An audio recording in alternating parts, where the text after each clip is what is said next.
So I got myself a system where the stronger you get, the stronger you become. Ye Junlin was basically on his last leg, about to kick the bucket from old age, so he flipped on the unlimited cultivation cheat code to survive. Besides that, he also took in a few disciples. The eldest was a demonic sect leader, ruthless and always plotting rebellion, but he'd get his butt whooped back into line every time. The second disciple was a white-haired lowly, blessed with the #1 celestial physique in all the heavens. Super strong, but she just loved cooking and doting on her shifu. Our story begins in the eastern region. On a remote mountain peak, the sky's super clear. In a little lotus pond, a pair of black swans are all lovey-dovey, showing off their affection. Suddenly, on the other side of the bank, an old geezer struggles to his feet, cursing, "Damn it, I actually transmigrated," scaring the crap out of the swans, who start squawking in terror. The old guy trembles as he looks at his withered hands. Then he touches his face, his beard and hair all white, only a few teeth left. The old dude gapes in shock, wondering, how did I end up like this?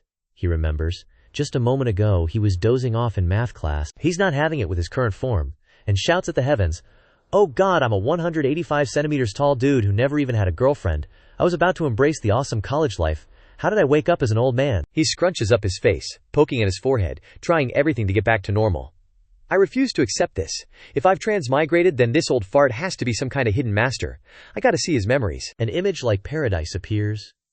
In the sky, cultivators are flying around on broomsticks. This world is the Kunlun realm, where cultivators are revered, cultivators are ranked, starting with chi refining, foundation establishment, golden core, nascent soul, spirit transformation, fusion, great ascension, tribulation transcendence, and finally, true immortal. He quickly learns about the body's info. The original Ye Junlin was a talented prodigy. He reached the golden core stage at a young age. Because of his outstanding talent, he was chosen as the peak lord of the Misty Peak of the Xuantian sect, one of the 6 great sects in the desolate eastern region. However, a mishap occurred. During a purge of heretical cultivators, he was ambushed. His dantian was destroyed, causing him to lose all his cultivation and become a cripple. And so, for over a decade, he became apathetic, living a passive and aimless life on the mountain, not caring about the world. Until he reached the age of 110. The old man felt his head throbbing as he saw this, his whole body trembling, his eyes going dark. He couldn't believe the truth. He desperately clutches the cane in his hand, crying and lamenting, "I'm just a normal guy. Plus, if you count my previous age, doesn't that mean I could die any second? I just transmigrated." While his worldview is collapsing, he suddenly has a brilliant idea. He remembers, wait a minute. Based on my years of writing web novels, if I've transmigrated, I have to have a system. I still have a chance. As soon as he says that, he slams the cane hard on the ground. Then he points a finger at the sky with a cocky tone. "System, your daddy's here. Get your butt out here and greet me." Who knows how long passes, but nothing changes, shocking him into a freeze frame. The old man still refuses to give up, and continues to shout at the top of his lungs, "Playing hide and seek with me. Hurry up and get out here. Stop messing around." After a while, with no results, he changes his attitude, his eyes glistening with pitiful tears, clasping his hands together in prayer. "Tong zi gi yi. I was wrong, I was just joking. Please, say something." The old man suddenly frowns, blurting out, "That's right." He reaches into his robes, muttering with an optimistic look, "Maybe it's not a system flow. Maybe it's a grandpa ring type deal. Gotta show some respect to the poor old folks." After searching for a while, he actually finds a ring. He covers his mouth with his hand, asking in surprise, "Druggy old man, are you in there?" But he mumbles for ages, and the ring remains an unfeeling object with no response. Sweat beads on his forehead as he says in despair, "Old man, don't pretend. I know you're hiding in there." In desperation, he lowered his head and threw it away without hesitation. Then, he looked up to the sky and roared to vent his anger. "Damn heavens!" Suddenly, a mechanical voice chimed in. "System check. Host's profanity detected as extremely severe. System passively activated. Please refrain from cursing and be a civilized individual," the old man exclaimed in shock. Tong zi. Seeing this, the old man regained his vigor, his eyes shining like car headlights. "You finally appeared, and you dare complain. You are not serious at all. I almost thought this book had gone with the flow of mortals." Tong zi replied naively, "My apologies, I was sleeping a bit soundly before. This system just woke up too. As compensation for the host, the system offers a newbie gift pack. Would you like to open it?" Ye Junlin didn't hesitate, his face showing a hint of spring, and commanded, "Open it for me." Soon, he received a notification. "Congratulations, host. For obtaining the special ability, the stronger the opponent, the stronger I become. As long as the host confronts anyone with a higher cultivation realm than himself, he will immediately and permanently gain a cultivation level 1 stage higher than that person. Moreover, there are no side effects." After reading this, he felt quite shocked. Like wanting to log out of Earth ASAP. Holy crap, is this for real? For example, if I'm just a normal person right now, Ye Junlin's eyes widened in astonishment, and I fight an immortal, Tongzi sincerely stated. This system doesn't deceive anyone. Just give it a try, I guarantee there won't be any problems. Ye Junlin regained his senses and said gleefully, but if that's really the case, wouldn't I be invincible? I can always be one level higher than my opponent. Cultivation? What a load of bull. Just as he was getting excited, Tongzi delivered the bad news. Kind reminder. Host, there's only 1 hour left until the end of your life. Ye Junlin slumped, his whole body trembling. He lamented, no way, I'm about to die. Then I need to quickly go down the mountain, find someone, and fake a collision to steal their cultivation and prolong my life. Nurturing a last shred of hope, he struggled to drag his old body down the mountain. Because of his old age, he was panting heavily after just a few steps. Great, you said that the heavenly demon was only waiting on the mountain? Now you've caused me all this trouble. Tongzi chimed in. Kind reminder. Host is 35 minutes away from either living long or dying here. Don't rush me, he snapped irritably. You're urging me like it's a funeral procession. Will my old bones make it in time? Suddenly, a black vortex appeared in the sky.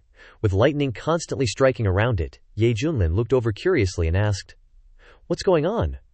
Are those pitch-black monsters demon beasts? On the other side, sect leader Shu Yukanian and his disciples were chasing after someone.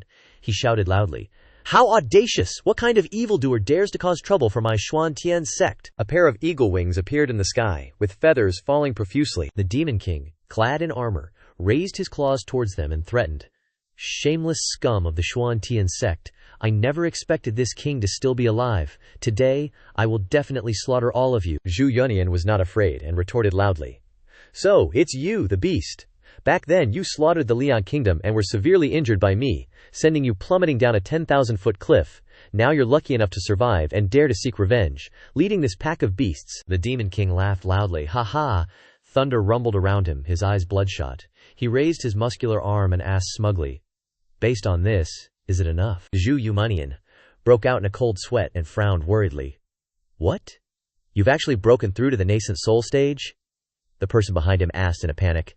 Sect leader, what should we do? A Nascent Soul stage expert is not an opponent we can withstand. He turned around and roared at his disciples. Even so, we can't just sit back and wait for our deaths. They fiercely held up their swords. At this point, we can only fight. We are determined to protect the Xuantian sect with our lives. The battle was extremely fierce. The Demon King was ganged up on by the righteous group, so he resolutely fought to the death. You little punks, all of you, get up here for this king. Slaughter all these stinky Taoists. But it could be seen that the Demon King's strength was gaining the upper hand, blasting Shun Yunyan's group away. Seeing the lively battle taking place in the sky, Ye Junlin below pleaded, hey, someone come and beat me, hurry up and beat me. Tongzi reappeared to inform. The system kindly reminds the host that there are currently 20 minutes of lifespan remaining. Please quickly take remedial measures. He collapsed, crying and lamenting. No way. Do I have to reincarnate so soon? They're too far away from me, they can't hear me at all. Ye Junlin used his last breath. Taking heavy steps back uphill, he struggled to say, it's probably too late to go down the mountain now. I can only use this trick. At this time, the Demon King unleashed a raging flame with boundless power. He said contemptuously, HMPH, too weak. If this is all the strength you have, then today will be your day of annihilation. He continued smugly, this king will show you how powerful the Nascent Soul stage is. As soon as he finished speaking, he released a purple power that shot straight down at the righteous group. The power was too great, causing the surrounding rocks to shatter. Dust flew up, obscuring everything. The entire crew from the Profound Heaven sect got their butts kicked so hard, they were sent plummeting from the sky in a mess. They crashed and burned, face-planting into the ground. Zhu Yunqinian struggled to sit up, gritting his teeth and clutching his chest, saying weakly, cough, cough, no way. The difference between the Golden Core stage and the Nascent Soul stage is just too vast. Seeing this, the Demon King burst into a triumphant and gleeful laugh. Ha ha, anyone else want to step up? Just sit tight and wait for death. From far away, on the other side of the mountain, Ye Junlin took a deep breath and shouted, hey, you stupid bird, turn around and face me. Don't look around, I'm talking to you. The Demon King was stunned and looked over. He angrily roared, you damn old geezer! You really don't want to live anymore, do you? How dare you insult me? As soon as the words left his mouth, he flapped his wings and flew straight towards Ye Junlin. To stay alive, our man pulled out the megaphone and started taunting. Hey, stupid bird! If you're not convinced, come and fight me. Your daddy is right here waiting for you. If you don't come, you're my grandson. Luckily, he remembered in time. He'd seen this megaphone in the old geezer's memories, just needed spirit stones to activate it, or else he'd be toast. Hearing these provocative words, the Demon King became even angrier, his eyes turning bloodshot. He clenched his claws and trembled, saying, "In my entire life I've never met someone so arrogant." Ye Junlin sneered. "Ha ha, wrong." Shu Yunyan stood up and suddenly realized, "That's junior brother Ye." The red-clad girl beside him also exclaimed in surprise, "Oh my god, is that the legendary, once-upon-a-time ethereal P?" The other disciples were sweating bullets, their jaws dropping as they commented among themselves. "He's been out of the world for decades. How did he suddenly appear here?" Someone speculated. "He probably wants to contribute a bit. But it's a pity that he was assassinated years ago, his cultivation completely destroyed, becoming a cripple." "Ah, so Ye Junlin actually dared to mock the Azure Wing King?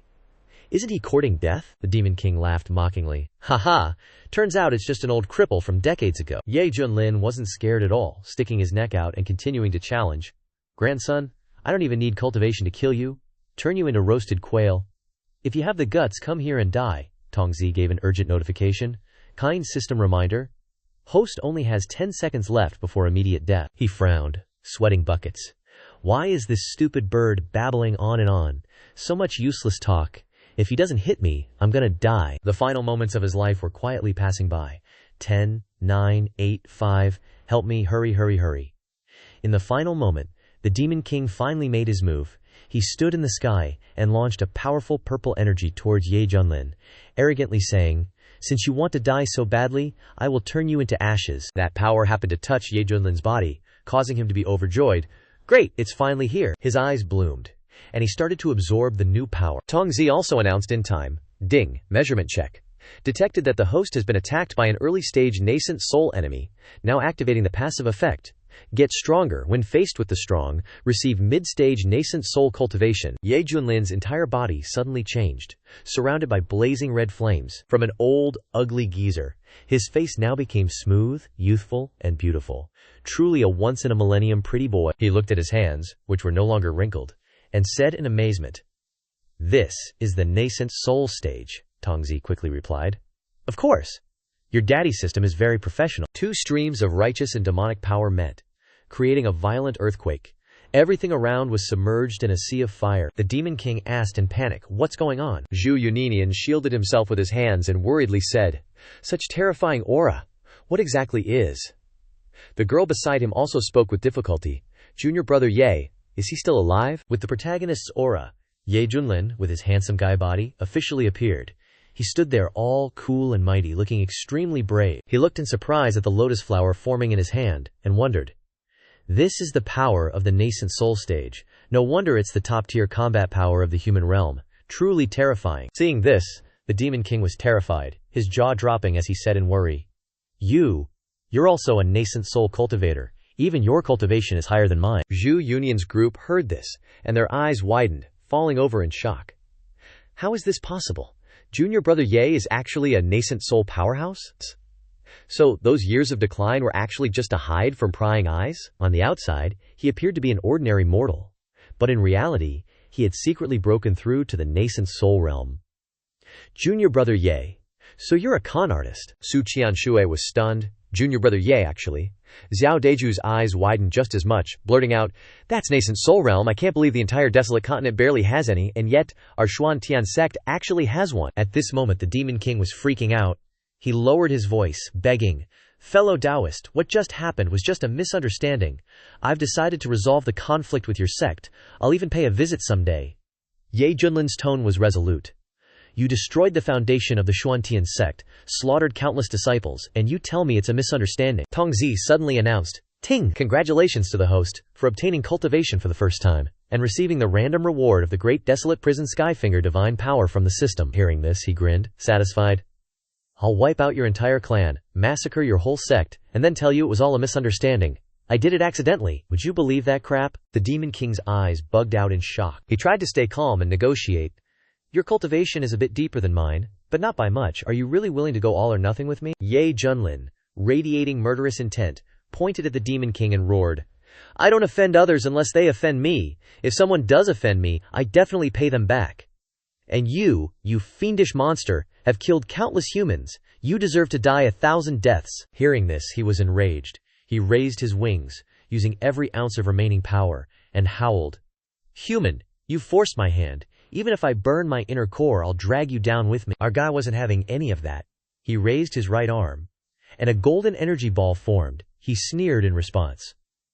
"Overestimating yourself." He yelled out the technique, "Great Desolate Prison Skyfinger." A blazing red light shot straight towards the Demon King. His face turned pale, covered in sweat, and he was speechless. He jumped up and down like a chicken with its head cut off. This is... Wait, Ye Junlin, take my wife as a gift. My clansmen, I don't need them anymore." The Demon King was being burned alive, his eyes wide and lifeless, shouting hoarsely, "I beg you, I just entered the Nascent Soul Realm. I don't want to die yet." But in the end, he was still reduced to ashes and minced meat, dying miserably in the sea of flames. The energy pillar continued to surge straight into the sky. After a long while, everything was shrouded in white smoke. The flames grew even more fiercely, illuminating the entire sky. The Demon King's underlings scattered in fear. "The Great King is dead. Let's get out of here." Ye Junlin wasn't about to let them go. He spread his arms, growling menacingly. "Want to run, huh?" Finally, he flung the flames at them, turning them all into nothing, returning them to nature as dust. He landed with a cool swagger and said to Ye Junlin, "Those stinky birds won't dare to bother the Xuantian sect anymore," he replied with gratitude. "Junior brother Ye, we were really lucky to have you this time." Ye Junlin clasped his hands in thanks, continuing, "I apologize. I used to think your cultivation was completely ruined, but I never expected you to have actually broken through to the Nascent Soul Realm." Su Qiangshu shied over, her massive chest bouncing, saying, "What are you talking about? Looking at junior brother Ye's demeanor, how could he be completely ruined?" Zhao Dezhu, standing beside her, clenched his fist, his face full of enthusiasm, and shouted, "That's right, junior brother Ye is humble, so he didn't boast. He's been secretly protecting the sect." Ye Junlin felt pretty good about himself, secretly laughing. This guy gets it, knows how to imagine things. But that's good, saves me the trouble of explaining, huh? Suddenly, someone ran over in a panic, reporting sect leader, "Disaster has struck." A disciple, clutching his head in dismay, announced, "The Feng Lei Sect suddenly came to seize our sect's spirit stone mines and spiritual veins. The disciples guarding them died horribly." Hearing this, Shu Yongtanian roared in anger. "That's ridiculous! Aren't we supposed to be on good terms with those Feng Lei Sect guys? Why would they dare to be so bold this time?" He looked at Ye Junlin, explaining, "Without spiritual veins to cultivate, it's like cutting off our path to immortality. This is a dead end for us, junior brother. Ye, I'm preparing to lead the disciples to retake our resources. I wonder if you're willing to join." He didn't answer immediately, his eyes cold and thoughtful. The Feng Lei Sect is one of the top sects in the desolate continents. There used to be a lot of conflicts, but they still knew how to keep things under control. For them to invade at this time, they're obviously using the power of the demon race to infiltrate. Truly insidious. Tongzi also notified him in time. "Ting! Check-in mission activated. Please complete the check-in at the Feng Lei Sect. The host will receive unimaginable rewards." Hearing about the great rewards, his greed was immediately aroused. "Oh, another mission? Well, if I could meet some strong guys, I can just go to their territory and enlighten them." After a moment of thought, he looked up and replied enthusiastically, "You guys do what you need to do, and I'll go straight to the Feng Lei Sect to cut the weeds and eliminate the roots for everyone." Shu Yunyan was in awe of this aura, giving a thumbs up and praising, "Ha ha! That's great, junior brother Ye is so freaking awesome." Then he flew away like a lightning bolt. "Everyone, good luck! I'm going first." Leaving the others to discuss in a daze. How many years has it been since the Xuantian sect was so strong? Sect leader, have we ever been this strong before? Some admirers even said, with Yi Peak Lord here, we can become the leading sect among the 6 major sects in the desolate continent. Scene change. Feng Lei Sect. They smugly said, "Who knew things would go so smoothly? After delivering the Demon King to the Xuantian sect, we'll conveniently snatch all their spirit veins." Someone even added maliciously, "That way, we can develop into the #1 sect in the desolate continent." But then someone else worried, "Won't that Demon King target us?" To which they scoffed, afraid of what? In the grand hall, a disciple confidently boasted, "Don't you know the Feng Lei Sect invited a big shot from the Yuhua sect today? With him here, there won't be any problems." The Feng Lei Sect leader, Chen Wenhai, inquired, "Old Mua, I heard my son Chen Zhao is doing exceptionally well in the Yuhua sect, and was even taken as a personal disciple by some venerable elder. Is that true?" The old man sternly replied, "Sect leader Chen, I rushed here from Qingjiao precisely for this matter. Your esteemed son has gained the favor of Venerable Zhu, who has imparted supreme Taoist techniques to him. His future is limitless, I assure you." Chen Wenhai was overjoyed. "Fantastic. So, my son has a chance to become an immortal," he beamed. "Sect leader, this is truly something to celebrate." As he finished speaking, Old Mu took out a box and presented it to Chen Wenhai. "This is a top-grade nascent soul pill, entrusted to me by your son to deliver to you." Chen Wenhai jumped up in delight, exclaiming, A nascent soul pill." Those below immediately started flattering him. "Congratulations, sect leader. With this pill, you'll definitely break through and become a nascent soul cultivator." Holding the pillbox, he laughed gleefully. "Ha, my son is so thoughtful. Today is truly a double blessing." Suddenly, he paused and said respectfully, "Oh right, Old Ma, about that Demon King." Before he could finish, Old Ma interrupted confidently, "This old man will take care of it for you with ease." Chen Wenhai repeatedly bowed in delight. "That's wonderful. Thank you so much." If it weren't for Old Mu pointing out the Demon King's cultivation level this time, our Feng Lei Sect would have almost missed the opportunity to seize the Xuantian sect's resources. While everyone was reveling in their triumph, the main gate suddenly shattered. Dust filled the air, disciples cried out in panic, someone broke through the layers of formations and got in. The intruder was none other than Ye Junlin. He asked presumptuously, "This is the Feng Lei Sect, right?" Chen Wenhai roared in anger. "Who is it? Are you tired of living? Daring to barge into the Feng Lei Sect's main hall?" Ye Junlin, unfazed, smirked. He crossed his arms, his face full of confidence, and introduced himself.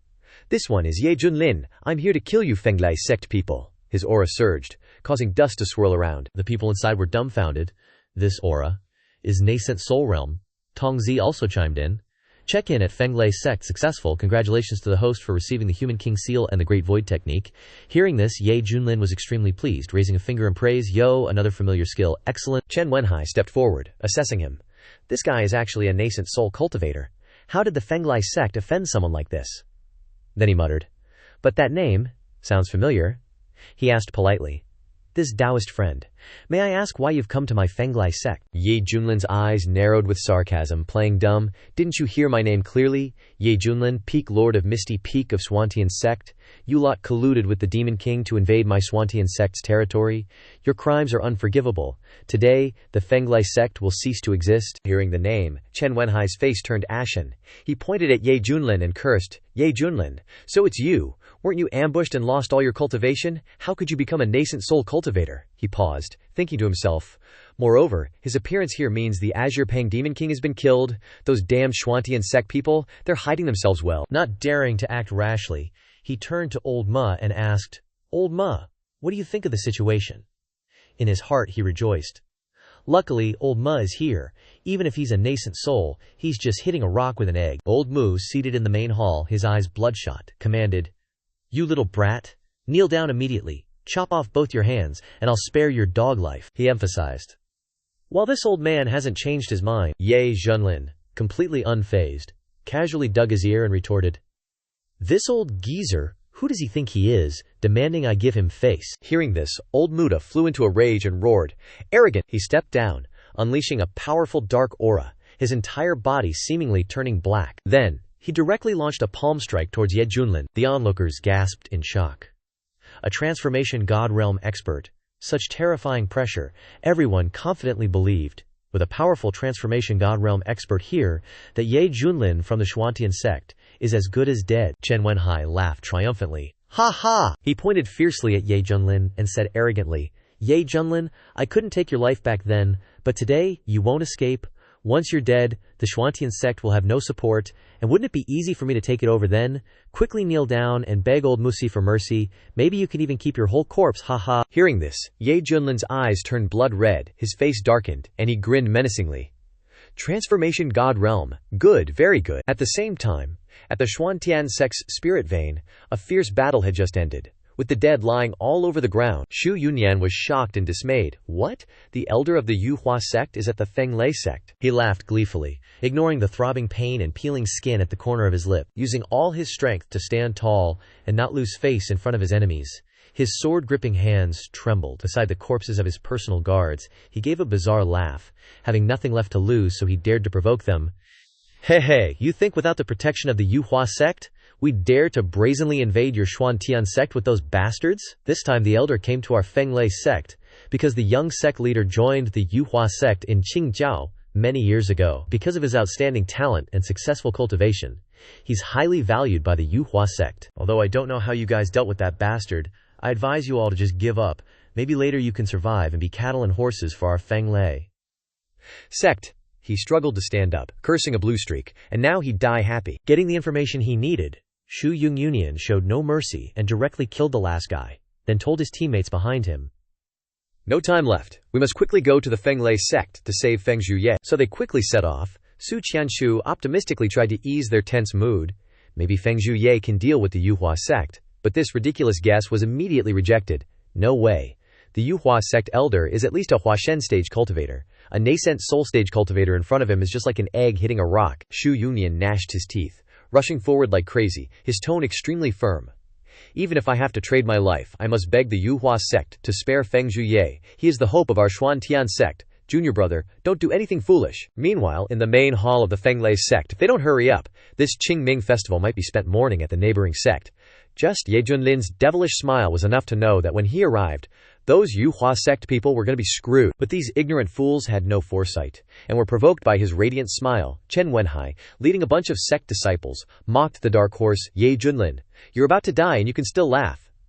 Hey, this kid must be scared stupid by Mulao's Huashen stage. With his strength, he probably doesn't even deserve to carry Mulao's shoes." Letting his underlings run wild, Mulao finally spoke up to reprimand him. "A backwater cultivator from a small town in a desolate province dares to be insolent in front of me. Your Xuantian sect is just a nest of ants. In the eyes of the Yuhua sect, it's just dust that can be wiped away at any time, and you're just a piece of trash, not even worth mentioning." His face changed, and he hissed each word of threat through gritted teeth. "However, because you've angered me, now even if you kneel down and beg for forgiveness like a dog, I'll still slaughter your Xuantian sect." "How kind of you," he arrogantly pointed fingers. All right, then quickly kill me. Stop talking so much," making the old guy tremble with anger and unleash his inner power. Not satisfied yet, he directly provoked him. "Huashen stage? What the hell is a Huashen stage? If you have the guts, let's solo. Whoever runs away is the grandson," truly showing off his youthful arrogance, seeking death. At this point, the old guy couldn't take it anymore, and directly attacked to teach this grandson a lesson so he wouldn't repeat it, and launched an attack. Hiding to avoid the aftermath of the attack between the two, Chen Wenhai excitedly thought, "Ye Junlin is dead. The Xuantian sect will still be in the bag for our Feng Lei sect." Just then, Tongzia's notification rang in his ear. Ting detected that the host is being attacked by an enemy at the late stage of the Huashen stage, currently activating the passive effect, stronger when facing the strong, receiving peak Huashen stage cultivation. Purple energy flashed in his eyes, and after receiving the cultivation, he stood there arrogantly like a king. While creating a defense against the attack, he mocked, "Is this all you've got for a Huashen stage?" A world-shaking, earth-shattering tremor rang out. He stood there looking badass, pointing at the group of people. A storm of fury surrounding him, the rocks under his feet also affected, with dust scattered and flying everywhere. Only then did the old guy realize in a daze that his cultivation had suddenly increased rapidly beyond his expectations. "Why, you're actually at the Huashen stage." Not only him, but everyone in the sect was stunned when they saw the situation change, especially Chen Wenhai, who had just been arrogant and mocking. He was shocked. Why is it like this? Just a small Xuantian sect has a Huashen stage powerhouse guarding it? The Xuantian sect is so disgusting, actually hiding such a move. He couldn't believe his eyes, muttering continuously. How can there be someone in this barren province who can cultivate to the Huashen stage, moreover, the peak of the Huashen stage? The others also gaped in surprise, whispering, "In this desolate province, the nascent soul stage is enough to become the founding ancestor. It can help a sect exist stably for thousands of years without change, but the Huashen stage has never appeared. Moreover, this kid is so young to have reached this realm. How is this possible?" Hearing this, everyone was horrified. He anxiously said, "Lao Mu, what do we do now? You must save the Feng Lei sect." He couldn't stand his panicked look, and pushed him away to reassure him. "What's the panic? Don't forget that I come from the Qingzhou Yuhua sect. The immortal methods that I possess, how could he imagine?" He flashed them the middle finger and mocked. "Old man, do you really think your cultivation techniques are superior to mine?" Insulted, Mulao showed off his Huashen stage cultivation technique, releasing a fierce light. He still insisted. "Nonsense. The cultivation techniques of small sects like yours are worlds apart compared to our Yuhua sect." So he poured all his strength into chanting spells, concentrating every rebellious and resounding lightning bolt. Let me broaden your horizons. Let you see a glimpse of the top-level divine power of the earth rank. Taiyi Qingmu Palm.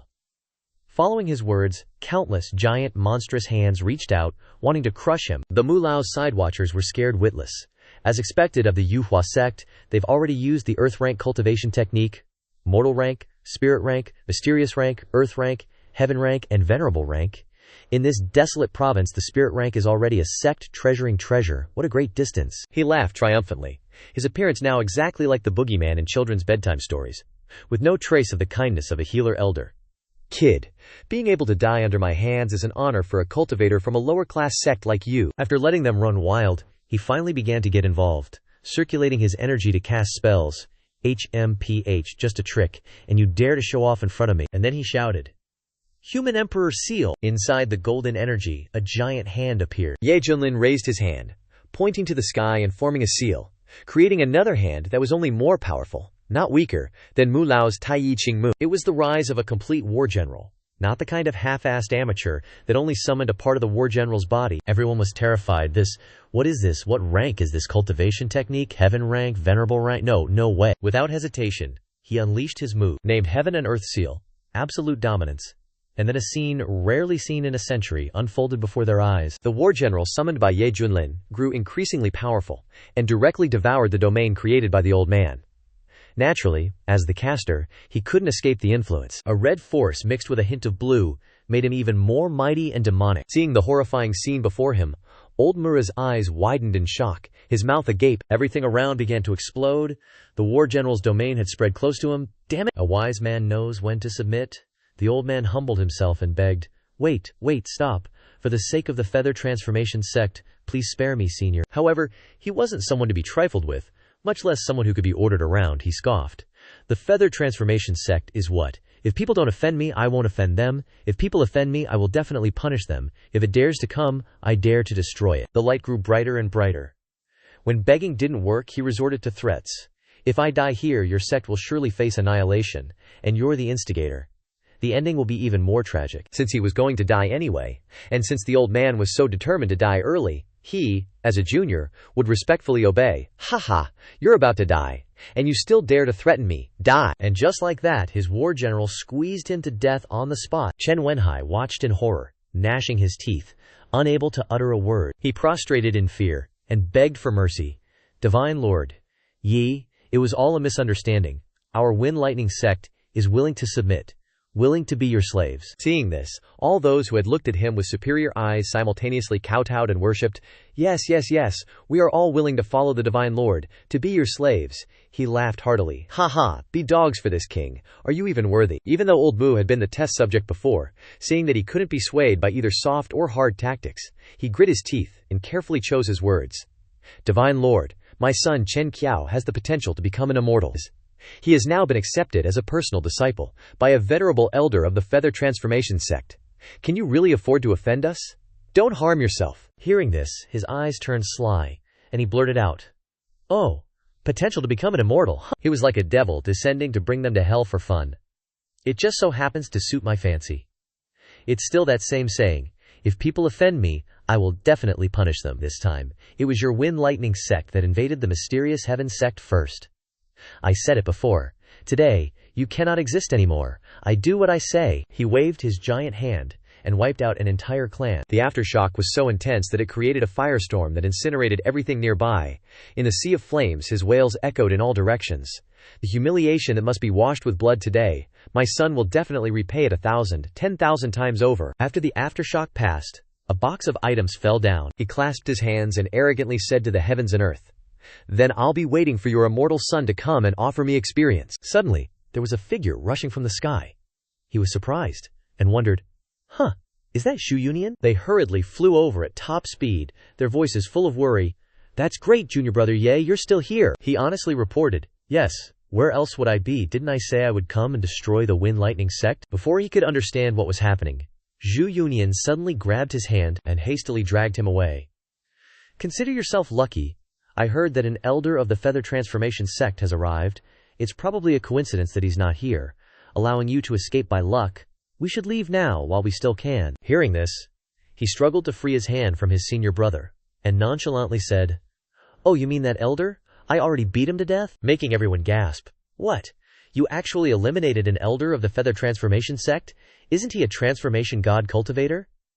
Only Su Qianshu seemed to have known this beforehand. See, I told you, Peak Lord Ye's strength is extraordinary, he can handle it himself. Zhu Yongenian still couldn't believe it, and had to ask again to be sure. How is this possible? Junior brother Ye can defeat a transformation god realm cultivator? He patted him on the shoulder and casually explained, Actually, I'm also in the transformation god realm. No more talk. Let's hurry up and ransack the Wind Lightning Sect to replenish our resources. He nodded, accepting the explanation without a second thought, thinking to himself. So junior brother Ye is actually in the transformation god realm, unbelievable, and then let it go. Their people worked quickly, and soon collected the spoils of war. Sect leader, Peak Lord Ye, I found a nascent soul pill, it's probably a pill, from the Feather Transformation Sect. Ye Junlin generously arranged. Let the sect leader use this nascent soul pill. If you break through to the nascent soul realm soon, the mysterious heaven sect will become a bit stronger. Thank you, junior brother Ye, for your help, he politely accepted. Just then, the system's notification rang. Ting. A person suitable to be a disciple has been detected within 100 miles, suspected to be a true, immortal-level demonic sect leader. Does the host want to accept him as a disciple? Upon completion, you will receive unimaginable rewards. He excitedly thought, great, another new quest, and it's about accepting a disciple. The other party is actually a true immortal-level demonic sect leader. If I go and freeload, relying on my golden finger, wouldn't I directly become an immortal? At that time, I'll be invincible in both the Barren Province and even the Azure Province. Without another word, Ye Junlin turned and left. Su Qiangshu worriedly voiced their current predicament. Although we managed to destroy the Feng Lei Sect thanks to Peak Lord Ye, we've now offended the Yuhua Sect. Will there even be a place for the entire eastern region, and even our Swantian Sect, to exist? Shu Yaburnian sighed, agreeing. That's right, the Yusua Sect is incredibly powerful, a force that our Swantian Sect simply cannot contend with. Taking advantage of the fact that he hadn't gone far, he called out, Ye Shidi. He blankly turned his head and heard this senior brother say strange words. You have unparalleled talent. You absolutely can't let your future be buried here. Why not leave the eastern region? If the Yuhua Sect comes to demand retribution later, at worst we'll just die. As long as you're alive, the Shuantian Sect still has a chance to continue. Zhao Deju clenched his fist in agreement. Sect leader is absolutely right. She also joined in, advising, that's right, Peak Lord Ye is an outstanding talent. It would be such a waste if he died here. Not only them, but all the other senior and junior brothers had the same worry. Hearing this brilliant plan, everyone enthusiastically agreed. Exactly! Peak Lord Ye will definitely carry our hopes, open up a new world, and make the Swantian Sect's name resonate throughout the four directions once again. We'll stand firm here, and even in the final moment, we'll absolutely not retreat. Peak Lord Ye, you can rest assured and unleash your talents. He was stunned as he listened to them smiling as they swore to be one with the sect, only hoping that one day he'd look down from above and bring the Swantian Sect to become a great sect that everyone revered. It'd be a lie to say I'm not moved, he thought. This sect, it really has an amazing power of unity. Good people will be rewarded, and if the heavens don't give them justice, then I'll act on behalf of the heavens, helping them realize their hopes. Of course, that being the case, he couldn't let them run into trouble, or else he'd be in deep trouble. Ye Junlin appreciated their feelings, and made thorough arrangements. Thank you for valuing me so much, but rest assured, if I dared to make a move, I definitely thought about the consequences. Leave the rest to me, I'll handle it smoothly. He walked over and patted Shu Yunian on the shoulder a couple of times, then instructed, I'm leaving this place to you, sect leader. Just clean up slowly. I have some important matters to attend to first. Farewell. After bidding farewell, he left immediately, disappearing in a flash. What a nameless hero, coming without announcing his name, and leaving without letting them see him go. This Ye Shidi always wipes his sleeves and leaves after killing someone, without taking so much as a cloud with him. In the purple void bamboo forest, the atmosphere was incredibly fresh. The scenery was picturesque, very suitable for couples to whisper sweet nothings or do degenerate things, and also a place for experts to spar. Hong Tianyer's case fell into the former. A flash of red flew by, followed by the lewd laughter of the old pervert. Beauty, don't run. Let this Taoist have some fun, he grumbled, explaining for the nth time. Get lost. How many times have I said it? This lord is a man. A man. The tipsy old pervert became more outrageous. Such a beautiful maiden. How could you be a man? Don't fool this old man anymore. Frantically running away from the old pervert, he thought dejectedly. It's really like a tiger falling into the plains and being bullied by dogs. Just think about it. I'm the majestic demonic sect leader. Once shook the central region. The Baiquo demonic sect, founded from the true immortal realm, with a powerful force, ruling over 10,000 nations, with billions of believers worshipping it. Who knew that enemy would collude with many Holy Land forces, launching a large-scale siege on my Manhwa demonic sect? The more Hong Tianye thought, the more frustrated he felt. Tears suddenly welled up. I could only desperately exhaust all my yuan energy, risking my life to break out of the encirclement and escape to this desolate land. I never expected to fall into such a tragic situation now. Having lost interest in playing cat and mouse, the old pervert chose an appropriate distance and attacked without showing any mercy.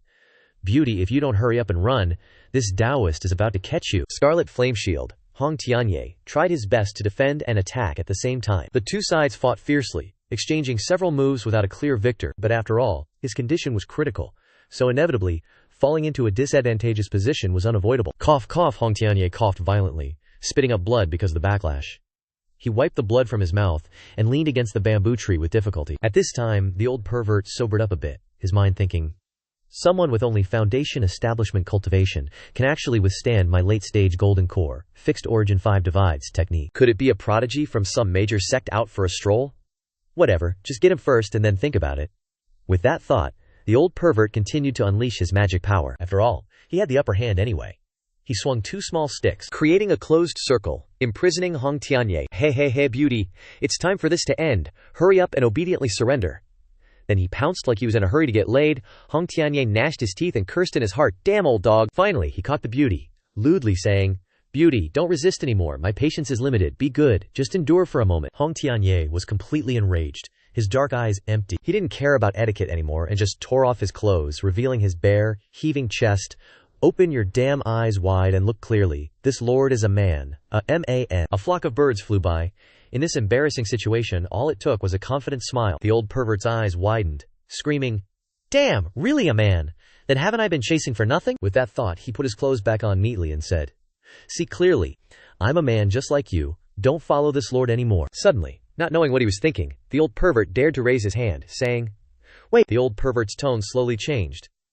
Actually, men aren't entirely out of the question. It's one thing to misunderstand me before, but if I don't deal with him now, how can I dare call myself a demonic sect? Master, Hong Tianye cast a spell. Get lost. You're such a despicable scoundrel, not even letting men off the hook. Even if I burn my inner core, I won't submit. He's scared now. If he hadn't pushed people to the edge, they wouldn't have snapped to become a madman like Zihi Theo wanting to drag people down with him. What level of magic is this? How can someone at the foundation establishment stage create such a huge formation? Murderous intent filled Hong Tianye's body. He cursed, You son of a BTCH, you've completely pissed me off. Go die. And he went all out, attacking with everything he had. Wait, let's talk this over. But it was too late. Regretting it now is useless. And so, the population of Earth decreased by 1. The lecherous old man screamed in agony in his final moments, blood spewing from his mouth. Killing 1,000 enemies also injures myself 800. But Hong Tianye felt extremely satisfied. HMPH. This is what you get for courting death. To encounter something like this is truly unlucky. My inner core is almost shattered. I need to quickly find a place to recuperate, and then plan my next move. He struggled to stand up beside the grotesque corpse of the lecherous old man. Suddenly, a voice echoed from nowhere. Hey, that perverted ghost didn't die unjustly. You indeed have a background. He vigilantly looked around and asked, Who's there? The person's feet slowly emerged. The man explained, Little friend, don't overthink it. This old man just happened to be passing by, and I'm not in league with that perverted ghost. Furthermore, this old man has normal sexual preferences, so you can rest assured. Hong Tianye didn't plan to stay long anyway. After hiding for so long before appearing, he must have some ulterior motives. Well then, that's good. If that's the case, Taoist friend, we'll meet again if fate allows. Farewell. Sure enough, before he could leave, the man swiftly lunged forward, blocking his path. The man's face became more and more distorted as he spoke.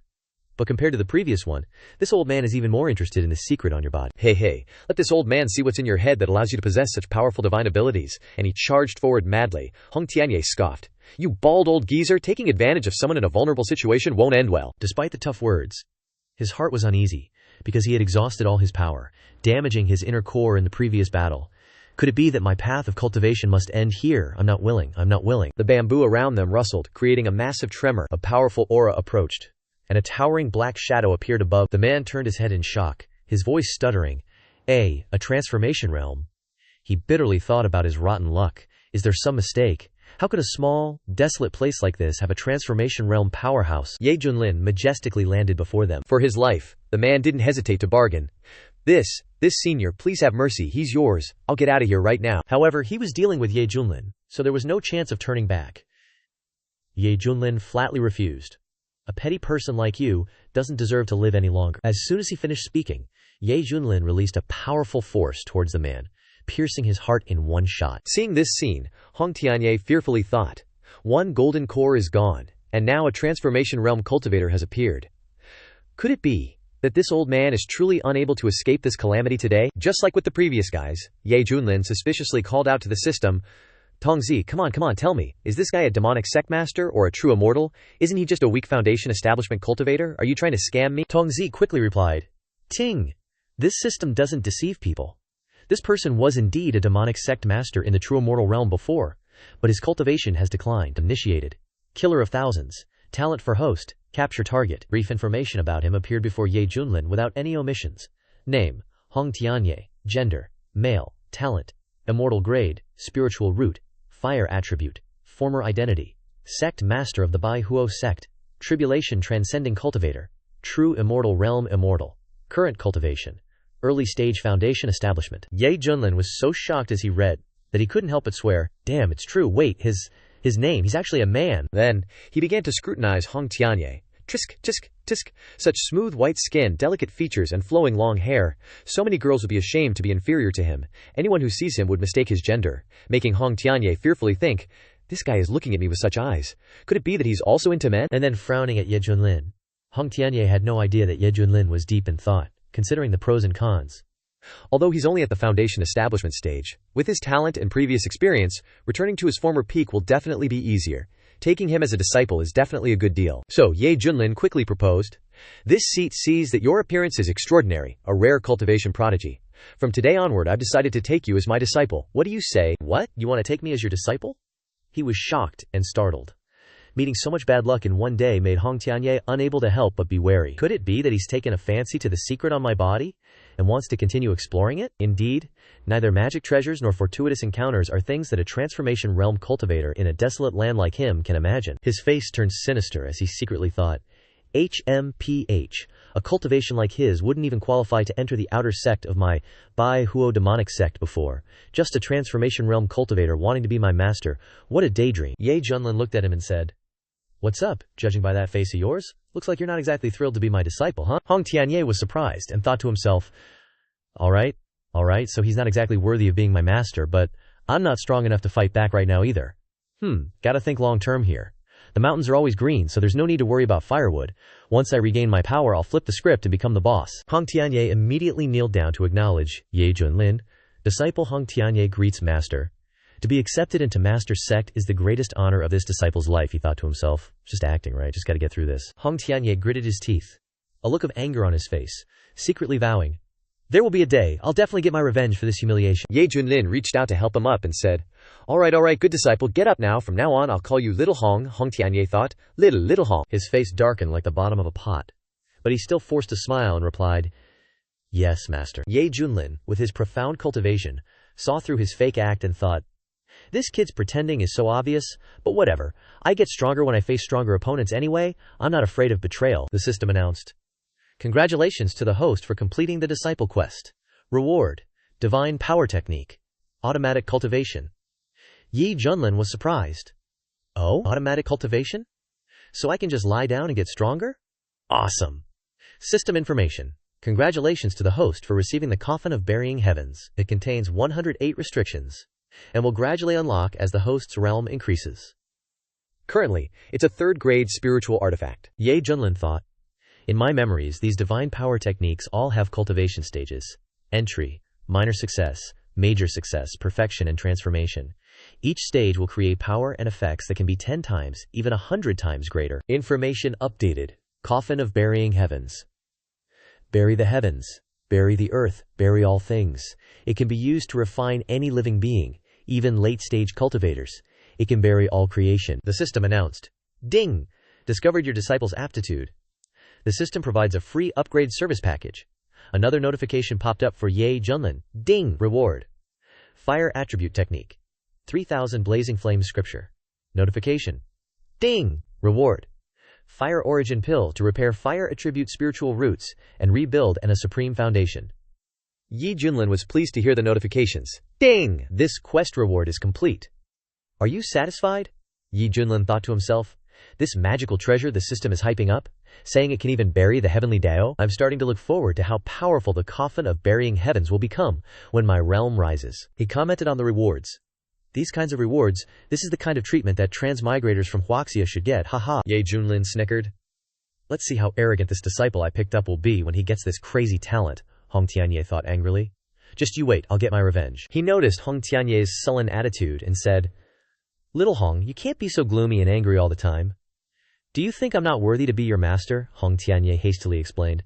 Master, you misunderstand. No matter what, I always have this expression. He cunningly thought to himself, heh, just a little transformation stage cultivator, putting on airs and trying to teach me how to be a person. A cultivation manual appeared in Ye Junlin's hand. He reminded Hong Tianye. Looks like if I don't show you some skill, you won't respect me. This cultivation manual is your apprenticeship gift. You better study it well. Hong Tianye happily replied. Thank you, master, he thought. Let me see what kind of trash cultivation technique you, a transformation stage cultivator from this backwater, can pull out to fool me. Hong Tianye reluctantly accepted it. 3,000 blazing flame scripture. P.F.'d.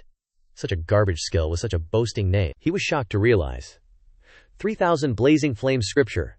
This can't be. Hong Tianye's eyes widened as he continuously recognized it. The chaotic rage fire art that helped me become an immortal. It was originally the top fire attribute technique in the central region, he concluded. But compared to this 3,000 blazing flame scripture, it's simply trash. Hong Tianye was horrified when he learned the truth about it. This 3,000 blazing flame scripture completely shatters my understanding of fire attribute techniques. It's definitely a mortal grade, maybe even the legendary saint grade. Further information. In the cultivation world, all cultivation techniques are divided into levels. Mortal grade, spirit grade, profound grade, earth grade, heaven grade, venerable grade, immortal grade, and saint grade. Hong Tianye was overjoyed to see it. With the help of this technique, my strength will increase beyond imagination. Returning to true immortal is no longer enough to satisfy me. Ye Junlin stood behind him, observing his actions, and said, Judging by your expression, are you satisfied with the cultivation technique I gave you? Hong Tianye turned to look at him and said with a smile, Thank you for master's technique. This disciple has benefited greatly, he thought resentfully. HMPH. I wonder how lucky this guy was to stumble upon such a lucky encounter in this desolate place. Ye Junlin continued to offer him a magical treasure, and let him know. If you've already comprehended the cultivation technique, then I'll give you a pill to assist you further, Hong Tianye blurted out in surprise. This is a fire origin pill. He didn't believe his eyes, and asked him again. You're giving it all to me? Ye Junlin thought. HMPH, so you do know what's good. According to Hong Tianye's knowledge of this.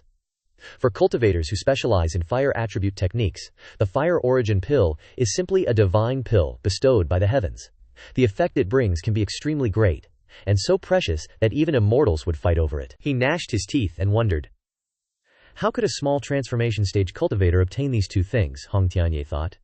Even during my peak, I didn't have the ability to obtain them. Ye Junlin felt helpless towards his attitude, and asked, Little Hong, could it be that you have doubts about the gifts that your master has given you? Hong Tianye clasped his hands in front of his chest and hurriedly replied, Master, absolutely not.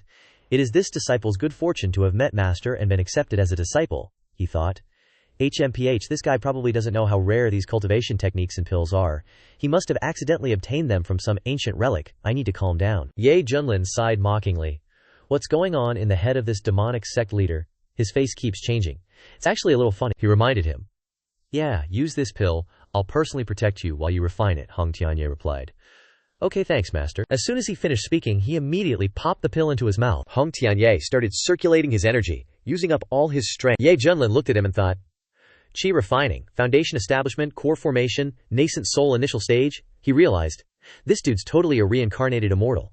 In just half an hour he broke through from foundation establishment to nascent soul. Not bad at all, he really is a good seed. Hong Tianye, having broken through, roared.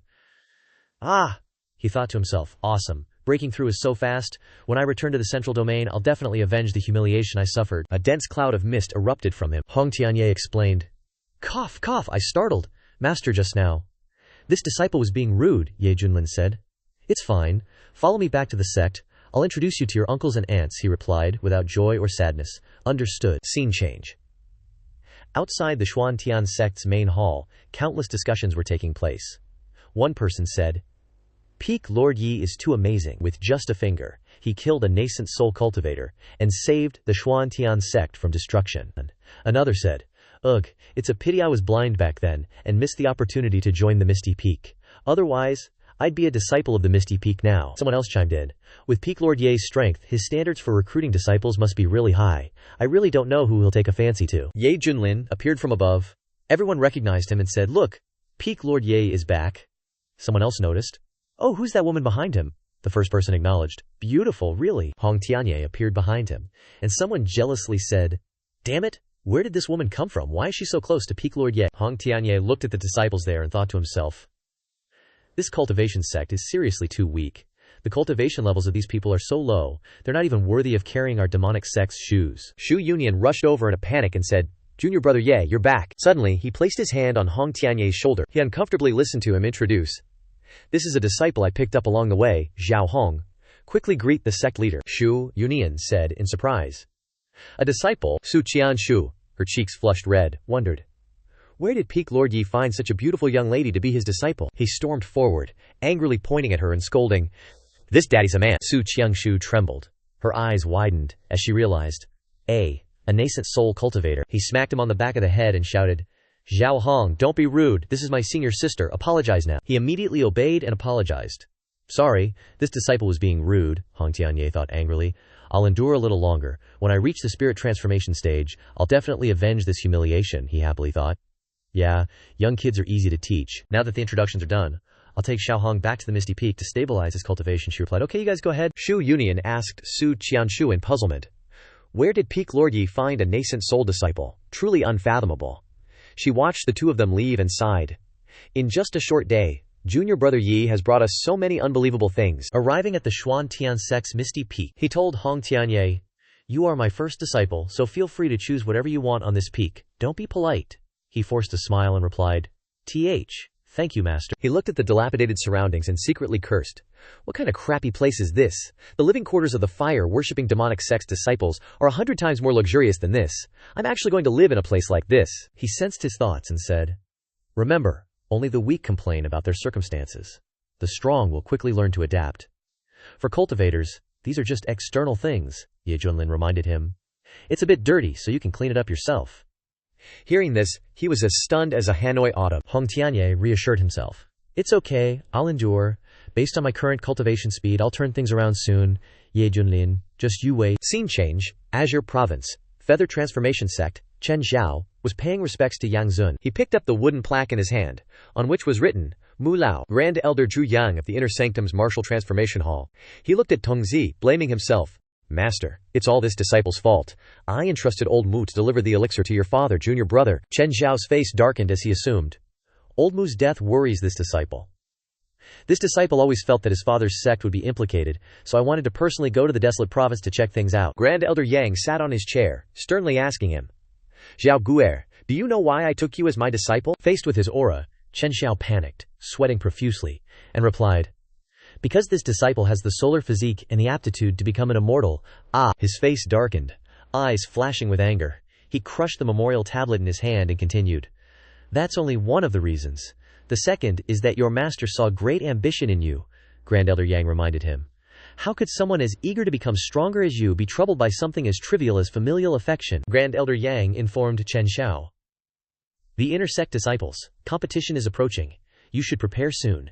As long as you defeat the other inner sect disciples and become the leader, the sect will increase your resources. That is the real benefit." Chen Xiao's eyes flickered with hesitation, but he rested his hand on his cheek, casually saying, "There are no buts. It's just a small Feng Shui sect. This master will send someone to the desolate province to investigate. Just focus on winning first place for me." Grand Elder Yang motivated him. Chen Xiao obediently replied, "This disciple understands. I will definitely not fail master's expectations." The next day, at the misty summit of the Xuantian sect, Ye Junlin was sitting comfortably in a chair. He called out cheerfully, "Little Hong, are you done yet? This master is getting impatient." Hong Tianye replied, "It's done, master. This disciple will bring it to you right away." He secretly grumbled, "All he does is eat." "I really can't understand how a cultivator at the Transformation God realm can actually crave this kind of food," Hong Tianye recalled yesterday. "Yesterday he lectured me, regardless of the environment, but today he's enjoying himself like this." He savored the food in his mouth, saying, "This meat, these beans, are amazing," Ye Junlin thought. "Oh, it's so delicious. The secret marinade for these skewers that Tongzi gave me is truly wonderful." He handed the food to him, saying, Here, little Hong, have a skewer, don't be so polite. Hong Tianye shook his head in refusal. Master, this disciple has completely abstained from grains, and has long lost interest in worldly food. Ye Junlin playfully scolded him. Are you not giving this master face? What's the point of cultivating immortality if you don't live like this? Hong Tianye reluctantly replied. Forgive me, master. Since master advises so, then this disciple will eat one skewer. As he ate, he thought, this Ye Junlin is truly an oddity in the cultivation world. What's so delicious about this ragged skewer? His eyes became emotional, recalling this taste. Hong Tianye couldn't contain his emotions, and burst into tears, his face flushed red, savoring the delicious food and exclaiming, It's so delicious, I've never felt this happy since I was a child. Seeing him turn into a child, he asked in surprise, What's wrong? Why are you crying? He closed his eyes tightly, savoring each crispy bite in his mouth. An unpleasant memory flashed through his mind.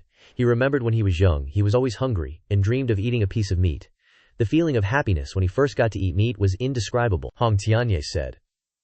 But since embarking on the path of cultivation, I realized that my heart only knows how to focus on killing and reaching the peak of martial arts, but never cares about the feeling of life like this. Hong Tianye truly realized. Indeed, as he said, what's the point of cultivating immortality if you have to give up even the simplest desires like eating and drinking? Ye Junlin, watching him from behind, discovered, is this another breakthrough? Nascent soul. Early stage, mid-stage, late stage, peak, completion, one thought God transformation. Oh my God, this guy can break through just by eating a skewer? His talent is too heaven-defying. A powerful red force emanated from him. He was extremely surprised to find himself breaking through so quickly. Ye Junlin happily announced, Little Hong, congratulations on breaking through to the transformation God realm. I'm truly happy for you, as your master. Your cultivation is almost catching up to your master's. A sinister glint appeared in Hong Tianye's eyes as he thought, I didn't expect the transformation God breakthrough to come so quickly. If that's the case, then this ridiculous master-disciple relationship has come to an end. Ye Junlin sprawled on his chair, a smug look plastered on his face, rubbing his shoulders and saying, Little Hong, I've eaten the meat and leveled up. Come here and give your teacher a shoulder rub, will you? Hong Tianye's expression instantly twisted. His eyes rolled back as he silently cursed with murderous intent. That ye bastard. This daddy is already a transformation god, and you still dare to order me around. Ye Junlin, oblivious to the danger, just sat there grinning like an idiot. Hong Tianye, consumed with anger, contorted his face and flung his hand out at Ye, aiming to strike. Just a tiny transformation god, die for me. But before he could act, someone came rushing in, panicked, and reported. Reporting to Peak Lord Ye. That guy continued. Peak Lord Ye, the sect leader, invites you to the main hall. Says there's something important to discuss. Ye Junlin jolted upright and casually replied, Oh, only a day has passed and he's alive again. Then, he followed the guy, leaving Hong Tianye fuming, grinding his teeth. His hands trembled as he thought, TCH, a heaven-sent opportunity wasted like that. However, Ye Junlin is full of flaws. There will definitely be more opportunities later on for sure. Before leaving, he even did a dramatic jump that made dust fly everywhere, and didn't forget to instruct Hong Tianye. Little Hong, your teacher will head over first. Your massage technique is very comfortable. Please help me massage my feet when I return. The more he thought about it, the angrier he got. He raised his face to the sky and roared, I'm so pissed off. Do you really see this daddy as a servant? He regretted the chance he missed so badly. I should have been decisive just now, and directly choked this shameless thing to death. At the same time, inside the Xuantian sect's council hall, everyone was gathered, chattering nervously. What are we going to do about this? Everyone's face was strained, accompanied by helpless sighs. Maybe the heavens really want to destroy the Xuantian sect. Just then, Ye Junlin arrived, descending from the clouds. Seeing him, everyone respectfully greeted. Peak Lord Ye, Zhu Yunninian's group also greeted him warmly. Junior brother Ye, you've arrived. The eyes of other disciples suddenly lit up, as if they had found hope. It's Peak Lord Ye, with him here things will be all right. Without further ado, Ye Junlin seriously asked, Everyone, what kind of crisis has the sect encountered this time? Why the big fuss? Zhu Yunninian's face was tense. He clasped his hands in front of his chest and began to explain. Junior brother, here's the thing. A few years ago, the Wei Kingdom, protected by our Xuantian sect, sent a message begging for help. They said that strange things are happening across the country, and the citizens are gradually dying. The deaths are incredibly strange. All the blood is being sucked out of the corpses, and this phenomenon is becoming increasingly severe in the Wei Kingdom. There are even many cities with populations of millions that have turned into horrific scenes of corpses littering the streets. As he said this, his voice trembled slightly. Zhu Yunnian paused for a moment, then voiced his thoughts. I suspect there's a demon causing trouble, so I sent a group of disciples to investigate the situation. But all of them disappeared without a trace, never returning. The more he spoke, the more of a headache he felt. He ground his teeth in frustration, revealing, The Wei Kingdom reported again this morning, saying the situation is extremely critical. It's even spreading to neighboring countries now. If this continues to spread, the entire desolate continent might descend into chaos. Furthermore, in the future when the Xuantian sect recruits disciples, the situation will be like falling off a cliff. Hearing this, Ye Junlin was surprised and said, "It's that serious. If it's spreading so widely, didn't anyone see it and do anything before?" In response to his question, Su Qiangshu frowned and replied, "Perhaps everyone who saw it is already dead. If it keeps going on like this, the Xuantian sect might have no successors and gradually decline. The desolate continent is already a barren place for cultivators. Nascent Soul can control everything. Moreover, the Wei Kingdom is still outside the desolate continent. How could there be any problems that the Xuantian sect can't solve?" Hearing this, Ye Junlin glanced over with a look of suspicion, not even getting any replies back. Could it be there's an even more terrifying force behind this? Suddenly, Tongzi gave report. New mission activated. Go to the Wei Kingdom to resolve the root cause of the crisis. After completing the mission, you will receive unimaginable rewards. Hearing this, Ye Junlin happily gave it a thumbs up and praised, "Tongzi, you really have a sense of what's up." Getting praised, Tongzi's cheeks turned red, and lips pouted as it said, "Not bad, right?" He put on a serious face, and turned back to Shu Yongtinian. "Sect leader, I understand what you're thinking. According to what you just said, this phenomenon started in the Wei Kingdom a few years ago, and it's the most serious there now. Then, the root of the problem must be there, so I'll personally go there for a trip." Hearing this, the sect leader replied in joy, "That's for the best," as expected of junior brother Ye, who knows the big picture. "If you take action, this matter will definitely be resolved quickly." As soon as he finished speaking, Ye Junlin flew away on a cloud like an arrow. Then, "See you later. Wait for my good news." Zhu Yunyan chased after him but couldn't catch up.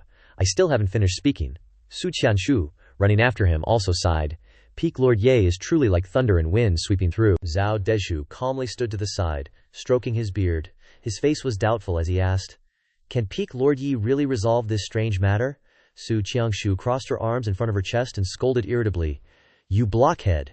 In a small, desolate place like this, what could possibly stump a transformation god?" The others also agreed with this. "That's right, if even he can't handle it, then the desolate continent really can't be saved." Zhu Yumenian didn't delay any longer. He immediately instructed, "Everyone, quickly cultivate. Don't overthink anything else. Don't let down junior brother Ye's expectations of us." Everyone was full of enthusiasm and answered in unison, "Understood." Scene change. The eastern region of the desolate continent, outside the border of the Wei Kingdom, two figures were flying like arrows in the sky. Hong Tianye flew behind him, his heart full of confusion, and he was thinking, after returning from the conference, why is he so eager to go to a poor country like Wei? He's still scheming evil intentions against him. Which is good. On this trip, I must find an opportunity to deal with you. Very quickly, the two arrived at the eastern region of the desolate continent, inside the Wei Kingdom, at Peach Blossom Village. Ye Junlin stood high up and observed, "Looks like there are bandits looting the village. Let's go down and take a look." Hearing this, Hong Tianye showed his disgust and cursed inwardly, "TCH, and he's bothering with such a small matter." Below, the village chief of Peach Blossom Village was kneeling down, begging someone, "Respected heroes, our village is known to be poor. We usually only raise chickens, ducks, cows, and goats. If you want to take them, then take them all. Please don't hurt the innocent people in the village." The Black Wind Camp's leader grinned, revealing his teeth. He replied, "HMPH. Who told you that I wanted those livestock? What I want is you people." As he said this, he slaughtered the innocent people under his feet. Miserable cries rang out continuously. His fierce eyes flashed with blood as he said, "Just die obediently, and you won't have to suffer anything, haha." He laughed gleefully and folded his arms in front of his chest. His subordinates hurriedly ran to the side, shouting in panic, "Everyone, get out of the way! The camp leader is about to unleash his divine skill." The camp leader laughed loudly, flinging his hands out. A powerful red aura burst forth, creeping and attacking the weak people. Cries echoed through the sky. "Help! Please don't kill me, Mom, I'm so scared!" Someone even shouted in panic, "Monster! It's a monster! Is there anyone to save us?" Seeing this, Hong Tianye frowned and exclaimed, "Oh, this evil art." Ye Junlin noticed the slight difference in his attitude and asked, "You know this technique?" At this moment he was panicking, thinking, "This technique is very similar to the enemy in the central region, but he died under the encirclement of the great holy lands in the central region, didn't?" After thinking, he put on a fake face and replied to Ye Junlin, "No, I don't know, but I think it's very evil." Ye Junlin looked at him with disgust and asked, "Stinky brat, what's with that attitude?" He felt worried. If it really is that enemy, then I'm afraid that after this trip, we won't be able to easily return. The innocent people were being pitifully enveloped by that red aura. They cried in vain, "Hoo-hoo, I don't want to die." Finally, Ye Junlin made his move, sneaking up behind the camp leader and saying, "Your nutrients end here. Stop right there." The camp leader roared in anger. "Who the hell are you, you motherfucker? Daring to ruin my good time, you got a death wish." As he spoke, he threw a powerful punch straight at Ye Junlin. But Ye Junlin wasn't even fazed. He just lightly pointed his finger forward, and the camp leader's action froze. His arm exploded in a bloody mess. The camp leader's eyes widened in utter panic. He fell to Ye Junlin's feet in agony. Ye Junlin calmly reassured him, "Don't get worked up. We can talk this out like civilized people." The remaining underlings didn't dare to rush forward. They just stood there, holding their swords and yelling, "See camp leader!" The camp leader was terrified, sweating bullets, his mouth agape in shock. "It's actually a nascent soul stage cultivator." He hurriedly begged for mercy. "Please spare my life," Ye Junlin asked. "Tell me, where did you come from?" The camp leader, his face covered in blood and trembling, bowed respectfully and replied, I was originally a guard in the Wei Kingdom's royal palace, but because I saw something I shouldn't have, the prince ordered my execution. Not wanting to die unjustly, I desperately fled the palace." Ye Junlin pressed on. "What was it you shouldn't have seen, and where did you get that heretical cultivation technique?" The camp leader honestly confessed, "I often saw the prince sneaking in and out of the back mountain, but I didn't dare to pry any further. As for the heretical technique, I was taught it by a mysterious organization during my escape. But I have no idea where they came from," Ye Junlin asked suspiciously. "They just taught you a heretical technique for no reason?" he said in a panic. "They just required me to constantly use this technique to devour the life essence of others in order to improve my cultivation. That's how they passed it on to me. To protect myself, I had to comply. I don't know anything else." Hearing this, Ye Junlin seemed to understand something. He slowly said, "It seems like there's a huge organization behind this, and their actions are probably related to this demonic anomaly." Hong Tianye, standing on the side, was muttering to himself, "This method of imparting techniques is very similar to that person. Could it be that he's really still alive? But why would he appear in Huangjiao?"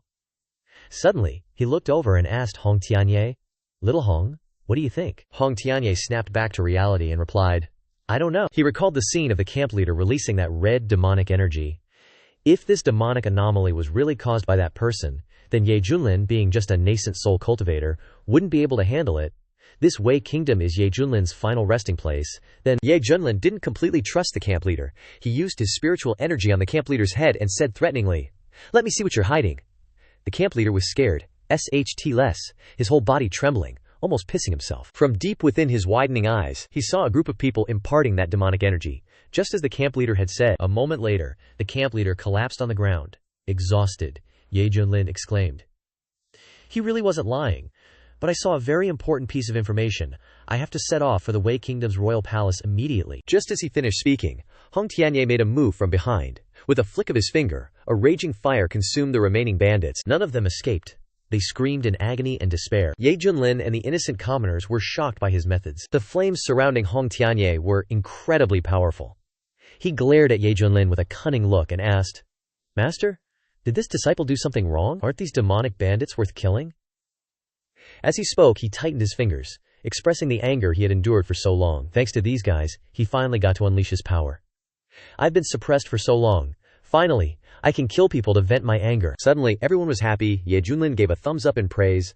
"Ahem, not bad. You did great." The innocent commoners cheered joyfully. The immortal slays evil and brings peace to the people. Acting on behalf of heaven, Taohua village will be eternally grateful to the two immortals. Elsewhere in the Wei Kingdom's royal palace in the eastern region of Huangjiao, everyone was in court discussing state affairs. The Wei Kingdom's aged and frail emperor sat on the throne, sighing continuously. Alas, the Wei Kingdom's population has drastically decreased by 3 parts in the past few years. If this continues, then this emperor's kingdom will soon be destroyed by the demonic insects. I wonder if the Xuantian sect's immortal master can help the Wei Kingdom overcome this difficulty. While the officials were racking their brains for a solution, a naive voice echoed in the main hall, "Father, father." The young princess rushed in, her face radiant with excitement, announcing, "I saw 2 immortals flying over from outside." Hearing this, the Wei Kingdom's emperor perked up immediately. He immediately ordered, "What? It must be the Xuantian sect's immortal master? My beloved officials, follow me to welcome them at once." At this moment, Ye Junlin and Hong Tianye were riding the clouds, floating in the sky, looking incredibly awesome. With a smug look, Ye Junlin asked, "Little Hong, your master chose this way to appear. It's very grand, right?" Hong Tianye, standing beside him with his arms crossed, nodded coldly. "Master is wise." This disciple feels the same. On the surface he was compliant, but in his heart he was cursing. He wants everyone to know. Let's see how you plan to deal with the demonic insects after finding out about them. Don't come begging me to save you then. Soon, the Wei Kingdom's emperor personally came to welcome them. He respectfully clasped his hands before Ye Junlin and said, We welcome the Immortal Master's arrival. Ye Junlin immediately switched to serious acting mode and replied, This one is Ye Junlin, the Peak Lord of the Piao Miao Peak of the Xuantian Sect. Coming here this time will definitely help you resolve this crisis, so you don't need to worry anymore. Hearing this, the Emperor's face lit up. On behalf of the people of the Wei Kingdom, I thank you, Immortal Master. Immortal Master, do you have any requests to make? He quickly landed on the ground and said, Arrange a place for my disciple and me to rest? The Emperor agreed without hesitation. No problem. This way, please. I will personally lead the Immortal Master over there. Ye Junlin's group quickly followed, their expressions grave, but little did they know, not far away, a dark shadow was lurking, saying in a disdainful voice, HMPH, just a peak lord of the Xuantian Sect, pretending to be so impressive. I was just worried about not having any offerings to help Master break through to the peak of the Nascent Soul stage. You came just in time. To sum up the situation, the Xuantian Sect once sent a team to find the source of the evil insects. However, the group of cultivators suddenly disappeared from the world without a trace. Now, the Wei Kingdom is about to be destroyed by the evil insects, and the situation is becoming increasingly uncontrollable. Ye Junlin has to accept this dangerous mission, Hong Tianye smugly thought. Good. At this rate, I'll soon be able to suppress him in terms of cultivation. It'll be safer to make a move then. Ye Junlin saw through his intentions. Little Hong, oh little Hong, all you know is petty calculations. Sooner or later you'll shoot yourself in the foot. He kicked off his shoe, thinking, his biggest mistake is making me his target. Ye Junlin joked, Little Hong, are you curious about how I cultivate? Go fetch me some foot-washing water. When I'm comfortable, I might teach you how to cultivate. Hong Tianye's eyes darkened, and he said angrily, What are you saying? You're just a mere Hua Shen cultivator in this desolate place. You think you're qualified to teach me cultivation? Back then, many immortals received immortal techniques taught by me. If you really can impart some knowledge, I'll consider you my ancestral master. Ye Junlin sighed and reminded him, What are you spacing out for? Don't you want to improve anymore? You're still so young, and you already want to retire early. His face filled with murderous intent, he said helplessly, I, the dignified leader of the Bai Huo demonic sect, have to wash your feet. I might as well just turn against you. That's what he thought, but he still answered obsequiously. Understood. Suddenly, a voice interrupted their conversation, reporting, 2 honored immortals. Strange phenomena have occurred again in the Wei Kingdom. This humble one has something important to report. Hong Tianye glanced to see who it was. Ye Junlin sat on the chair and asked, Who's there? Zhao Heng replied. This one is the great prince of the Wei Kingdom, Zhao Heng. This matter concerns the survival of the Wei Kingdom. I hope the honored immortals will grant me an audience. Ye Junlin gestured forward and said, Come in, what's the urgent matter? Hong Tianye looked at his appearance and thought, Is this the prince who hunted down the bandits? Doesn't seem like it. But is that really the case? Zhao Heng bowed to Ye Junlin and reported, Honored immortal, I have never dared to tell my father about this secret. I suspect the evil insect plague in the Great Way might be coming from the back mountains of the royal palace. He recounted to him. Several nights ago I saw some black demon bats flying into the cave in the back mountains. Furthermore, the palace maids and eunuchs have been disappearing frequently recently, so I think it must be related to them. With a treacherous expression, Zhao Heng said, I have long heard of the honored immortal's heavenly abilities. Now only you can save the people of the Wei Kingdom. I respectfully request that the honored immortal take action and quell the demon bat nest in the back mountains. Ye Junlin pondered for a moment and said in surprise, Oh, my divine sense didn't detect anything strange in the back mountains. How dare this person lie so blatantly? Does he think I'm an idiot? Ye Junlin thought. Either he has someone backing him up, or he has methods to deal with me. He answered him frankly. All right, then lead me to that cave, Ye Junlin thought to himself. I'll investigate and see what kind of tricks you're hiding up your sleeve. Zhao Heng happily replied, Thank you, honored immortal. He pointed towards the door and urged, Please follow me.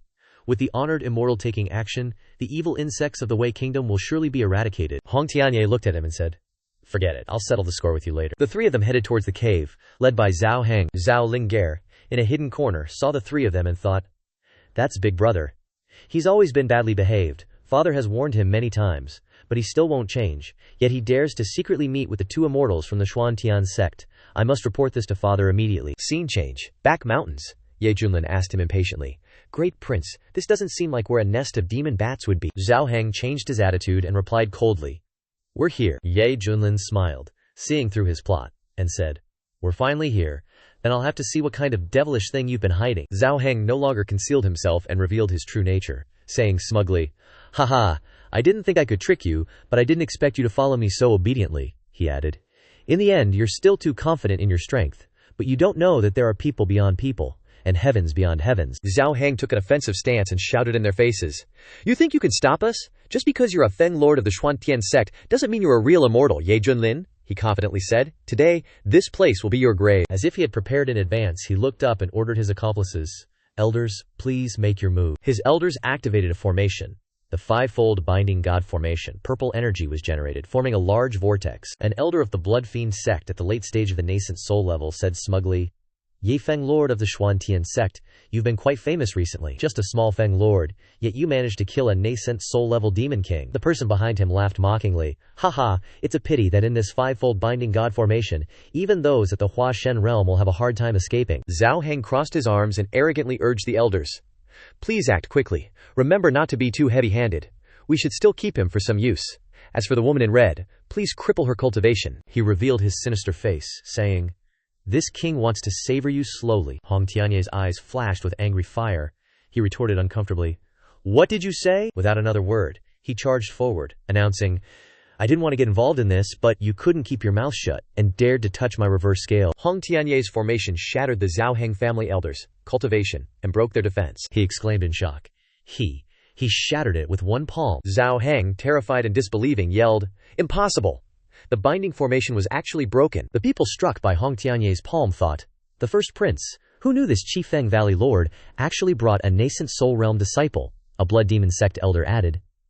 Moreover, her cultivation technique, it's probably immortal grade, otherwise, she wouldn't have been able to break our binding formation. Zhao Heng resentfully glanced at his teammates, grumbling inwardly. HMPH, useless old fogies. I hope you can at least make a great contribution to my master. He started to negotiate, backing down. Fairy, immortals, let's talk this over. With your cultivation, if you follow my master, your future will be limitless. Hong Tianye angrily retorted. You dare to seduce me? I'll make you wish you were dead. As soon as the words left his mouth, he unleashed a barrage of attacks, giving him no chance to respond. Zhao Heng, in pain, sank into a sea of fire, mouth agape, screaming hopelessly. The MC shamelessly commented in satisfaction, That's too tragic. You really know how to scratch the right spot, huh? Ye Junlin reminded Hong Tianye. That's enough. Don't kill him. I have something to ask him. Hearing this, he nonchalantly reduced the force of his attacks on Zhao Heng, following Ye Junlin's orders. Zhao Heng gasped for breath, trying to recover from the near-death experience. The MC stepped forward to interrogate him. Where is your master? Does he really have the ability to make a nascent soul realm cultivator submit to him? Zhao Heng replied. My master was once an immortal in the central region. A mere nascent soul realm ant can't compare. Zhao Heng said. Why don't you seize this opportunity and submit to my master early? Otherwise, when my master shows up, even begging for death will be difficult. Ye Junlin scoffed. Submit, how laughable. Let's see how long your master can hide. And now, I'll kill one of you. He launched his first attack at one of them, counting. The sect leader realized in panic. How is he also in the nascent soul realm? How can there be two nascent soul realms in this desolate province? Ye Junlin launched his second attack, counting. The situation became increasingly tense, and he slowly counted to 3. Zhao Heng's face turned pale. White lightning crackled on the MC's fingertip. He leisurely counted. 4, 5, Ye Junlin remarked. Only you're left. Seeing the situation was not good, Zhao Heng panicked. You wait a moment. His scream echoed across the twilight sky. Master, save me. A pillar of red light shot up from below into the sky. Zhao Linger, hurrying over on horseback, asked, Father, what is that? The person beside her replied, The bloody light is terrifying. The Emperor of Great Wei said, Quick, go see what's happening. I hope nothing has happened to the immortal. On the other side, Hong Tianye recognized the power, saying, This aura is so familiar, it really is him. Although he might be able to deal with Ye Junlin, facing him again makes me feel a little uncomfortable. As if seeing a savior, Zhao Heng's face changed, and he laughed triumphantly, yelling, Ha ha! Master has finally arrived. Your death is at hand. From the far distance, a dark shadow flickered in and out of sight. A red-haired man, a plume of breath puffed out from his mouth. Dressed in crimson, exuding an imposing aura, it was Shi Tianju, the Blood Fiend sect leader of the central region. Ye Junlin, having watched this whole scene unfold, affirmed with certainty, So, you're the mastermind behind the heretical cult, huh? I thought you were a turtle hiding in its shell, too scared to come out. Shi Tianju smirked, looking down on Ye Junlin with disdain. A cultivator from a desolate land? I'll admit you have some tricks, but you're not worthy to fight me. He glanced at Hong Tianye, who was standing beside Ye Junlin, with interest. On the contrary, it's my old friend over there who has piqued my interest. Hong Tianye frowned. Blood Fiend, I didn't expect you were still alive. Seeing him pay attention to Hong Tianye, Ye Junlin asked curiously, Hey little Hong, what's the deal with you and this guy? He flew down, approaching Hong Tianye with surprise. Blood Fiend. That title of mine? It's been over 200 years since the great sacred lands of the central region supposedly killed me. I never thought anyone would still remember me. Hong Tianyé's face darkened as he scoffed. Hey, anyone who experienced that epic battle definitely won't forget it. He cursed inwardly. This bastard. Flashing back to the past, Shi Tianzhu floated in the air, sucking the energy from thousands of people below. Shi Tianzhu, back then, he was the strongest expert in the true immortal realm, relying on devouring people's blood to nourish himself. He even spread his evil techniques to countless followers. If he wasn't stopped, he would have definitely brought disaster to the world. Eventually backfired, taking all the energy of the cult to nourish himself. The memory continues, with the image of thousands of cultivators fearlessly charging forward to attack him. Because his evil methods were so extreme, his cultivation realm rose too quickly, and the top powers joined forces to punish him. Even I, who am a part of the demonic path, was dragged into participating. To think the infamous blood fiend is still alive, and he's appearing in the poorest wasteland of the eastern region. If this news spreads to the central region, it will definitely cause a huge uproar. Zhao Heng pitifully crawled on the ground towards Shi Tianzhu, begging, "Master, you finally arrived. These people want to kill me. You must avenge me." But instead of saving his disciple, a red laser beam shot out from his eyes as he cursed. Presumptuous, causing Zhao Heng to scream in pain. Seeing him not even spare his own disciple, Hong Tianyé's eyes twitched as he cursed. The blood fiend's methods are truly the most evil. You'd even attack your own disciple. He approached Hong Tianyé intimately, saying, "He's just a disciple. I can always find another one. But if you want him dead, then of course I won't spare him. Do you understand my feelings?" Ye Junlin, who had been watching the entire scene, eyes sparkling like stars in astonishment. Whoa, there's some serious drama to unpack here. What kind of storyline is this? Hong Tianyé recoiled in disgust. I witnessed your imperishable body being crushed into pieces by the 4 great divine weapons. Even your blood evaporated. How did you escape? Hearing this, he scoffed. Heh, those self-righteous fools! I had separated a drop of my natal blood beforehand, and used a secret technique to hide it in a discreet location. After I fell, that drop of natal blood allowed me to be reborn. At this moment, his eyes flickered with a hint of meaning. But how fortunate. It seems you are just like me. He stepped forward, raising his hand and wearing a savage expression. Right now, I'm in a hurry to restore my cultivation. You're only in the early stage of the transformation god realm. Why not obediently surrender? Give all your blood to me. That way, we can be together forever. Hong Tianyé hastily retreated, his face darkened with disgust and condemnation. You're truly insane. When we were in the central region, I rejected you countless times. Now that you're reborn, you still haven't repented. Hong Tianyé, enraged, unleashed flames from his entire body and shouted, "Do you really think that being at the peak of the transformation god realm means you can definitely defeat me?" Seeing this, his face darkened with interest. Good, very good. The more you struggle, the more excited I get. For others, fighting beyond their level might be possible, but for me, it's just wishful thinking. Hong Tianyé laughed confidently. Heh, how would you know if you don't try? Then, his expression turning fierce, he unleashed his move, 5 absolute godly flames. He was shocked when he saw this technique appear, like, what? Then he immediately reacted, blasting a bloody power from his palm, bloodshed palm. The 2 super techniques collided in mid-air, creating a massive explosion. He frowned in disbelief, thinking, no way. This harmony flame is so OP, just early nascent soul, yet she can break my bloodshed palm. Where did she learn her skills? Hong Tianyé didn't stop, continuing to unleash moves as a warning. TCH. That was just the beginning. The light around Hong Tianyé's body immediately turned into sharp points and attacked him. Frostfire glacial blaze. Seeing this, he trembled with anger and used his demonic power to transform his arm, gnashing his teeth. Just a defeated underling, soul-devouring blood spear. The 2 moves collided, and it seemed like the blue ice power was gaining the upper hand. Immediately after, the blue power enveloped his arm, causing him to ask in shock, "What kind of fire-type cultivation technique do you practice? Why is it so evil?" But he wasn't about to lose. Using his demonic power in his arm to break the ice, roaring, "Vanish from me!" His face strained, veins popping, he asked savagely, "No wonder I took a liking to you. You really excite me? Did you get a big opportunity after leaving the central region, and then take some powerful expert as your master?" Hong Tianyé wasn't giving in either, frowning and continuing to use her demonic power, yelling, "None of your business! With this cultivation technique, I can rise to dominance in the central region." But in her heart, she had already made a plan. I didn't expect the blessing of the 3,000 inferno flames would allow me to suppress this blood devil, who was once so feared in the central region. But I can't let the blood devil know that this technique was actually taught by a mere chi-refining cultivator from the barren lands. He was furious, his eyes flashing red as he admitted, "If I let you continue to grow, even I wouldn't be sure I could subdue you." Then, using a large amount of power, he laughed savagely. "So it's a pity, but it all ends here. Now, I'll let you know what the true power of the undying demonic physique is. Red and white powers were constantly intertwined. Scene change. At the same time, in the cities of the False Kingdom, thousands upon thousands of people were having their life essence sucked away, screaming, "Save me! Someone save me! Wah! I don't want to die!" Shi Tianju kept sucking up their essence, laughing happily. Nah. This feeling is amazing. These people have long since become my food. As long as I have the thought, I can immediately refine all of their cultivation to strengthen myself. Ye Junlin finally couldn't watch anymore, crossing his arms with a dark face and ordering, "Xiao Hong, don't waste any more time, quickly finish him off." Hong Tianye, hearing this, felt annoyed and retorted, "I don't need you to order me around." Hong Tianye raised her hand to deflect a large gust of wind, thinking, "Crap, how did it turn out like this? I thought Ye Junlin would beg me after being unable to withstand the blood devil, and then I would make my move." His eyes widened in disbelief as he looked at the scene before him. Looking at the changes in Shi Tianju's body and sensing the changes in his aura, Hong Tianye was shocked. The situation now, I'm afraid even I can't control it.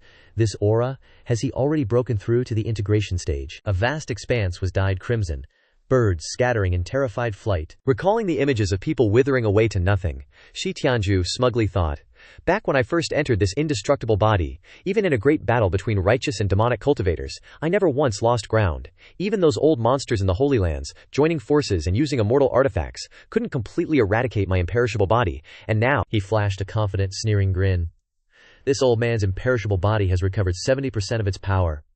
Once I devour all the life in the desolate continent, I believe when I'm back to my prime, even in the central domain, I'll be unmatched." From above, he reached down menacingly towards Hong Tianye below, warning, "Hong Tianye, I'm giving you a chance. If you don't take it, you'll face the full consequences, death." Hong Tianye, witnessing this scene, was astonished. This guy actually reached the combination realm. Immediately afterward, he worriedly mobilized his power. Crap! Violet flame sky rend. Then, Hong Tianye unleashed his power, colliding with the incoming hand. His body was instantly heavily injured, and he spat out a mouthful of fresh blood. Hong Tianye grimaced in pain. "Fighting this blood demon above my level is just courting death. I have no choice but to burn my dantian and risk it all." Hong Tianye then desperately poured all his power into creating the form of a golden dragon. Violet flame, sky-shattering, flame dragon's wrath. He chuckled at the sight, casually blocking the dragon's head with his hand. "Useless. Don't resist in vain. Your moves, against my immortal blood physique, are just like a tickle." He raised his fist, aiming it down at the person below. "It's over." In a desperate, hair-trigger moment, Hong Tianye used all his inner force to create a golden barrier. Then, hiding within the golden light, he frowned, thinking, "I used my strongest move, but it had no effect. What do I do?" He then created a protective shield for himself, Golden Flame Sacred Shroud. Seeing Hong Tianye create a protective barrier, he punched down, laughing loudly. "Ha ha, break for me!" The barrier shattered under his attack, and Hong Tianye was sent flying. Hong Tianye crashed into the ground, sending dust billowing into the air. A group of people on horseback rushed over in alarm. Immortal Zhao Lingzher, witnessing the scene before her, anxiously asked her father, "Father, what kind of monster is that? It's so scary." The Emperor of Great Wei gritted his teeth, thinking, "Is this the source of the evil plague that's causing disaster for Great Wei? Even the immortals aren't a match for him? Is my Great Wei going to be destroyed here?" As the swirling dust settled, a ragged cough echoed. "Cough, cough!" Hong Tianye, lying amidst the dissipating dust, wiped the blood from his mouth and thought, "Is my path to immortality going to end like this? I finally obtained this technique. I'm not resigned to this. Do I have to beg that damned Ye Junlin?" Hong Tianye trembled, sprawled on the ground, unwilling to admit he was inferior to him. Isn't that a great humiliation? Besides, he's just at the peak of the nascent soul realm. Fighting someone in the combination realm is a whole different ballgame. Would begging him even work? Seeing this scene from above, he smiled smugly and contentedly. "We cultivators pursue eternal life. If you don't want to live with me, then after you die, enter my body. Let me carry your will and complete this long, endless path to immortality." Without pausing, he continued to attack the injured Hong Tianye below with his hand. Hong Tianye struggled to his feet, gritting his teeth. "It's over. I'm screwed this time." His eyes widened, his mind blank. Or perhaps it was the instinct for survival, or maybe just the desire to grasp at a straw. Then, he suddenly shouted, "Master, save me!" Shi Tianju was surprised to hear him call out for his master so loudly. "Master? So, you did join someone's sect?" At that moment, a strand of silver hair brushed past, and a satisfied voice sounded, "Good disciple, you finally thought of your teacher." Ye Junlin stepped forward, blocking Hong Tianye, and faced the wicked demonic head-on. He wasn't afraid in the slightest. Instead, he crossed his arms and introduced himself with a dark expression. "Her teacher is me." Seeing this, Shi Tianju pointed at him and laughed mockingly. Hong Tianye, I never expected you to fall to this level. To actually take a piece of trash from the desolate continent who's only reached the nascent soul realm as your master. You're a disgrace to the demonic path. Hong Tianye, lying on the ground, watched this scene with a heavy heart. Even though I hate Ye Junlin always ordering me around, he is my lifesaver after all. Now, standing before Shi Tianjue, he's probably doomed. He glanced at him, not the least bit concerned, and asked, "Am I getting the impression that you're looking down on me?" He directly scorned him, scolding. A fly that doesn't know the immensity of heaven and earth. If I were at my peak, I could drown you with just a mouthful of spit. Hong Tianye, sprawled on the ground, anxiously tugged at his clothes. I'm sorry, disciple didn't know that master wasn't a match for the blood demon, and still called for help. If you still have the strength, then run. He chuckled in response. Run. That's not an option. Hong Tianye, lying on the ground, was stunned to hear him say that. Then watch carefully as your teacher slaughters him for you. He heard Ye Junlin's boastful words and laughed contemptuously.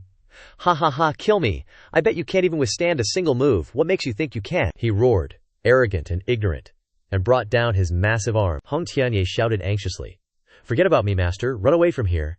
In his head, he thought desperately, I'm done for. Ye Junlin remained calm in the face of the storm, circulating his power to protect himself. Suddenly, the system's voice chimed in, announcing, initiating check. Host is currently facing an attack from a late-stage combination realm cultivator, passively activating, stronger when facing the strong, receiving mid-stage combination realm cultivation. A powerful aura erupted, barely revealing half of Ye Junlin's smiling face. Centered on Ye Junlin, an intense force formed a pillar that pierced right through the incoming hand. A dazzling golden light obliterated everything.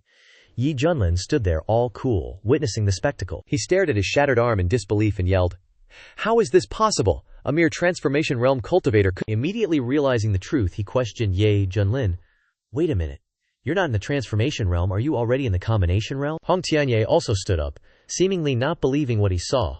What, he thought, this guy was hiding it so well, pretending to be a transformation realm cultivator but secretly a combination realm expert. Recalling Ye Junlin's cheeky expression, Hong Tianye was furious.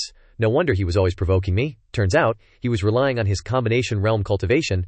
I almost got fooled. Then, something dawned on Hong Tianye, and he panicked. Good thing I didn't really turn against him back then. Zhao Lingreyer, witnessing the unbelievable scene, happily jumped up and praised, Immortal Master is truly amazing, I want to be like him too. The Emperor felt a little relieved but still worried. Alas, Immortal Master's opponent is the extremely powerful evil insect, and it is immortal too. I am afraid it will still be difficult for him. This time, Ye Junlin laughed gleefully, thinking, Ha ha, so this is the feeling of breaking through to the combination realm. It feels like I can destroy the heavens and earth with a flick of my wrist. The powerful aura burst forth and exploded in the sky. Ye Junlin lightly floated up, facing Shi Tiangui, who resentfully recovered his arm and challenged him, HMPH. Although we're both in the combination realm, the difference between the cultivation techniques of you uncivilized cultivators and me is as vast as the heavens and the earth.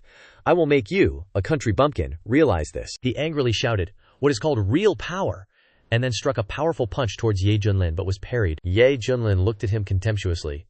You are the one who does not know what true power is. Ye Junlin then used his power to create a giant illusion larger than him, and punched him, King's palm print. Ye Junlin lightly conjured a spark with one finger. Then, he continuously punched the spark to shape it, and launched it toward him. He unwillingly raised his hand to block the ball of light that Ye Junlin had launched, but his hands dissolved. He grinned, and incredulously exclaims, This. Ye Junlin laughed and mocked. Ha ha, you say this is the difference in cultivation techniques, he happily recalled.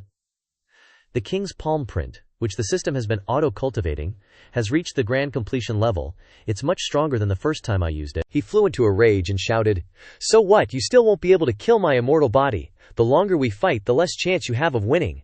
Seeing him go crazy, Ye Junlin was not worried but instead thought, This immortal blood body is quite interesting. But that's good. Let's try a new move. Ye Junlin stared at his right hand with a dark face, and decided, Then let's try this move. A small golden orb appeared on his finger, and he happily thought, The mastery of this divine ability has reached the perfect level. Great wilderness heaven, imprisoning finger.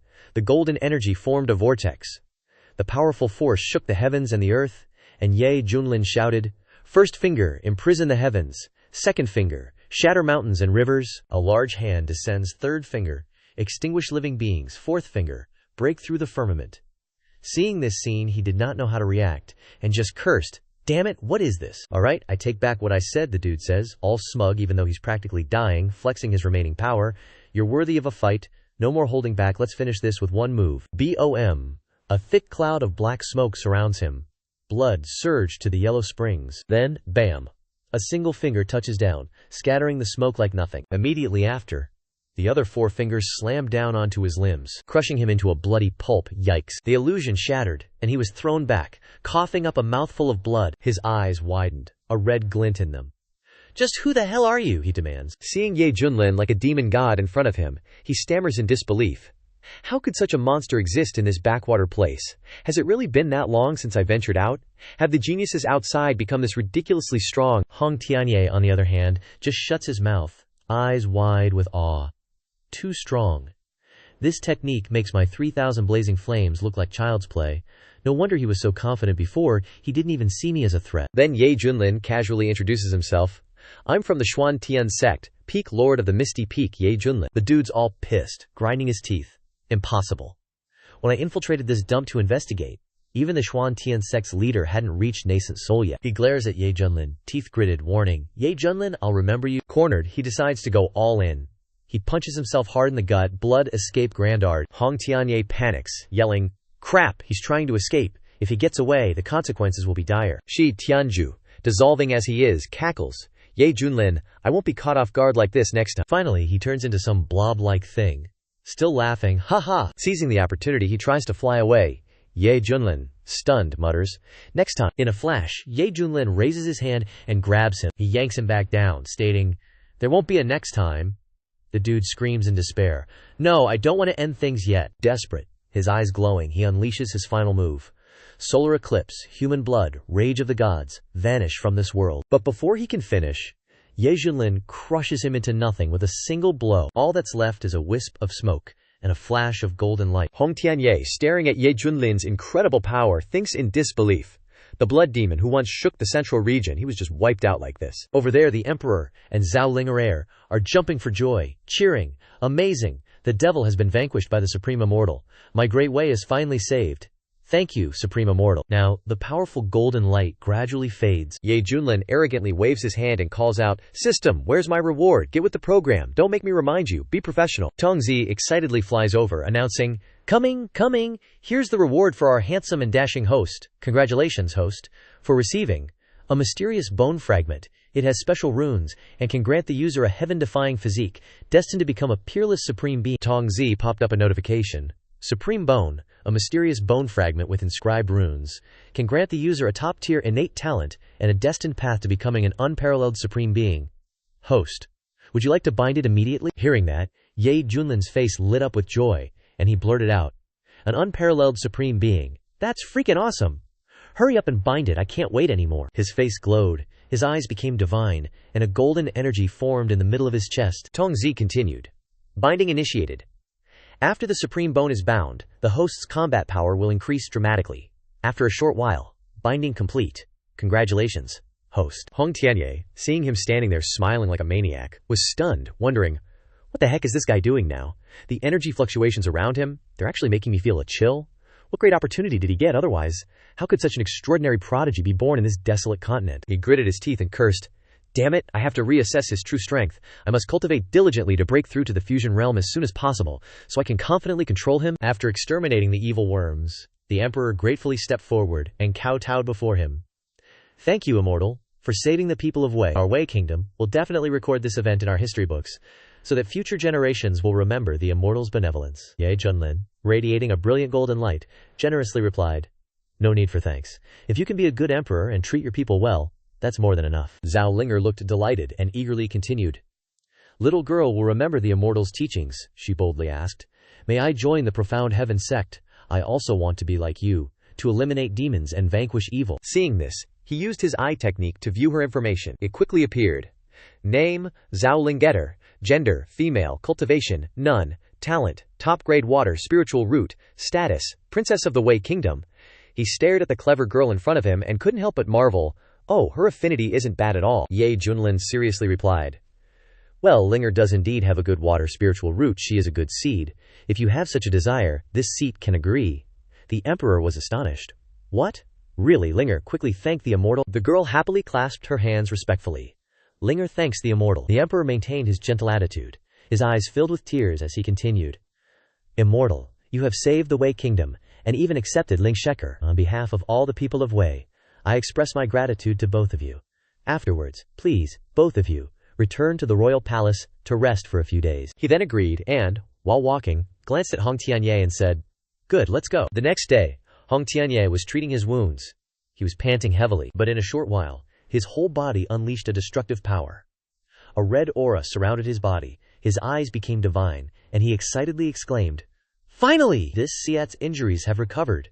My cultivation has now broken through to the peak divine transformation realm." He officially reached the peak of the divine transformation realm. He was also very surprised by his cultivation speed and thought to himself, "Since I started cultivating the 3,000 burning flames and consuming elixirs, my cultivation speed has increased a lot. His methods are indeed extraordinary." Hong Tianye's eyes were bloodshot, his teeth clenched, flames flickering in his hands, and he said with a hateful tone, "Although this time he saved this seat, the humiliation I suffered cannot be ignored like this. When I break through to the fusion realm, I will return the humiliation I endured before twofold." He smugly imagined the day Ye Junlin knelt at his feet and smiled triumphantly. "Just you wait, Ye Junlin.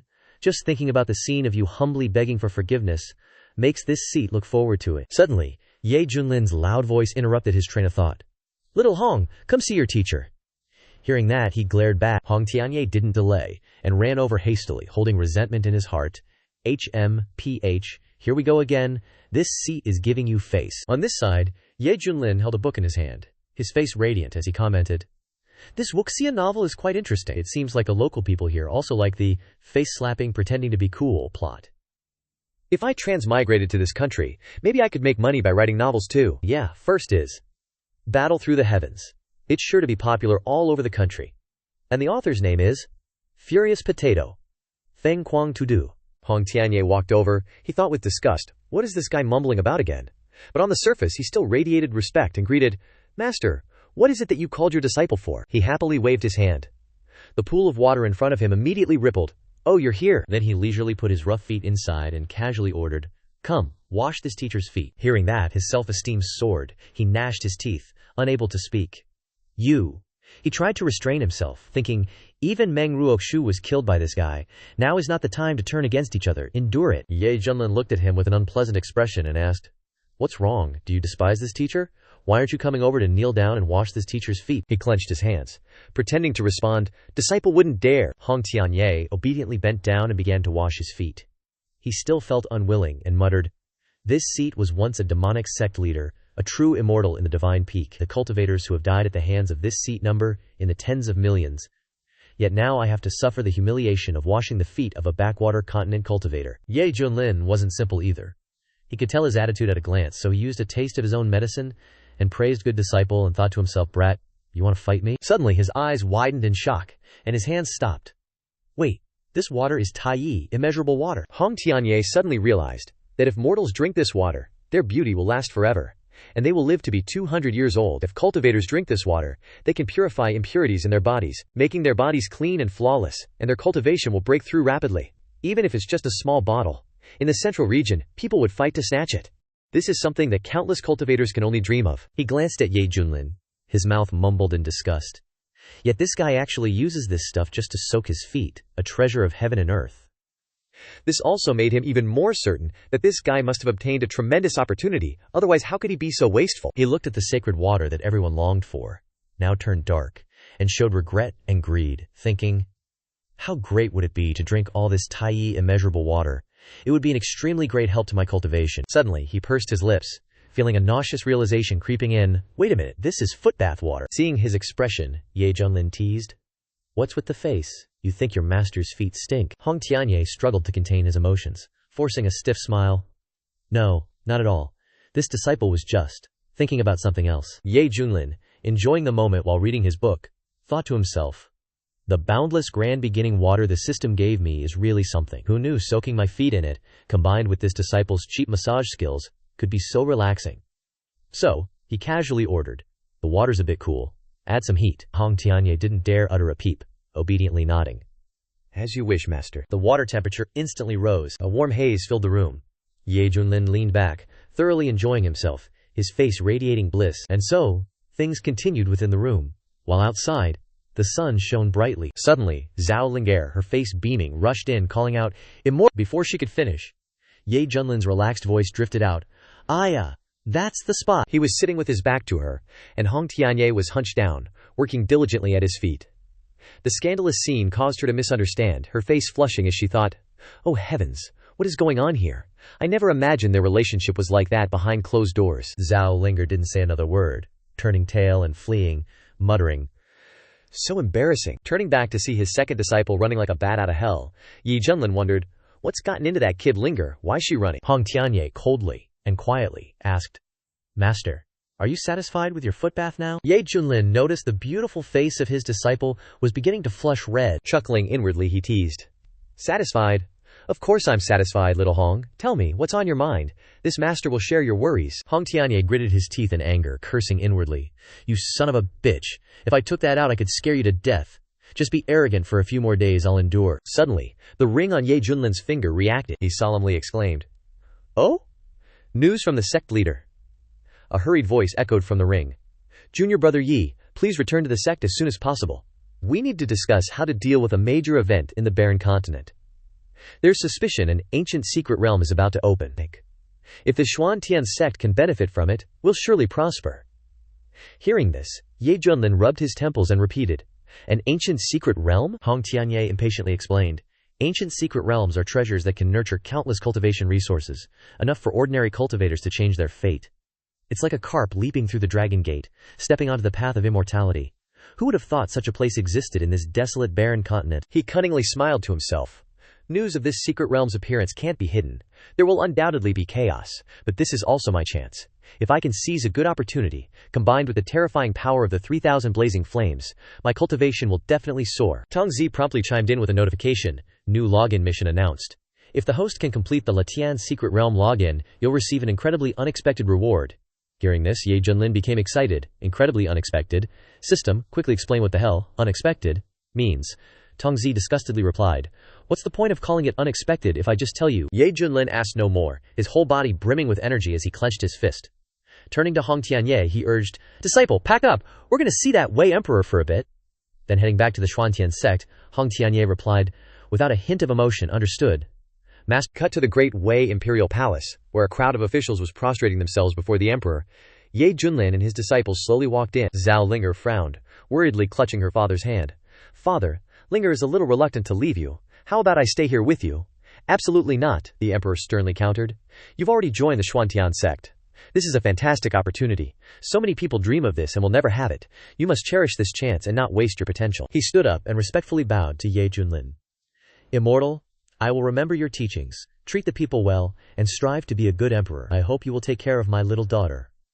Ye Junlin switched to his stern mode, saying, "Everyone has their own destiny. She has joined the Xuantian sect, and will not suffer any grievances.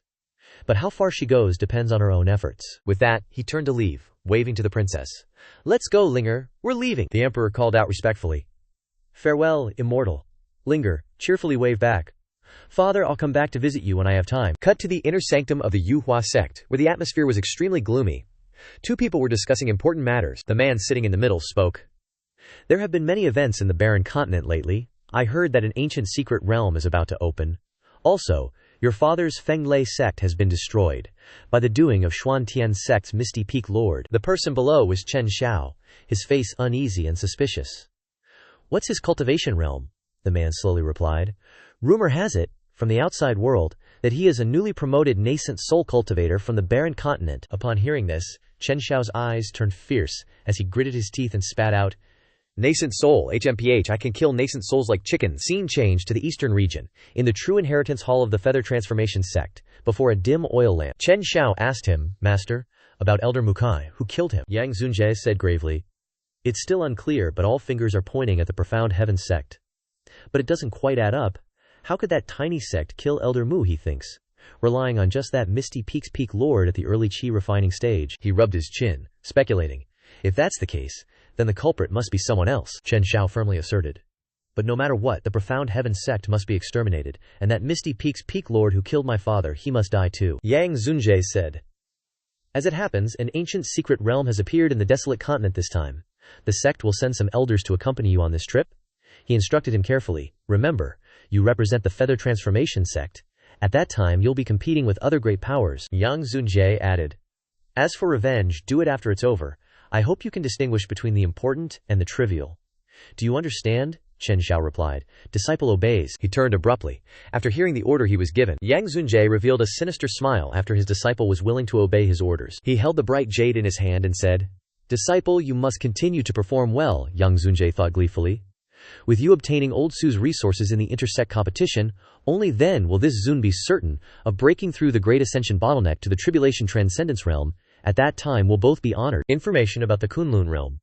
In the Kunlun realm, a transformation god is called a divine lord, a fusion is called a celestial lord, a great ascension is called a venerable or supreme, and a tribulation transcendence has the title of false immortal. Having the word immortal attached means one has the strength to dominate a region. As for the desolate continent, a nearly non-existent province, because it has the immortal destiny secret realm, it has suddenly become famous far and wide in the eastern region. The blue-robed man said unhappily, Lucky bastards.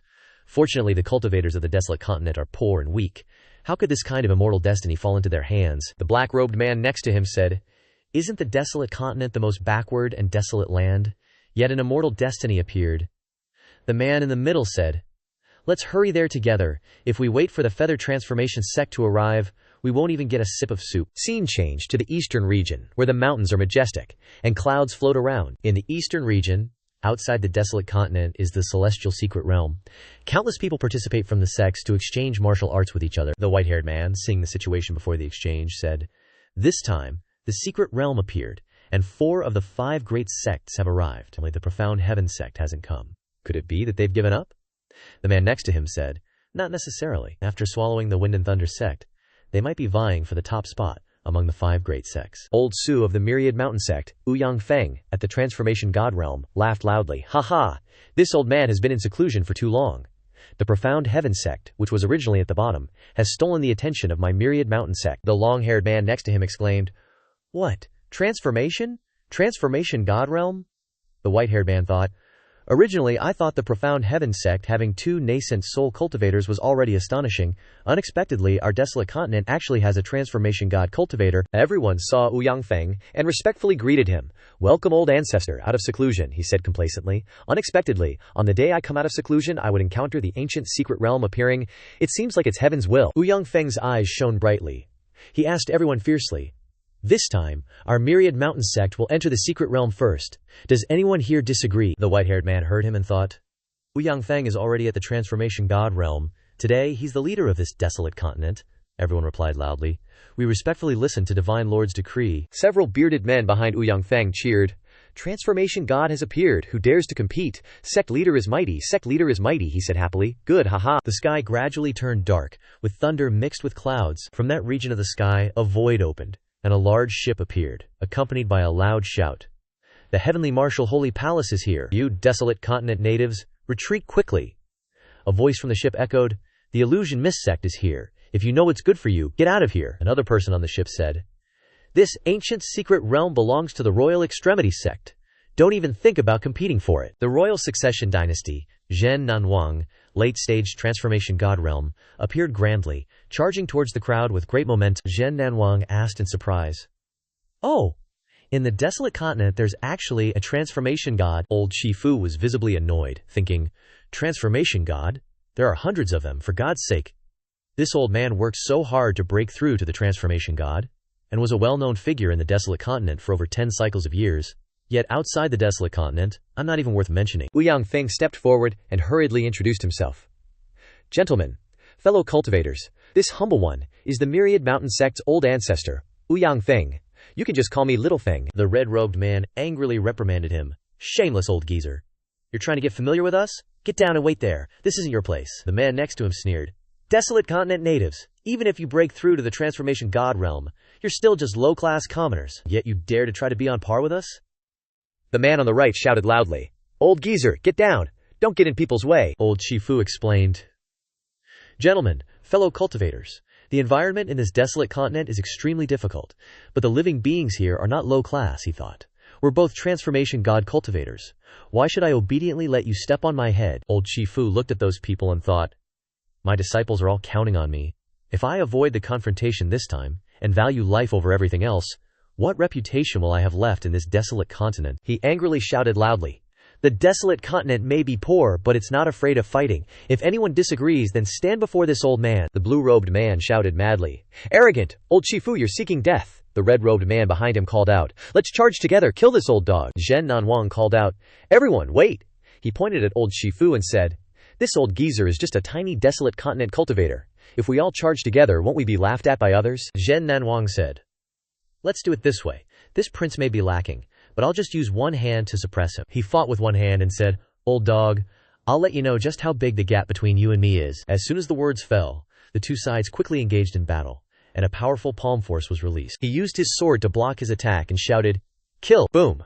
Their attacks collided head-on, evenly matched, neither gaining the upper hand. Zhen Nanwang gritted his teeth in anger, saying, "Oh, you old geezer, seems I underestimated you." The two continued fighting, Lao Chifu provoking.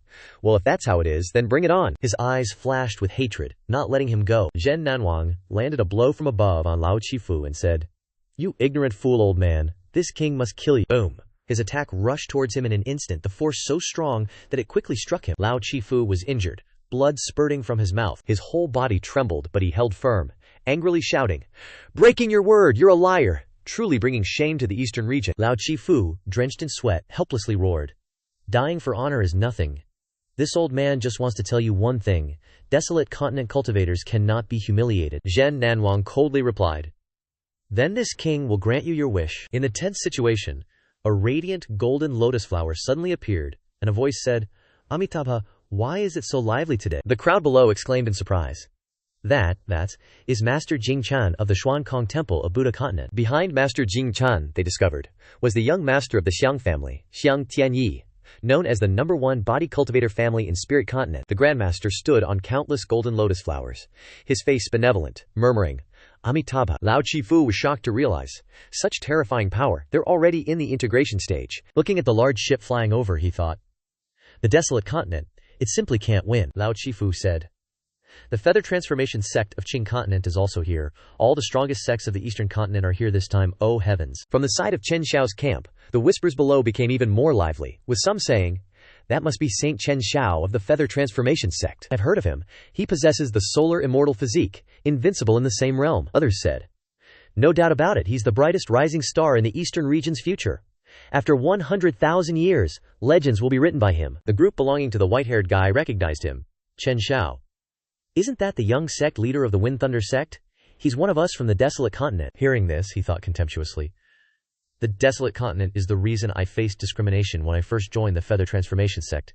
It truly disgusts me." The white-haired guy, belonging to Chen Xiao's faction, struck the group claiming kinship and shouted, "Our feather transformation Sequit saint is not someone you desolate continent ants can discuss.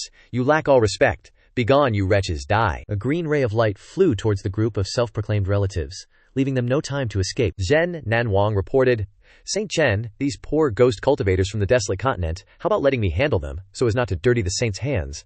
Chen Xiao coldly crossed his arms and replied, "As you wish." Outside the desolate continent, white clouds floated everywhere. Xu Yunyan's group arrived outside, observing the situation. He said, "I guessed right, this time the secret realm appeared. Chen Laogao's son definitely came running. Luckily, the profound heaven sect hasn't shown up yet." Zhao Dezhu suggested, "Sect leader, while they're busy fighting for the secret realm, let's quickly leave the desolate continent and go into hiding for a while." Su Qiangshu said, "We still need to see how junior brother Ye is doing.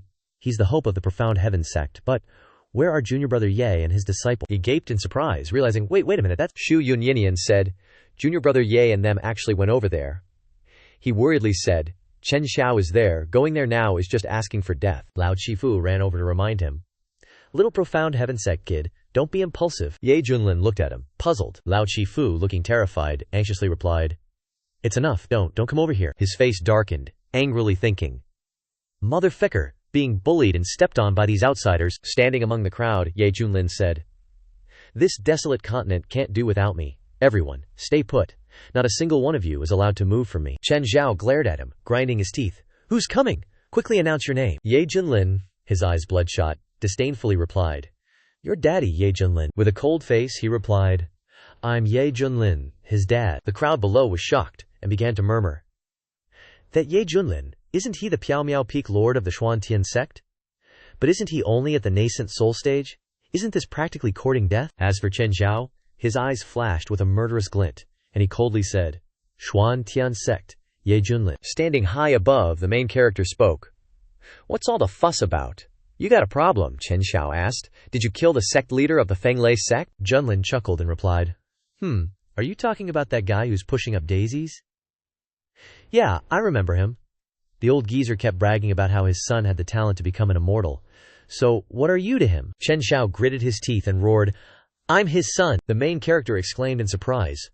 Holy crap, so you're the son of that deadbeat. Chen Xiao clenched his fists and yelled, Ye Junlin, I want your life. The Zhen King rushed in front of Chen Xiao, wielding his mace and looking furious. Holy Son Chen, allow me to take care of this good-for-nothing and bring him back to you. Brat, you dare disrespect the Holy Son?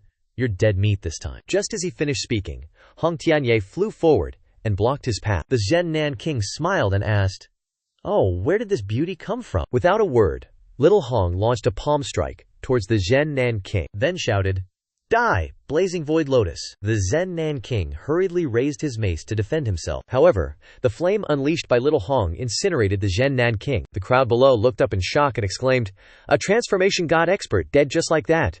Since when did Huang Zhao have such a powerful expert? Oh, Yang Feng also lamented, Sing, what a waste. I always thought I was the number one in Huang Zhao. Turns out, there's always someone better. After finishing the job, little Hong flew to the main character's side and bowed respectfully. Shifu. Yang Feng exclaimed in shock. That senior? Turns out he's Peak Lord Yi's disciple? No freaking way. Who was it earlier that said Peak Lord Yi was at the Nascent Soul stage? A nascent soul who managed to take a transformation god expert as a disciple?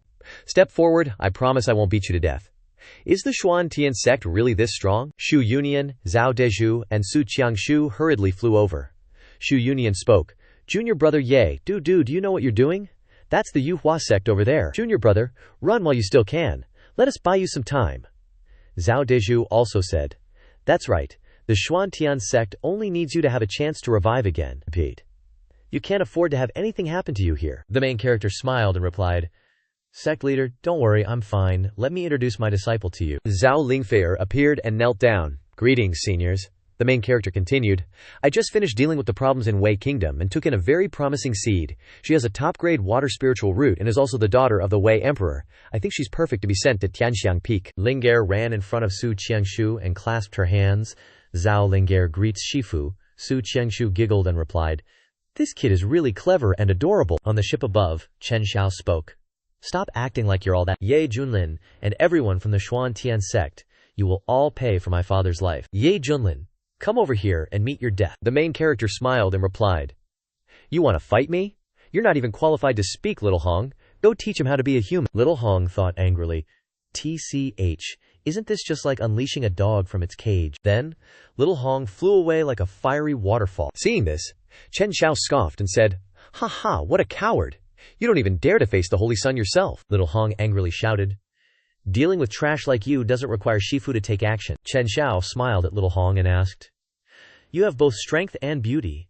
Why stay in this small sect waiting to die? As long as you're willing to submit, the Holy Sun guarantees that the Yuhua sect will give you much better treatment. Little Hong replied, Not interested. Chen Xiao was stunned by little Hong's straightforward answer and asked, This young lady, are you really not willing to reconsider?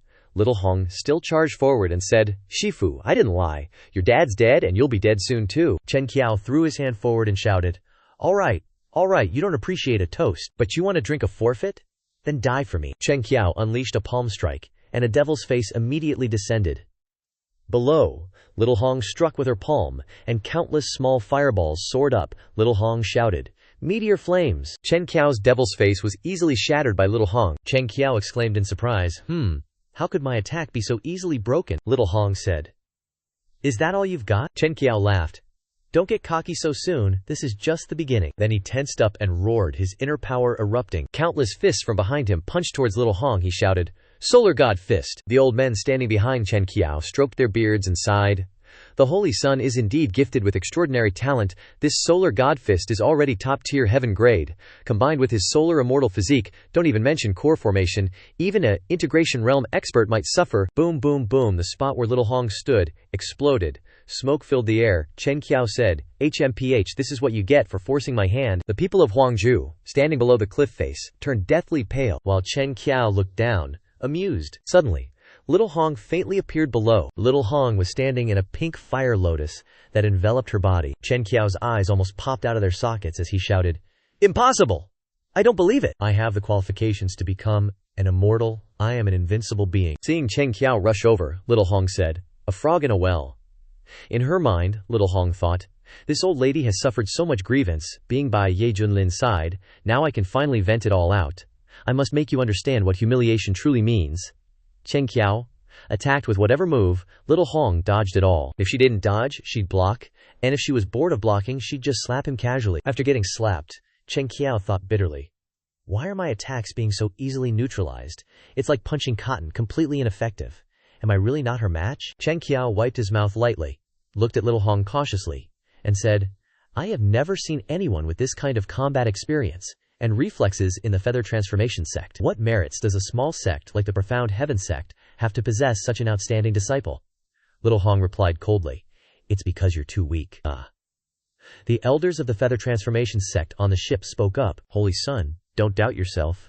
You are a top-tier prodigy, selected by the Feather Transformation Sect from tens of thousands of people. You are the person with the greatest potential to become an immortal. Chen Qiao gritted his teeth and muttered, this Holy Son has the qualifications to become an immortal. Then he shouted, I haven't lost yet. Solar Holy Body, 2 nascent stage divine powers, solar eclipse, die. With those words, he fired a huge golden palm towards Little Hong. Little Hong's left hand blazed with flames, and she said, childish.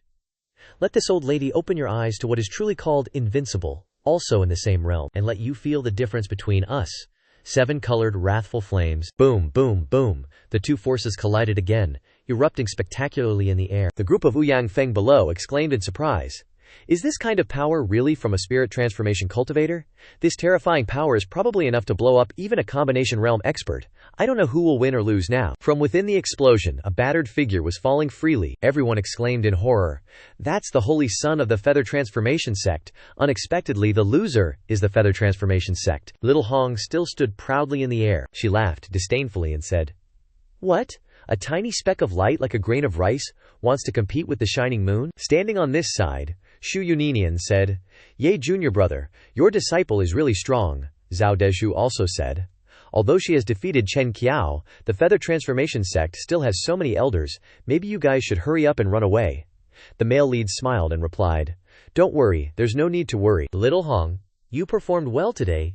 Cook more rice for me tonight. Little Hong clasped her hands and bowed. Thank you, master. One of the elders hurriedly flew over to catch Chen Zhao. Chen Zhao muttered in anguish, I lost. The elder quickly turned to encourage him. Holy Son, don't be so discouraged. Chen Zhao turned and said, Elder Yan, I lost. I'm not invincible in the same realm. I've disgraced the Yuhua sect.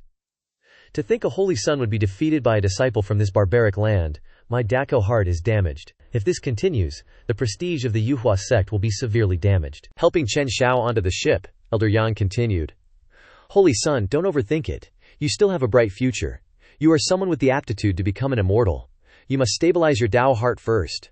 Only by wiping out these barbarians in the barren province can we restore the absolute authority of our Yuhua sect. Then, he turned to the other 2 and said, injuring our Yuhua sect's Holy Son, this matter cannot be settled lightly, men.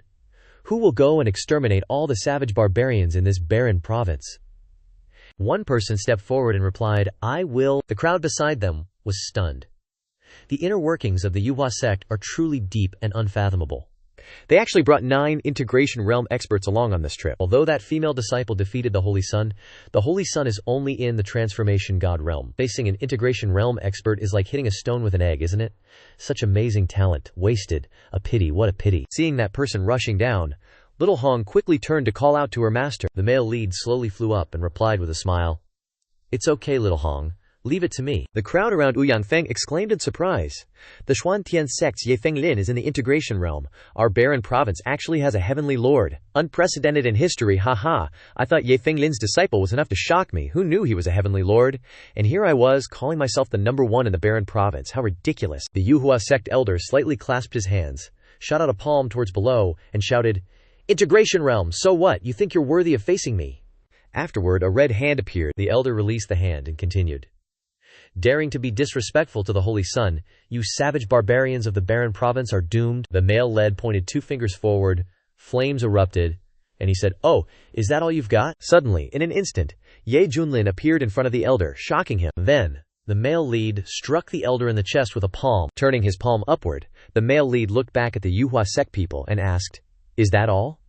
The male lead thought to himself, "Who knew that after grafting the supreme bone my physical strength would be so strong? Just using my physique is enough to crush people of the same level." Enraged, Elder Yan shouted, "Everyone, attack! Kill him!" Immediately, the remaining elders rushed down. The projection behind the male lead appeared again.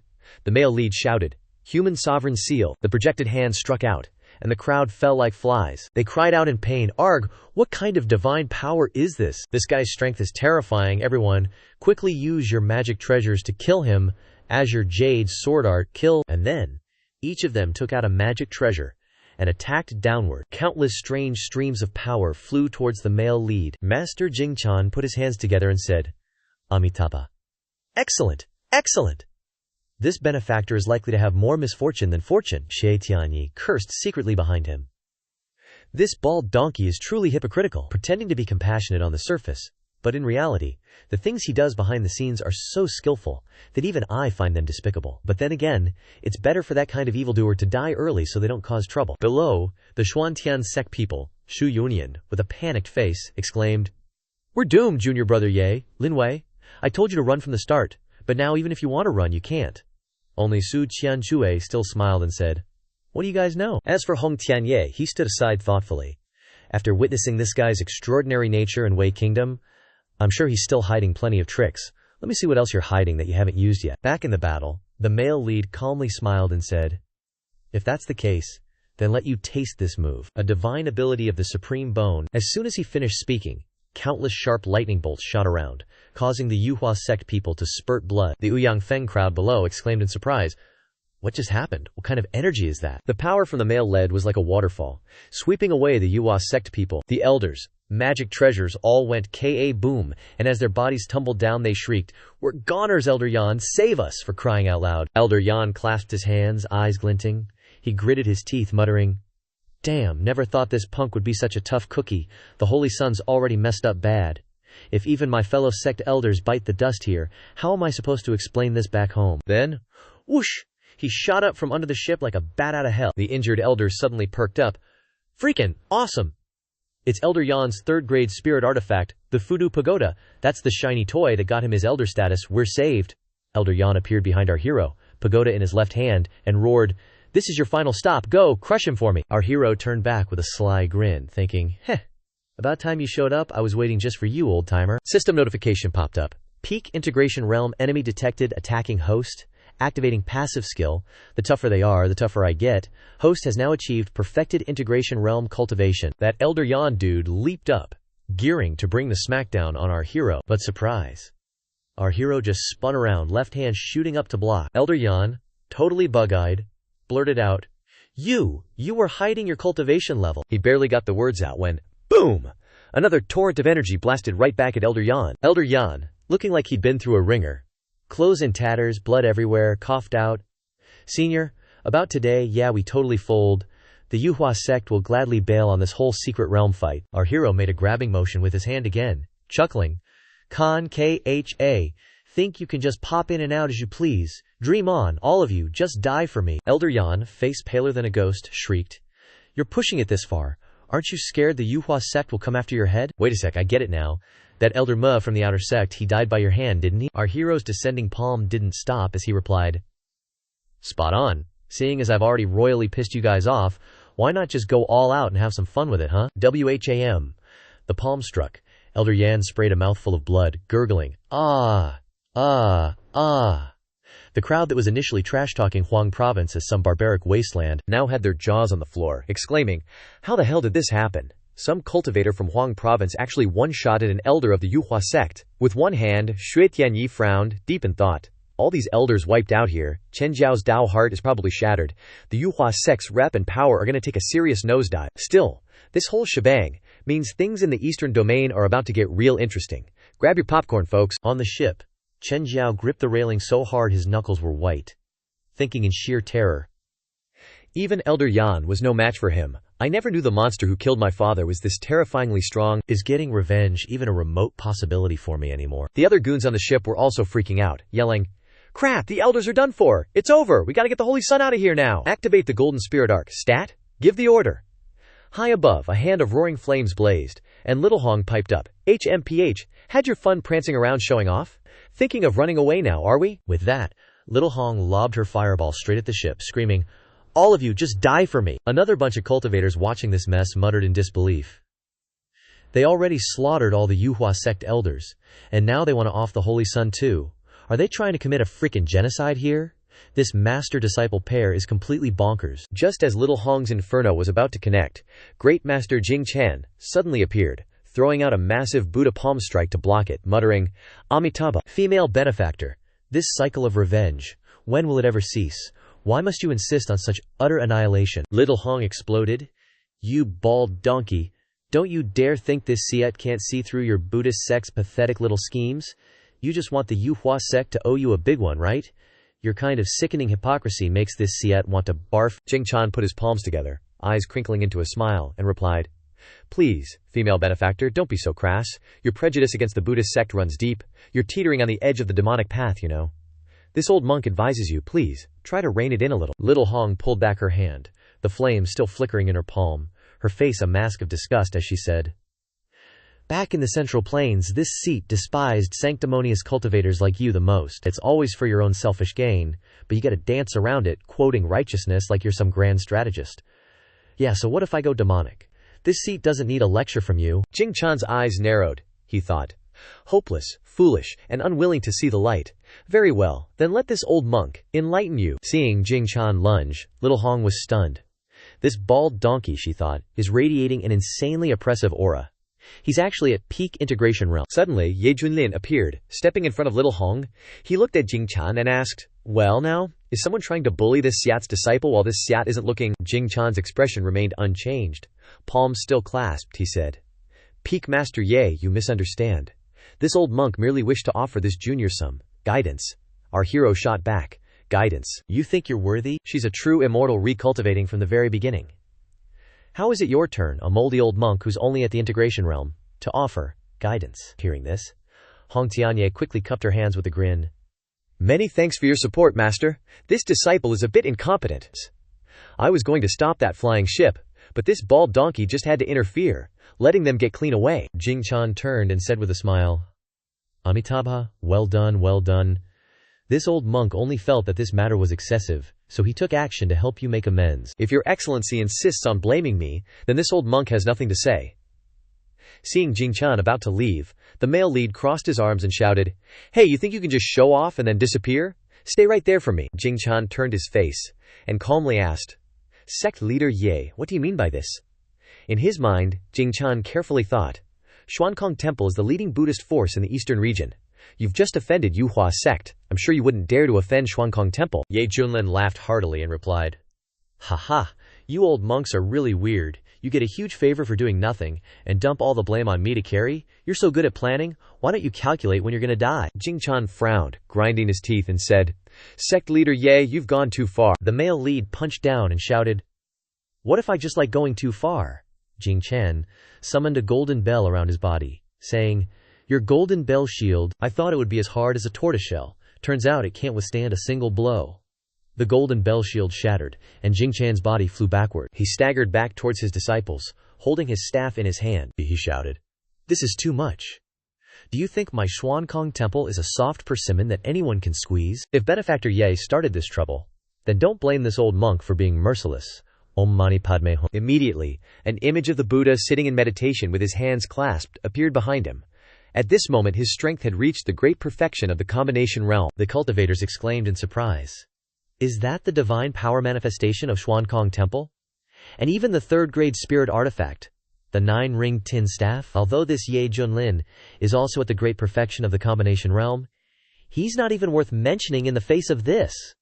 Is this guy Ye a reincarnated pig? Why would he suddenly go offend Xuankong Temple? Does he think his life is too long?" Jing Chan's eyes flashed brightly as he shouted, "Benefactor, Ye, this old monk has given you a chance. But you are foolish and ignorant, so let this old monk save you. Destroy."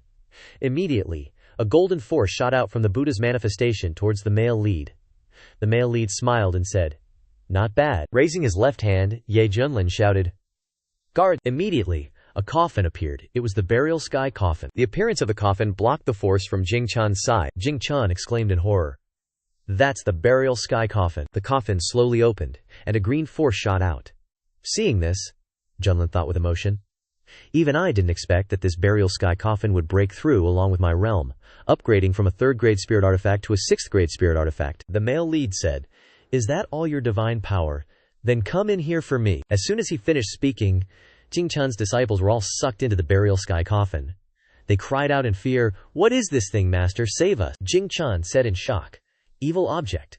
How can you, Xuantian sect, have this evil object? Everyone, this person is a demonic cultivator. Quickly take action to kill him." The cultivators turned pale, not daring to even breathe or think. And who would dare to help at this moment? Little Hong looked at the male lead and thought to herself, this guy is still hiding something. Seeing the force of the burial sky coffin getting closer and closer, Jing Chan quickly put the staff in front of him to resist, saying in a panic, "Benefactor Ye, Amitabha, you have become an enemy of Yuhua sect. Are you determined to oppose the largest Buddhist sect in the eastern region?" The male lead still decisively took action, shouting, "I hate hypocritical people like you the most. Stop talking nonsense, just go in here for me." Alea, Jing Chan, was finally sucked into the burial sky coffin. Then, the coffin lid slammed shut, and one left hand supported the burial sky coffin. The male lead said coldly, "Anyone else?" In the square below, everyone was shocked and disgusted. Damn, who would dare to go up? It's terrifying." Zhu Yonian clenched his fists and exclaimed excitedly, "Awesome, junior brother Ye is really awesome." Zhao Dezhu opened his mouth wide and exclaimed, "God, please come down and see, I must be dreaming, right?" As soon as he finished speaking, Zhao Dezhu was slapped by Su Qiangshu. He covered his face and turned to ask, "Senior sister, why did you hit me?" Su Qiangshu smiled and asked, "Does it hurt?" Zhao Dezhu replied, "Nonsense." "Of course it hurts," Su Qiangshu continued.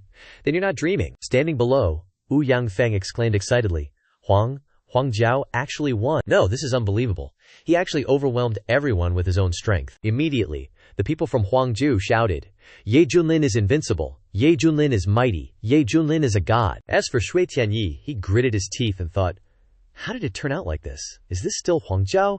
Did we come to the wrong place? We initially thought that the guy named Ye was just courting death.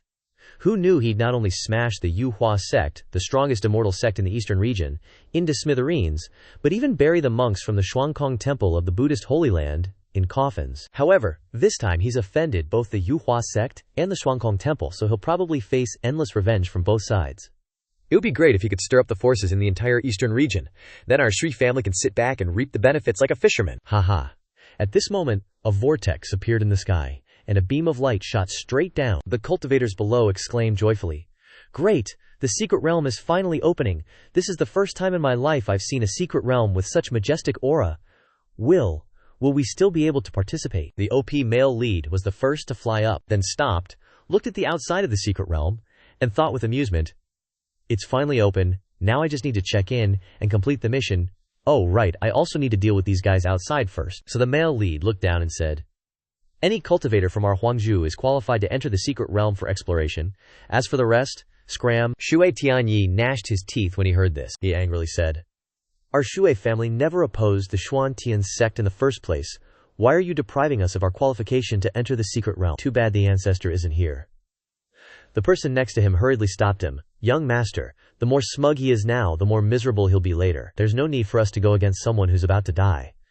Shui Tianyi replied, "HMPH, you're right. If you want someone to be destroyed, you must first let them be arrogant. This guy is so domineering, he definitely won't live long. Let's go." Seeing the Zhu family leaving, the cultivators from other starfields also muttered through gritted teeth. Even the strongest Zhu family had to proactively leave. Looks like no one here dares to oppose this Ye Junlin. Sigh, we crossed the endless sea to get here, but it seems like all our efforts were in vain. Let them be proud for a bit. We'll wait and see how this drama unfolds. Ye Junlin led Little Hong and looked at the people below, saying, "Let's go everyone, shift scenes to inside the Luo Tian secret realm." Looking around, Jun Shen exclaimed, "Wow, I didn't expect the scenery inside the secret realm to be like this. It's so beautiful." At this moment, the system notified, "Check-in detected at Lupo Tian secret realm. Do you want to receive the check-in reward?" The male lead replied, "Receive." The system displayed, "Congratulations to the host for successfully checking in and receiving the Heavenly Emperor's Dharma image. Heavenly Emperor's Dharma image. The user can directly summon the Dharma image. Your strength will be greatly increased. and you can also use a certain accompanying divine ability. Remembering the image of Jingchan's Dharma image earlier, the male lead thought, Dharma image. This reward is not bad. That Jingchan's Buddha statue was really difficult to deal with just now. If I hadn't used the burial heaven coffin, I would have had to fight a fierce battle to finish it. On the other side, the people of the Xuantian sect were busy picking spiritual herbs. As they picked, they exclaimed, Zen spirit herb, purple crystal vine, ginseng emperor, and even a 1,000-year-old blood spirit fungus. Good stuff, all good stuff.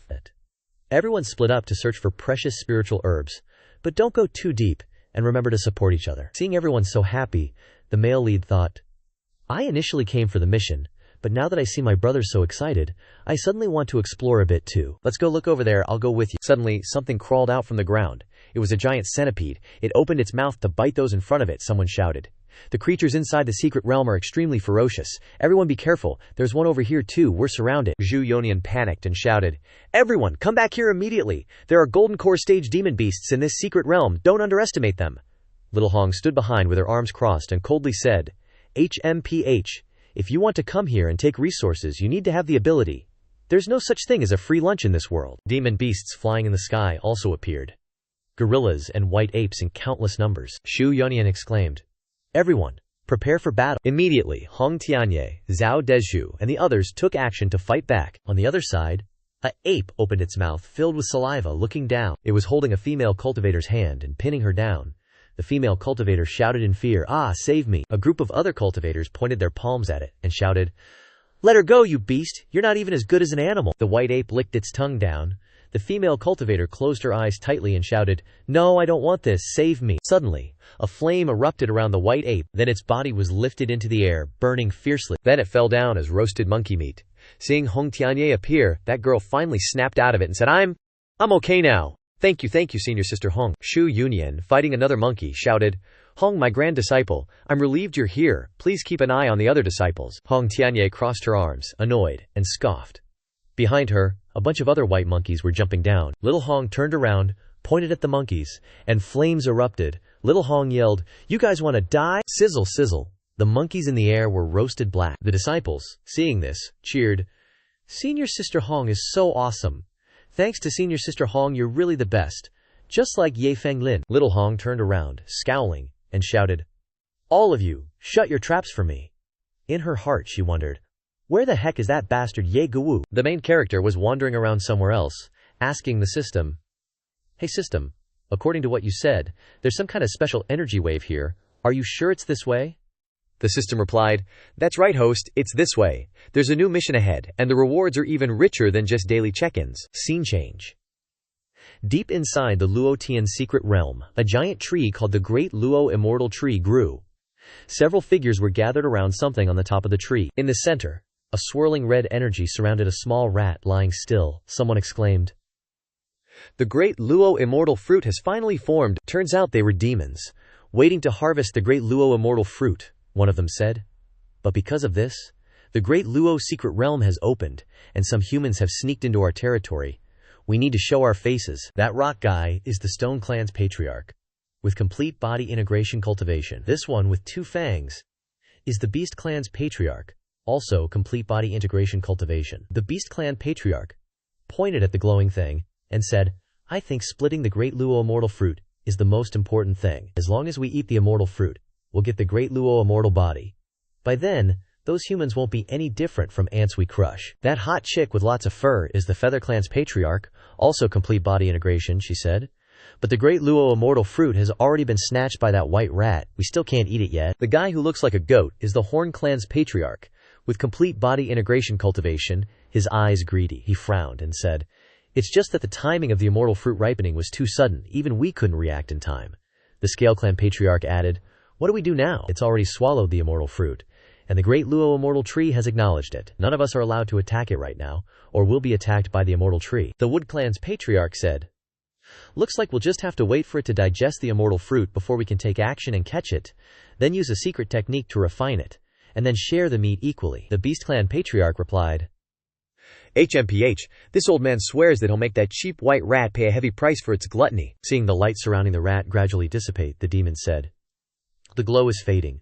That beast is almost done digesting." Inside the glow, the rat clenched its fist and raised its arm. When the glow completely disappeared, it laughed happily and said, "Yawn? Squeak squeak, that was a good nap." Looking up, the rat saw several big-shot demon beast patriarchs, their eyes full of murderous intent, staring at it.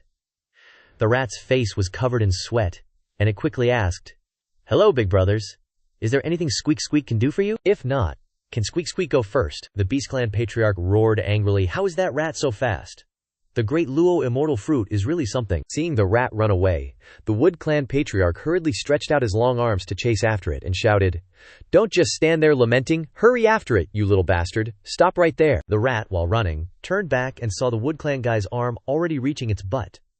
The rat frantically begged, "Squeak, big brothers, let's talk about this slowly. Squeak Squeak is a reasonable rat. Oh, save me, I know Squeak." Suddenly, a pinkish-purple spatial barrier appeared in front of the rat. The rat exclaimed in surprise, "That's a spatial jump." The rat dove right into that barrier. The Wood Clan Patriarch's hands almost grabbed the rat's tail. A second later, that barrier reappeared about 30 feet ahead, and the rat jumped out of it. Its eyes were dizzy, and it cried out, "Squeak Squeak, so dizzy! Where did Squeak Squeak just go? Who's Squeak Squeak? Where's Squeak Squeak?" The Feather Clan Patriarch suddenly appeared in front. She flapped her wings, feathers flying from her body like blades towards the rat. The Feather Clan Patriarch said, "I didn't expect it to have the power to teleport after only digesting the immortal fruit. If I let you escape and completely digest it and cultivate into a demon, who knows how strong you'll get. You better die here obediently for me. Man Tian Fei Wu." The feathers shot towards the rat. The rat flew backwards and cried out, "Ouch!" squeaking. "That hurts." Squeak Squeak doesn't want to be eaten. Squeak Squeak must live on. Suddenly a shadow flew over. The rat turned its face in panic despair. "Squeak, stop here!" The Stone Clan Patriarch rushed over. He opened his large mouth and shouted loudly. His eyes flashed with murderous intent as he looked down at the rat. Seeing this move, I could only think of the lion's roar. The rat was hit by that invisible force, and its body flew backwards. Then the rat fell from the top of the tree high above to the ground below. The place where the rat landed created a small range of cracks. The Wu clan leader flew down, yelling, "You dare to covet the Daluo immortal fruit, you dead rat! Do you even know how precious that thing is? With your status, how could you possibly deserve it?" The Beast Clan leader also jumped down, dagger in hand, face fierce, and shouted, "Running! Why aren't you running anymore? Ha ha! You think you can eat the immortal fruit and escape from our hands?" The little rat was injured. It turned around and cried out in pain, "Squeak! Squeak!" The little rat retorted, "You guys didn't write your names on it, so why can't Squeak eat it? Now you're blaming Squeak. Squeak is also very sad." The Stone Clan leader spoke up. "You need to know that the Daluo immortal tree is the pillar supporting the entire immortal realm. It takes countless years to bear a single Daluo immortal fruit. Eating it grants you the Daluo immortal body, the #1 immortal physique in the Kunlun realm. Our clansmen have waited for hundreds of generations, and our wish was finally about to come true. Just as we saw the Daluo immortal fruit, you snatched it up. Tell me, shouldn't you atone with your death, so that the immortal fruit can return to where it belongs?" The little rat looked panicked and frightened, replying, "What? Turns out Squeak eating the fruit was such a big deal. What do I do? Squeak is really going to die. Please, is there any great hero who can save Squeak?" The Stone Clan leader's large stone hand reached out, and he shouted, "Die!" Suddenly, a surge of azure power came from behind the Stone Clan leader. He turned around, his face astonished, and exclaimed, "Whose aura is this?" After ages of waiting, the male lead finally appears.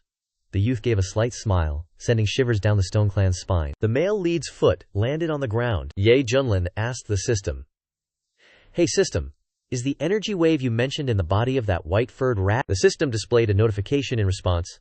"That's right. This rat has just swallowed the Daluo immortal fruit, and a Daluo immortal body has formed in its body.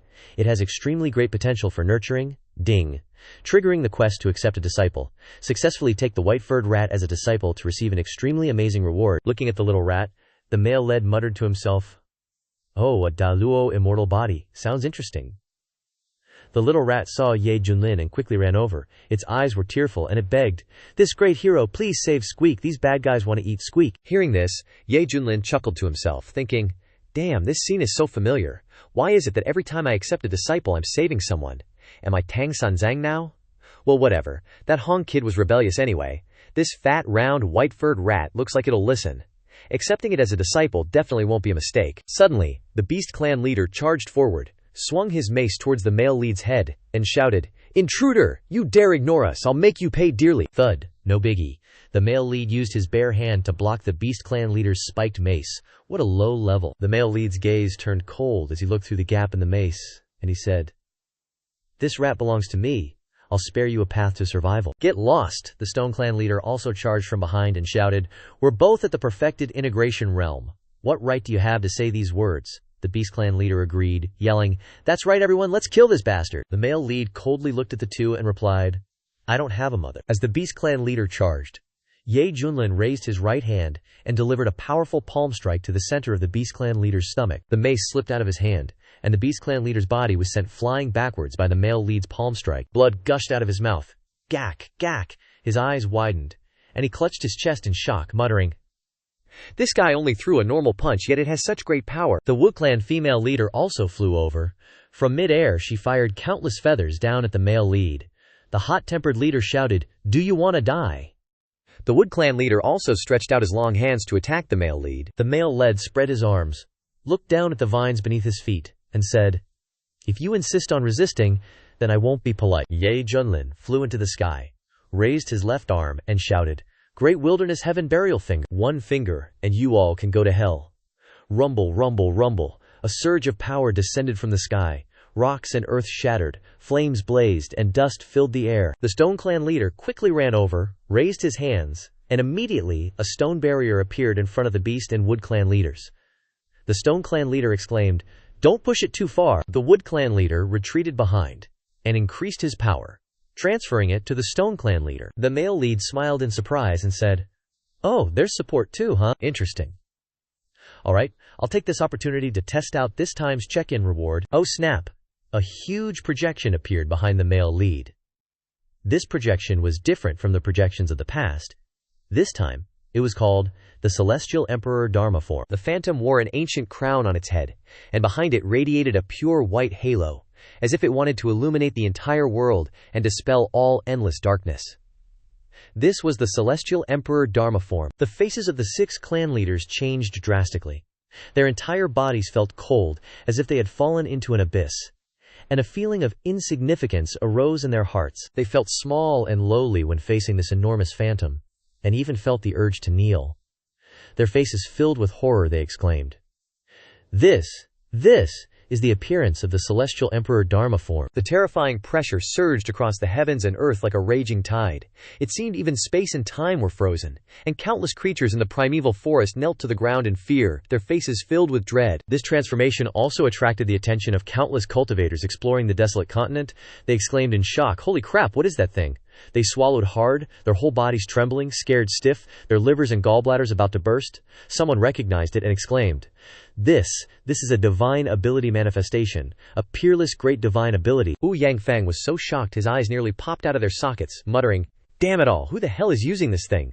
Could it be Ye Junlin?" Not far away, Hong Tianye was also stunned on the spot. The little Hong's phoenix eyes, which had seen countless nights, flashed with doubt and astonishment.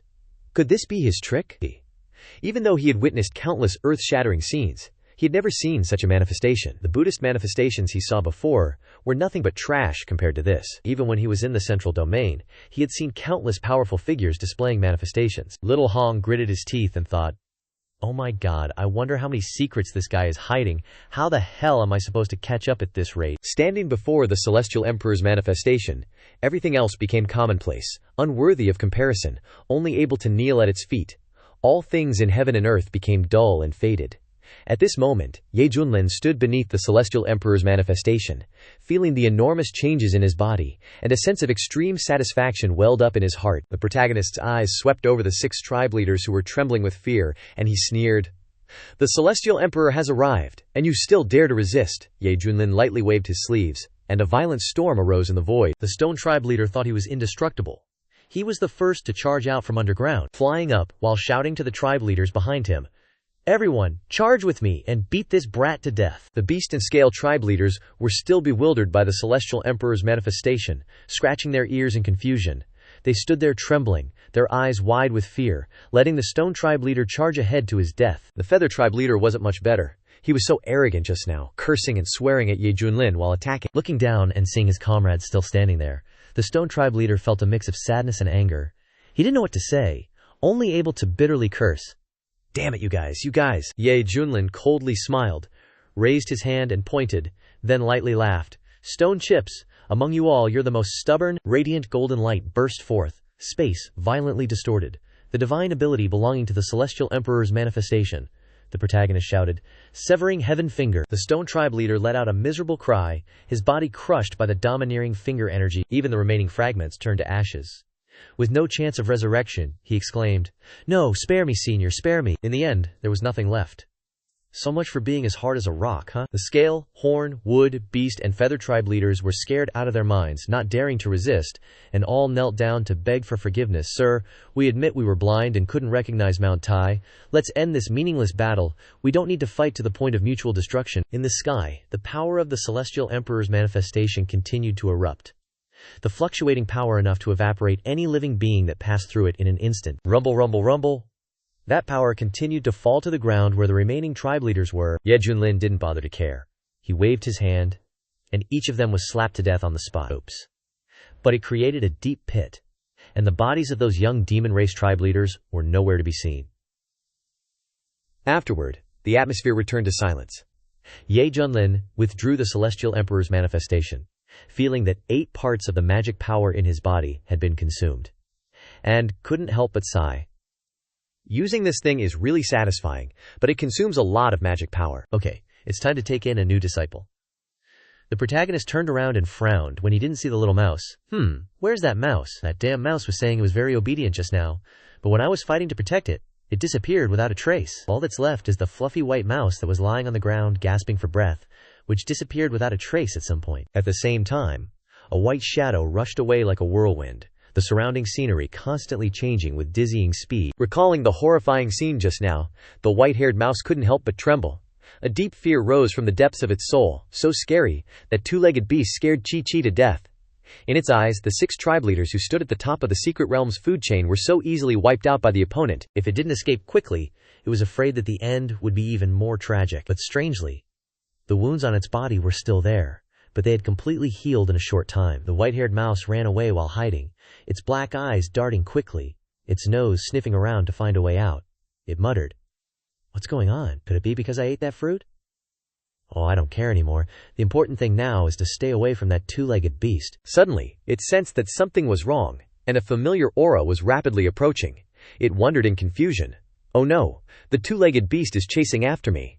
The fur on the white mouse's body stood on end, and it frantically waved its 4 limbs, rushing like a hurricane through the trees. Swoosh! Ripples suddenly appeared in the void as if being torn apart. Ye Junlin used the great void art, crossing space to quickly shorten the distance with the target.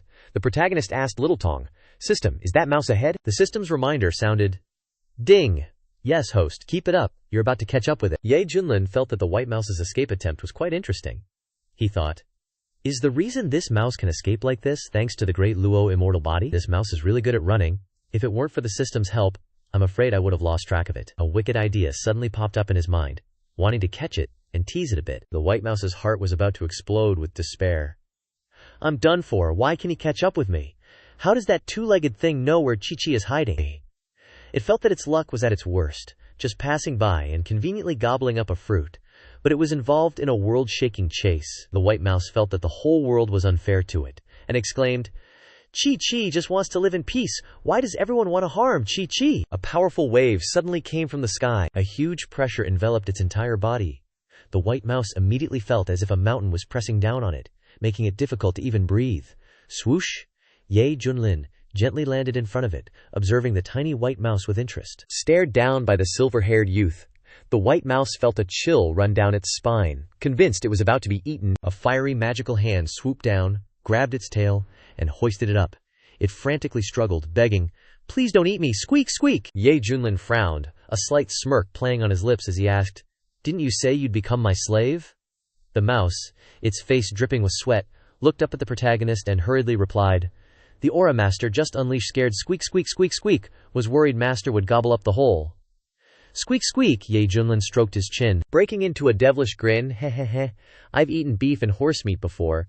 Now that you mention it, I'm even more tempted to give it a try. The mouse was terrified, tears streaming down as it responded, "Squeak, squeak, meat is sour and super-duper nasty. Please spare, squeak, squeak." He stepped closer, his face twisted in a wicked expression, as if he was about to pounce and devour it. The mouse's face was frozen with terror, witnessing the dude in front of its eyes intending to eat it. The white mouse's eyes widened like two beans, and then its pupils dilated, its head lolled to one side, and it fainted, foaming at the mouth, just squeaking out, "Squeak!" Ye Junlin was stunned, poked its face, and when he saw no reaction his expression turned strange. He muttered, "Fainted. According to the system, this white mouse possesses a grand luo immortal body, one of the strongest physiques. Who knew someone with such a powerful physique would be so chicken, unable to handle a little scare?" Ye Junlin pinched its cheeks and said with a smile, "Oh well, keeping you as a pet isn't so bad." Half an hour later, Ye Junlin was roasting meat, with a large pot of water bubbling beside him. The mouse was still snoring at the protagonist's feet. The white mouse's nose twitched, and it groggily shook its head awake. "Smells so good." The fragrant aroma in the air completely sobered it up. "Squeak, squeak, still alive." It looked around, its round eyes shining with curiosity. Suddenly, it froze. Beside him was a large pot, and something was being cooked inside, the fragrant smell filling the space. Could it be? At this moment, seeing Ye Junlin still focused on roasting the meat, the white mouse suddenly had the idea of running away. It tiptoed cautiously, planning to sneak away. Just as it was about to make its escape, a calm voice rang out, as gentle as the breeze, but like thunder in the mouse's ears, making its whole body tremble. "Come here, be good, don't make me chase after you again, senior." The white mouse swallowed, its heart pounding, and slowly approached Ye Junlin. Its eyes glanced involuntarily at the golden brown meat on the fire, and it couldn't help but drool, its stomach rumbling. Ye Junlin glanced at it and handed over a skewer of meat, his voice a little helpless. "Look at your useless self, here, have a piece." He casually tossed a piece of crispy roast meat towards it. The white mouse was overjoyed, catching the skewer with both hands and devouring it without hesitation. The meat was tender and crispy, delicious and rich, the sweet taste melting in its mouth. The white mouse's eyes immediately sparkled like stars, and it felt boundless happiness in its heart. The little tail behind it swayed as if it was about to fly into the sky, and it exclaimed as it ate, "What kind of meat is this? Squeak Squeak has never eaten anything so delicious." Seeing its silly expression, Ye Junlin burst out laughing and flicked its forehead. "Silly, it's rabbit meat, rabbit meat." The white mouse breathed a sigh of relief, licked its grease-covered lips, and muttered, "Rabbits are so pitiful, but it's so yummy." The protagonist threatened, smiling as he enjoyed himself, "If you don't want to eat rabbit meat, then we'll eat mouse meat." Seeing that, the white mouse swallowed hard, finally relaxing its guard. "Senior, Squeak Squeak believes you now." It cautiously looked up at him, its eyes sparkling with anticipation. "Senior, can Squeak Squeak have another piece of meat?" Hearing this, Ye Junlin smirked and said, "Maybe, but only if you become my disciple. Do you agree?" Become your disciple?" The white mouse was stunned, so surprised it forgot to blink. He wants to take it as his disciple? Compared to being eaten, this was even more surprising. The white mouse hesitated and asked, "Master, how can I be worthy of being your disciple?" "Senior, is it dangerous to be your disciple?" It just wanted to live peacefully in the forest, carefree and unburdened. Ye Junlin coughed a few times and said seriously, "As my disciple, you can eat good food and drink well. If you encounter danger, there will be me, your teacher, to protect you. Such a good thing, don't you want it?" Hearing this, the white mouse's eyes lit up, and a raging fire seemed to ignite in its heart. It jumped for joy, its little tail wagging back and forth looking utterly ridiculous, and exclaimed, "Want, want, want! Squeak Squeak wants to be senior's disciple." Ye Junlin stood up with a smile and held out his hand, saying sternly, "Then quickly pay your respects to your master." The white mouse knelt solemnly on the ground, its little hands clasped in front of its chest, looking extremely devout and excited. "Disciple Bai Xiaoxi pays his respects to master." Ye Junlin nodded in satisfaction, a hint of amusement in his eyes as he replied, Get up." Just then, the familiar reminder sound of the system echoed in his mind. Ding! Congratulations to the host for completing the disciple recruitment mission. Rewards are on the way. Ding! Congratulations to the host for completing the disciple recruitment mission. The reward is the supreme divine ability, the 5 extremes reincarnation, grand extermination art. The system continued to announce. Ding! Detecting that the disciple's aptitude is special, the system is giving away a copy of the Grand Luo Dao scripture. Ding! Rewards have been distributed. May the host and disciple be happy and harmonious. Remember not to abuse small animals. Ye Junlin chuckled, nodding in satisfaction as he replied, "Another ultimate move. Very good, very good." Then he complained softly, "Little Tong, you really like to meddle in other people's business. With my noble character, how could I do such a thing?" Seeing Ye Junlin muttering something, Bai Xiaoxi looked up at him in confusion and asked, Master, are you talking to Squeak Squeak? Ye Junlin held up 2 fingers and coughed a few times, then smiled and said, Ahem. Now I will transmit a set of cultivation techniques to you. Remember to cherish it and practice diligently, and become a good disciple of mine in the future. With that, the protagonist gently waved his hand, and a beam of light flew into Bai Shaoxi's sea of consciousness. Boom! Bai Shaoxi's eyes widened, its small body trembling as if struck by lightning. The profound and boundless Grand Luo Dao scripture, infinitely mysterious, immediately gave it the feeling of having its heavenly eyes opened, all the mysteries of cultivation clear before it. At this moment, Bai Shaoxi realized that it had received a great fortune. It trembled with excitement, finally collapsing to the ground, and respectfully bowed. Amazing beyond words, disciple. Thanks, Master, for bestowing the Dharma. Ye Junlin smiled slightly and casually scooped a bowl of hot rabbit meat soup and handed it to it. All right, eat the meat, warm up your stomach. Bai Shaoxi happily took the bowl, sniffed it, and immediately slurped it up, replying, Thank you, Master, it's so delicious. After drinking it, it felt warm and comfortable all over, its little tail swaying happily, its heart filled with happiness. The mouse secretly vowed in its heart, Master treats Squeaky Squeak so well. Being Master's disciple is truly the happiest thing in the world. In the future, Squeak Squeak must repay Master. Suddenly, the sky cracked like a broken mirror, and the entire Luo Tian's secret realm shook violently. The azure sky, which was already illusory, began to crack into large pieces that could be seen with the naked eye. Ye Junlin immediately stood up, his face serious, wondering, Dude, what the heck is going on? System notification, ding. Detected that the Great Luo Celestial Tree has run out of life force and can no longer maintain the secret realm. The secret realm is now collapsing. Host, leave quickly. Fast feet survive. Slow feet, well, go meet your ancestors and deal with it yourself. The main character turned to remind the little mouse. The Luo Tian secret realm is about to collapse. In the 36 stratagems, running is the best. Bai Shaoxi also felt something was wrong. For some reason she wasn't scared, but instead, a sorrow arose in her heart for no reason, and tears welled up in her red eyes. She was both scared and sad, blurting out, Shizun, Chu feels so sad. Ye Junlin frowned, feeling that something was not right. The main character immediately cast the Great Void technique, taking Bai Shaoxi, tearing through space and rushing towards the exit of the secret realm, then spoke up, Let's go! At this moment, the most urgent thing was to leave the secret realm quickly. Along the way, the scenery was constantly changing. Mountains collapsed, and ancient trees fell in droves. The ground cracked open, and the sky was like a broken mirror, shattered into pieces. An ancient secret realm that had existed for who knows how many years was now coming to an end. Roar! From all directions came the tragic roars of countless ferocious beasts, who were also frantically looking for a way to escape. Retreat quickly! Retreat immediately! Everywhere, groups of cultivators fled in panic, using all means to find an exit. The peak lord of Kangjian Peak, Zhao Dezhu, his face as pale as a toad's butt, said, Sect leader, I didn't expect something like this to happen. Shu Yonian said in a deep voice, What we need to do is protect the disciples of the Xuan Tian sect, and leave here safely, minimizing casualties as much as possible. The peak lord of Tianxiang Peak, Su Qianxu, asked worriedly, Where's Shidi Ye? Should we wait for Shidi Ye before retreating together? As soon as she finished speaking, Ye Junlin appeared in the void, his expression serious. Everyone, the situation is critical. Leave here quickly, Shidi Ye.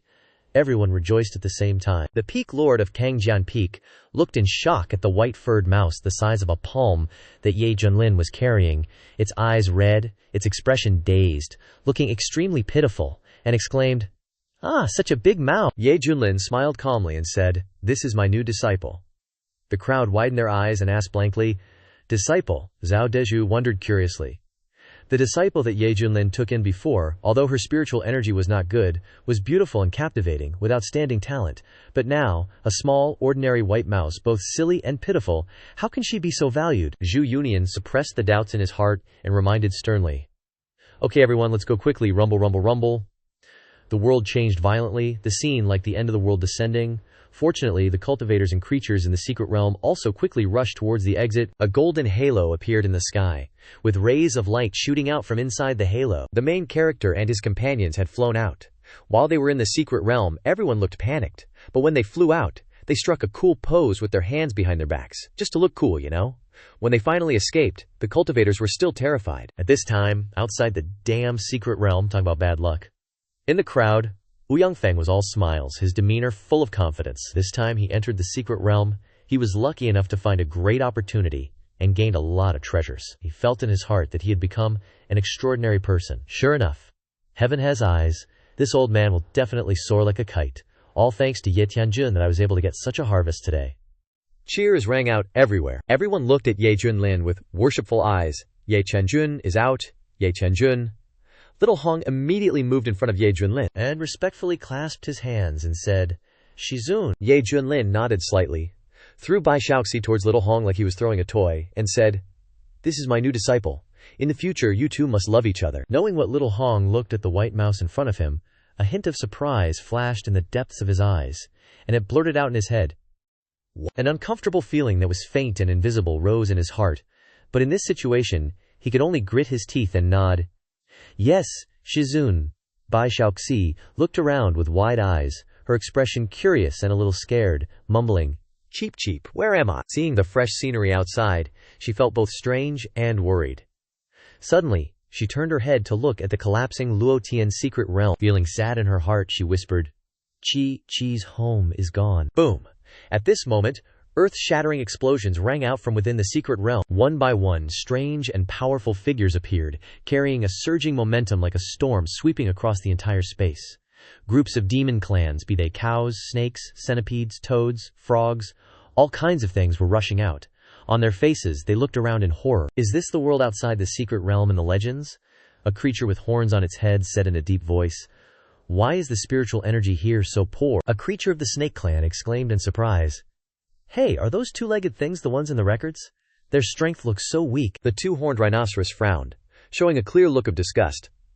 "Well, we've come to a new world. We have to adapt." Another powerful creature said in a deep voice. "I suggest we take over this world and redistribute the territory."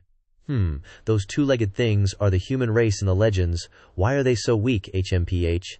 Then let's capture them all and make them slaves first. The creatures who escaped from the Luotian secret realm, under the pressure of the new environment, their wild instincts began to erupt strongly.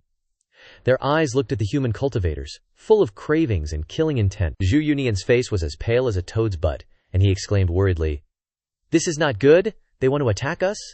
In the Ye Junlin realm, countless races of creatures coexist. Most of the creatures from the Luotian secret realm carry the bloodline of ancient times, and have experienced a harsh cultivation environment, so their strength is terrifyingly strong. Especially now, in the creature team, there are countless Hata stage auras, and there are as many as 60 combined powerhouses. In addition, the number of Nascent Soul and Golden Core powerhouses is countless. If these alien creatures unite, their power is enough to rival the top 10 cultivation forces in the eastern region. Zhao Dezhu panicked, and turned to ask, "What should we do now? Can we negotiate with them? How can we resist them now?" Zhu Yunian replied, "I'm afraid not. They are barbarians, and we have just destroyed the secret realm where they lived, so they will definitely invade the barren continent. The barren continent is afraid that it will encounter a great disaster." The crowd behind exclaimed in panic. "Then what should we do now?" Wu Yanfeng raised a hand and shouted, his voice full of excitement and determination, "Everyone, don't be afraid, we have Ye Junlin here. With Ye Junlin here, we can definitely resist them." Countless eyes filled with expectation and fanaticism immediately turned towards the silver-haired youth standing in the middle of the crowd. Because among the cultivators present, only Ye Junlin was a combination realm powerhouse, plus he had just displayed invincible power in the secret realm, which everyone had witnessed firsthand. Hong Tianye glanced at Ye Junlin, thinking, "Can this guy handle it?" He saw that his master was still standing there with his hands clasped behind his back, his expression as calm as Westlake in Hanoi, as if everything was under control. So he thought to himself, "Looks like there's no problem." But while Ye Junlin appeared calm like a peerless master on the outside, his heart was like a herd of 10,000 horses galloping wildly on the inside. Ye Junlin never expected that, as soon as he escaped the secret realm, such an earth-shattering crisis would come crashing down. He cursed inwardly. "Damn it, what the hell, motherfucker? Are you guys trying to rebel? My power is less than 10% right now. Couldn't you bulls have picked another time to cause trouble?" The system's voice suddenly rang in his head. "Ding! New mission activated. Persuade 100,000 beings from the Luotian secret realm to join the Xuantian sect. The host will receive extremely attractive rewards." Ye Junlin was stunned, almost spitting out his soup right there, and yelled back at the system, "System, are you kidding me? You want me to recruit these 100,000 beings into the Xuantian sect? Did you get water in your head? So I can't kill them, and I have to recruit them to complete the mission, right?" Lil Tong replied, "That's right, the host has to do this himself." Screw it. At this moment, A giant with silver wings on his back roared ferociously, his aura soaring to the sky. Ye Tianjun? Who the hell is Ye Tianjun? Are you the Ye Tianjun they're talking about, the strongest one here? The male lead turned and replied, dejectedly, "That's me." In his head, the youth thought, "There are so many of these bastards. Can the Xuantian sect even hold them all? Or will we have to butcher them and eat them slowly?" Ye Junlin didn't say a word, took a step forward, and directly unleashed his full completion stage combination realm cultivation. Without a doubt, this realm really terrified the alien races. After all, the completion stage combination realm was already the highest limit in the Luotian secret realm. A being in the combination realm shouted, "What are you panicking about? Isn't it just him alone?" More than 60 combination realm beings stepped out, releasing their oppressive auras at the same time, covering the entire sky. They replied in unison, "That's right, let's charge together and sing a song. Let our brothers together go and find the good times." The funny thing was that when they saw a completion stage combination realm powerhouse appear, the alien races were still somewhat wary. The whole group of demons charged towards the male lead. The male lead raised one hand forward, and a shield appeared around him. Standing behind him, Little Mouse muttered as he watched the male lead fighting the demon race alone. "Master is in a dilemma. Master gave Chi-Chi meat to eat, taught Chi-Chi martial arts. Chi-Chi can't abandon Master." Thinking as he did, Little Mouse immediately ran towards Ye Junlin, and Little Hong cried out in panic, "Little Mouse, what are you doing?" Little Mouse shouted as he ran, "Master, Chi-Chi is here to save you." Just as Ye Junlin was racking his brains trying to think, suddenly a light flashed in front of him. Ye Junlin exclaimed in panic, "Xiaoxi, what are you doing?" Rumble. An ancient and majestic sacred aura erupted from its body. The eyes that were originally ruby-like turned into a radiant golden color, and an ancient mark appeared on its forehead, emitting terrifying energy fluctuations. A terrifying power emanated from its whole body. In that instant, under the astonished gazes of countless people, the white-haired mouse floated in the air, its entire body as if enveloped in a dazzling golden light. Xu Yunyan and the others sighed in admiration. Our junior brother's new disciple is indeed not simple. Hong Tianye's face changed, and he murmured in surprise, "What's wrong with this little mouse?" One after another, alien beings recognized it, their eyes revealing clear respect. They stuttered, This is the aura of the great Luo immortal tree." It should be known that the untouchable existence in the Luotian secret realm was the great Luo immortal tree, which maintained the existence of the entire secret realm. In the minds of the races, it was equivalent to the will of heaven, the supreme existence. They originally thought that the collapse of the secret realm meant that the great Luo immortal tree had also perished. But unexpectedly, they now sensed that familiar and close aura from a white-haired mouse, like a child returning to the arms of its mother. The sound echoed everywhere. "Woo-woo, the great Luo immortal tree hasn't abandoned us. Please, immortal tree, guide the future path for your people. Please, immortal tree, protect us." The 100,000 alien beings knelt down and kowtowed in unison. Even the combination realm powerhouses were no exception, all kneeling at Bai Xiaoxi's feet. They were extremely moved, and tears fell like rain. Even Hong Tianye, who was knowledgeable, was stunned by this scene, thinking, as expected, everything that happened was within his plan. Looking at the little mouse in front of him, Ye Junlin thought to himself, the great Luo immortal fruit was created by the great Luo immortal tree, and is basically another way for the great tree to revive. After Bai Xiaoxi ate it, an immortal body was born in its body, and it also possessed a remnant will. Now the will of the great Luo immortal tree is revived, and it is about to take over Bai Xiaoxi's body. Thinking of this, the male lead panicked, and asked the little mouse, "Bai Xiaoxi, are you okay right now?" Ye Junlin hurriedly called the little mouse, feeling anxious in his heart, "Xiaoxi, are you okay? Answer me quickly." Bai Xiaoxi was floating in the air, its eyes cold and indifferent, but when the sound entered its mind, it stimulated its original spirit, causing its consciousness to fluctuate violently. It frowned and murmured, "Master is calling Chi-Chi. Chi-Chi can't sleep." Bai Xiaoxi's eyes gradually became lively, and its body trembled as if it had epilepsy. It shouted, then slapped its cheeks hard with both hands, and finally regained its original sanity. Bai Xiaoxi obediently landed beside Ye Junlin, clasped his hands and said, "Master, thank you for waking Chi-Chi up." Ye Junlin's eyes showed satisfaction, and he gently rubbed its head and said, "It's good that you're okay." The 100,000 beings of the secret realm gaped, their self-esteem severely hit. They stuttered, "What's going on? The great Luo immortal tree actually worships a human as its master. How can this be? How can a lowly human be the master of the immortal tree?" Realizing something was up, Ye Junlin hit the gas and sent a voice transmission to Bai Xiaoxi. "Xiaoxi, listen to Shizun now and do as I say." Bai Xiaoxi, being the obedient type, nodded a little blankly. A moment later, Bai Xiaoxi coughed lightly, and then, with a calm voice, addressed the foreign races. This time, the collapse of the secret realm is due to the will of heaven, but you don't need to worry. You are all my people, and I will definitely not abandon you. Hearing this, the foreign races were as excited as if they'd found their spiritual anchor. At this moment, Ye Junlin spoke indifferently. Heaven has the virtue of cherishing life? If that's the case, let your people join the Xuantian sect and be protected under my name. Bai Xiaoxi immediately turned around, cupped his hands, and bowed his head, replying, "Thank you, Shizun." The demon beasts were dumbfounded, completely unprepared for this situation. They anxiously asked, "Immortal tree? You mean we're staying in human territory?" Bai Xiaoxi put his hands behind his back, his eyes flashed red, and he turned his face back to stare straight at the two-horned guy, asking, "Are you doubting me?" The previously arrogant two-horned demon beast immediately felt like he'd been doused with a bucket of ice water, and fearfully replied, "This humble one wouldn't dare." The other foreign races also fell silent, none daring to express their attitude. Deep in their hearts, their submission to the great Luo immortal tree was etched into their very marrow.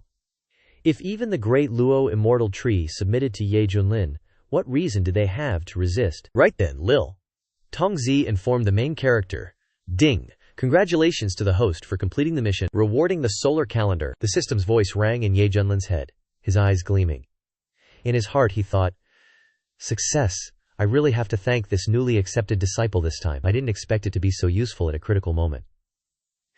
As for the reward given by the system, Ye Junlin didn't seem too surprised or happy. The main character thought to himself,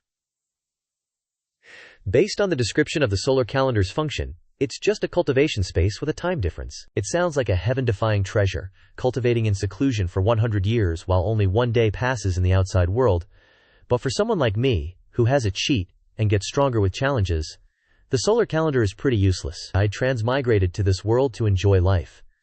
With the system's support, I can get stronger just by lying down.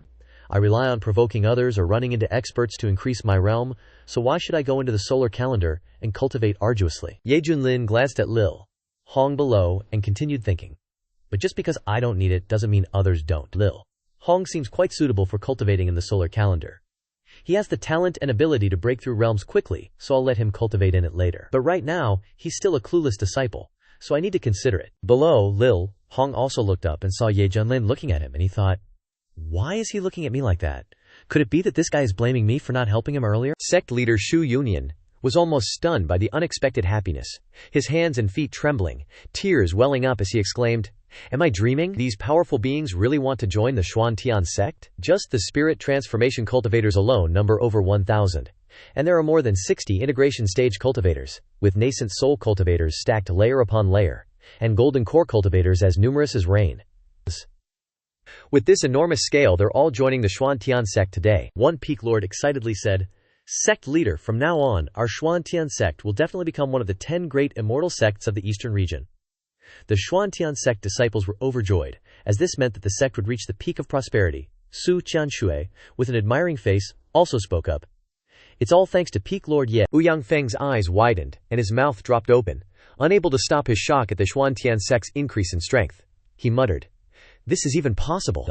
The cultivators from Huangtu were completely prostrate, rejoicing and saying, "Too powerful! I knew Ye Tianjun would definitely resolve this crisis. Even the strong who these alien races listen to is just the apprentice of this Ye Tianjun. If you're not convinced, you're not being honest." Ba Xiaoxi smiled, and turned to send a voice transmission with an excited tone. "Shizun, Chit-Chit did it. They actually listened to Chit-Chit." The main character grinned happily and replied, "Well done. As your teacher, I am very satisfied." After that, Ye Junlin continued to ask, "Tell me, does the will of the great Luo immortal tree still affect you now?" Bai Xiaoxi replied, "No, it doesn't." After Chit-Chit woke up, it stopped. Ye Junlin nodded.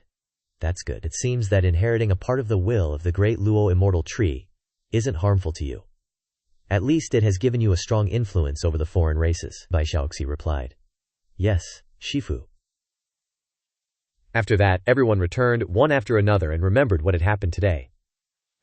The Xuantian sect also quickly made arrangements, stabilizing the housing for the newly joined alien races. Switching the scene to Qingzhou, a fiery golden spaceship flew straight into the Feather Transformation sect. Someone with trembling feet stepped down from the spaceship. On the spaceship, Chen Xiao, with a haggard look and exhausted spirit, was helped down by others.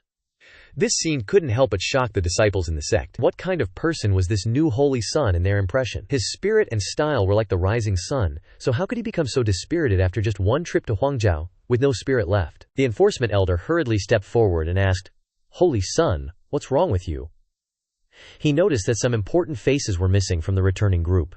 An uneasy premonition flashed in his heart, and an improbable thought flashed through his mind. Chen Xiao weakly replied with pale lips, "I want to see Shizun," the enforcement elder said, reporting to the Holy Sun. "Venerable Zhuyang is in closed-door cultivation." Then, he carefully continued to ask, "May I ask the Holy Sun, what exactly happened? Where are Elder Yan and the other fellow disciples?" Chen Xiao smiled miserably and did not answer. The person next to him who was injured shouted loudly, "They're dead, they're all dead." Not only was the enforcement elder terrified, but the surrounding cultivators also changed their expressions simultaneously. They stammered in shock. What? Those were 9 inter-sect elders, all spirit integration stage experts. How could such a powerful force have all died in small Huangzhou? The enforcement elder anxiously asked, "Holy Son, who exactly took action? Tell me quickly, so I can report it to the sect." Chen Xiao raised his head, his eyes bloodshot, his expression ferocious as he gnashed his teeth. Xuan Tian Sect, Ye Junlin. After the news was reported, the internal affairs of the Feather Transformation Sect immediately exploded. Angry roars echoing everywhere, and waves of shocking killing intent surged, stirring up endless clouds. How is that possible? Even Elder Yan and the others were killed. Damn it! Daring to harm the elders of the Feather Transformation Sect, and nearly causing our holy son to die. This is completely disregarding us. Declare war! We must publicly declare war. Sweep away that barbaric place, and uproot all related sects. The Feather Transformation Sect, an immortal sect that has stood for a long time, where countless cultivators of the eastern region pay tribute, burst out with a world-shattering aura at this moment.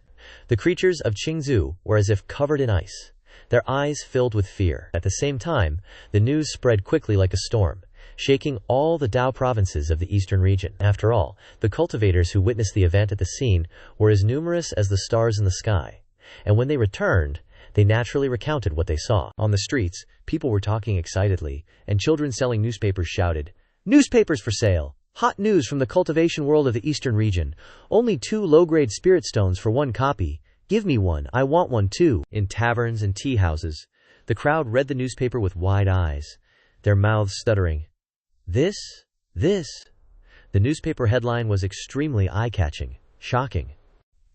The Holy Son of the Feather Transformation Sect was defeated by a mysterious red-clothed woman. The Feather Transformation Sect lost 9 spirit integration stage experts, and the culprit is the Misty Peak Lord of the Xuan Tian Sect. Revealed, the Xuan Tian Sect is an ancient immortal sect hidden in Huangzhou. Shocking news, the Feather Transformation Sect officially declares war on the Xuan Tian Sect.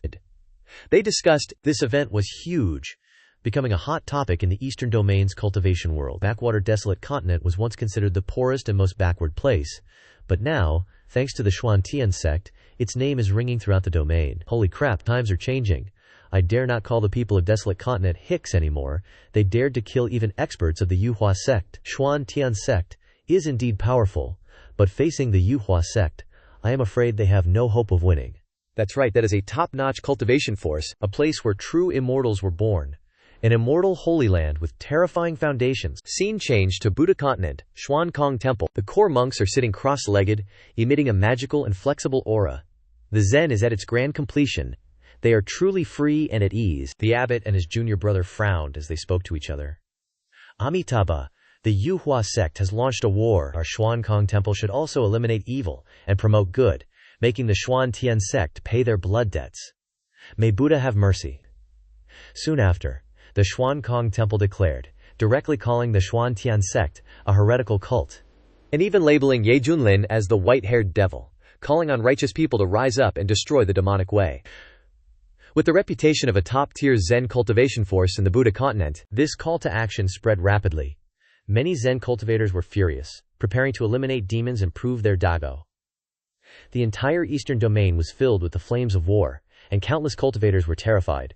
They were about to witness a grand battle that was rare to see even once every 10,000 years. Scene changed to Desolate Continent.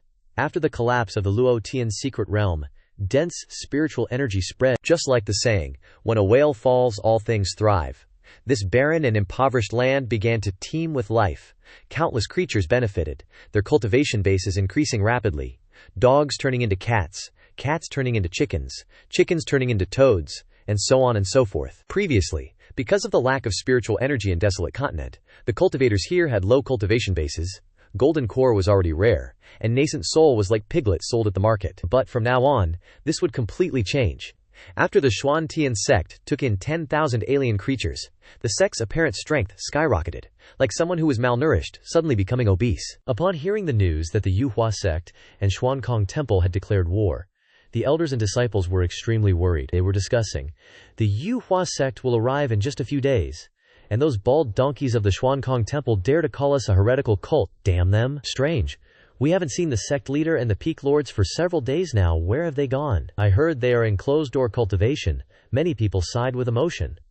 Alas, even peak lord Ye, who is already so strong, is still striving to cultivate in seclusion. It is our Xuantian sect's luck that we have peak lord Ye. He is the luck of the Xuantian sect. Scene changed to the floating cloud peak. Ye Junlin was wearing glasses like a delinquent, pretending to be intellectual, lazily lying on a recliner, his long silver hair falling loosely, exuding a bizarre fusion of modern and ancient vibes. He gently closed his eyes and peacefully enjoyed the sunshine. Bai Xiaoxi happily held a cup of milk tea, running over with tiny steps, calling out, "Master, cheap, it's done. This is the supreme and invincible bulbo milk tea that you wanted." Ye Junlin's eyes immediately widened, and he said with an excited expression, Quick, put the straw in." Bai Xiaoxi put the straw into the cup and happily handed it over, replying, "Take it." Ye Junlin took a sip and immediately let out a refreshing praise. "That's it, BP, this is the flavor." Earlier, when I completed the system's daily sign-in task, I received the complete milk tea making manual. This book contained 9 milk tea recipes of all kinds. If it were in my previous life, this would definitely be top-notch commercial secrets. Just launching it could immediately establish a world-class milk tea brand, causing the major brands to bow down and give way. This made Ye Junlin overjoyed. Without hesitation, the young man immediately gave it to his second disciple, Bai Xiaoxi, to practice. Slurp slurp, Ye Junlin continued to sip his milk tea, nodding his head. "Xiaoji, you did very well. Your teacher allows you to make 50 more new types of milk tea. This time you can choose one to reward yourself." Bai Xiaoxi excitedly ran off to make new milk tea, then exclaimed, "Really? Cheap, thank you, master." Seeing this scene, little Hong, who was grilling squid nearby, couldn't help but despise her in his heart. Yeah, this mouse is really naive. One day she will be sold and still happily count the money for the person. Ye Junlin glanced at little Hong and teased, "Little Hong, seeing how enthusiastic Xiaoji is, you're not even as good as a mouse anymore. Where's my spicy grilled squid skewer? Why haven't you brought it up yet?" A hint of dissatisfaction flashed in Hong Tianye's eyes, and he was very resentful in his heart. But he quickly replied, "Master, this disciple will bring it immediately." He carried the whole plate of spicy grilled squid skewers in front of Ye Junlin, then knelt on the ground, respectfully saying, "Please enjoy, master." Ye Junlin replied, then leisurely picked up a skewer, slowly taking bite after bite, making chewing noises. Seeing this scene, Hong Tianye gritted his teeth in his heart, but he still maintained a smile on his face, asking, "Master, is the cooking time just right? Should I adjust the spiciness?" Ye Junlin said indifferently, "Keep it as it is." Hong Tianye thought for a while, then cautiously proposed, "Master, can you grant this disciple the opportunity to enter the sundial to cultivate? This is already the 5th time he has asked for permission." Ever since he learned of the powerful capabilities of the sundial, coupled with the fact that the sect leader and other peak lords had all entered the space inside to cultivate in seclusion, Hong Tianye was like sitting on pins and needles, eager to join. But every time he made a suggestion, he was rejected. Hong Tianye's heart was screaming madly, "Damn it, if it weren't for my inferior strength I would have snatched it long ago, but now I can only continue to endure the humiliation and wait for an opportunity." Facing the great disciple's humble request, Ye Junlin took a sip of milk tea and lazily said, "Look at you, getting impatient again. Just be calm, you can't rush things." Hong Tianye hurriedly replied, "Master, this disciple wants to become stronger, so that I can protect the sect." Ye Junlin continued, "No need, the sect already has me." Little Hong continued to argue, "But this disciple also wants to become stronger to share the burden with master." The male lead turned to asking sarcastically, "Can you?" Little Hong finally realized that his master was deliberately teasing him.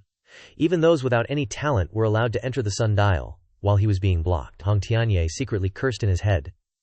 "Damn it, I see you are afraid that this master will surpass you." Suddenly, Bai Xiaoxi's childish voice, carrying the millstone flowing by, rang out, "Master, If senior brother Hong wants to go so much, let him go. Cheap Cheap will do his part instead. Ye Junlin sighed.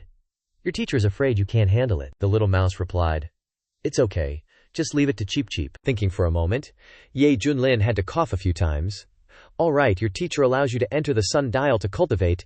You must thank your junior brother. Hong Tianye quickly clasped his hands, saying, Thank you, junior brother, for pleading for me. Ye Junlin walked away, then instructed, You guys can eat freely.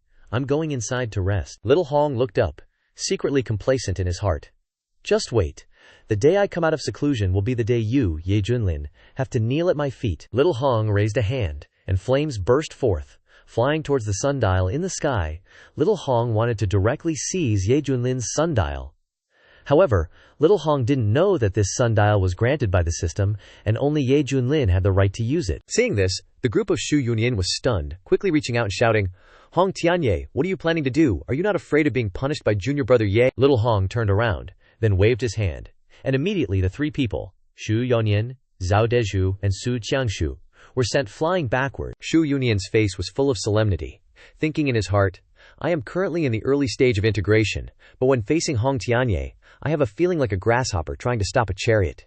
In addition, Hong Tianye's unusual behavior and words make my heart feel uneasy. Hong Tianye turned his head to look at the group from the Swantian sect, his eyebrows slightly furrowed, a sneer playing on his lips as he said, A bunch of good-for-nothings. Suddenly, Lil Hong turned towards the sundial in the sky. His face froze, and he blurted out, Why is it like this? The sundial isn't reacting at all. Shu Yungtinian's whole body crackled with terrifying lightning. Struggling to resist the pressure, he stood up little by little, his eyes filled with resentment.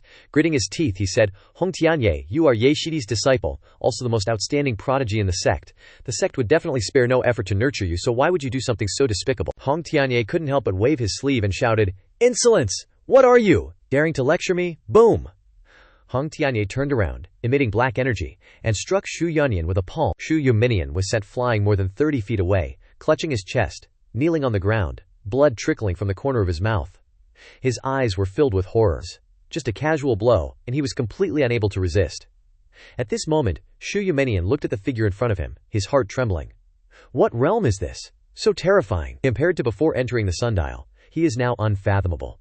The crowd of Swantian sect members behind him cried out in worry. Sect leader! They never expected Ye Shidi's disciple to betray them at such a crucial moment. Hong Tianye's voice was icy cold, his eyes filled with disdain, his demeanor arrogant and puffed up like a toad, as if all living things before him were just dust. He said, HMPH, a bunch of ants dares to wag their fingers at me.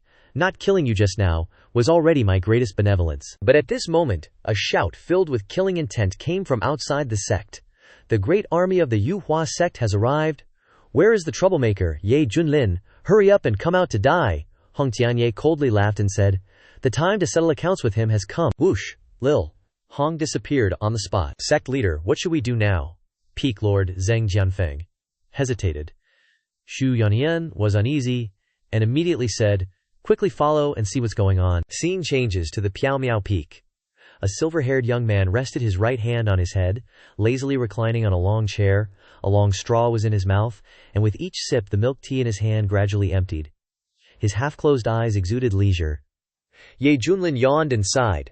Drinking milk tea freely is so damn good. Whoosh! No sooner said than done. A figure with a powerful aura flashed and appeared. Seeing Ye Junlin's lazy appearance, Lil Hong couldn't hide his contempt.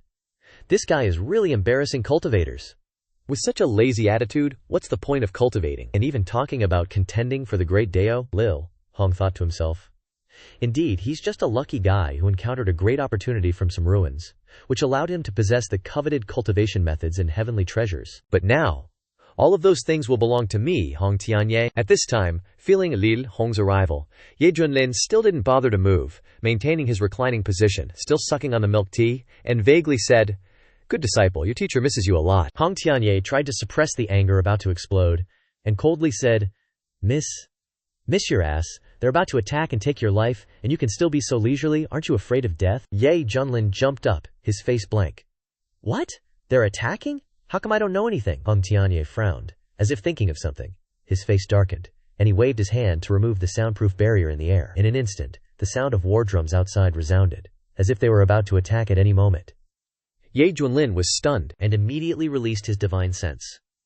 When he saw the mighty fleet of warships, his expression became strange. Oh, so they're about to attack. Seeing that this guy wasn't panicked at all, Hong Tianye felt stifled, and said in a cold voice, "You've seen the current situation, but as long as you hand over everything you have to me, I can consider making a move and saving your life." Ye Junlin raised an eyebrow and replied, HMPH, HMPH, don't play dumb in front of me. We're all smart people, just say it straight. Before he could finish speaking, Hong Tianye suddenly caught sight of a strange creature running over. Lil, Hong's phoenix fire eyes widened, and he couldn't help but blurt out, "What the hell is that?" Before him was a creature with a small figure, wearing a white dress, revealing smooth skin like snow. Its white, tender arms were like lotus roots, and its slender, well-proportioned legs. But the strange thing was that on that beautiful neck grew a mouse's head. The creature trotted over, carrying a tray of food, and said excitedly, "Shizun, this is the spicy grilled chicken wings that Chi-Chi made for you. Hurry up and try it." Then it saw Hong Tianye and exclaimed happily, "Ah, Hong Shixiong, you came out of seclusion so quickly." Lil, Hong felt his scalp tingle, took 2 steps back, and blurted out, You stay back." His mind was stunned, thinking, "Isn't this that white-haired mouse? How did it become like this? This is totally messed up. Could it be that?"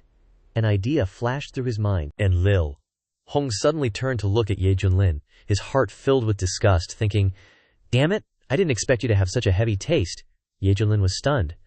"What's with that look? I'm upright and righteous, don't think nonsense. So malicious, so malicious." Whoosh, whoosh, whoosh. Several figures landed one after another on the Piao Miao Peak.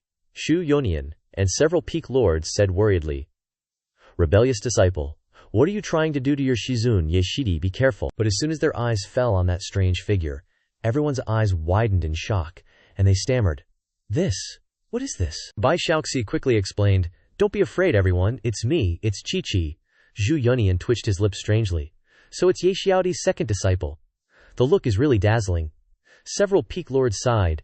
Ye Xiaodi is not only exceptionally talented, but even his aesthetic taste is something we can't keep up with. He really knows how to play, too well to play. The more Ye Junlin listened, the more uneasy he felt, and he asked, "Are you guys mocking me?"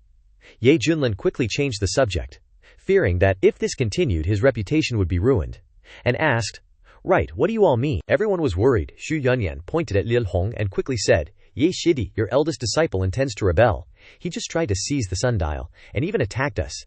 Ye Junlin looked at Hong Tianye with meaningful eyes and asked, "My good disciple, is what they said true?" Being stared at by silver-hair Lin, Hong Tianye couldn't help but shudder, but he quickly regained his composure, thinking, "I'm different now. Why should I be afraid of this guy anymore? It's time to reverse the situation." Hong Tianye raised his head slightly, his tone almost commanding. "So what, if it's true? What can you do to me?" "Now that the army has arrived, you're about to die. Don't you understand the situation before you?" Shu Yunian and the others were so angry that their whole bodies trembled, and they shouted, "Despicable! You ingrate! Ye Shidi didn't treat you badly." For the sects, the most taboo thing is disciples betraying their Shizun, because this can cause great instability within the sect. Hong Tianye said coldly.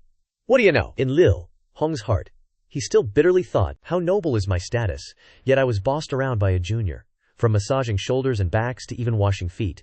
Just thinking about it makes Lil Hong feel deeply humiliated." Facing this situation, Ye Junlin felt deeply impacted, muttering absent-mindedly, "Karma, it's really karma." Suddenly, Ye Junlin seemed to be in pain as he hugged his face and said, "Don't blame him, it's my fault. It's because I didn't care about my disciples' feelings. It's all my fault. I really regret it so much." Ye Junlin's eyes turned red, his face pained as he pounded his chest and stamped his feet, looking extremely self-reproachful and remorseful. Bai Shaoxi sniffled, took Ye Junlin's hand, her nose tingling, and called out in a choked voice, "Shizun." Shu Yonian and the others looked extremely surprised, never having seen their junior brother like this. Ye Shidi, you, Hong Tianye, revealed a contemptuous expression and shouted, "Acting, keep acting. If I hadn't lived with you for a while and seen through your true colors, I would have almost been fooled." Ye Junlin's face showed a pleading expression, his tone cautious and begging. "Little Hong, Hong, my beloved disciple, Shifu really knows his mistakes. Can you forgive me? After all, we have a master-disciple relationship. Please give me a chance to start over, okay?" Hong Tianye took a cold breath, goosebumps all over his body, thinking, "How can someone be so shameless?" "Truly eye-opening," Hong Tianye said disgustedly. "Don't dream.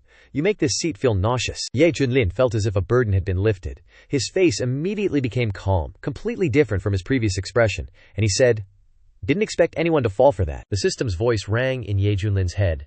Ding! Congratulations to the host for completing the temporary mission, receiving the Undying Overlord Body Art. Undying Overlord's Body Art, a supreme cultivation technique combining strength and body, when cultivated to its peak, can create an undying body, shaking the ages, Ye Junlin thought secretly.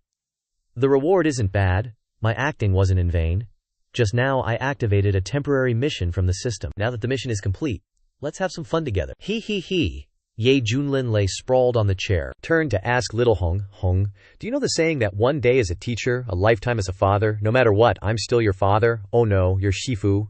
The main character thought to himself, haha, I'll tease you for a while. If you dare to resist, then I'll just give you a lesson. Bringing the milk tea to his mouth to continue drinking, Ye Junlin turned to call Xiaoxi. Xiaoxi replied, Shizun, I'm here, Ye Junlin continued.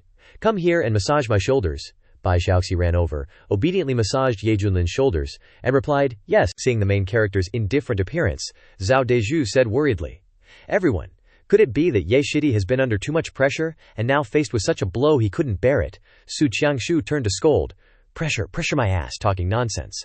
And little Hong thought puzzledly, what is he doing? Ye Junlin squinted his eyes in comfort, looked up at little Hong, and said leisurely, Little Hong, you've been in secluded cultivation in the time chamber for 200 years, and now you come out and think you're amazing? Hearing this, Hong Tianye said sternly, stop talking nonsense, hand over everything you obtained, and this seat will help you once, otherwise, just sit here and wait to die. You must know that the cultivation world is inherently cruel, and killing to seize treasures is common. This Hong Tianye acknowledges himself as a demonic cultivator, and he's already being benevolent enough in this matter.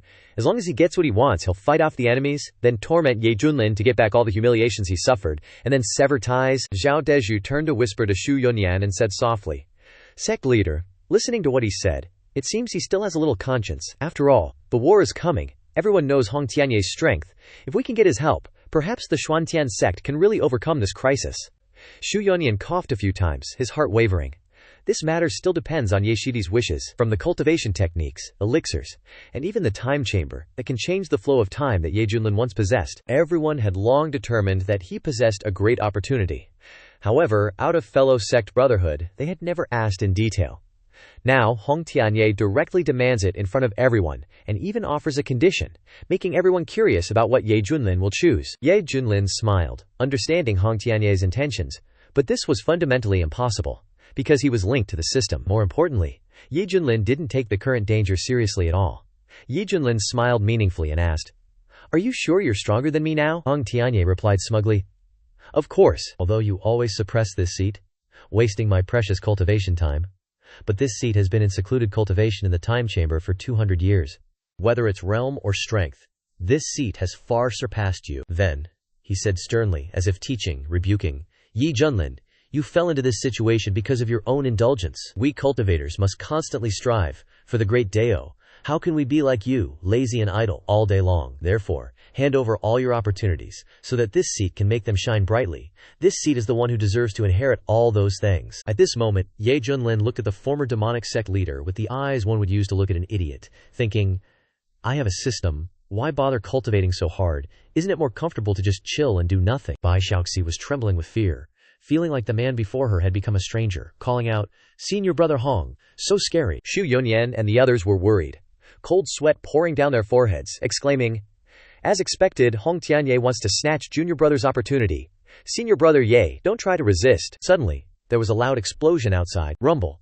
Just then, a terrifying energy cannonball pierced through the sky, carrying a breath of destruction, heading straight for Misty Peak. Hong Tianye shouted, waving his hand and sending out a palm strike, yelling, Pathetic trick, go! The terrifying energy cannonball was immediately deflected by a powerful force, changing direction and heading straight into the approaching enemy crowd. It shot straight into a warship in the air. A brilliant light erupted, and screams of pain echoed, Who is it? Get out here and face your death! Angry shouts echoed one after another, with at least dozens of divine senses probing. Hong Tianye soared into the sky like a star, hands clasped behind her back, with unfathomable aura, thinking, showing up to bother me at just the right time? Well, Ye Junlin is no match for me right now. Might as well deal with these gnats first, then come back and take all of Ye Junlin's resources. Sounds good. Looking down with arrogant eyes, Hong coldly said, I did it. What are you going to do about it? An old voice echoed like a great bell. For a mere woman to dare be so arrogant, let this old man teach you a lesson. An old man in the attire of an inner sect elder, a cruel smile on his face, rushed forward with ghostly speed, his sharp hand grabbing towards Hong Tianye. Hearing herself called a mere woman, veins popped on Hong Tianye's forehead, and she sneered, "How ignorant, you insignificant ant!" A miserable scream echoed, "Ah!" The dry, skinny face of the old man revealed horror, and his body was quickly engulfed by a terrifying black flame burning to ashes in mid-air. A late-stage integration realm powerhouse was wiped out just like that, unable to resist. The cultivators of the Feather Transformation Sect turned pale, looking at the proud red figure with eyes filled with extreme fear, exclaiming, "What the actual fluck is that?" Hong Tianye's hair fluttered, and her cold eyes looked at the crowd of cultivators, her voice brooking no argument. "I'm giving you half an incense stick of time. Get out of desolate continent or die." The icy voice resonated in everyone's minds like 10,000 years of frost. Some elders revealed looks of fear, but immediately those looks turned into murderous intent. Two other angry-faced elders of the Feather Transformation Sect shouted, "You dare act alone." Another one pointed from behind, yelling, "Even if we assume that the elder was unfortunately caught by your killing move, do you think you can withstand hundreds and thousands of elders at the integration realm alone?" Whoosh whoosh whoosh. More than 60 integration realm elders attacked at the same time, some using spiritual weapons, some using talismans, and others using their signature divine abilities. Hong Tianye's eyes were as cold as ice, her hands forming a seal, and countless eerie green flames erupted from all directions, her mouth coldly saying, "Since that's the case, then I'll go on a killing spree." In an instant, sounds like devils wailing echoed, sending chills down people's spines. Then, a series of huge skulls appeared, each one the size of a millstone, emitting a sharp, chilling scream, rushing towards the integration realm elders. The scene was as grand as an army of yin soldiers invading. "Ah, my hand, get out of the way! Don't let them bite you, they're poisonous! Stop them now!" The integration realm elders were being crushed in defeat one after another. In just one exchange, more than a third of them had died. But Hong Tianye was not satisfied, continuing to control the green fire skulls like a swarm of locusts, madly sweeping across the battlefield. Wherever they went, firelight filled the sky. Many large battleships burst into flames, and countless disciples were burned alive. Shouts and cries for help mixed together, creating a terrifying space. Suddenly, a gentle chanting of scriptures came from the distant horizon. A dazzling Buddha light shone down, making people feel like they wanted to believe in Buddhism. On ancient airships, countless monks clasped their hands together and chanted Buddha's name. Amitabha, a monk with a powerful aura, wearing a cassock, solemnly said, "Esteemed benefactors, the profound Void Temple has come to provide reinforcements." Hong Tianye said disdainfully, "HMPH, just another bunch coming to offer up their lives." The monks immediately flew into the air, forming hand seals, unleashing Buddha's divine abilities, shouting, "Demonic woman, don't be too arrogant." Hong Tianye's face was gloomy, her hands forming a spell seal, shouting, "Damn baldy donkeys, whoosh!" The remaining skulls immediately gathered together like a river flowing into the sea, quickly condensing into a giant skull. Woo! That skull was so large that it covered the sky, emitting a creepy laugh, making those facing it feel so small. An incredible pressure spreading out. Hong Tianye smiled coldly, waving her hand and saying, "Go play with them." Boom! The giant skull rushed forward like a mobile fortress, its whole body engulfed in green flames, the temperature unbearably high. Shrieks of terror rang out non-stop. "Amitabha, your ancestor, it's coming!" Ironically, the profound Void Temple's army suffered heavy losses as soon as they appeared. Tens of thousands of monks were swallowed by the skull, a visually shocking scene. The abbot of the protection hall, Master Hui Zihi, was so angry that his eyes turned red, shouting, "Demonic woman, the Buddha will not forgive you." His integration realm Great Perfection Cultivation exploded, unleashing a brilliant Arhat palm, attacking this lawless and unbridled flame. Hong Tianye sneered, waving her hand to create a giant fire hand, saying, "Even if Buddha comes, I'll kill him for you to see." Boom! The powerful hand blocked the Arhat palm, and then turned into many ferocious fire dragons, madly rushing towards Master Huijihi. Master Huijihi roared, resisting with all his might, shouting, "Abomination, you dare!" Hong waved her hand, and a wave of fire curled up in front of her, blocking Master Huijihi's attack. His eyes widened in horror as he saw the fiery hand reaching for him. In less than 2 breaths, his body was burned to ashes, completely vanishing. The monks of Xuankong Temple cried out in anguish. "Abbot!" Little Hong snickered. "Didn't you know your limits when standing before me?" Shu Yuanyan wiped his cold sweat and said, "Ye Shidi, your disciple's talent is indeed terrifying. I fear our small Xuantian sect can't contain this great Buddha." The Kangjian Peak Lord remembered accidentally offending Hong Tianye and couldn't help but tremble. "Yeah, if not, just give him whatever he wants, don't mess with him, survival first." Bai Xiaoxi waved his little fist, his rat-like face full of excited encouragement.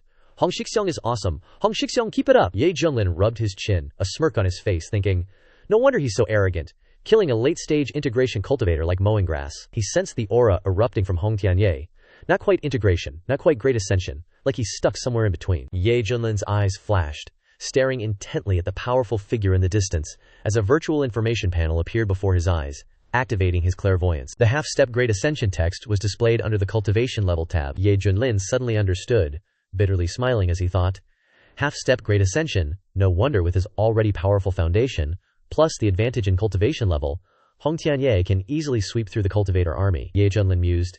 Heh, that's good too.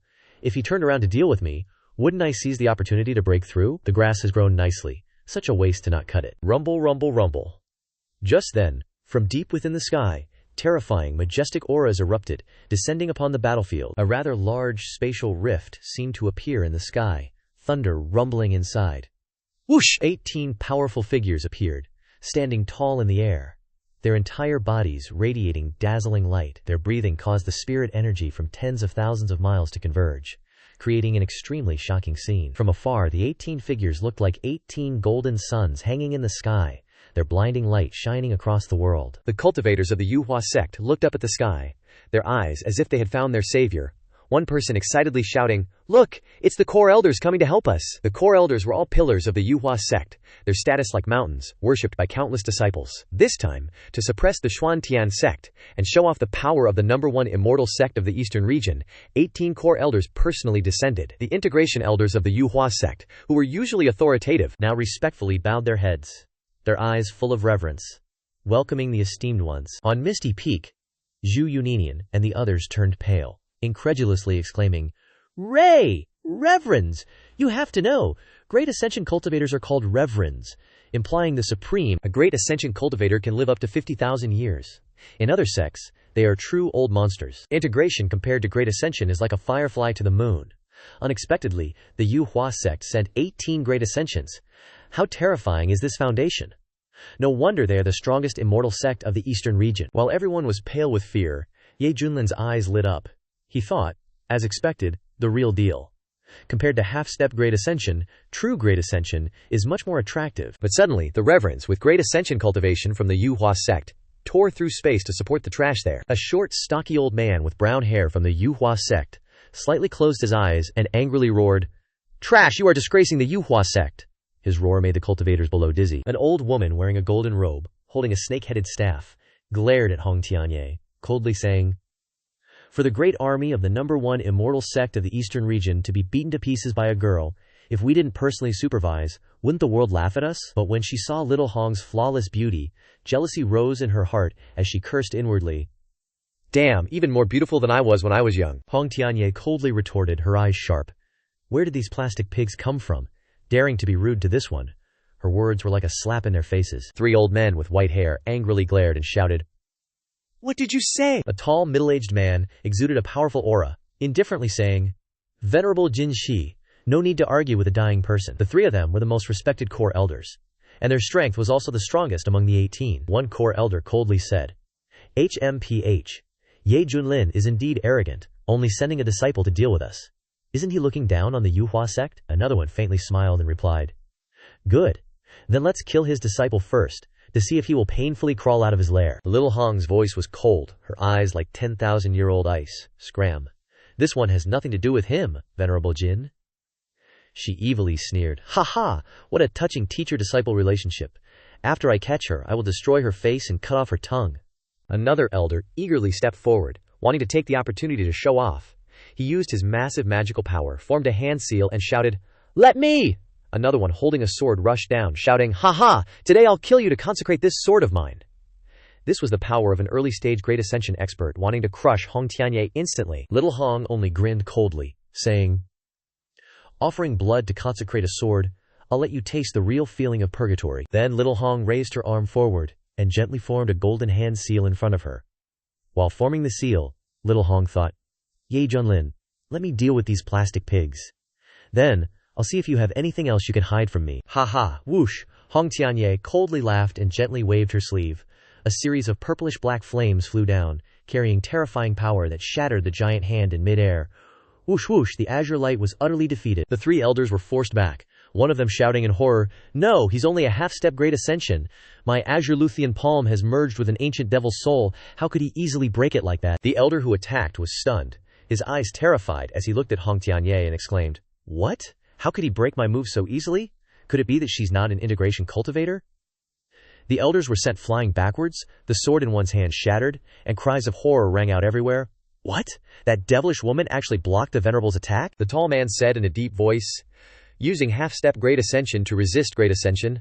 Unexpectedly, a remote place like Desolate Continent has such a rare genius." 3 families of dwarfs squinted his eyes and said, "Can you feel it? This person is half-step Great Ascension, damn it. Absolutely can't let her survive, all of you, kill her for me." Hong Tianye stood tall between heaven and earth, her bright red robes fluttering, her hands waving. Dozens of fire dragons roared out, carrying destructive power, and shouted, "See what you can do to this one, rumble, rumble, rumble." The battle between the two sides caused the sun and moon to dim, mountains shook. The core elders of the Manhwa sect unleashed a series of top-level, super VIP, awesome divine techniques, their faces filled with killing intent, determined to eliminate the opponent in front of them. Great Compassion Palm, shattering everything with one finger, plucking Star's hand, subduing dragon, and slaying fierce technique, soul extinguishing seal. Among those who took action were 9 early-stage Great Ascension cultivators, and 6 mid-stage Great Ascension cultivators. Boom, boom, boom. Dozens of fire dragons soared through the sky, their roars echoing. The overwhelming power summoned by little Hong unleashed. Hong swept her gaze coldly, seeing the crowd gradually closing in, frantically mobilizing the power in their bodies.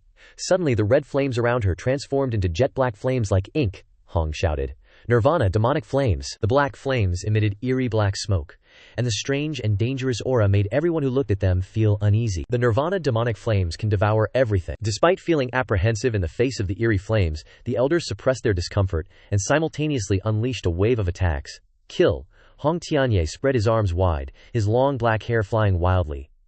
The Nirvana demonic flames surrounding him suddenly surged, like a black hole devouring all the incoming spells. Buzz, buzz, buzz. An extremely chaotic energy wave shook the space, terrifying people. All 10 elders paled, unable to believe it. A tall elder said gravely, "What? Resisting 15 honored ones with the strength of one person? Is this the power that a half-step Great Ascension can achieve?" The short, stout old man frowned. "Such talent, this old man has never witnessed in his life." The golden serpent honored one angrily roared, his hand holding a staff, drawing a complex formation. "Are you all blind? This is clearly a demonic cultivation technique." The tall, bare-chested elder also spoke. "We must eliminate this demonic woman immediately, or the consequences will be endless." Immediately afterward, a beam of light pierced through the air, shooting straight into the black flames. The remaining 2 honored ones couldn't restrain themselves any longer, and immediately attacked. Move. 3 Great Ascension powerhouses attacked simultaneously, and the pressure on Hong Tianye increased exponentially. Hong Tianye gritted his teeth, large beads of sweat rolling down his forehead. Damn it! Although the Nirvana demonic flames have the ability to devour everything, the consumption of power is too great, causing little Hong's body to quickly run dry. If my power runs out, I won't be able to continue using magic, and my combat power will plummet. At that time, I will definitely be defeated. Hong Tianye cursed inwardly. Damn it, it's all because of Ye Junlin. If he had given the secret treasure to me sooner, how would things have come to this? Who knew that the Feather Transformation sect would go so overboard, sending 18 Great Ascensions just to deal with a small sect in this remote barren continent? Truly using a sledgehammer to crack a nut. A thunderous roar echoed across the sky. "Break from me!" The tall man's body emitted a dazzling light, the light converging into his fist. Then he unleashed an earth-shattering punch, shouting, "Overlord Heaven Fist!" Boom! The punch pierced through the air, exploding into a huge ball of light, and a red figure was sent flying down from above, falling straight towards the misty peak. Rumble, rumble, rumble. Mushroom-shaped dust billowed up, and the entire mountain shook violently. Hong Tianye struggled to get up, his whole body covered in dust, blood dripping from the corner of his mouth, his face full of exhaustion, coughing a few times. "Cough, cough, cough!" Bai Shaoxi shouted anxiously. "Senior Brother Hong!" Ye Junlin, while taking a bite of grilled chicken wings, sighed. "My good disciple, didn't you say you could drive them all away? Why are you getting beaten so badly now?" Then, the young man shrugged, his face full of disappointment. "As your master, I am really too disappointed in you." Hearing these mocking words, Hong Tianye was so angry that he almost exploded. His face burned as if he had been slapped, and he gritted his teeth. "You dare mock me? At least I can retreat unscathed. You just sit there and wait to die." With that, little Hong decided to use a secret technique to escape, thinking in his heart, "Anyway, the main target of the Feather Transformation sect is Ye Junlin. Those ants have nothing to do with him. Let them stay and die with this shameless bastard." Suddenly, an ancient bronze compass shone brightly, flying straight into the high sky. Immediately releasing an unimaginable mysterious energy, a voice sounded, "With this old man here, don't even dream of leaving this place." In an instant the entire area was sealed off, and a thin layer of light faintly appeared. The short old man sneered. Obediently await death. Don't waste your efforts. Looking up at the sky, where 18 great ascension experts stood tall, the hearts of the Xuantian sect cultivators were filled with despair. Shu Yubananian raised his face to the sky and sighed, his tone full of sorrow. How can we fight this? Alas, a true pipe dream. I once thought that the Xuantian sect would rise from here, stepping onto the path of glory. But in the end, we still can't escape the fate of destruction. Some people's eyes were red, as they angrily roared, "Sect leader, shall we fight them to the death?" Hong Tianyé's expression was very ugly. Damn it, do I have to be buried here with these ants? I am not reconciled. His eyes swept over the crowd, stopping on Ye Junlin, who was leisurely eating grilled chicken wings, his heart filled with resentment. Eat, eat, eat. Still eating at a time like this, clearly possessing enormous cultivation resources, yet he indulges in mundane pleasures all day long. If it were me, I would have been invincible long ago. To die with someone like this is a disgrace to me. Ye Junlin was not worried at all, but turned to call Xiaoxi. Xiaoxi hurriedly ran over and replied, "Master, here I am, cheap cheap." Ye Junlin continued, "Next time, as your master, I want to try the honey flavor." Xiaoxi was stunned, looked up at the 18 figures above, and showed a terrified expression. "Ah, master, will there be a next time for us?" Whoosh. Before countless surprised eyes, the silver-haired man took a step, appearing in the high sky, facing the 18 great ascension experts. The tall, middle-aged man's eyes were as sharp as knives, and he said in a deep voice, "Ye Junlin, you've finally shown your face." Ye Junlin puffed out his chest, his words full of righteousness. Only, in his tone, he carried an indescribable hint of sarcasm. "You guys beat my untalented disciple so badly like a dog. As his master, of course, I have to step forward and demand justice." The old man, always wearing a cruel smile, said coldly, "Humph, your end is already sealed. This old man will peel your skin, pull your tendons, and grind your bones into ashes to warn others." The golden serpent honored one spoke, his voice full of sinister intent. "Ye Junlin has appeared. Are you still not going to capture him?" This old fox is very cautious, even though he recognizes that Ye Junlin is only at the perfect body integration stage. But his disciple has reached the half-step great ascension. Who knows if he is deliberately hiding his cultivation or not? The other core elders, being urged, were filled with annoyance. They knew that they were being tested, being forced to take the lead. But the golden serpent honored one had a higher cultivation and greater authority in the sect. Even if they were unhappy, they had to obey. Angry shouts rang out, and more than 10 core elders simultaneously took action, unleashing sharp killing intent. Oosh! A stream of azure swordlight tore through the sky, slashing down fiercely at the top of Ye Junlin's head. Suddenly, in Ye Junlin's eyes, a strange Bagua circle flashed. Right on schedule, the little system chimed in again. Ding! Host detected being attacked by a Grand Ascension stage enemy, activating the passive skill, "The stronger the enemy, the stronger I become," receiving Grand Ascension stage cultivation. In the blink of an eye, from the Great Integration stage, Ye Junlin's cultivation directly broke through to the Grand Ascension stage. Boom! A powerful aura surged straight into the heavens, shattering the clouds. That azure swordlight was easily dispersed with a wave of Ye Junlin's hand. At this moment, his long silver hair fluttered, and his eyes gleamed. Ye Junlin mused, "So satisfying, so damn satisfying. This is what it feels like, to instantly gain immense power. With this cheat system, who needs to cultivate painstakingly?" In an instant, the sudden change stunned everyone. Shu Yunian and the Peak Lords were dumbfounded, then exclaimed, "Junior brother Ye is a Grand Ascension stage powerhouse? Is this a joke?" So the Xuantian sect has had a venerable master all along. Hong Tianye felt like his head was about to explode. He staggered back a few steps, his eyes filled with shock. No way, absolutely no way. This felt like studying hard, full of confidence, only to find out that the top student was someone who slept all day, didn't do homework, and just played around. Hong Tianye's eyes turned bloodshot, his fists clenched until they cracked, and he trembled with rage, feeling like his brain was being trampled on. He cursed inwardly, "Damn it, how much are you still hiding? Who plays like this? Last time we met you were Nascent Soul stage, now you're Grand Ascension stage. Each time, you hide a world of difference." The core elders roared furiously. "Despicable, Grand Ascension. So you were already Grand Ascension," Ye Junlin smiled faintly. "Sorry to disappoint you, I'm not at the Great Integration stage." Mu Jia of the Yuhua sect shouted, "Even if the information is wrong, his cultivation is only at the Grand Ascension stage. How can an ant stand against a forest?" The 7 Yuhua sect elders lined up in the air, summoning a formation with 15 swords surrounding it. One of them shouted, "Today we'll let you taste the sword techniques of our Yuhua sect." Ye Junlin grinned coldly. "Good. Very good, haha." The 16 flying swords, simultaneously launched by the Yuhua sect elders, focused their attack on Ye Junlin. They controlled the 16 purple-gold swords, trailing dazzling light, as they shot toward Ye Junlin. Clang, clang, clang! Sparks flew from Ye Junlin's body. Although it was flesh and blood, it emitted the sound of metal colliding. An old geezer cried out in alarm.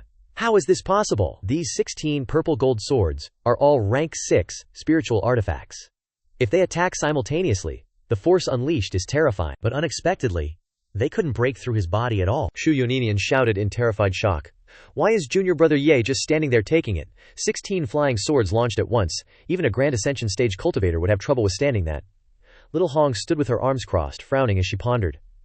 What the hell is he doing? Ye Junlin said calmly, his tone as if evaluating a dish. Not bad, a little painful. He thought to himself. Ever since cultivating the undying overlord body art, my body has undergone countless refinements. I was just testing its strength. An elder pointed and shouted. No, impossible. Even a Grand Ascension stage great cultivator would have difficulty withstanding 16 flying swords at once. How can someone at the Grand Ascension stage like you withstand it so easily with just your body? Little Hong gnashed her teeth and thought, as expected, this guy is still hiding too many secrets. I need to be careful. Whoosh! Suddenly, Ye Junlin appeared unexpectedly in front of the white-haired elder, who stammered in shock. You're definitely not at the Grand Ascension stage. What realm is your cultivation? Boom! A golden fist aura, as bright as the sun, flashed.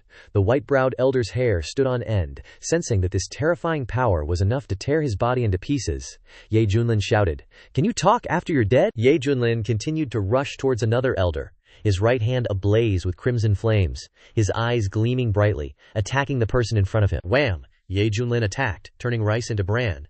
The other guy was hit by Ye Junlin's palm, causing him to spew out a whole basin of essence blood. Ye Junlin was like a savage beast, baring his teeth in a grin, attacking madly.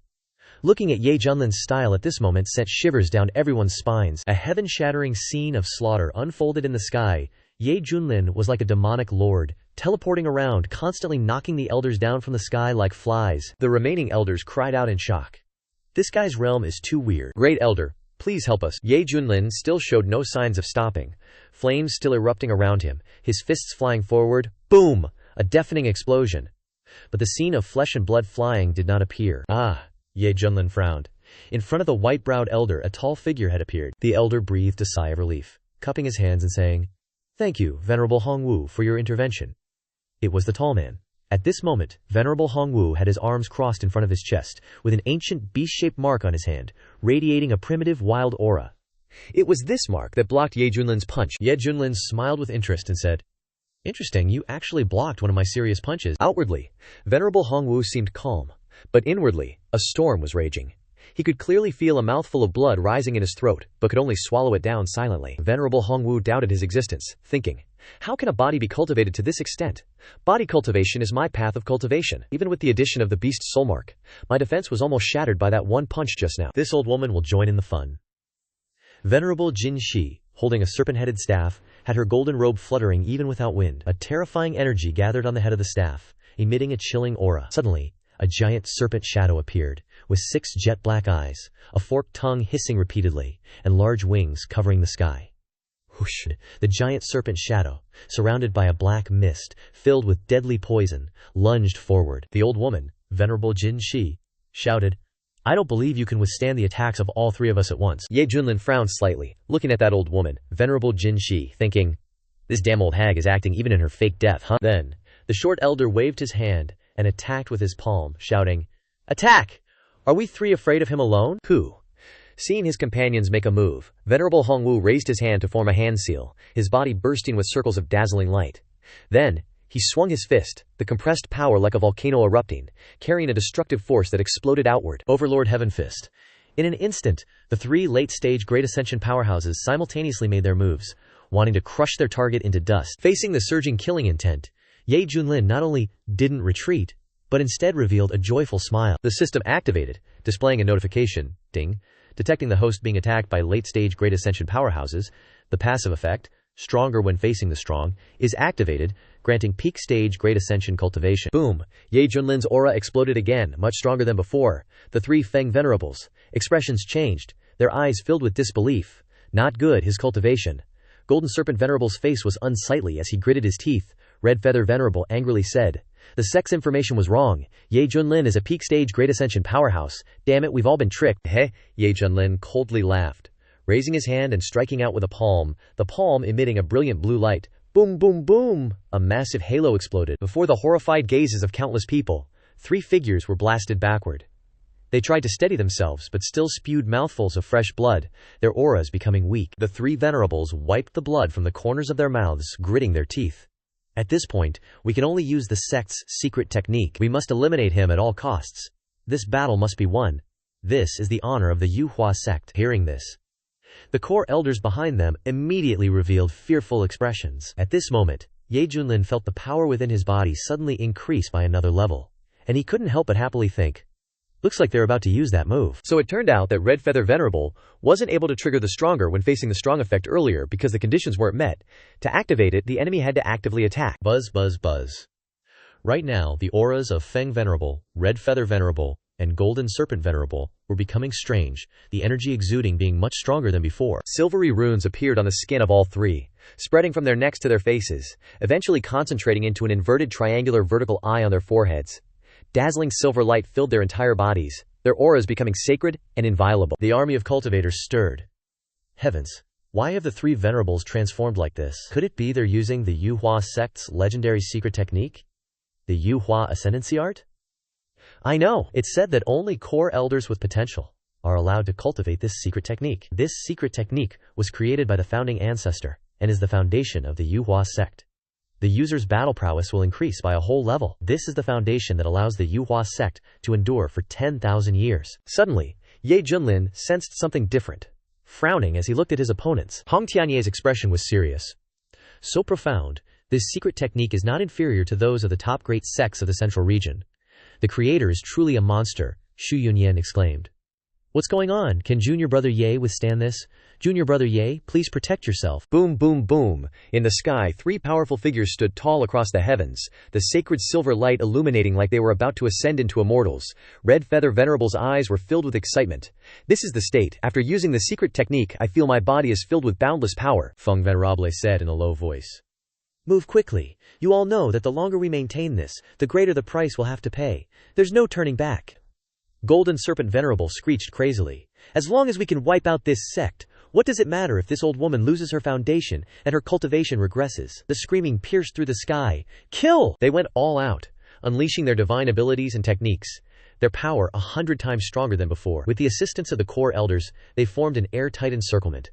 Boom, boom, boom! Explosions rang out incessantly. Ye Junlin used his fists and palms to fight, battling 9 great ascension powerhouses alone, mostly exchanging blows with the 3 strongest venerables. He felt the pressure had increased quite a bit. Feng Venerable, his entire body covered in interwoven silver runes, raised his hand and unleashed his most powerful killing move. Ye Junlin narrowed his eyes.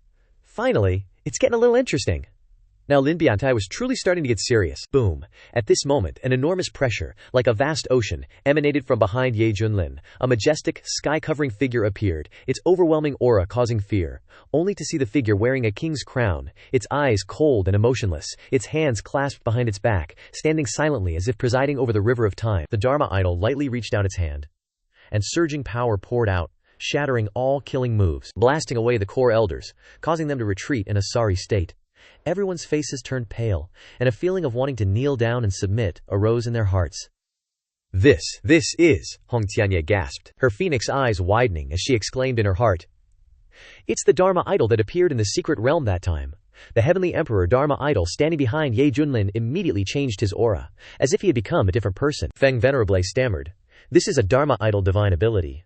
Red Feather Venerable was still in shock, trembling as he said. But I've never seen this kind of Dharma idol before. Before this enormous Dharma idol, the people of the Yuhua sect were no different from ants, only wanting to prostrate themselves. Ye Junlin said casually, his tone gentle but carrying an indescribable majesty. Watch carefully, the real show is about to begin.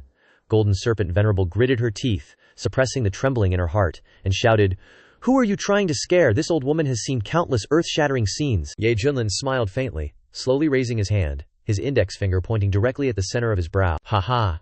Boom! The entire world suddenly became dark, leaving only the brilliant light from Ye Junlin's finger, the light containing the power of the great Tao. Golden Serpent Venerable felt an indescribable fear. In her eyes the finger seemed to be magnifying, carrying the aura of death pressing down. The scariest thing was that her body suddenly froze. The surrounding space seemed to be frozen. The spiritual energy also stopped flowing, Countless golden rays of light separated from the fingertip, like a divine sword tearing through the dome of the sky, creating distorted ripples in space, Ye Junlin shouted. Severing Heaven Finger, Golden Serpent Venerable screamed miserably, desperately unleashing defensive techniques, but could not avoid the fate of being destroyed. Those who witnessed the scene all had their hair standing on end, so frightened that they couldn't speak. Immediately afterward, Ye Junlin again raised his fist, and powerfully unleashed a punch, his fist's power unmatched. Boom!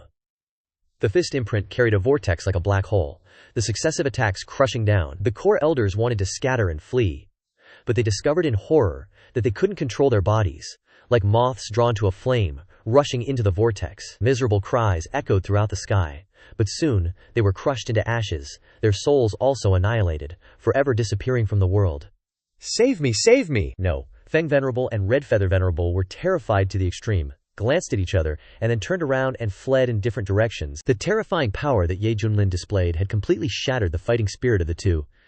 Ye Junlin's voice, carrying a hint of mockery, echoed, "Want to escape?" Feng Venerable and Red Feather Venerable were shocked to realize that behind them, a radiant hand was reaching out, the hand as if crossing a distance of 10,000 miles, instantly gripping them tightly. Feng Venerable bled from all 7 orifices, struggling madly but to no avail, shouting, "You are a devil, the Yu Hua sect will not spare you." Red Feather Venerable screamed in despair, "A great devil!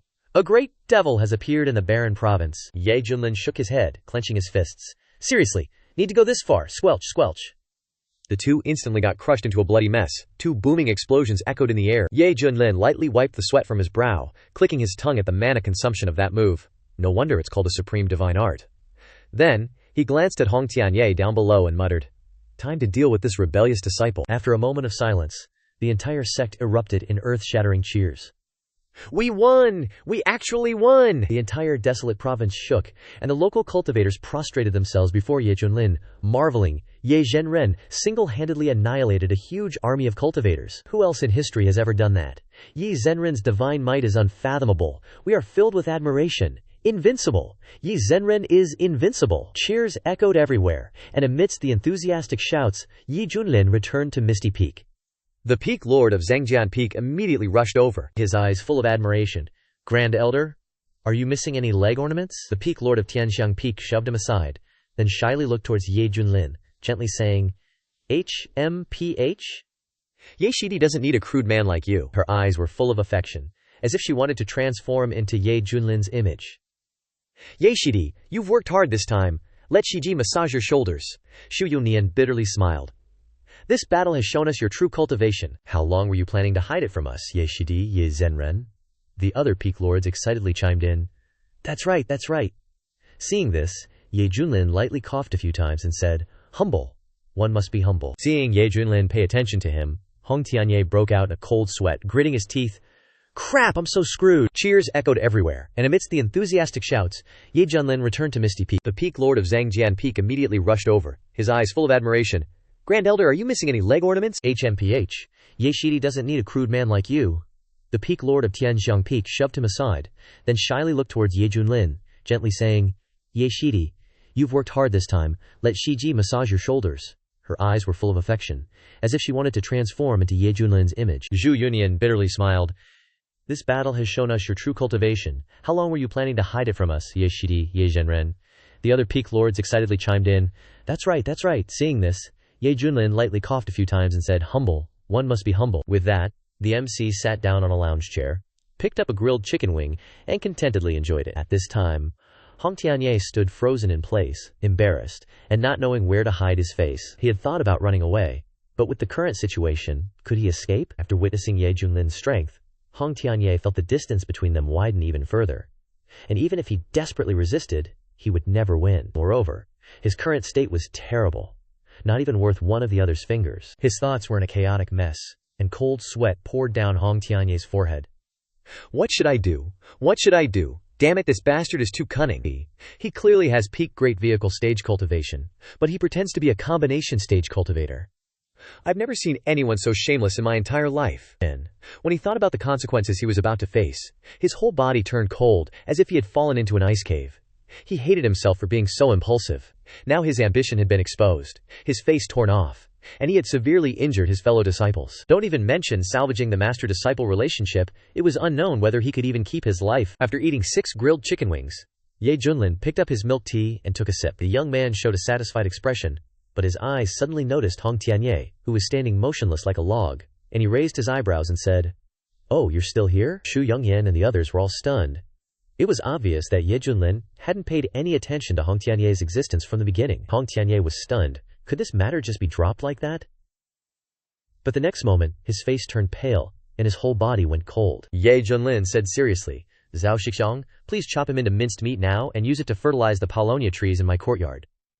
"Thank you very much." Peak Lord Zhang Jianfeng was a little surprised, but quickly nodded. "Oh, okay." Just as the sword was about to strike, a thud resounded. Hong Tianye didn't hesitate, kneeling down on the ground, and hastily cried out, "Please, master, spare this disciple's life. This disciple is willing to perform meritorious service to atone for his sins.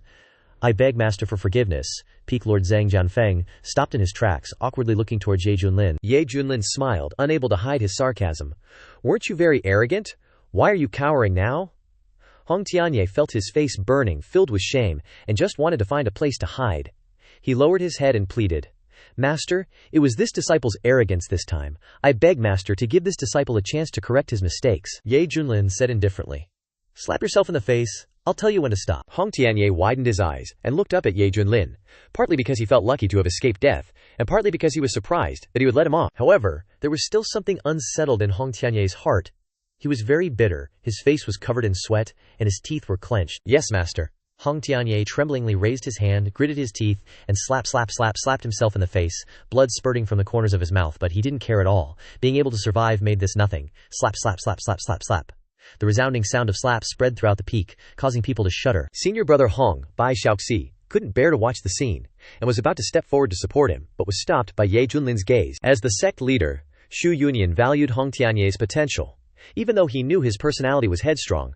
But as long as Ye Junlin restrained him, he could still go in the right direction in the future and harmonize with the sect. Xu Yongyan looked at the scene before him, his eyes constantly changing, and finally sighed and said, "Betraying the sect deserves punishment, but Hong Tianye took action to protect the Xuantian sect at the last moment, which can also be considered a meritorious service.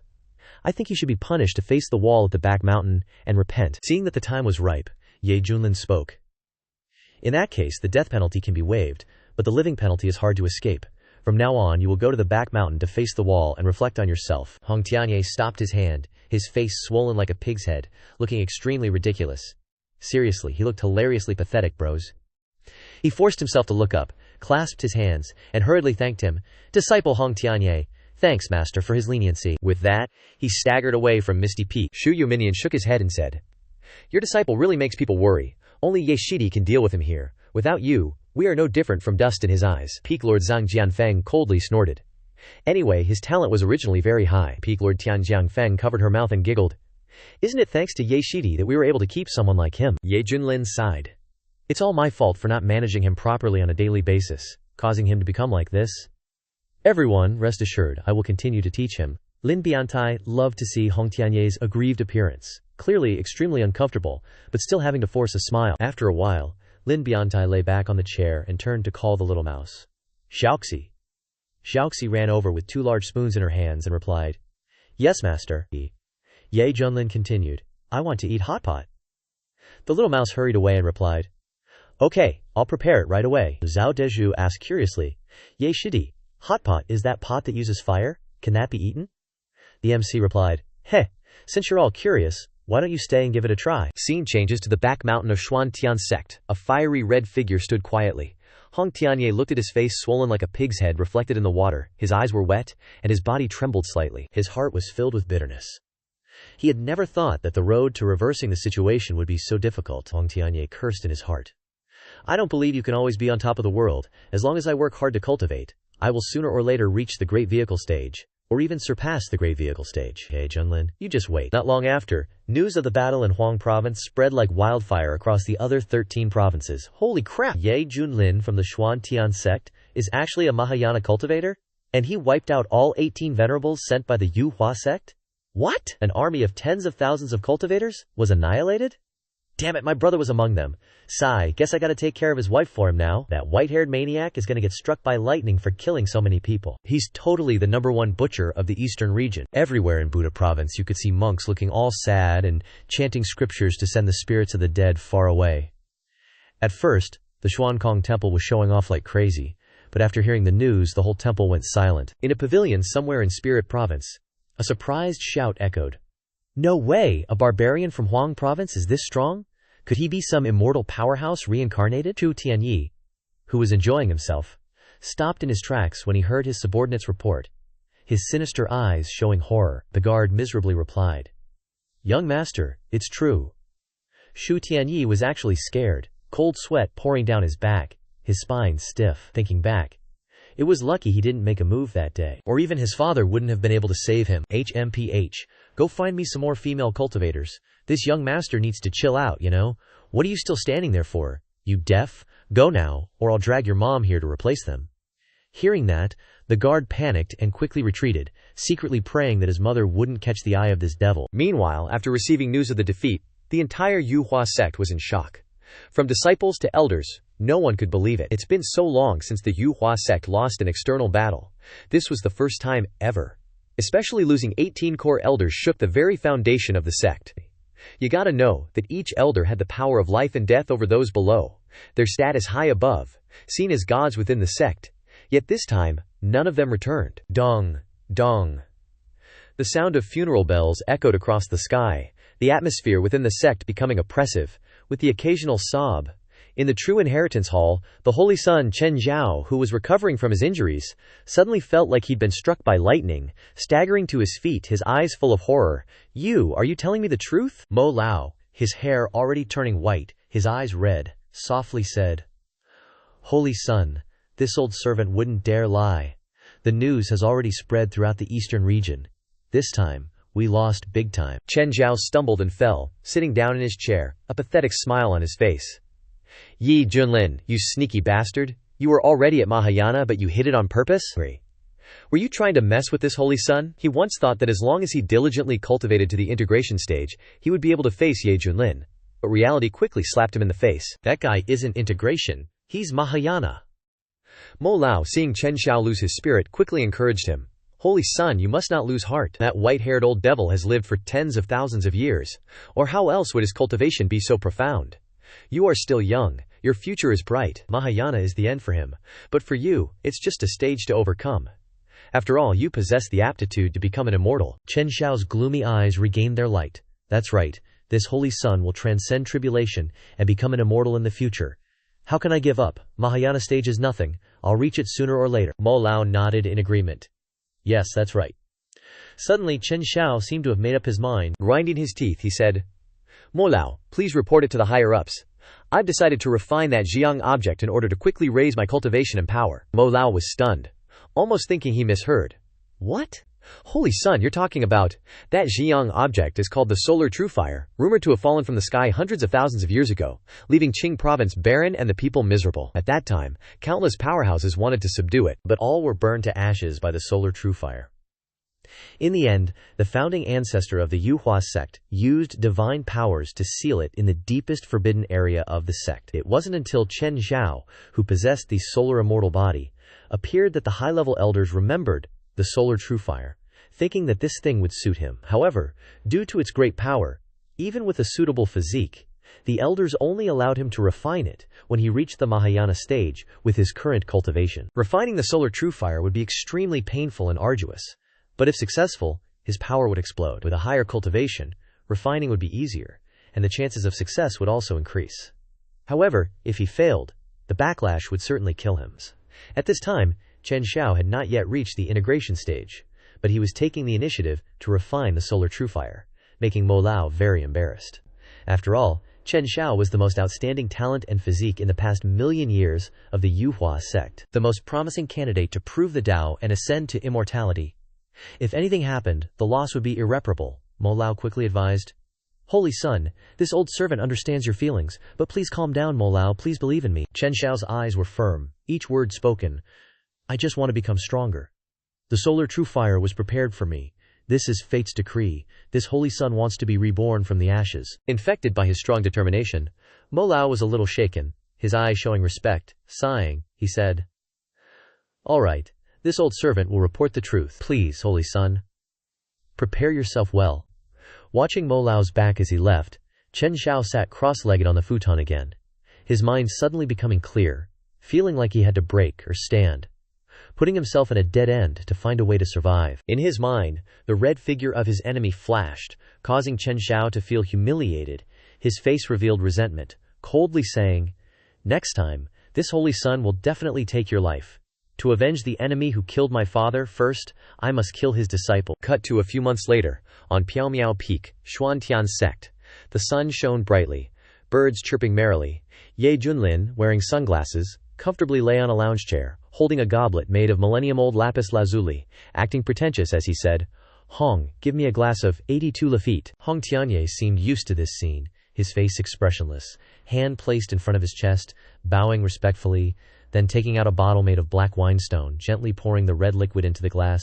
"Yes, Mr. Ye." The rich aroma of the red liquid filled the air, captivating the heart. This was grape wine brewed from 10,000-year-old blood grapes, extremely beneficial to the body of a cultivator. Ye Junlin took a sip, his face revealing a satisfied expression of appreciation. "Very good." Hong Tianye maintained his calm expression, but in his heart he kept mumbling, "Again, going crazy again. This guy is really sick.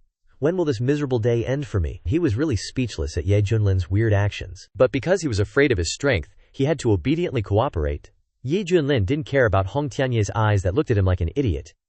He just gently swirled the wineglass, closed his eyes, and hummed a melody, immersed in his own world. At this time, the system suddenly spoke. "Ding! The daily check-in count has been refreshed. Do you want to check in, host?" Ye Junlin thought to himself. "Check in. Ding! Congratulations to the host. Your luck has exploded. You have received a supreme mount." Clang! Ye Jun dropped the glass in his hand. The glass fell to the ground, red wine splattering everywhere. Hong Tianye was startled and panicked, reflexively bowing and apologizing, thinking that he had just done something to anger this silver-haired young man. Disciple knows his mistake. But at this time, Ye Junlin's mind was completely focused on the reward he had just received. He breathed rapidly, quickly asking, "Tongzi, explain it more clearly. What kind of mount is it?" "Ding! It's a Kun Peng. Currently only in the juvenile stage, but it has already reached the Mahayana stage. Please treat it well, host." The ancient divine beast Kun Peng has unlimited potential and is considered one of the strongest beings in the myriad realms. It can freely fly in the sky or leisurely swim in the vast ocean. Hearing this, Ye Junlin was extremely excited. How could a handsome cultivator like him go out without a splendid mount?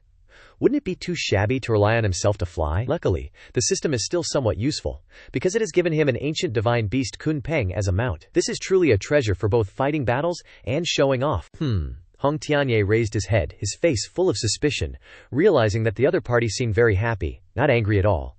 He felt annoyed in his heart. Damn it, what's there to smile about for no reason? Crazy one moment. Suddenly, a creature with the head of a mouse and the body of a human ran over happily, holding a green invitation in her hand, calling, "Master!" She was wearing a yellow skirt, her skin as white as snow, smooth as jade, her petite figure exuding a lively and energetic air. Only the white-haired mouse head on her neck was a bit out of place, the mouse face showing a humanized smile. Ye Junlin curiously asked, "Zhaoji?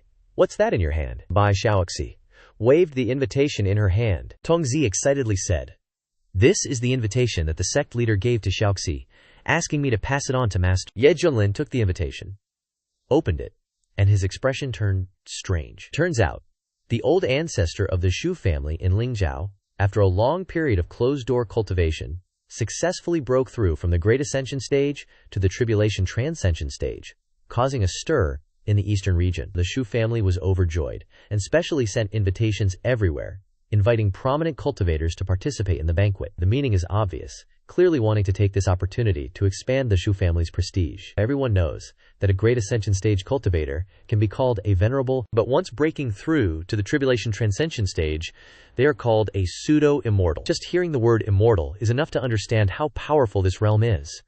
Because just one more step, and it's the legendary, true immortal. These are the true beings who transcend everything, standing at the peak of the cultivation world, a realm that countless cultivators dream of reaching. Little Hong said worriedly, "The old ancestor of the Shu family has reached the Tribulation Transcension stage, which can be called the true immortal realm." He invited the Xuan Tian sect, probably to intimidate us.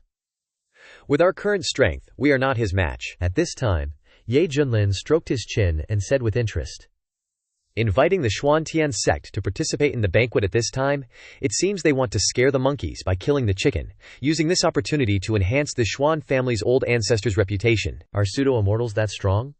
Want to bet the old man will go and freeload? The system's voice rang. Ding! A random mission has been activated. The host brings their new mount to the Shu family banquet, stunning the entire audience, and will receive a special reward. Ye Junlin smirked.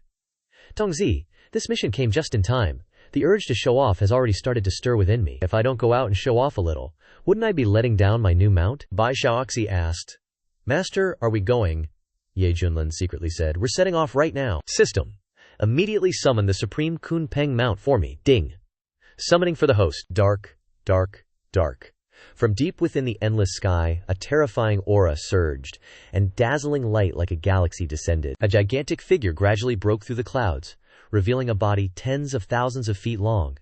It was a colossal creature, resembling a deep-sea whale, yet possessing enormous wings flapping powerfully. The spiritual energy within 100 miles instantly became chaotic, and powerful gusts of wind filled the space. Rumble. The Xuantian sect shook violently, and all the spiritual beasts raised within the sect collapsed on the ground, feeling unprecedented bloodline pressure, trembling with fear, and even peeing on the spot. Countless disciples and elders looked up at the sky in horror, their bodies as cold as if they had fallen into an ice cellar. What's going on? Is a demonic beast attacking the sect? Exclamations echoed everywhere, and an atmosphere of panic spread. Swoosh, swoosh. Zhu Yunkanian and the elders from the major peaks rushed out, looking at the gigantic creature in front of them, their eyes filled with shock. Sect leader, this is a supreme great ascension stage demonic beast. How could it appear here? Could it be from the Yuhua gate? The situation is critical. I think we should immediately activate the sect protecting grand formation. Hurry. Activate the grand formation. Boom! The sect protecting grand formation hidden within the Xuantian sect was activated, and countless dazzling halos rose up, like thousands of stars suspended in the sky. The halos intertwined and wrapped around each other, forming a pure land, preparing to resist the gigantic creature that was getting closer. After Ye Junlin's improvement, the Xuantian sect's sect-protecting grand formation had undergone a major breakthrough, enough to block attacks from ordinary Great Ascension stage cultivators. But at this moment, in front of that terrifying creature, the grand formation trembled, seemingly unable to withstand its pressure. Seeing this scene, Bai Xiaoxi was so scared that she hugged her head and squatted on the ground, her mouse-like face full of horror. Ah! A monster has come. Hong Tianye gasped for breath, his eyes revealing disbelief. Isn't this? Based on his knowledge, he naturally recognized what this gigantic creature was. This was one of the strongest ancient divine beasts in legend, the Kun Peng. Ye Junlin's eyes flashed, and he nodded in satisfaction, thinking, even though this Kun Peng is only in its juvenile stage, its power is already so astonishing, I'm afraid the previous 18 core elders would be easily torn to shreds by it. If it continues to grow, how terrifying will its strength be? At this moment, Hong Tianye took 2 steps back, seemingly preparing to run away, and thought to himself, are you kidding me? Such an ancient divine beast suddenly descended from the sky to attack the sect. If I get caught in it, I'll definitely lose my life. Hong Tianye glanced at the silver-haired youth, and thought in his heart, look, this is your retribution. He absolutely didn't believe that Ye Junlin could deal with the Kun Peng. Even though they were both at the Great Ascension stage, it was the strongest ancient divine beast, and its combat power was undoubtedly amazing. Just as everyone was panicking, Ye Junlin suddenly soared into the sky, transforming into a streak of light and shooting towards the sky. A disciple exclaimed in surprise, look, Peak Lord Yi is going to make a move. Zhu Yunian and the others shouted worriedly, Junior Brother Yi, be careful! At this time, the only person capable of resisting that demonic beast was the Peak Lord of Misty Peak, who was regarded as the trump card of the Xuantian sect. But no one expected that Ye Junlin, as soon as he flew up, immediately waved his hand, directly withdrawing the grand formation, and then stood still, waiting for the Kun Peng to arrive. The Kun Peng glided across the sky, the pressure emanating from its body like the aura of a king, ruling over all living beings. When it saw Ye Junlin appear, its speed suddenly increased, and it rushed over with rolling airwaves. Whoosh whoosh whoosh. Seeing the distance between the Kun Peng and Ye Junlin getting closer and closer, many people couldn't help but be horrified. Hong Tianye muttered, does he want to die? But the next moment, a scene that made him widen. His eyes appeared, and he exclaimed, what? No way, little Hong mumbled. He's planning to drag everyone down to die here. In everyone's shocked eyes, the Kunpeng, which had originally looked fierce and majestic when it appeared, now looked like a docile kitten. It gently rubbed its head against Ye Junlin, acting extremely affectionate, completely contrasting with its gigantic size. Ye Junlin smiled, raised his hand and patted it gently on the head. "Good boy, very good. Follow me from now on." The Kunpeng excitedly swayed its body, opened its mouth, and let out a resounding cry, looking extremely happy. Witnessing this scene, the entire Xuantian sect fell silent. Some people were dumbfounded, and others gaped. "Heavens, what's going on?" a disciple exclaimed in shock, his voice full of awe. "I didn't see wrong." Peak Lord Yi subdued it with just a wave of his hand. The Peak Lord of Sword Burial Peak looked bewildered. "Sect leader, it seems that demonic beast knows junior brother Ye." "Ah, senior sister Tai, what's wrong?" A scream rang out, attracting everyone's attention. The Peak Lord of Heavenly Prosperity Peak reached out and hugged her full chest, her eyes full of surprise, staring intently at the gigantic creature in the sky, her eyes shining brightly. "Everyone, this demonic beast is very similar to the ancient divine beast Kunpeng, recorded in an ancient book that I once read." Upon hearing these two words, everyone's hearts seemed to be squeezed. Kunpeng, an ancient divine beast. Hearing senior sister Tai say that, I also remembered. According to the description in the book, a fully grown Kunpeng has a body so huge that you can't see the end of it, and can swallow entire planets, roaming through the myriad realms. But this Kunpeng is clearly different from what's in the legends. Zhu Yongyan swallowed his saliva and said tremblingly, "I think it's because this Kunpeng is still in its juvenile stage." Gasp. A sound of inhaling cold air rang out everywhere. Such a rare ancient divine beast actually appeared in the Xuantian sect, and even obediently submitted to junior brother Ye. What is going on? Ye Junlin turned around and smiled, introducing, "Don't panic, this is my mount, Kunpeng." As soon as these words were spoken, they caused a shock everywhere. The group of Peak Lords from Sword Burial Peak gaped their mouths, their hearts filled with envy. "Heavens, an ancient divine beast is willing to become junior brother Ye's mount?" Zhu Yunyan sighed. "Junior brother Ye is indeed favored by the heavens. This is probably destiny." Meanwhile, Hong Tianye, who had a deeper understanding than others, suffered a heavy blow to his spirit. He was originally an immortal, who had been in the center of the Kulum region, and had come into contact with many secrets far beyond ordinary people. According to what he knew, divine beasts in this world had long been extinct, let alone the descendants of the ancient divine beast Kunpeng. But now, not only did a descendant of the Kunpeng appear, but it also voluntarily became Ye Junlin's mount. It's really too absurd. Thinking about what had happened, Hong Tianye almost held his breath, his heart surging, and his eyes looking at Ye Junlin completely changed. Thinking about the rumors, those who are blessed with great fortune will encounter unimaginable opportunities, and even divine beasts will come to them to acknowledge them as their master. Could this guy really be that kind of person? Possessing the rumored treasures of an ancient ruin, reaching the great ascension stage at a young age, and mastering various mysterious great divine powers. Now, even the descendant of the ancient divine beast Kunpeng has appeared to acknowledge him as its master. Isn't this the legendary person blessed with great fortune? Thinking of the humiliations he had suffered, Hong Tianye felt extremely bitter and almost shed tears. The grief in his heart turned into a river of lamentation. Why? A lazy and extravagant guy who just eats and sleeps is favored by the heavens, while I, a demonic cultivator, who has suffered so much and wandered everywhere, has to have my dignity trampled on by him. Up in the air, Ye Junlin patted Kunpeng's head, laughing. "From now on, I'll call you a Kun." Hearing this affectionate name, Kunpeng excitedly swayed its massive body, creating fierce gusts of wind that staggered the cultivators below. Ye Junlin thought for a moment, feeling like something was still missing. He raised his hand to form a seal, and pointed in one direction. Rumble, rumble, rumble. Under the control of his magic power, a magnificent palace burst from the mountainside, then slowly descended onto Kunpeng's back. Before the astonished eyes of countless people, Ye Junlin nodded in satisfaction. "Not bad. Now I have a place to chill." The Sword Burial Peak Lord was completely dumbfounded. Looking at his mountain now bare, he held his head and screamed like a mole. "Ah, that's my house!" Puffed. Seeing this, the other Peak Lords couldn't help but burst into laughter. Sect leader Shu Yukenian coughed a few times, and said sternly, "Zhao Shidi, I understand your feelings. Although Ye Shidi took your house, the sect will compensate you with a bigger one." The Sword Burial Peak Lord perked up, scratching his head and laughing.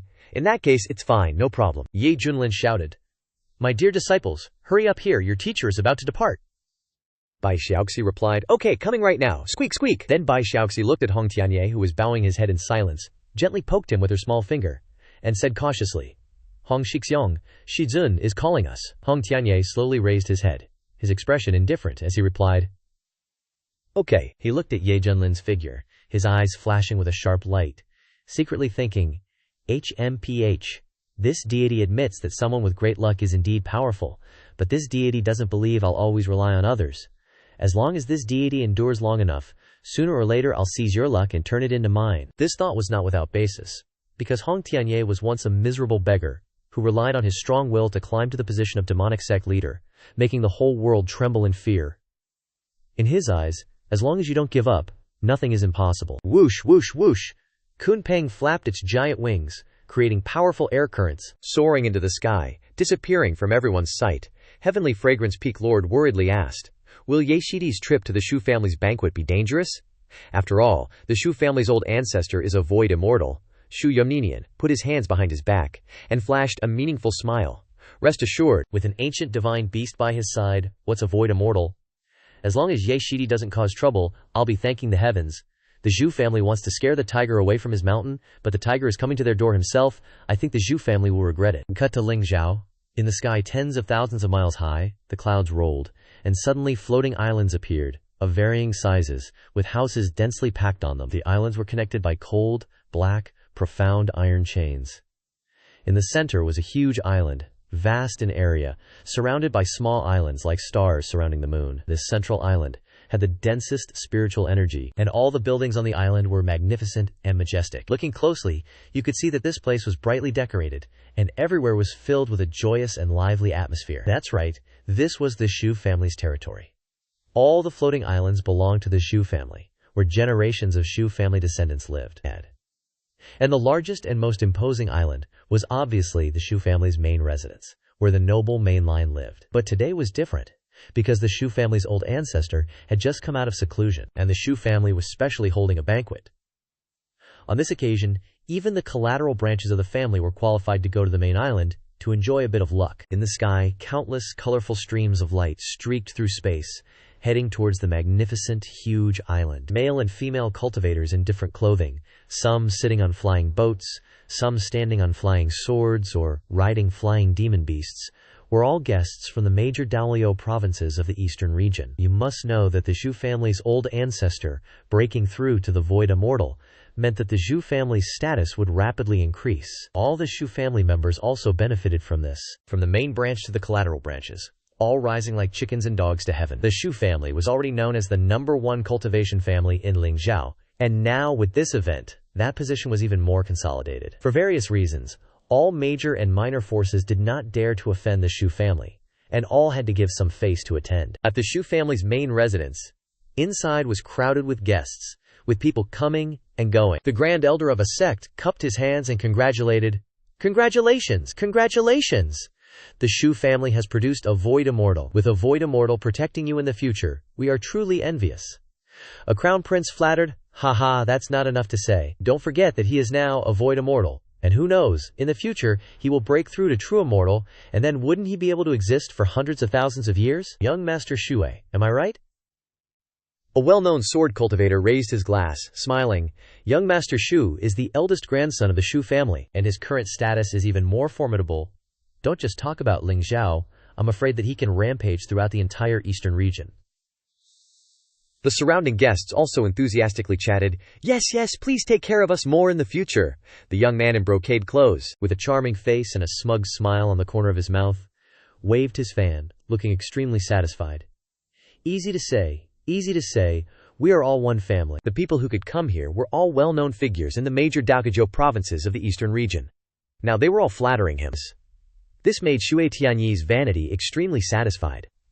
Suddenly, a guest mentioned, "That's right, I wonder if the Xue family sent an invitation to the Xuan Tian sect." The lively atmosphere suddenly became quiet, and curious eyes from all directions focused on Xue Tianyi. After the battle in the wasteland, the Xuan Tian sect's reputation is now the most resounding in the eastern region. Even the Yuhua Gate suffered heavy losses due to incorrect intelligence, with their cultivator army annihilated and many elders dying.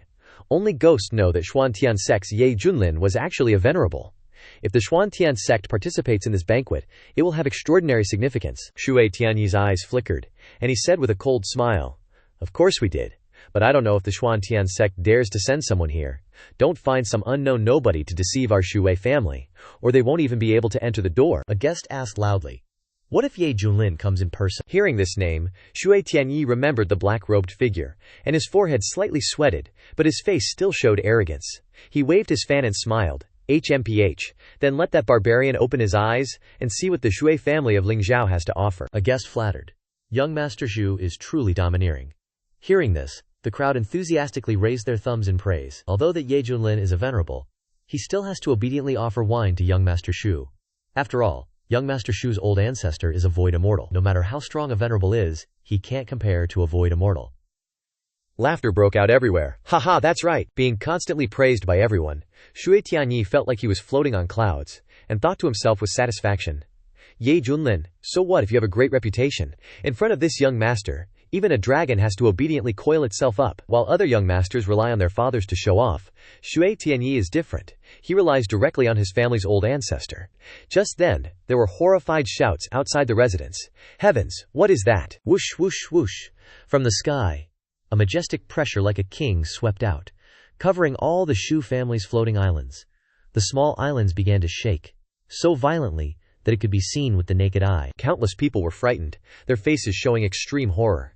They widened their eyes to see a huge creature tens of thousands of feet long emerging from the sea of clouds, shaped like a giant whale, with huge wings flapping strongly, covering the sky. The flying boats and treasure ships nearby immediately avoided it. The cultivators above gaped, staring blankly at the giant creature. One person said in fear, "What kind of demon beast is this? I can feel the pressure of a venerable." In the crowd, an old man in green clothes was sitting on the back of a giant rock. When he saw this creature, he was struck by lightning, and exclaimed in horror, This is a Kun Peng." Many cultivators knowledgeable about mythical beasts revealed shocked expressions. Kun Peng, I've heard of it. It's an ancient mythical beast thought to be extinct. For a Kun Peng to appear at a major event, like the Shu family's banquet. Could this be an auspicious sign? Someone suddenly shouted. Wait, look closely, there's a palace on the Kun Peng's back. This mythical beast has already been tamed. Immediately, gasps of astonishment echoed from all directions. Using a Kun Peng as a mount? Just what kind of figure is this? Is there such a powerhouse in the eastern region? While everyone was discussing, the Kun Peng, with its overwhelming presence, flew straight towards the Shui family's main residence on the massive island. On the island, from the elderly to the children, the entire Zhu family was terrified by this powerful mythical beast. Young Master Zhu, quickly look! Guests exclaimed and speculated that a great figure riding a Kun Peng had arrived at the banquet. Heavens! Using a supreme-level mythical beast as a mount, the aura is truly unmatched. Just who is that person? Could it be related to the Zhu family's old ancestor? Shui Tianyi was stunned, then coughed a few times, pretending to be deep in thought. That's right, this guest once had a connection with my family's old ancestor. I remember my parents telling me that when I was born, he appeared and wanted to take me as his adopted son, but my parents were worried that the karma would be too great, so they tactfully declined. Thinking back on it now, it's truly something. Upon hearing these words, everyone's expressions changed, and their respect for the Shu family increased another level. Such a thing actually happened? Even a great figure who uses a Kun Peng as a mount has a connection with the Shui family, and even wanted to take Shui Tianyi as his adopted son back then. The Shui family's strength is truly terrifying. A dignified voice like a great bell echoed from within the residence, clearly reaching everyone's ears. May I ask which Taoist friend has traveled from afar to attend the banquet? I appreciate this kindness. A clear voice rang out, coming from a handsome young man with long silver hair, wearing a black robe embroidered with gold. Xuantian Sect, Ye Junlin. Ye Junlin, with his hands clasped behind his back, leisurely stepped down, his expression calm. Boom! The atmosphere of the banquet instantly exploded. A person with a name, a tree with a shadow, the battle of desolate continent that shook the eastern region, was led by this person. Now he has personally arrived, and what's more, he's riding on a supreme-level Kun Peng mythical beast. Completely overshadowing the Shu family, someone couldn't help but exclaim, I heard that the Xuantian sect is an ancient sect. I used to be skeptical, but now I have no doubts. Even a Kun Peng is used as a mount, which shows how terrifying the sect's foundation is. The most surprised person was Shui Tianyi. When he saw Ye Junlin stepping out from the Kun Peng's back, his mind almost exploded. This. An unprecedented sense of embarrassment and anger erupted in his heart. He had just boastfully fabricated a story about his close relationship with that great figure, but who knew that the great figure was actually Ye Junlin? Many guests looked at him with strange expressions, and some even tried to cover their mouths to stifle their laughter, but still made hissing sounds, showing how much they were trying to hold back. Young Master Shu. Just now, Shu Tianyi's face flushed red as blood. Shu Tianyi took a deep breath and said in a cold voice, Did I say anything? I advise you all to think carefully."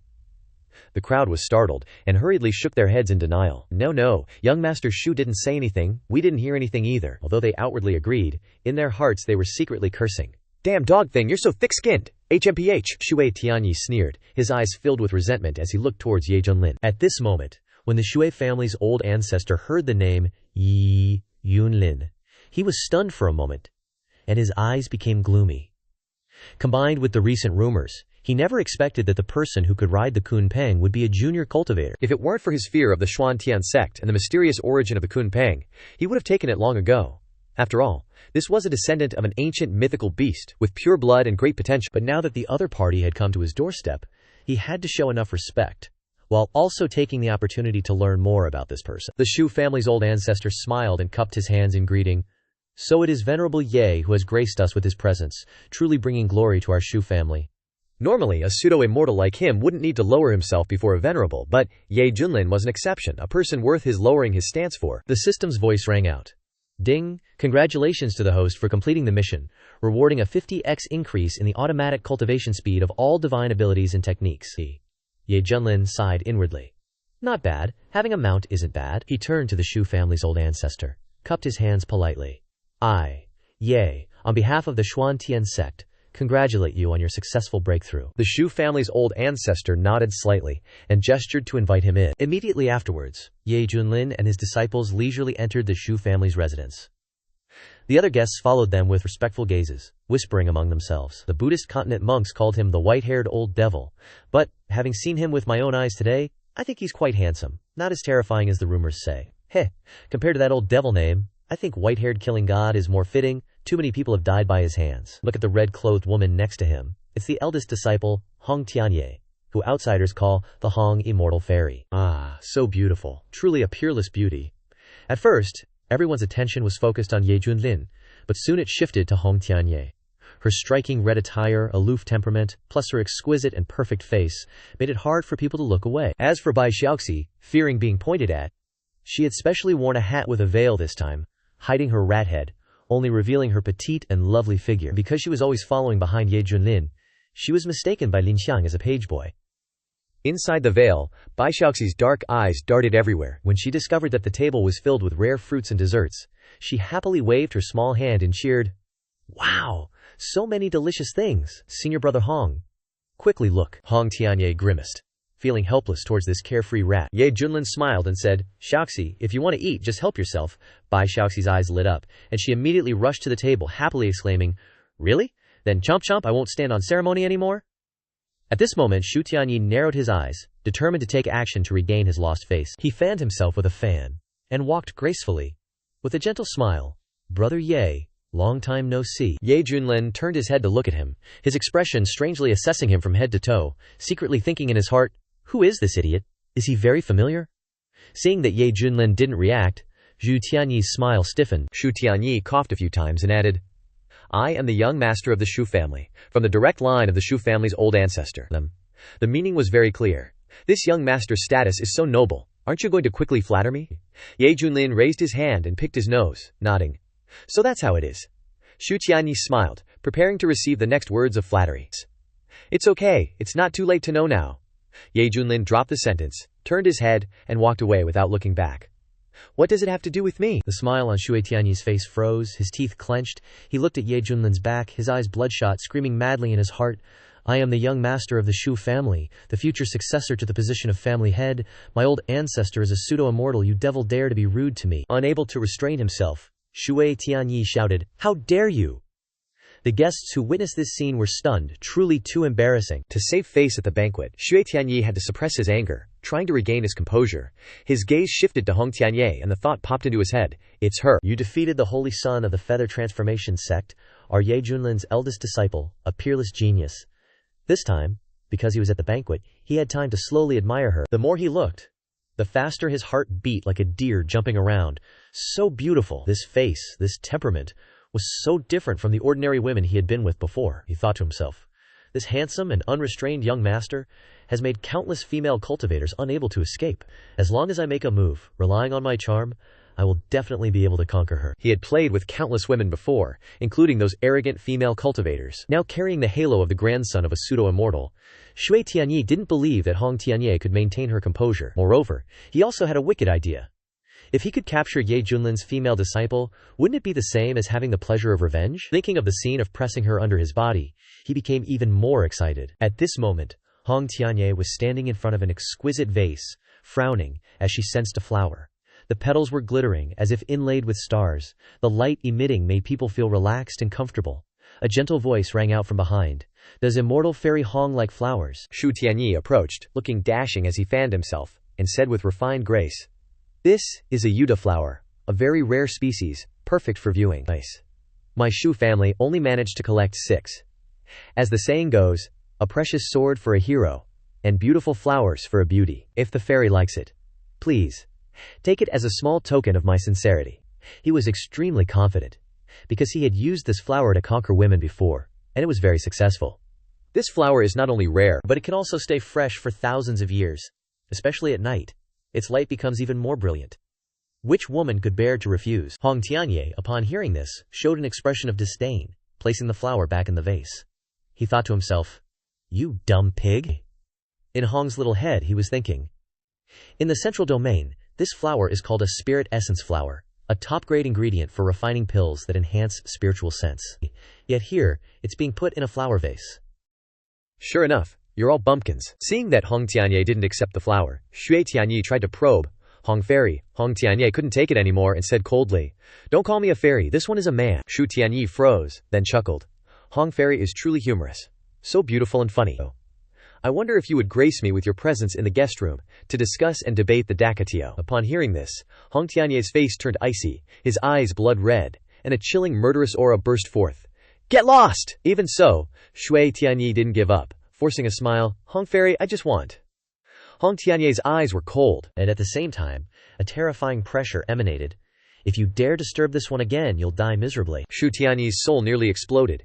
His eyes widened, cold sweat poured down, soaking his forehead and back, and his legs trembled uncontrollably. He seemed to see a blurry, blood-red figure standing amidst mountains of corpses and seas of blood, his whole body shrouded in destructive demonic flames, bringing an immense pressure. Shu Tianyi's face was covered in sweat, and he thought in terror, "What the hell? Why does looking at her feel like seeing my ancestors from 18 generations coming to claim my life? Holy crap, this dude just peed his pants, haha."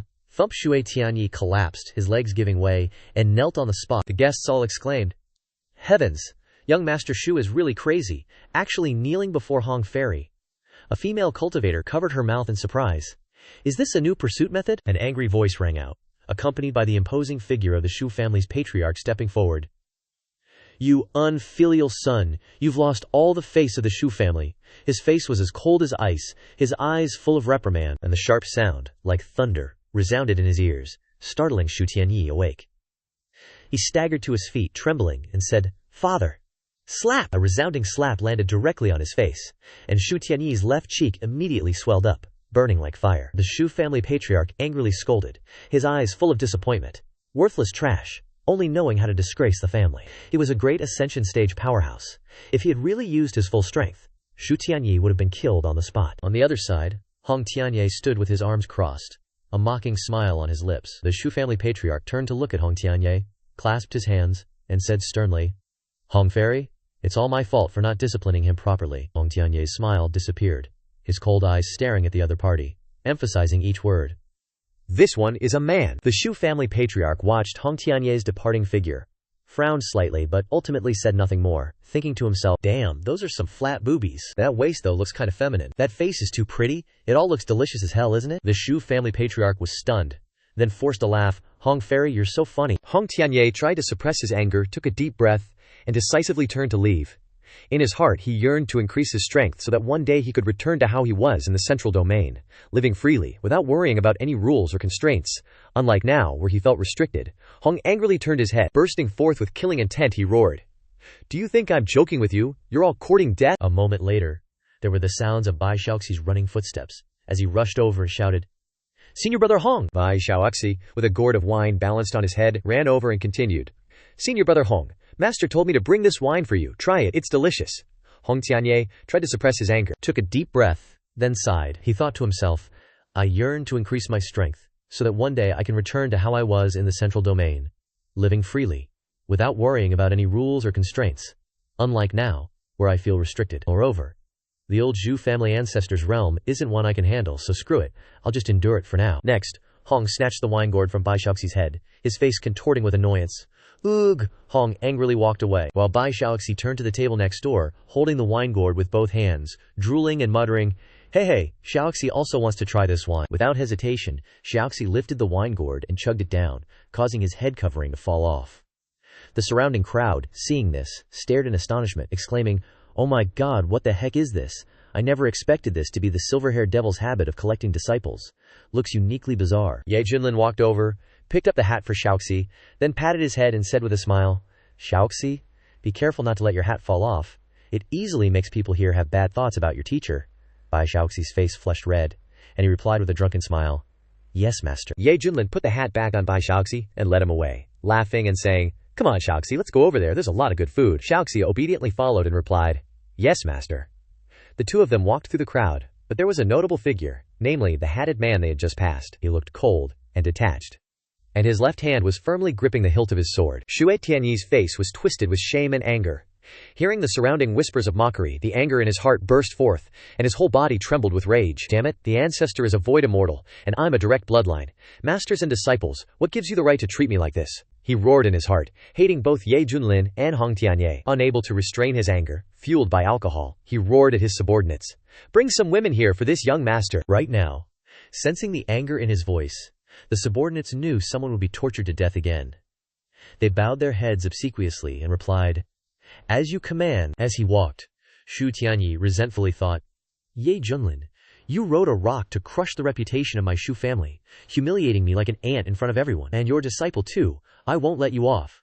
I want you to witness your disciple being chopped into 1,000 pieces, and your Xuan Tian sect being burned to ashes. Xu Tianyi was drunk, staggering as he walked. Suddenly, a foot appeared, and stood right behind Xue Tianyi. He stood watching Xue Tianyi and his subordinates walk into the distance. Hong stood silently on the side, observing, and discovered the mysterious actions of this assassin.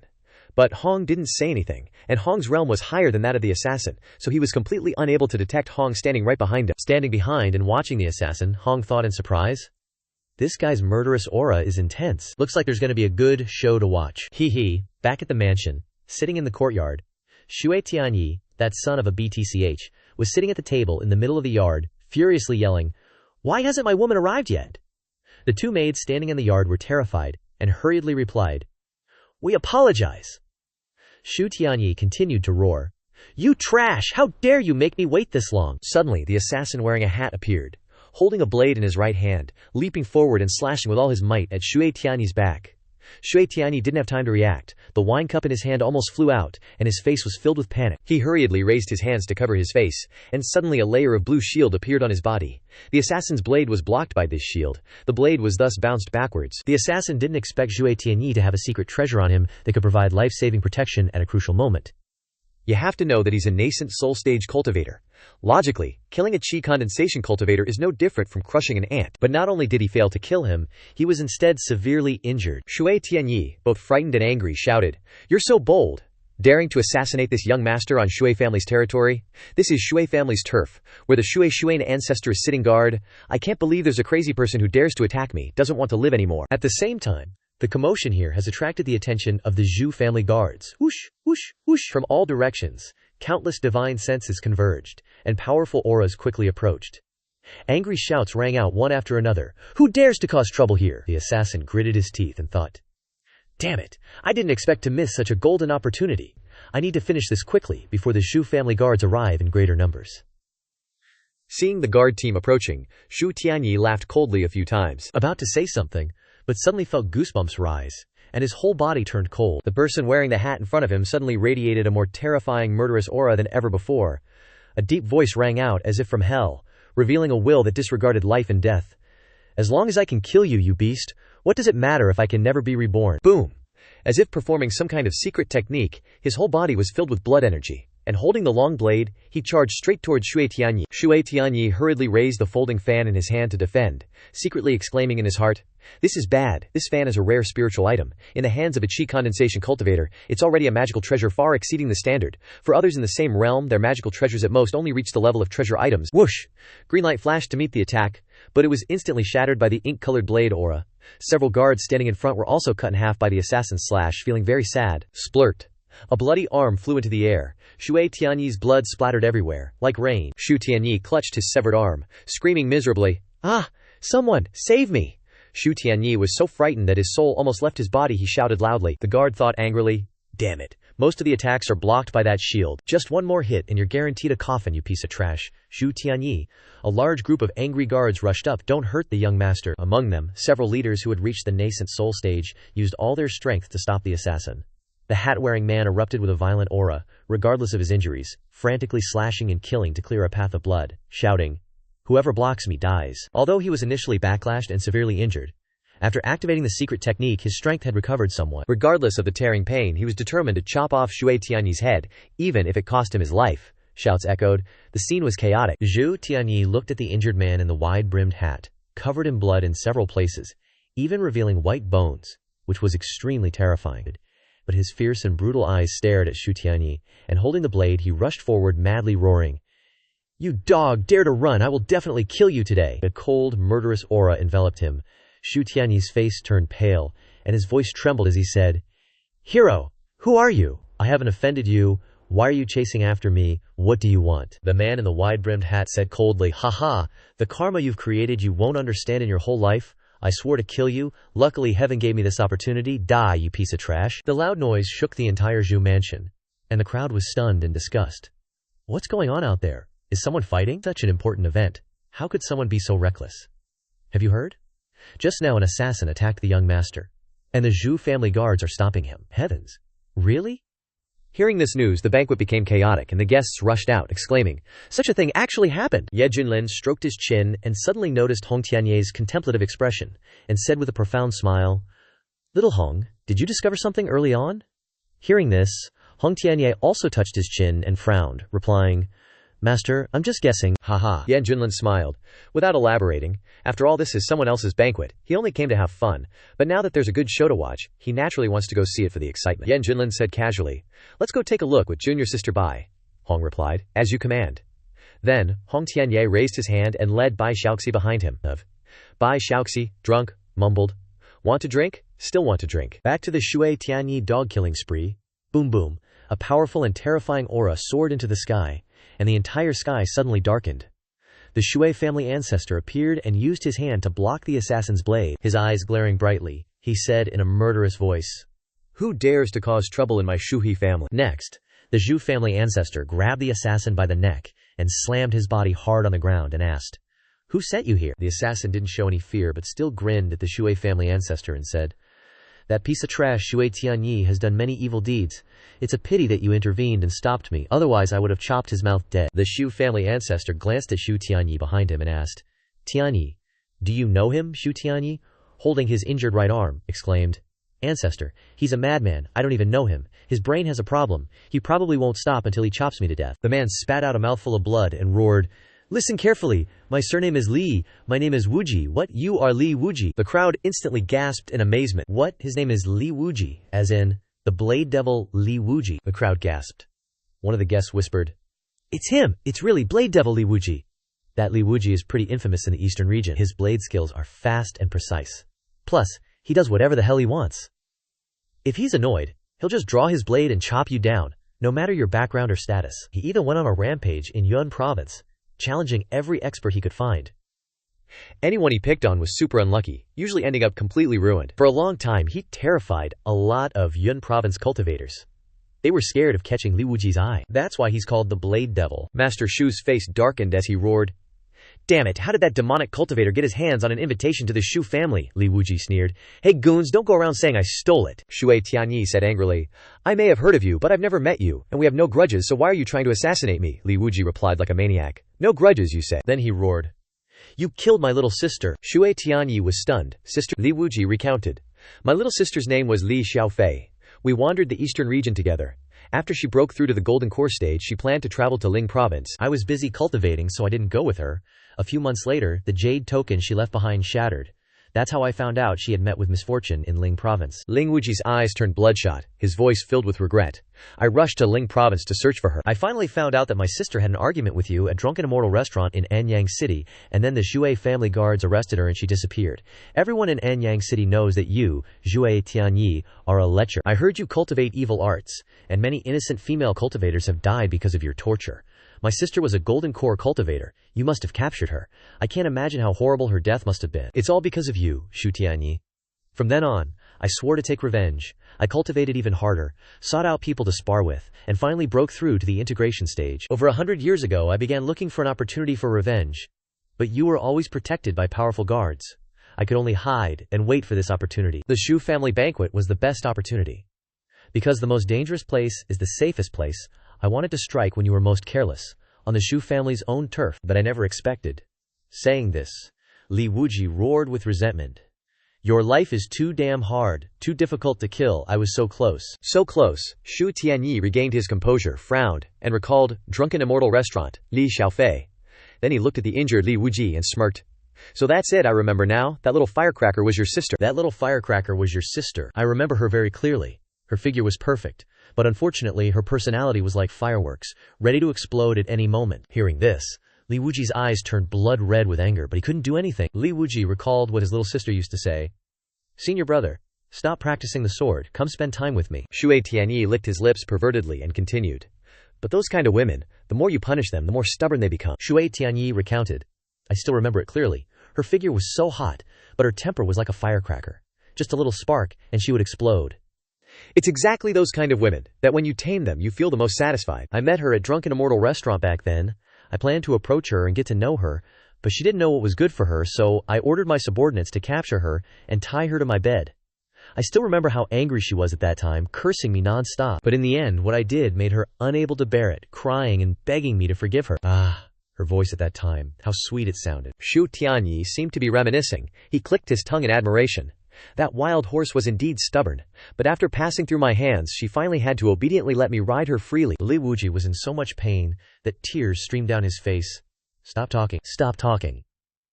Seeing the other party's desperate expression, Shuai Tianyi became even more interested, his voice full of malice. I tortured her for 3 days and 3 nights, and then when she was exhausted and mentally blurred, I got bored and just reached out and snapped her neck. I gave her a very merciful death. Li Wuji, I treated your little sister so well, and you still want to kill me. Shouldn't you be thanking me? Ha ha. Hearing these words, Li Wuji completely collapsed. He screamed in madness, tears streaming down his face.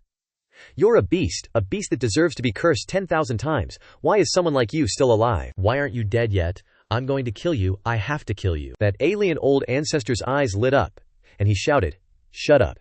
How dare you act up here? Following that, he pointed a finger. And Li Wuji was immediately blasted backward, splattering the tea from his clothes everywhere. Li Wuji's eyes were bloodshot, his mouth wide open as he spat out blood. Patriarch Shu stepped forward, loudly defending his son. HMPH. Li Wuji, a demonic cultivator like you, dares to act so presumptuously in my Shu family. Let me tell you, you're just a demonic cultivator. Your little sister becoming a human cauldron for my son Tianyi can be considered atonement for your sins. Besides, her life was worthless anyway.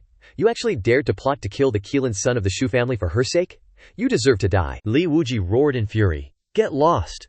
Comparing my sister to this animal, you're not worthy. You're just an old beast, a dog. Shu Tianyi shouted angrily. Shut your mouth! How dare you curse my father! It was your sister's blessing to die at my hands. And you, a demonic cultivator hunted by the world, dare to shout here! After saying that, he winked at his subordinates. Getting the hint, the subordinates immediately started yelling, Li Wuji, your sister was favored by our young master. Her death was well deserved. Don't act all high and mighty when you got lucky. How noble is our young master? A filthy demonic cultivator like you dares to slander him. You only lost a sister, but our young master lost an entire arm. The shouts echoed everywhere. Even some guests who wanted to curry favor with the Shagu family started criticizing Li Wuji. See? It's clear who's right and who's wrong. The Shu father and son smirked coldly, while the Shu family ancestor remained expressionless, as if the whole thing wasn't even worth his attention. Li Wuji's eyes were crimsoned. He struggled to stand, yelling, You! All of you! But his body collapsed again, blood and internal organs spewing onto the ground. He was filled with hatred, hating how weak he was. Up in the air, Ye Junlin stood with his arms crossed, smirking coldly.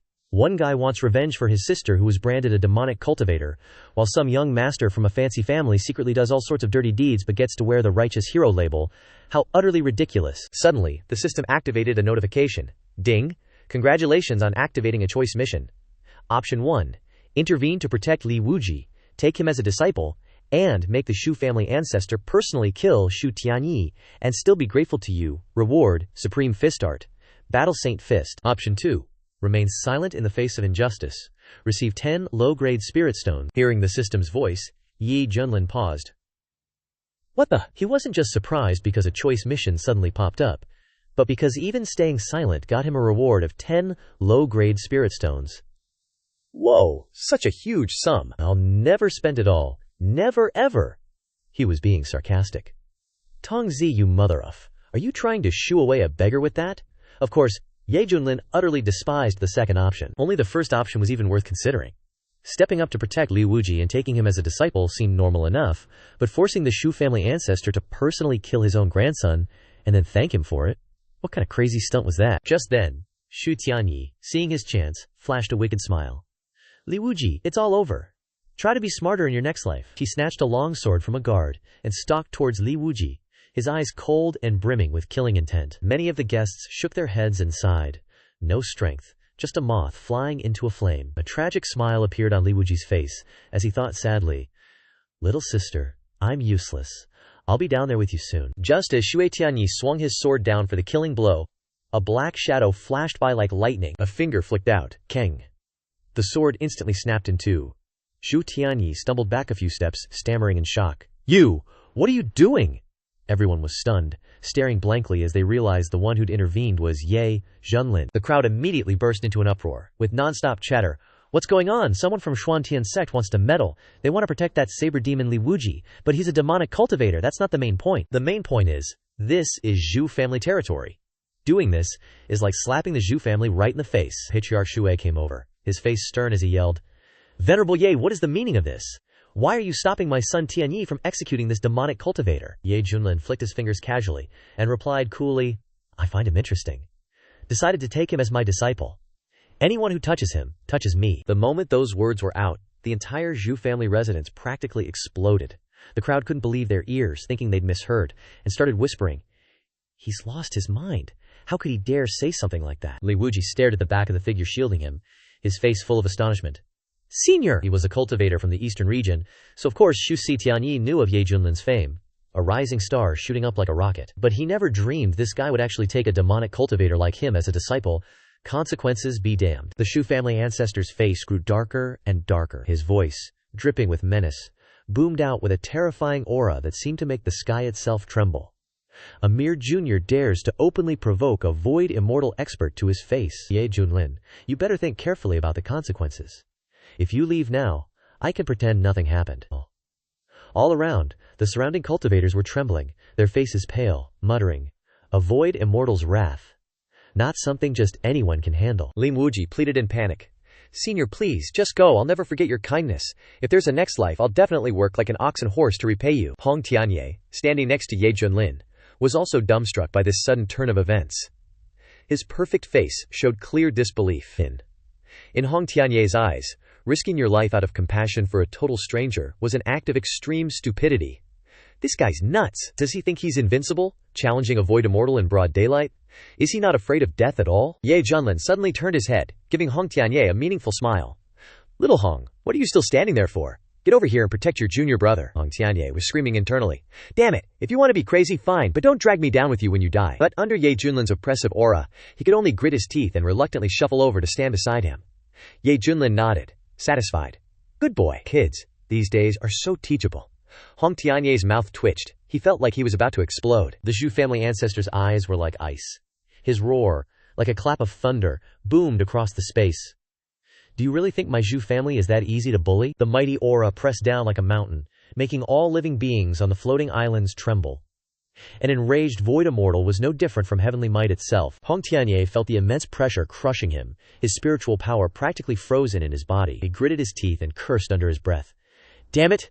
This is the difference in power." Bai Xiaoxi, scared sober from her drunken state, held up her trembling little hands and squeaked in an adorable mouse-like voice. Squeak squeak, no more drinking, squeak squeak, no more drinking. Facing the pressure from the Shu family ancestor, Ye Junlin wasn't scared at all. In fact, he was thrilled, cheering internally. That's right, this is it, come on, make your move. As long as the Shu family ancestor attacks, forget completing the mission or not, leveling up is a sure thing. Suddenly, the sky darkened, and another terrifying aura filled the space. This new wave of pressure was so strong it completely crushed the Zhu family ancestor's aura, forcing him back. The Zhu family ancestor cried out in shock. Who is it, he thought to himself. The newcomer was clearly also a void immortal, but their aura was even stronger than his. A majestic, icy voice echoed from the sky, thick with killing intent. Where is Ye Junlin? Ye Junlin raised an eyebrow, sensing the intense hostility. Which mutt is barking now? Whoosh! A magnificent figure appeared in the sky, radiating a dazzling light like a brilliant sun. His whole body glowed, carrying an inviolable divine aura. In that instant, countless cultivators from all over the eastern region felt an overwhelming power, an involuntary urge to submit welling up from within. This pressure far surpassed that of the Zhu family ancestor. The Shu family ancestor struggled to remain calm, but his eyes showed clear wariness. He spoke, feeling extremely annoyed. May I ask which Taoist friend has arrived? And he thought bitterly, I just broke through to Void Immortal, was all set to be high and mighty, basking in everyone's admiration, and now someone even stronger shows up. What stung the most was that even though they both just entered the Void Immortal realm, this guy's aura was way stronger, making him look like a cheap knockoff. Ye Junlin muttered, pulling out a pair of custom-made sunglasses to shield his eyes from the blinding light. Damn it! Which son of a bitch is showing off so damn much? Through the lenses, he could clearly see the figure in the light. A middle-aged man in a bright yellow robe. His shimmering golden hair was braided into small plaits that hung down his chest and back, and his entire being radiated a destructive killing intent. A majestic voice, like it came from the 9 heavens, resounded with an irresistible authority. This seat is from Ye Junlin Sect. My Taoist title is Zhuyang. As soon as he finished speaking, everyone's expression changed, and they started whispering. I know him. He's Venerable Zhuyang, considered the strongest expert in Ye Junlin Sect, and he's also the master of Ye Junlin Sect's holy son. Now we have to call him Zhuyang Void Immortal. He just broke through, and he's already this powerful. He came here personally. He must be after Ye Junlin. Looks like it'll be hard to escape this time. Finally, the Shu family ancestor understood, secretly sneering. Ye Junlin, you're asking for death. No need for me to act. You're definitely going to bite the dust today. That's good too. If Ye Junlin dies at the hands of the Ye Junlin Sect, the Shu family has nothing to do with it. Thinking this, the Shu family ancestor immediately put on a smile, cupping his hands to flatter Zhuyang. Congratulations, Taoist. On stepping into the tribulation transcendence stage, we are all fellow void immortals. Zhuyang Shuxian didn't even bother to acknowledge him, coldly saying, I'm here only to find Ye Junlin. Heard he's attending this banquet. In his eyes, fellow void immortals were as different as heaven and earth. The Shu family ancestor was just third-rate material. The Shu family ancestor suppressed his annoyance, forcing a smile, replying, Yes, he is here. Please, Taoist, settle your personal matters, the guest whispered, glancing at Ye Junlin. Ye Junlin acted like he didn't care, still wearing his sunglasses. He raised his middle finger, arrogantly saying, This daddy is right here. Got a problem? The atmosphere instantly became extremely tense. The crowd was startled, looking at him like he was crazy. This guy has a death wish. Instantly, the crowd scattered like birds startled by a bow, hastily avoiding Ye Junlin. Even Li Wuji, crawling on the ground, considered whether he should slither further away. He once thought he was crazy. But compared to this guy, he was just a small fry meeting a big shot. Hong Tianye stood frozen like a statue, muttering, It's over. A pillar of destructive light tore through the sky. A heavy pressure descended. Zhuyang Shuxian, his wild golden hair like burning flames, his eyes shining like 2 small suns, roared with fury, Ye Junlin. The roar echoed in all directions, causing the entire archipelago to tremble violently. Many old men and children painfully clutched their heads, blood streaming from their ears, bodies rolling on the ground. Facing this rage, Ye Junlin only nonchalantly picked his ear, his voice full of dissatisfaction. What are you barking about, I'm asking? What the hell are you barking about? Zhuyang Shuxian completely lost control, instantly raising his hand, condensing a brilliant ball of light, shouting, You bastard, die! The glowing ball blazed brightly, like a miniature sun, carrying countless interwoven runes, shooting straight towards Ye Junlin. Whoosh! The ball of light grew larger and larger, the light suffocating, and the terrifying pressure spread for miles, engulfing the entire area like it was in a furnace. Standing before the dazzling light, Hong Tianye only felt his whole body turn cold. He wanted to retreat, but realized the space had been sealed, unable to escape, and inwardly cried out, It's over! This is the power of a void immortal. The Shu family ancestor was watching, his lips twitching, saying, Taoist, if that ball falls, will the Shu family's residence even exist? But now, he could only let the other party kill and vent his anger as he pleased. Rumble, rumble! The enormous ball of light blazed like a descending sun, illuminating the entire sky. Ye Junlin felt the blood in his body boiling. And just then, the system announced, "Ding!" Detected that the host is being attacked by an enemy in the Tribulation Transcendence realm, activating the passive effect, the stronger the enemy, the stronger I become, gaining mid-stage Tribulation Transcendence cultivation. As the system's voice sounded, a wild energy burst from within Ye Junlin's body, and his aura changed. Ye Junlin's whole body glowed, his skin as white as jade, every line exuding nobility. His eyes shone as if containing galaxies, his long silver hair glistened like the Milky Way, his temperament ethereal like an immortal. Long Tianye felt the terrifying aura from Ye Junlin, his mind struck by lightning, stammering, You are also a void immortal." Ye Junlin smirked coldly, lightly raising his hand, using only one finger to flick lightly towards the ball of light, coldly saying, "Common trick." Bang!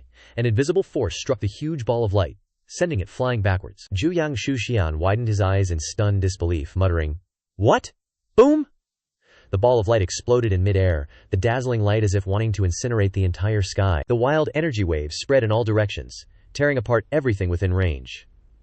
The scene left everyone petrified, speechless, all turned to stone, standing dumbfounded, mouths agape in astonishment. The Shu family ancestor was horrified, his heart violently shaken. What? Mid-stage Tribulation Transcendence? This guy cultivated silently, and his cultivation is higher than mine. Zhu Shuxian, his fiery golden hair flying, his eyes fiercely staring at Ye Junlin, his facial muscles twitching. Isn't this treating me like a joke? Clearly reached mid-stage Tribulation Transcendence, yet pretending to be a great ascension cultivator, deceiving the entire Ye sect. Not long ago, after breaking through to the Tribulation Transcendence realm, Zhu Shuxian heard that the sect suffered great losses, so he wanted to take advantage of the Shu family's banquet this time, using thunderous means to eliminate the hidden danger in his heart. After all, a void immortal eliminating a revered one is as easy as turning over his hand, but who knew that things would exceed expectations? The opponent's true cultivation was even higher than his. He panicked. The more Zhu Shuxian thought about it, the angrier he became, furiously roaring, "Shameless, you're a void immortal, yet pretending, disgracing us cultivators." The fireball that Junyang fired was already right in front of Ye Junlin's face. The young man did not flinch but stood still, calmly looking at the fireball flying towards him. Ye Junlin felt the blood in his body boiling, and just then, the system announced, "Ding!" Detected that the host is being attacked by an enemy in the Tribulation Transcendence realm, activating the passive effect, the stronger the enemy, the stronger I become, gaining mid-stage Tribulation Transcendence cultivation. His aura changed. Ye Junlin's whole body glowed, his skin as white as jade, every line exuding nobility. Little Hong saw this, and her eyes widened, her mouth agape, exclaiming, "What? He's also in the Tribulation Transcendence realm? This pressure looks even scarier than that ancient god barking in the deepest part of the goddamn demon realm. Damn it! This guy's cultivation is just too twisted." Ye Junlin smirked coldly, lightly raising his hand, using only one finger to flick lightly towards the ball of light, coldly saying, "Common trick." Bang! An invisible force struck the huge ball of light, sending it flying backwards. Zhu Shuxian widened his eyes in stunned disbelief, watching the ball being sent back, muttering, "Boom!" The ball of light exploded in mid-air, the dazzling light as if wanting to incinerate the entire sky. The wild energy waves spread in all directions, tearing apart everything within range. The scene left everyone petrified, speechless, all turned to stone, standing dumbfounded, mouths agape in astonishment. Shu Tianyi was horrified, his heart violently shaken. What, mid-stage Tribulation Transcendence? His mood at this moment was like collapsing. He assumed that his status was higher than Ye Junlin's entirely because he relied on the Shu family ancestor, a void immortal expert. But he didn't expect Ye Junlin to be a real, damn it, immortal. The cultivators from the 4 regions of the eastern domain were all shocked by Ye Junlin's true cultivation, and at the same time felt sorry for Zhu Shuxian, discussing, "No wonder he was so arrogant just now. It turns out he was confident in his strength. We were deceived. If it weren't for this banquet, how long would he have kept it hidden? In my opinion, the Ye sect is definitely the most miserable." Swoosh! The light exploded and dissipated, a golden figure floating in the air. It was Zhu Shuxian, his fiery golden hair flying, his eyes fiercely staring at Ye Junlin, his facial muscles twitching, thinking, "Isn't this treating me like a joke?" Clearly reached mid-stage Tribulation Transcendence, yet pretending to be a great ascension cultivator, deceiving the entire Ye sect. Not long ago, after breaking through to the Tribulation Transcendence realm, Zhu Shuxian heard that the sect suffered great losses, so he wanted to take advantage of the Shu family's banquet this time. He used thunderous methods to eliminate the hidden danger in his heart. After all, wouldn't it be as easy as flipping his hand for a void immortal to eliminate a venerable? But who knew things would exceed expectations? The opponent's true cultivation was even higher than mine. What the heck? The more Zhu Shuxian thought about it, the angrier he got. and he shouted furiously, "Shameless! You mangy dog! Pretending to be a void immortal, you're losing face for us cultivators." Ye Junlin put on an honest expression and said decisively, "Hey buddy, it's a misunderstanding, I just broke through. I was really a Grand Ascension Realm cultivator before, I swear to heaven." Zhu Zuxian was so angry he almost vomited blood. He had never heard such a clumsy lie and roared, You lying piece of shush, you think I'm a kid, grr." At this time, Zhu Zuxian made a long sound like a mad dog, and countless dazzling rays of light burst out from his entire body. He gathered his strength and struck out a powerful golden palm print, carrying shocking energy waves. Swish! A palm print thousands of feet wide appeared in the sky, interwoven with countless dazzling golden runes. In the palm of the hand, there was also a huge ball of light floating, and the sweltering heat filled the air, making people feel dry and hot. But Ye Junlin just stood still, with his arms crossed in front of his chest, a mocking smile on the corner of his mouth. "Then let me prove it to you, hee, boom boom." Wild light burst out brilliantly, and the energy flow overturned the entire sky. The Shu family's ancestors sneered and muttered gleefully, "Die, who told you to be arrogant? This time you're sure to die at Zhu Yang's hands." Haha. After a while, when the smoke cleared, Zhu Yang's face changed as he looked at Ye Junlin and exclaimed in his mind, "How could this be possible? His body can actually withstand my attack." The Shu family's old ancestor broke out in a cold sweat thinking, "Oh crap. We're both early-stage tribulation transcenders. How can the difference between people be so great? If it were me taking that blow, I would definitely be seriously injured. And standing still to take the hit, I would definitely be evaporated on the spot. HMPH. Thought you could be arrogant with your high cultivation. Deserve to suffer under Junyang Taoist's hands." Ye Junlin flexed his arms, and the power around him radiated. The young man smiled and looked at Zhu Yang and said, "Damn dude, didn't you eat breakfast? Hit harder. My pecs are harder than the Yuhua sect's sect protection formation." Zhu Zuxian was both horrified and angry. He hadn't held back at all in his previous move, but he was met head-on by the opponent's body. He blurted out, "You! How could you withstand this palm of mine?" Immediately, Zhu Yang's evaluation of Ye Junlin's strength increased a level. Then he shouted, "Sun Radiance Wheel!" Zhu Zuxian raised his hand, and a metal ring, red and gold all over, appeared. When it was infused with surging magic power, it emitted a bright light like the sun. A little note for you guys, this is a rare Xuan weapon. Even if it's only a first-grade Xuan weapon, its value far exceeds 10,000 ninth-grade spirit weapons combined. You must know that the evolution of spirit weapons into Xuan weapons is the difference between a loach and a dragon, completely not on the same level. Zhu Zuxian grinned, fully motivating the Sun Radiance Wheel and said, "This Xuan weapon that the sect worked hard to create, even late-stage tribulation transcending cultivators have to treat it carefully. Let me see if you are harder or my Xuan weapon is harder." Whoosh! The Sun Radiance Wheel flashed and emitted endless divine light, tearing through space and slashing straight at Ye Junlin. Ye Junlin sneered, "Ha!" Then he secretly circulated the Undying Overlord body technique. Boom! The momentum around his body suddenly soared like a mountain, and layers of white, rushing chi surged like waves straight into the sky. Clang, clang, clang, deafening sounds rang out. The Sun Radiance Wheel spun at a dizzying speed, but it was all blocked by Ye Junlin's raised hands. Large patches of fire fell, burning the ground ablaze, lasting for 3 days and 3 nights. The scene was extremely magnificent, making people dizzy. Zhu Zuxian roared, "Damn it, I don't believe you can be so hard." Whoosh! The Sun Radiance Wheel flared up, its light dazzling, its power greatly increased, carrying an indestructible force to chop off Ye Junlin's head. The scorching hot wind howled, and the sharp blade seemed to tear through space. Sensing the danger, Ye Junlin's eyes flickered, more serious. He raised his hands like a pair of steel tongs, forcefully holding the Sun Radiance Wheel that was spinning rapidly, sparks flying everywhere. This scene stunned all the cultivators present, murmuring, Is this a human? Bare hands to receive a Xuan weapon?" Old ancestor Xue Jia was sweating profusely, muttering, "Could this guy be an ancient ferocious beast in human form? With such terrifying defensive power, if it were me, I would have been crushed into mincemeat by the Sun Radiance Wheel long ago." Zhu Zuxian's face was pale, and he exclaimed, "Impossible." Ye Junlin said triumphantly, and in his heart he had a clear assessment of the strength of his body, and thought triumphantly, "My hardness, you wouldn't want it even if you asked." Boom! The male lead accumulated strength, and threw a powerful punch, hitting the Sun Radiance Wheel back into Zhu Zuxian's hand. Seeing his Xuan weapon easily knocked away, Zhu Zuxian was shocked and thought, "The Sun Radiance Wheel is powerful, second only to immortal artifacts, made specifically to deal with tribulation transcending cultivators, but it was resisted by the opponent's body. This is something that has never happened before." Ye Junlin shook his head and sighed. "Considering you helped me break through, I'll give you one more chance to risk your life." Hearing this, Zhu Zuxian felt humiliated, his self-esteem trampled on, and the murderous aura on his body erupted violently. His eyes were bloodshot, full of madness and rage as he roared, "Ye Junlin, I will never rest until you are dead." Whoosh whoosh whoosh. Silver patterns began to appear on his skin, glittering with silver light, and the aura around his body became sacred, as if he was about to ascend on the spot. Ye Junlin laughed sarcastically. "Ah, I know this move. It seems to be called Ascending Rooster Technique. Damn, the young man is strong and also a trash talker. But I like you." Zhu Yang Zhuxian roared, his eyes as if they wanted to spit fire. "Shut up, don't slander the Yuhua sect's secret technique."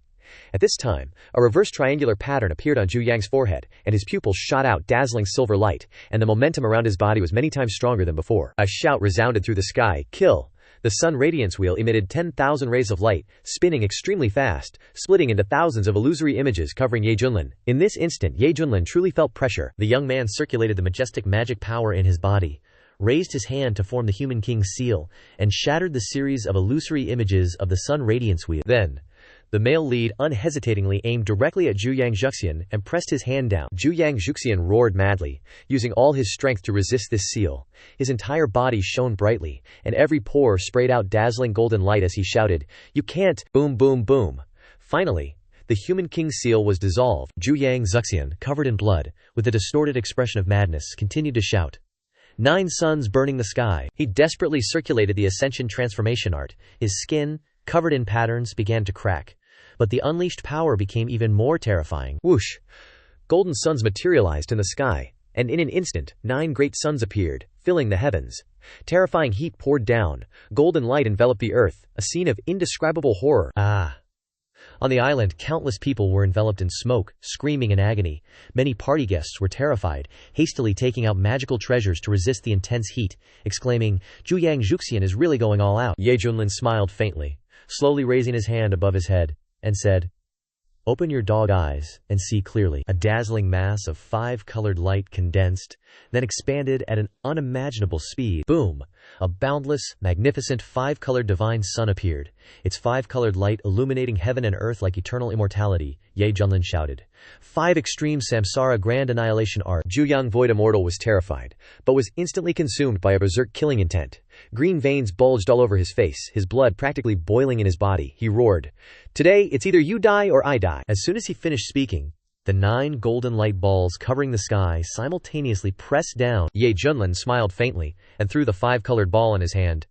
"You think you're worthy with just that?" The 5-colored light ball carried overwhelming power, a million rays of dazzling divine light, colliding fiercely with the 9 golden suns. Boom boom boom boom boom boom. The 5-colored divine light was like a vast ocean, engulfing the golden suns one by one, boundless energy spreading towards Zhu Yang Zhuxian. Zhu Yang watched his powers being devoured by Ye Junlin, and Ye Junlin just stood there, nonchalantly like it's nothing. Seeing this scene, Zhu Yang Zhuxian was stunned, then madly pulled his hair, laughing like a crazy person. "It's fake! It's all fake!" Little Hong frowned, wondering who could have expected a newly advanced Void Immortal to be driven to insanity.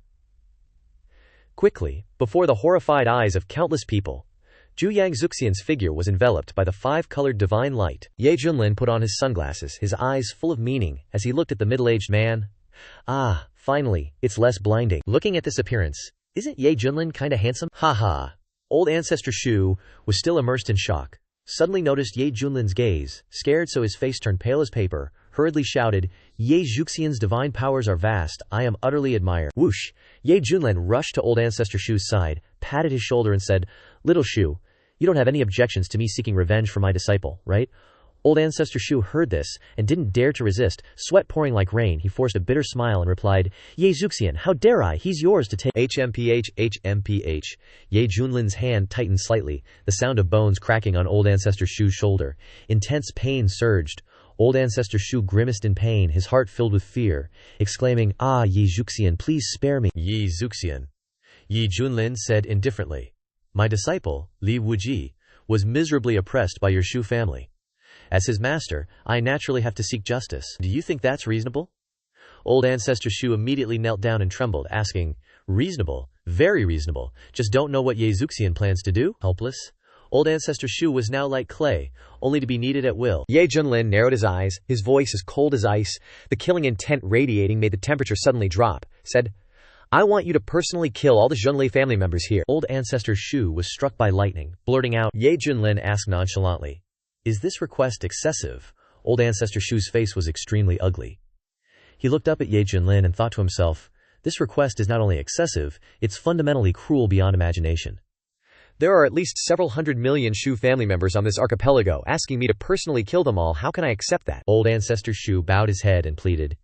Ye Junlin, can you lower the request? Many Zhu family members are innocent. Ye Junlin was indignant. Raising his left hand and clenching it, said, Yeah, you only lose clansmen, but my disciple lost his little sister. Don't you have any sympathy, old man? Old Ancestor Shu trembled, but felt something was strange, replied, You're right. Ye Junlin continued to threaten. Think about it. Now that you have broken through to Void Immortal, your lifespan is extended to 10,000 years. Isn't it enough for you to remarry and have more grandsons, rebuild your family? Old Ancestor Shui pleaded bitterly. If I do that, I will definitely be disturbed by inner demons. What cultivation will I have from now on? Please, Ye Junlin, be merciful. Little Shui really can't do it. Ye Junlin looked at him for a long time, finally sighed, as if he had made a decision, looked up at the sky and lamented. All right then, who asked me to be a reasonable person? If that's the case, you only need to deal with the ringleaders. The Shui family head and the young man Shui Tianyi were stunned. The Shui family head blurted out, What, old ancestor? At most we can only fight him to our mutual destruction, but life is not as one wishes. Hearing this, old Ancestor Shu was stunned, then overjoyed, hastily cupping his hands to thank you, Ye Junlin. In his heart, he thought, from having to exterminate the entire Zhu clan, to only needing to kill one person to atone for his sins, this is indeed the best possible outcome. Immediately afterwards, old Ancestor Shu's cold gaze turned towards the Shu family head, his rebellious descendants behind him. The Shu family head's face turned pale, a sense of unease surged. Old Ancestor, you, Old Ancestor Shu, did not hesitate. Waving his hand and slapping a palm towards the Shu family head, this palm pierced through him, Old Ancestor Shu said coldly. The Shu family members exclaimed in shock. Family head? Shu Tianyi was stunned for a few seconds, then roared, Father! He never expected that the old ancestor would suddenly kill his father on the spot. Zhu Tianyi angrily questioned. Why, old ancestor? Why did you do that? Old Ancestor Shui didn't bother to pay attention to him, only cautiously turned to Ye Junlin, carefully asking, Ye Junlin, are you satisfied now? Ye Junlin glared. Satisfied, my ass? Are you a pig? I told you to kill that idiot. Why did you kill his father? The Zhu family's ancestor was dumbfounded, looking wronged. You said the ringleader, I thought. Like father, like son. Shouldn't the responsibility fall on his father? Ye Junlin waved his hand impatiently. All right, while you're at it, take care of that little bastard Shui Tianyi too, and clean everything up for me. The Shui family's ancestor hurriedly cupped his hands, bowing his head. Yes, I'll do it right away. I guarantee you'll be satisfied. After he finished speaking, the Shui family's ancestor glared angrily, turning to face Shui Tianyi. The Shu family's ancestor roared hatefully, clenching his fist. Worthless thing! You dragged the entire family down the path of destruction. Die for me! Bang! Aha! An invisible hand grabbed Shui Tianyi's neck. Lifting him into the air, Shui Tianyi was like a dog being choked, struggling in pain. His body creaked. His internal organs felt like they were burning. His face turned as red as pig liver, his eyes bulged, and he looked at the ancestor in horror. Why? Why, ancestor? You again? The Shu family's ancestor roared with murderous intent. You must die for the things you've done. The invisible hand tightened even more. Shu Tianyi's cheeks puffed up as if they were about to explode, his eyes rolled back, and blood sprayed out like rain. And then, his body was crushed into a pile of bones and blood in mid-air by the Shu family's ancestor. The scene before their eyes left everyone around dumbfounded, unable to believe what they saw. Ye Junlin nodded. All right, the old matter is considered settled. The Shu family's ancestor breathed a sigh of relief, cupping his hands and bowing deeply. Thank you, Ye Junlin. On behalf of the entire Shu family, I thank you for your great kindness and virtue. At this time, Li Wuji, drenched in blood, finally resolved the knot in his heart after many years. He raised his face to the sky and laughed loudly, tears falling like rain. Ha ha, little sister, can you see? That beast has finally received his retribution. Whoosh! Ye Junlin appeared in front of Li Wuji, his expression serious. Li Wuji, now that your great revenge has been taken, are you willing to become my disciple? Li Wuji stared blankly at the silver-haired youth before him, tears streaming down his face. Then, he knelt down on both knees with a thud. Perhaps because he was too emotional, his voice trembled as he shouted, I, Li Wuji, am willing to enter your sect. From today on, this humble life is yours. Whatever you want me to do, just order me. Even if I have to die, I won't refuse. If I betray the sect, may Li Wuji die without a burial place. The firm oath echoed, the tone full of determination. Under the witnessing eyes of many, Li Wuji struggled to kneel down, slamming his hands hard on the ground, shouting with all his strength, Disciple Li Wuji greets master. Ye Junlin smiled and hummed. Just then, the system appeared again. Ding, the system announces. Congratulations to the host for completing the quest, receiving the Peerless Fist Art, the Fighting Saint first. Ding. Detecting the aptitude of the host's disciple. The system provides a free upgrade service package. Ding. Rewarding a supreme saber technique, the Chaos Heaven Saber Art. Ding. Rewarding a Qian Yuan burning blood pill. Activating the potential Mad Demon bloodline in the host's disciple's body. The Mad Demon bloodline is an extremely rare physique in the myriad realms. Those who possess it can greatly increase their combat power in a short period, but their minds will fall into chaos, like a madman. If the situation is serious, they may lose their original heart, constantly creating killing until their life is exhausted. Ye Junlin exclaimed in surprise. Ah, I didn't expect to actually pick up a treasure.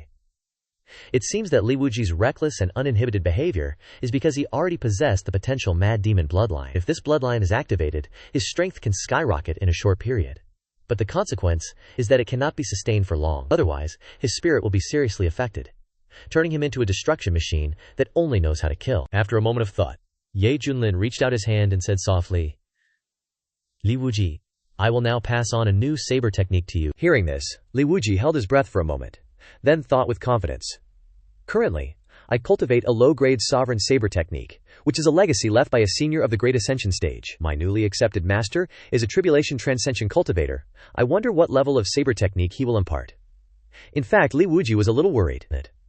In his eyes, Ye Junlin was not a Dao cultivator, and he was afraid that his understanding of the saber Dao was limited, leading to a lack of common understanding. But the next second, Li Wuji realized he was wrong. A scroll shimmering with golden light appeared in his sea of consciousness. The sabers of the surrounding cultivators suddenly vibrated violently, surprising their owners. As if by agreement, shouts of shock rang out. My saber! My sword!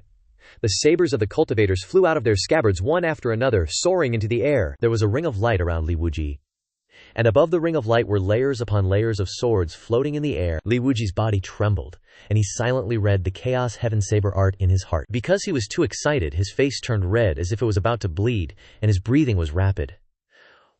What level of saber technique is this? It's too powerful! A lifetime dedicated to the saber Dao, Li Wuji, after witnessing the Chaos Heaven Saber Art, immediately immersed himself wholeheartedly in it. He used to think that he had achieved something in the saber Dao, but now he only felt that he was unbearably crude and laughably naive. Li Wuji shed tears of emotion and kowtowed again.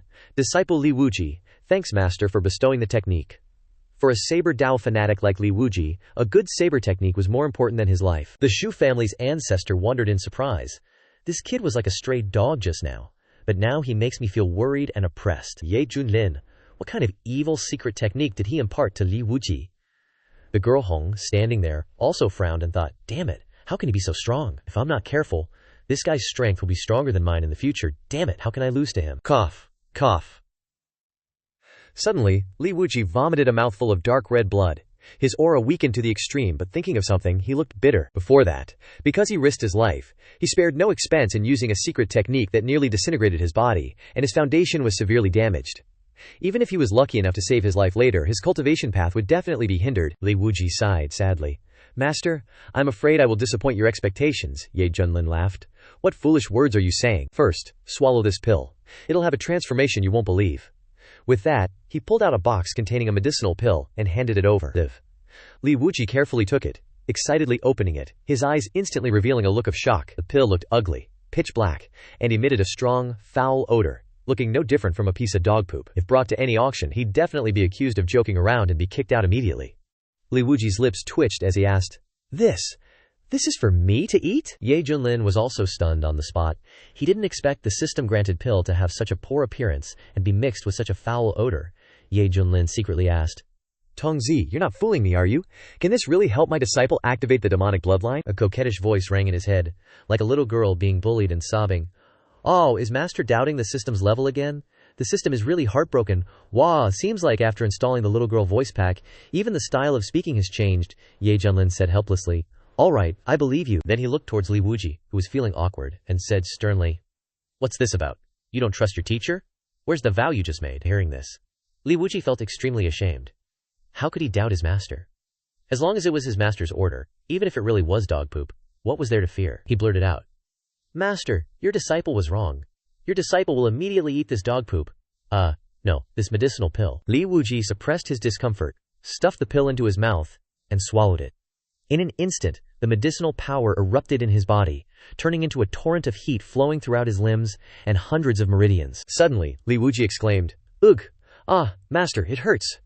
Li Wuji felt his entire body burning up, his skin like red-hot iron, the wounds all over his body rapidly healing, his eyes gradually turning blood red, his face twisted hideously, and his white teeth dripping with saliva, looking no different from a wild beast that had lost its mind. Gao! A heaven-shaking roar rang out, causing countless people to cover their ears, their faces revealing pain. Everyone was terrified, their hair standing on end as they exclaimed, "Heavens! What's wrong with Dao Mak Li Wuji? I can feel a strange aura from him and I'm naturally terrified. Everyone be careful, his condition is very abnormal." Li Wuji's entire body exuded an extremely terrifying aura.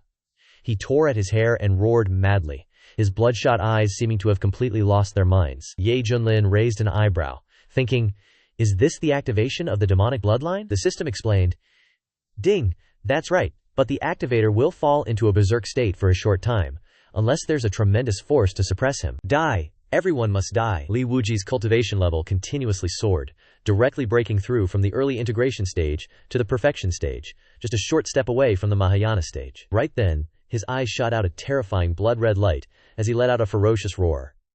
Boom! His entire body erupted with a heaven-shaking, terrifying aura, as violent waves of energy swirled madly in all directions. Many cultivators were forced to back up again and again, their faces etched with pure terror. The Shu family's old ancestor's expression changed as he turned to ask Ye Zuxian. "This," he thought to himself.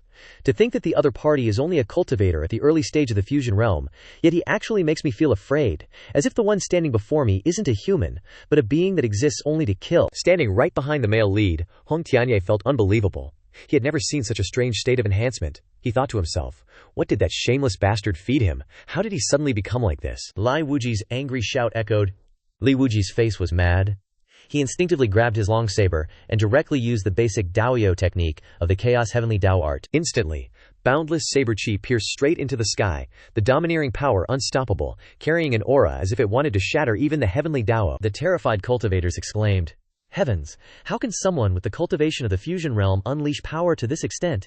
Even if I, whose cultivation is one level higher than his, use all my strength, I wouldn't be able to gain the upper hand." Ye Junlin nodded in satisfaction. "Not bad. Activating the bloodline, it's truly like a tiger growing wings." Suddenly, a strong wind rushed towards his face. He saw Li Wuji with blood-red eyes. Li Wuji, gripping his long saber tightly, aimed straight for the top of Ye Junlin's head and slashed down with a fatal blow. Keng! A metallic sound echoed throughout the heavens, transparent ripples spreading out endlessly, causing the surrounding buildings to crack. Ye Junlin smiled slightly, saying coldly, "Good. Let me test the strength of my new disciple." The long saber, swung with all of Li Wuji's strength, was flicked away by Ye Junlin with just one finger. Gao! Li Wuji retreated several zang, roaring angrily, and immediately gathered his saber momentum, preparing to attack again. Boom! From the void a huge, brightly lit hand appeared, its texture as clear as a painting, covered in divine light, like the Five Fingers Mountain pressing down on Sun Wukong, directly suppressing the raging Li Wuji to the ground. The ground shook, dust billowed, and Li Wuji roared wildly, struggling desperately to escape the giant hand. But his strength was insignificant before Ye Junlin. The male lead's eyes looked at Li Wuji. Then he said, thinking, "Not bad, not bad. You have just reached the cultivation base of the fit environment, but you can block my Wuzhishan attack. Do not underestimate the strength of this new disciple." Next, Ye Junlin smiled and said, "But it should be the end. I'm afraid my disciple's body can't stand it anymore." Ye Junlin looked serious, and his voice contained great magic power directly into the opponent's ear. "Li Wuji, I order you to wake up immediately." Ugh. Li Wuji hesitated. The expression on his face began to change crazily. The strong, murderous spirit around his body gradually dissipated, and the red light in his eyes slowly faded away, revealing his confusion. Li Wuji gasped for breath and spat out murderous aura. His face was sweaty and panicked in his heart. Li Wuji vaguely remembered that he was like crazy. The knife cut at the silver-haired youth in front of him, and he asked, "Master, what did I just do?" At that moment he seemed to have lost himself, and his mind was full of killing thoughts, even ignoring the confrontation with the whole world. Ye Junlin patted Li Wuji on the shoulder to comfort him, then said calmly, "It's okay, I don't blame you. Carefully check your body for any differences from before." Hearing this, Li Wuji hurriedly checked his body and replied, "Yes, master." After a while, Li Wuji looked at the palm of his left hand and showed a look of joy, and shouted, "My realm has broken through to the perfect fit, but that's not all. The hidden dangers in my body, including the damaged foundation, have been resolved, and even become much stronger, as if reborn again." Li Wuji was extremely excited, and understood that it was all thanks to his respect, then immediately knelt down and thanked him. "Thank you, master." Disciple Ye Junlin nodded slightly, and transmitted secretly, "Li Wuji, you have the blood of a demon." Once activated, This blood will bring unimaginable power. But it cannot be maintained for long. You must know how to restrain yourself and be moderate. Li Wuji trembled, recalling his crazy state just now. His face revealed understanding, and immediately replied, "This disciple remembers the master's teachings." Witnessing this scene, the cultivators present showed clear admiration. They all knew that Daoma Li Wuji had just received a great opportunity bestowed by Ye Junlin. Old Ancestor Shu laughed warmly and enthusiastically stepped forward to curry favor. "Ha ha! Congratulations to Ye Xuxian for taking in a good disciple. Today is a day of great joy. Why not come inside and drink a few cups?"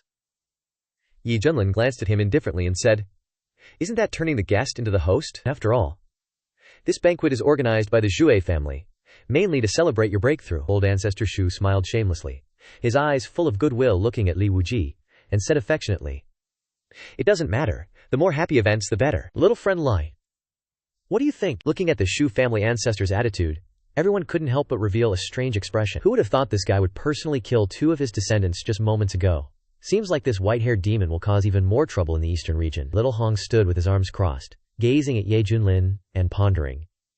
Indeed, the strong are always respected in this world. He can make the Zhu family ancestor kill his own family, and still be thanked. I must become stronger, or else I'll always be under his thumb. Ye Junlin turned to leave, saying, "All right, everything's been taken care of. No point in staying any longer." Shu family, continue with your celebration. Remember to prepare a funeral. Let's go.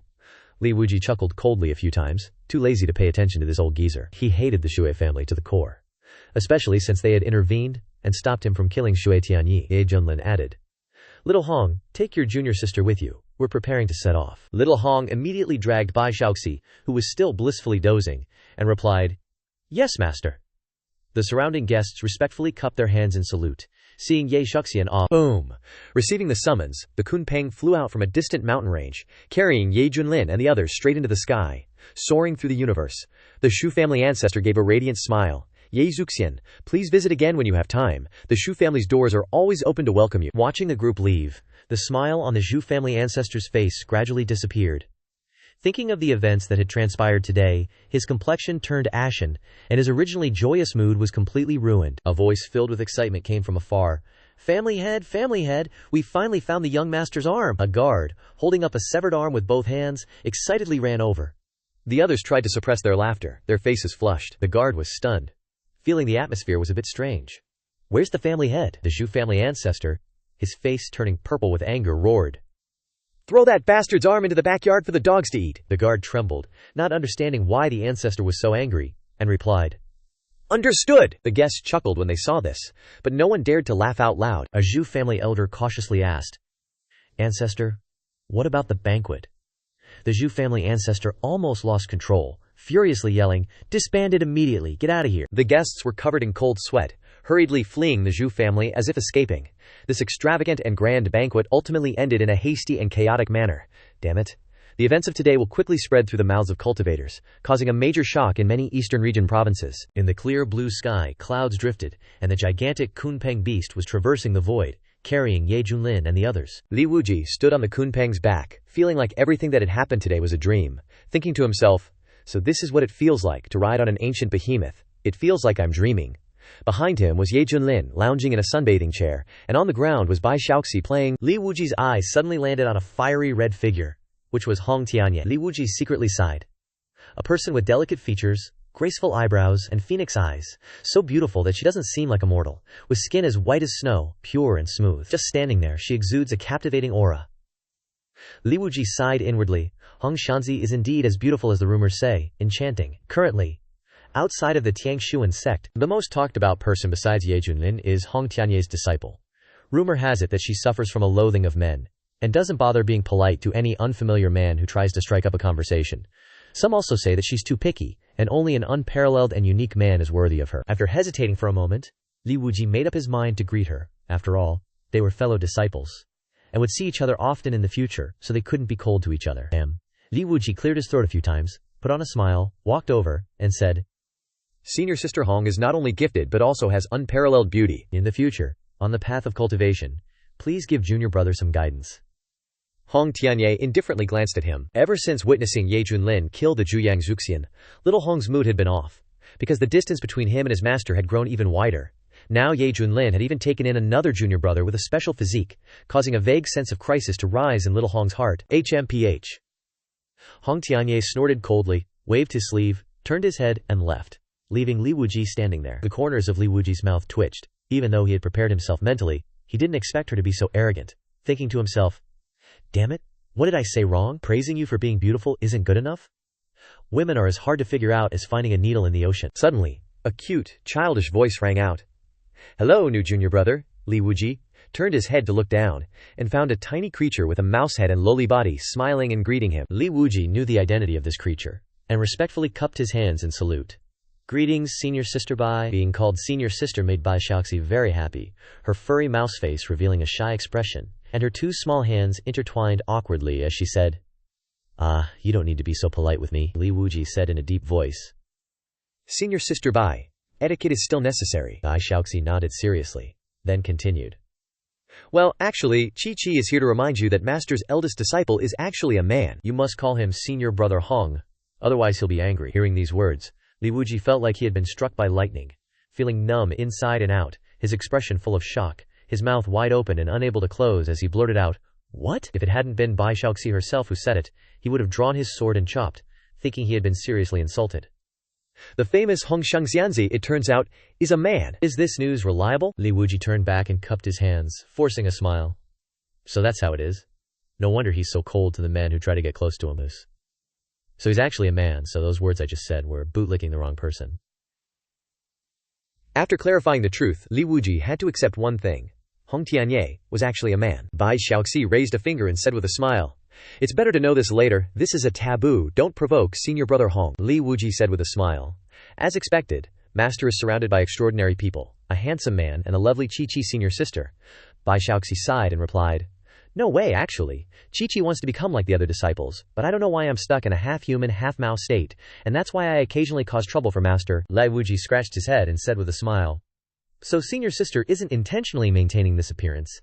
I think you look quite cute and adorable." The young man then took out a book and said with a smile, "Ah, that's right. Speaking of transformation methods, I once received a secret manual on disguise techniques when I was traveling in the eastern region. Maybe it can help you fully restore your human form. If you don't mind, please accept it." Bai Xiaoxi happily took it and replied, "That's really great. If I succeed, Chi-Chi will never cause trouble for Master again." Bai Xiaoxi held the secret manual and ran to Ye Junlin, happily saying, "Master, Chi-Chi may be able to completely transform into human form and no longer cause trouble for Master." Ye Junlin picked his nose and looked over, replying, "Oh, is there such a good thing? But Master will also miss your furry and cute mouse head." Bai Xiaoxi said with a smile, "Don't worry, Master.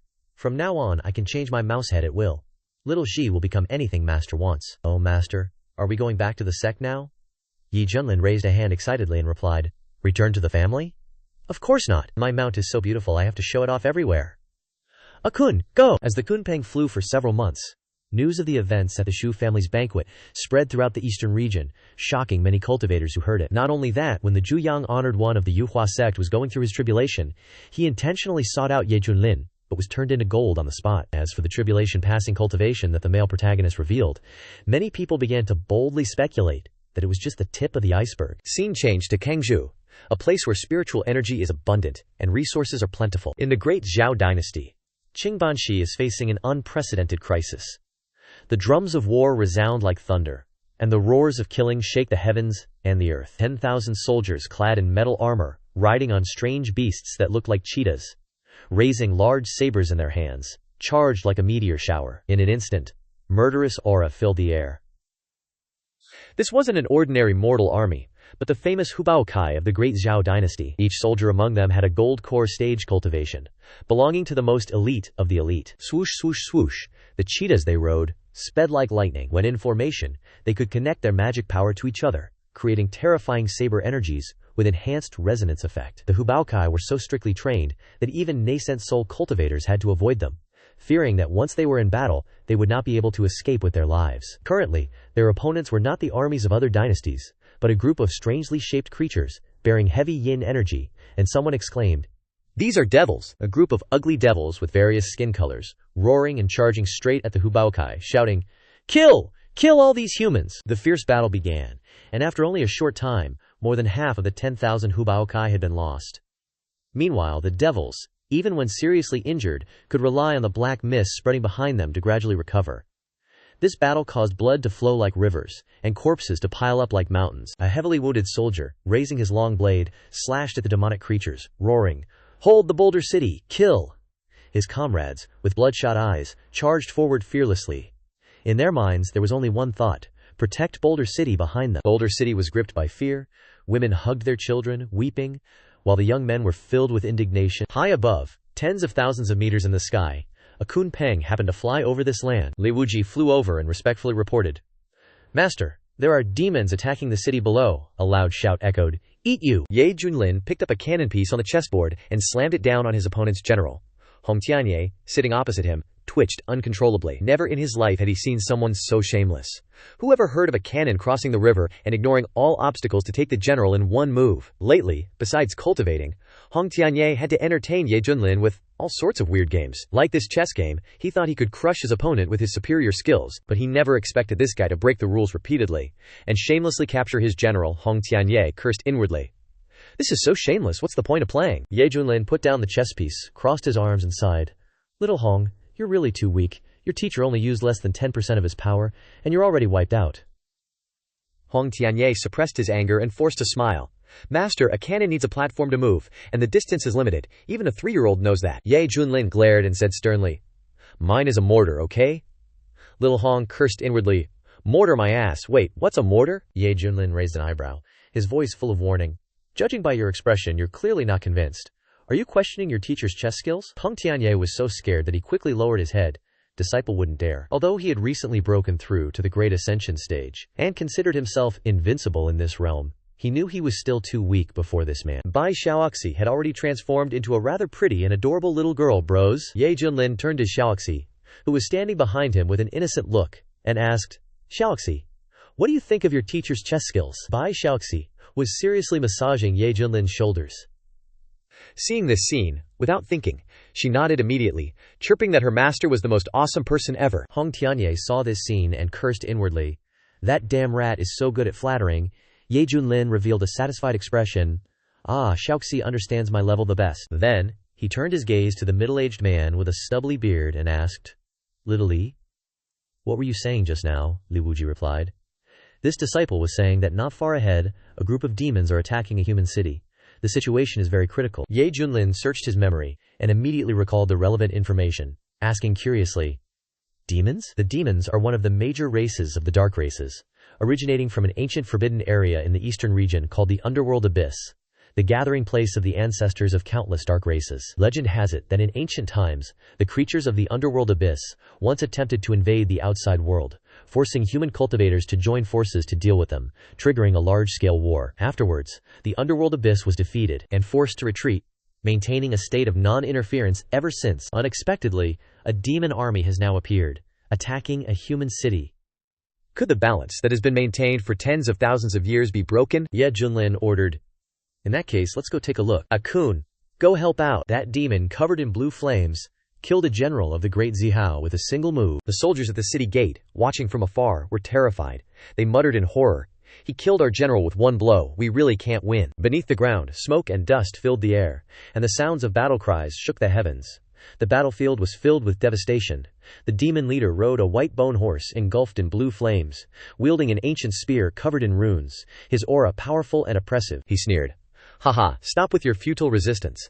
Occupying this city is just the beginning. Your other fortresses will also be attacked by my demons, and your entire dynasty will soon collapse." Suddenly, a surge of spear energy slashed through, sending the heads of several demons flying into the air. The general, riding a golden tiger, roared, wielding his golden spear as he charged forward on his beast.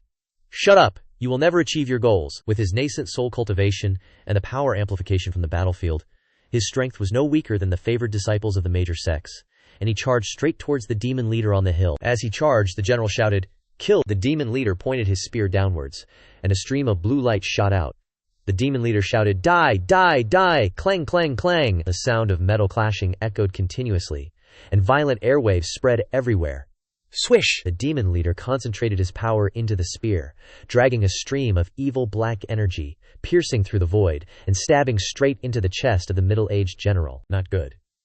He hurriedly swung his blade to block the blow, but the force of the impact was too strong, causing him to be knocked off his mount, spewing out a mouthful of blood. The remaining soldiers, with bloodshot eyes, rushed to protect Wang Defa, but were all stopped by the demonic creatures, who said with a terrifying smile, "General Wang." Wang Defa, holding his black long blade, struggled to stand up. Looking at the terrifying figure riding the white bone horse getting closer and closer, he heard the angry roars of his comrades in his ears, but he felt only powerlessness in his heart. If things continued like this, not only would all his brothers sacrifice themselves, but Boulder City would also fall. Moreover, if what the demon leader said was true, and this was only the beginning, the Great Zhu dynasty would definitely be in grave danger this time. The arrogant demon leader shouted, "Lowly humans, kneel before this general." Wang Defa's gaze was as firm as iron, and he shouted angrily, "I am the commander of the Tiger Leopard Cavalry, personally appointed by the Emperor of Great Zhao, representing the dignity of Great Zhao. How can I kneel before a beast like you? If you want to kill or chop, just do it." The devil leader laughed in anger, focusing all his power into his long spear. His mighty aura shattered the sky as he aimed straight at Wang Defa, wanting to pin him to the city wall, saying, "Very well, this general will grant you your wish." Suddenly, a thunderous boom echoed from above, and a terrifying, kingly pressure shook the entire battlefield, petrifying all the soldiers and demonic creatures, rendering them unable to move. Everyone fearfully looked up at the sky, where a colossal figure pierced through the clouds, leaving everyone utterly horrified. The devil leader exclaimed in a lost voice, What is that?" At this moment, an unbelievable suction force erupted from the Kunpeng's mouth. All the demonic creatures on the battlefield were horrified to realize they couldn't resist, being sucked toward the Kunpeng's gigantic, abyss-like mouth. The devil leader tried to escape but couldn't, shouting, "No!" A series of panicked screams echoed, and in just a moment, all the demonic creatures were swallowed whole by the Kunpeng. It waved its body triumphantly, then casually let out a sky-shattering burp. The soldiers of Banshee City were so astonished their mouths hung open, nearly unable to believe their eyes. Wang Defa forgot the pain on his body, muttering, Is this a divine beast descended from the heavens to protect our great Zhu?" Rumble, rumble, rumble. The Kunpeng rode on a surge of vast energy and flew over. The defending soldiers immediately dropped their weapons and kneeled to worship in unison. The resounding shouts echoed like mountains collapsing and seas roaring, thanking the divine beast for protecting the people of Great Zihu. Wang Defa thought to himself, now that the devils are invading, it appeared at just this moment. Could this be the auspicious beast of my Great Zhu? While Wang Defa was still speculating about the Kunpeng's origins, a clear voice came from its body. "Someone come up here and explain the situation." Instantly, the boiling cheers suddenly subsided. The defending soldiers looked at each other in confusion, their eyes filled with astonishment. Wang Defa startled, but immediately reacted. Realizing that this was a human race great expert who happened to pass by and lend a hand, he muttered, "So this divine beast has an owner." Ye Junlin, holding a glass of water, spoke up. "Xuan Tian Sect, Ye Junlin, among you, who is in command here?" Wang Defa and the soldiers immediately knelt down and replied, "I am Wang Defa, commander of the cavalry. It is an honor to meet you, immortals." In Wang Defa's mind, he thought, Ye Junlin, so he's the one who's become famous recently. It said he just crushed the faces of the top sects in the eastern region. I didn't expect him to take action to protect Great Zhu like this. Ye Junlin, along with Li Wuji and Hong Tianye, flew down. Ye Junlin asked, "Answer me, which dynasty does this place belong to? Why is this noble army attacking you?" Wang Defa's gaze immediately became serious. He knew that the one sitting there must be the highest ranking of the four. This aura, this demeanor, he's definitely a big shot. Wang Defa hurriedly replied, "Reporting to you, senior, this place is the territory of the Great Xiao dynasty. This humble one doesn't know why the devils are attacking Great Xiao. But according to news from a dead devil general, Great Zihu will soon be completely attacked by the devils." Hearing this, Ye Junlin frowned and said, "If so, then it will definitely be a great war. The creatures from the underworld, acting recklessly and attacking the nations of the human race like this, are they not afraid of being counterattacked by all the human cultivators? After all, the devils are a major clan in the underworld. If they dare to do something so blatant, perhaps other dark races are also brewing similar intentions." Liv Wuji pondered. The devils like dark and humid environments. What benefits do they get from occupying Great Zhu? Hong Tianye said indifferently. "Why think so much? Just wipe them out when they come." Hearing this, a glimmer of hope unconsciously rose in Wang Defa's heart. Looking towards the red-clothed figure like a fairy, he cupped his hands and tentatively asked, "Immortal, are you planning to help Great Zhu overcome this tribulation?" This humble one, on behalf of the people of Great Zihu, thanks you for your kindness. HMPH, Hong Tianye coldly snorted, glancing away, looking rather annoyed. Standing beside him, Li Wuji sweated, thinking, "Oh crap, senior brother Hong is being mistaken for a woman again.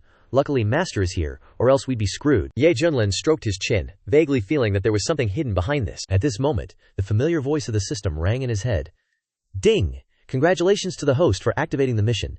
Defeat the Devil Legion invading the Great Zhou dynasty. Complete it, and you will receive a high-value reward. In his heart he decided, alright, then I'll just temporarily make this place my foothold, and see if I can find any clues from the devils. Ye Junlin coughed softly, straightened his back, and said in a deep voice, Foreign races are causing chaos, killing the innocent.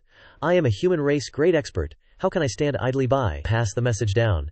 Say that I will take action. Wang Defa had initially felt hopeless, but these words made his eyes light up, and he excitedly knelt on one knee, cupping his fist and saying, Senior, Great Zhuao will forever remember your great kindness. He felt that the situation had turned around dramatically. Even a supreme-level divine beast was a mount. Just how powerful was its master? With this person taking action, the world will surely be at peace. Li Wuji praised his master inwardly. In fact, he really wanted to stay and help Great Zhao, because he was originally a cultivator born in the eastern region, and had long hated the invasion of the underworld creatures. Hong Tianye pouted, thinking he's such a busybody. Then the main character spoke up. Let's go, take me to meet your emperor, Wang Defa hurriedly replied. Yes, rumble rumble rumble. The Kunpeng flew over Banshi city, and below, the people kneeled down in unison, chanting words of gratitude to the divine beast for protecting them. About 1,000 miles away from the Great Zhou imperial city, there were stationed 600,000 of Great Zhou's most elite soldiers. Under the ground, rows and rows of bronze war golems stood closely packed. On the back of each was an armored warrior radiating silver light, tightly gripping a cold, sharp, long spear. Currently, the Great Zhou army had deployed their troops and set up their formation, ready to welcome the Devil Legion that was about to arrive. Inside the military tent, in front of a map densely marked with red dots, several Great Zhao generals wearing heavy armor were discussing strategies. Just now, several devil armies have broken through our defense lines. They are following the closest routes, intending to advance straight to the Great Zhao imperial city. Clearly, they want a quick victory. According to battle reports from all over, many devil generals suspected of reaching the combination realm have appeared, and we can't even rule out the possibility of a great ascension devil marshal being in command. Hearing this, the faces of the generals all showed solemn expressions. After a moment, a general hesitantly spoke up. This time, the devils suddenly launched a large-scale campaign, determined to occupy the Great Zhou Imperial Palace. Could it be that there is some treasure in the Imperial Palace that they crave? As soon as these words were spoken, the faces of the other generals immediately changed, their eyes secretly glancing towards a dignified man wearing golden armor and a red cloak. That was the Crown Prince, the heir to the throne of Great Zhou. The Crown Prince pondered for a moment, then said, This prince understands what you mean, but unfortunately, even I don't know if there is any treasure in the palace worth their taking actions. The general who had spoken hurriedly cupped his hands and apologized. Your Highness, this subordinate misspoke. Please forgive me. The Crown Prince waved his hand, but replied with dignity. It's all right. This time the devils are invading on a large scale. What we need to do is to resist with all our might. If we can't stop them, protect as many people as possible, and lead them out of the territory. As long as people are alive, there is still hope. The general sighed. The Crown Prince cares about the people. It is truly the blessing of Great Zhou. The Crown Prince sighed. This was only the worst-case scenario, hoping that at that time, other forces in Kangzhou could show consideration for being of the same human race, and lend a hand to help Great Zhou resist the devils. At this moment, a commotion suddenly sounded outside the military tent. A general suddenly changed his expression, saying in shock, How strange could it be that the devils are attacking? As soon as these words were spoken, a vice-general hurriedly ran into the main tent, his voice urgent. Reporting to your Highness, there is a new situation outside. Please come and see. Could it be that the devils are playing some trick?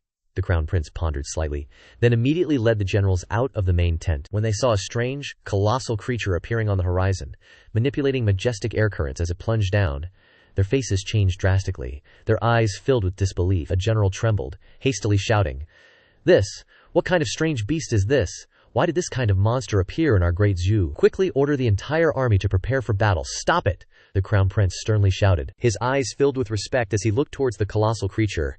Don't act rashly. This is the divine beast Kunpeng. As the Kunpeng landed atop the main tent, Wang Defa immediately jumped to the ground, kneeling on one knee, and respectfully said, Tiger Leopard Cavalry Commander, greets His Highness the Crown Prince. The Crown Prince hastily asked, Commander Wang, what's going on? Could this divine beast have something to do with our Great Chu? Wang Defa replied in a deep voice, Your Highness, this divine beast has an owner, and that person has agreed to help Great Chu. Gasp! Everyone simultaneously inhaled sharply, riding a Kunpeng as a mount, who in the entire eastern region is capable of such a feat. The Crown Prince was also extremely shocked, but what shook him the most was the information Wang Defa had just revealed. He quickly asked, Commander Wang, is this true? Is that senior really willing to help Great Chu overcome this crisis? Wang Defa replied, This is absolutely true. The Crown Prince was overjoyed. With such powerful assistance, he suddenly felt that Great Chu had hope. He then asked, "What is that senior's title? After everything is successful, Great Chu will definitely repay them." Wang Difa hurriedly replied, "Your Highness, that senior is named Ye Junlin." Hearing this, the Crown Prince paused slightly, his heart skipped a beat, and he asked tentatively, Ye Junlin? The white-haired god of slaughter from the Xuantian sect? Wang Difa was startled, and quickly lowered his voice to remind him, "Your Highness, please be careful of your words. Venerable Ye is actually very amiable, not at all the cruel devil that people say." Gulp, he felt a lump in his throat. This amiable didn't seem to fit Venerable Ye at all. The Feather Transformation sect lost an army of tens of thousands of cultivators because of him, including 18 core elders at the Great Vehicle stage. This was 100% true. The Crown Prince took a deep breath, stepped forward a few paces, and respectfully clasped his hands, saying, "The Crown Prince of Great Chu greets Venerable Ye." He dared not be negligent in the slightest. If this person was displeased, he feared that he could level the capital in the blink of an eye. His 600,000-strong army probably wouldn't even qualify as a warm-up. Suddenly, from the distant horizon, a dense black mist like rolling wave surged forth. Sinister laughter echoed in the sky. Hey, you humans better surrender obediently, and become sacrifices for our demon race." The Crown Prince was enraged and about to speak when he heard Ye Junlin order Hong Tianye and Li Wuji, "How annoying, you two go take care of him." Li Wuji and Hong Tianye replied, "As you command, master." Whoosh! Immediately afterward, Hong Tianye and Li Wuji shot off, transforming into two streams of light flying straight towards the surging demon army. Behind the demon army, 10 demon marshals radiating terrifying auras hid in the black mist, secretly observing and transmitting their thoughts. "It's laughable that we need to mobilize such a large force to conquer a small human kingdom. You all must not be careless." It's said that this kind of dynasty is different from sects, often blessed by national fortune. The Demon King is being cautious, and wants to probe the strength of the Chu Emperor first. In any case, 800,000 against 600,000, the advantage is still ours. Most importantly, the myriad races of the Dark Abyss are emerging together this time. Our demon race must seize the initiative. This concerns the rise and fall of our entire race. That's right, this world collapsing is only a matter of time anyway. When the rulers of the eastern region change, we will also gain a certain voice based on our contributions. At this moment, Hong Tianye and Li Wuji landed not far from the demon army. Seeing waves of demon creatures surging below, the demons exclaimed, "Look, those are 2 humans. Shh! Lower your voices so you don't scare the prey. We'll slowly approach them." Li Wuji looked ahead, the corners of his mouth curving up madly. The killing intent in his heart could no longer be suppressed as he said, "Senior brother Hong, my junior brother's saber technique is clumsy. Please allow me to show off my poor skills." His right hand gripped the hilt of his saber, abruptly drawing out a pitch-black long saber. Whoosh! In that instant, Li Wuji's aura instantly changed. From a carefree swordsman he transformed into a devil, as if wanting to slaughter the entire world. His cold voice echoed in all directions. Chop! The ink-black saber shadow swept across, transforming into a giant abyss swallowing everything, chopping off the heads of a large number of demon creatures. Miserable screams echoed to the heavens. Ah! Many demon creatures were so frightened that their souls scattered. They exclaimed in horror, "Which human powerhouse has attacked?" Li Wuji heavily exhaled, recalling the move he had just used in his mind, feeling as if it was still a bit imperfect. Boom! At this moment, a terrifying aura like an erupting volcano suddenly burst forth from the side. The surrounding temperature soared, scorching to the point that people's mouths became dry. Hong Tianye circulated the surging spiritual power in his body, his long black hair fluttering wildly, his powerful aura overwhelming. He raised one hand and formed a seal, lightly pointing 2 fingers towards the distance. Whoosh whoosh whoosh, fiery red flames spread, causing ripples in the void. Ah! Any demon creatures within the range of the flames emitted miserable screams, being burned to ashes. Dozens of Harmony Integration Stage demon generals shouted in horror, their bodies radiating surging demonic energy, joining forces to unleash their power to resist, hoping to salvage the situation. Not good, stop it quickly! But their struggles were completely futile. In just a moment, they were swallowed by the flames one by one. Half of the massive demon army was lost in an instant. A scene that was truly terrifying to the extreme. Li Wuji exclaimed, "Senior brother Hong is indeed powerful. Junior brother admires you, HMPH. The corners of Hong Tianye's mouth slightly lifted, feeling a bit smug in his heart. Even if that shameless master accepted a monster as a disciple, Hong Tianye was still the strongest senior brother. Hong Tianye said indifferently, "We must quickly resolve this, to avoid being ridiculed." Whoosh! Immediately afterward, his entire body was enveloped in soaring flames, carrying terrifying power, charging straight ahead. Along the way, everything turned to ashes. A majestic and terrifying scene. He gripped his long saber tightly, flying straight into the middle of the demon army, unleashing his saber techniques, and beginning a mass slaughter. Under the attacks of the two, the demon army died tragically without end, their numbers decreasing at an alarming rate. If this continued, the entire demon army would soon be wiped clean. Seeing this brutal scene, all the great Chu soldiers' faces turned pale, their hands and feet trembling with exhaustion. Several generals swallowed their saliva, cold sweat pouring down their foreheads. Too strong, too strong. The crown prince felt his scalp tingle even more, his facial muscles twitching, thinking in his heart. As expected of the disciples of the white-haired god of slaughter, their style is indeed the same. I originally thought it would be a fierce battle, but I didn't expect it to be resolved so neatly. In the black mist at the rear, the 10 demon marshals muttered in shock and anger. Damn it! Who are those two humans?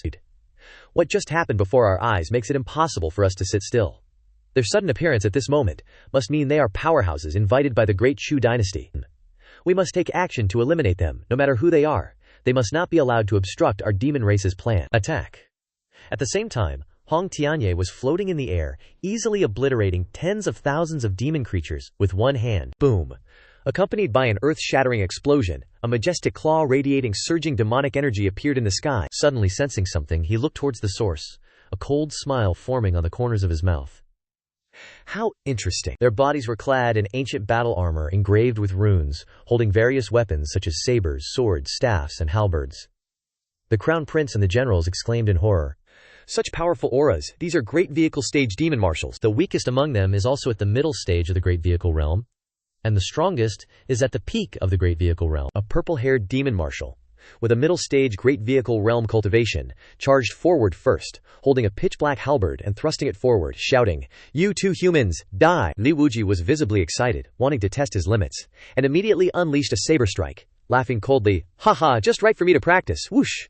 The saber light tore through the void, carrying the momentum to cleave the heavens. Splurt! The green-haired demon marshal was extremely horrified, watching in disbelief as the halberd in his hands snapped, a large wound appearing on his chest, green blood spurting out. He thought in shock. Since when did a harmony integration stage human cultivator have such terrifying strength? Combat power surpassing a major realm. Even the Dark Abyss hasn't had many like this in the past 10,000 years. Feeling embarrassed, Li Wuji exerted all his strength to swing his long saber a second time and said, "Oh, one strike wasn't enough to kill you, then have another, whoosh!" The light of destruction swept across. Boom! The purple-haired demon marshal didn't even have time to scream before he was completely obliterated by the terrifying saber light. The remaining 9 demon marshals were struck by lightning, stammering in shock. How is this possible? The crown prince and the generals were gaping, muttering. Are all the disciples of Venerable Yi this terrifying? Li Wuji laughed loudly, holding his long saber and continuing to charge towards the other demon marshals. Ha, this is absolutely exhilarating. The purple-haired devil general took the lead, roaring loudly as he wielded his trident, a chilling aura swirling around it. "Kill this one for me!" he screamed. At the same time, the other devil generals unleashed their ultimate moves in unison. A terrifying, murderous aura erupted, threatening to blot out the sky. The horrifying pressure sent shivers down your spine. Seriously, dude? Facing the 9 malicious attacks, Li Wuji's expression changed. He realized he'd been way too reckless. He thought to himself, grinding his teeth, his eyes starting to turn a fiery red. Should he try activating that sealed bloodline? Just then, an immense heat swept across the area, filling every direction. Countless jade-green flames, carrying a divine aura, appeared, illuminating the battlefield. Hong Tianye waved his sleeve forcefully, and the rolling green flames surged out, forcefully cutting off the devil generals' attacks. Azure jade-glazed fire, he uttered. Akiarg. 6 mid-stage Mahayana devil generals screamed in agony, their bodies engulfed in the green flames. In an instant they were reduced to ashes. The purple-haired devil general roared furiously, raising his trident high to unleash a massive amount of energy. "You despicable human, I want you to pay with your life!" From the trident, a violent killing intent shot straight into the sky, darkening the heavens as if some terrifying calamity was about to descend. As a peak Mahayana devil general, if he unleashed his full power, almost no one in Great Zhu could stand against him. Li Wuji was sweating buckets, quickly retreating and looking at the purple-haired devil general with pity. The 2 late-stage Mahayana devil generals standing next to the purple-haired devil general sneered, thinking the situation was about to turn around. "Haha, it's too late to be scared now, you and that slut are both gonna die." Hiss. Hearing this, Li Wuji inhaled sharply again, retreating several hundred more feet. Sure enough, an even more terrifying aura erupted, and the entire space seemed to tremble. Hong Tianye's long hair fluttered, his face as cold as frost, his eyes radiating a fierce killing intent, his voice echoing with icy resolve. "All of you, die!" With a wave of his hand, an endless sea of black fire suddenly appeared in the void, carrying a force that devoured everything as it rushed toward the devil generals. No. The two late-stage Mahayana devil generals panicked, instantly engulfed and incinerated by the black flames. The purple-haired devil general was horrified, desperately controlling his trident and stabbing forward with all his might. What is this? Z-zap. The trident unleashed countless black-purple lightning bolts, each containing an astonishing destructive force. But something terrifying happened. When the black lightning bolts touched the black flames, they were not only unharmed, but were devoured completely. The purple-haired devil general panicked, his fighting spirit fading. He turned and ran, exclaiming, "Impossible!" But it was too late. The black flames enveloped his body. His flesh, blood, and soul were all burned up and absorbed. Arg. His agonized screams echoed everywhere, and in just a few seconds, the purple-haired demon general had completely vanished. The remaining demonic creatures couldn't escape either.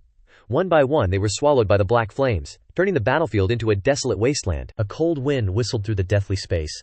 The great Xiao soldiers stared blankly, their eyes focused on the figure of Hong Tianye, blazing with sky-high flames, filled with deep reverence and awe. The crown prince trembled, barely managing to utter a sentence. "Immortal Hong truly has the demeanor of a celestial being," one general whispered. "I think she's more like a she-devil." He was immediately elbowed by his comrades, signaling him to shut up. At this moment, Hong Tianye gradually regained his composure, a cold smile playing on his lips, a bunch of ants who don't know their own limits. He turned his head to glance at Li Wuji, who was hiding far away, said nothing, and turned back to report the mission. Li Wuji sighed in admiration. After going berserk, Senior Brother Hong is truly invincible at the same cultivation level, worthy of being the senior disciple of our master. Immediately afterward, as if he had thought of something, he clenched the hilt of his knife in his right hand, his lips curled up in excitement, his eyes sparkling with anticipation. "Haha, that's great. If I get the chance to spar with him, I'll go all out." Hong Tianye felt uneasy, his back chilled, and turned around to see Li Wuji had quietly followed him. He frowned in confusion.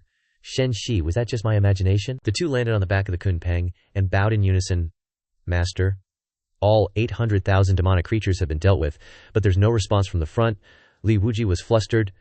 "Crap, is Master not satisfied?" Hong Tianye raised his head to take a peek, and almost got pissed. Before their eyes was a handsome youth lying back on a recliner, his eyes covered with a blue blindfold, drool trickling from the corner of his mouth, sound asleep, as if nothing in the world mattered, a completely calm demeanor, as if the sky falling couldn't move him, completely detached from the chaos outside. Bai Shaoxi gently called in his ear, "Master, please wake up." Ye Junlin slowly woke up, took off the light blue blindfold, and asked lazily, "Is it over?" Hong Tianye suppressed the urge to rush up and beat him up, gritting his teeth as he replied, "Yes, the enemy has been eliminated." Ye Junlin smiled casually and stepped between the two, his tone like a leader praising his subordinates. "Well done, keep up the good work." Then he straightened up and walked away leisurely, his demeanor like the wind. Li Wuji was so excited that his eyes lit up. "Thank you for your praise, Master." Hong Tianye pouted, complaining inwardly.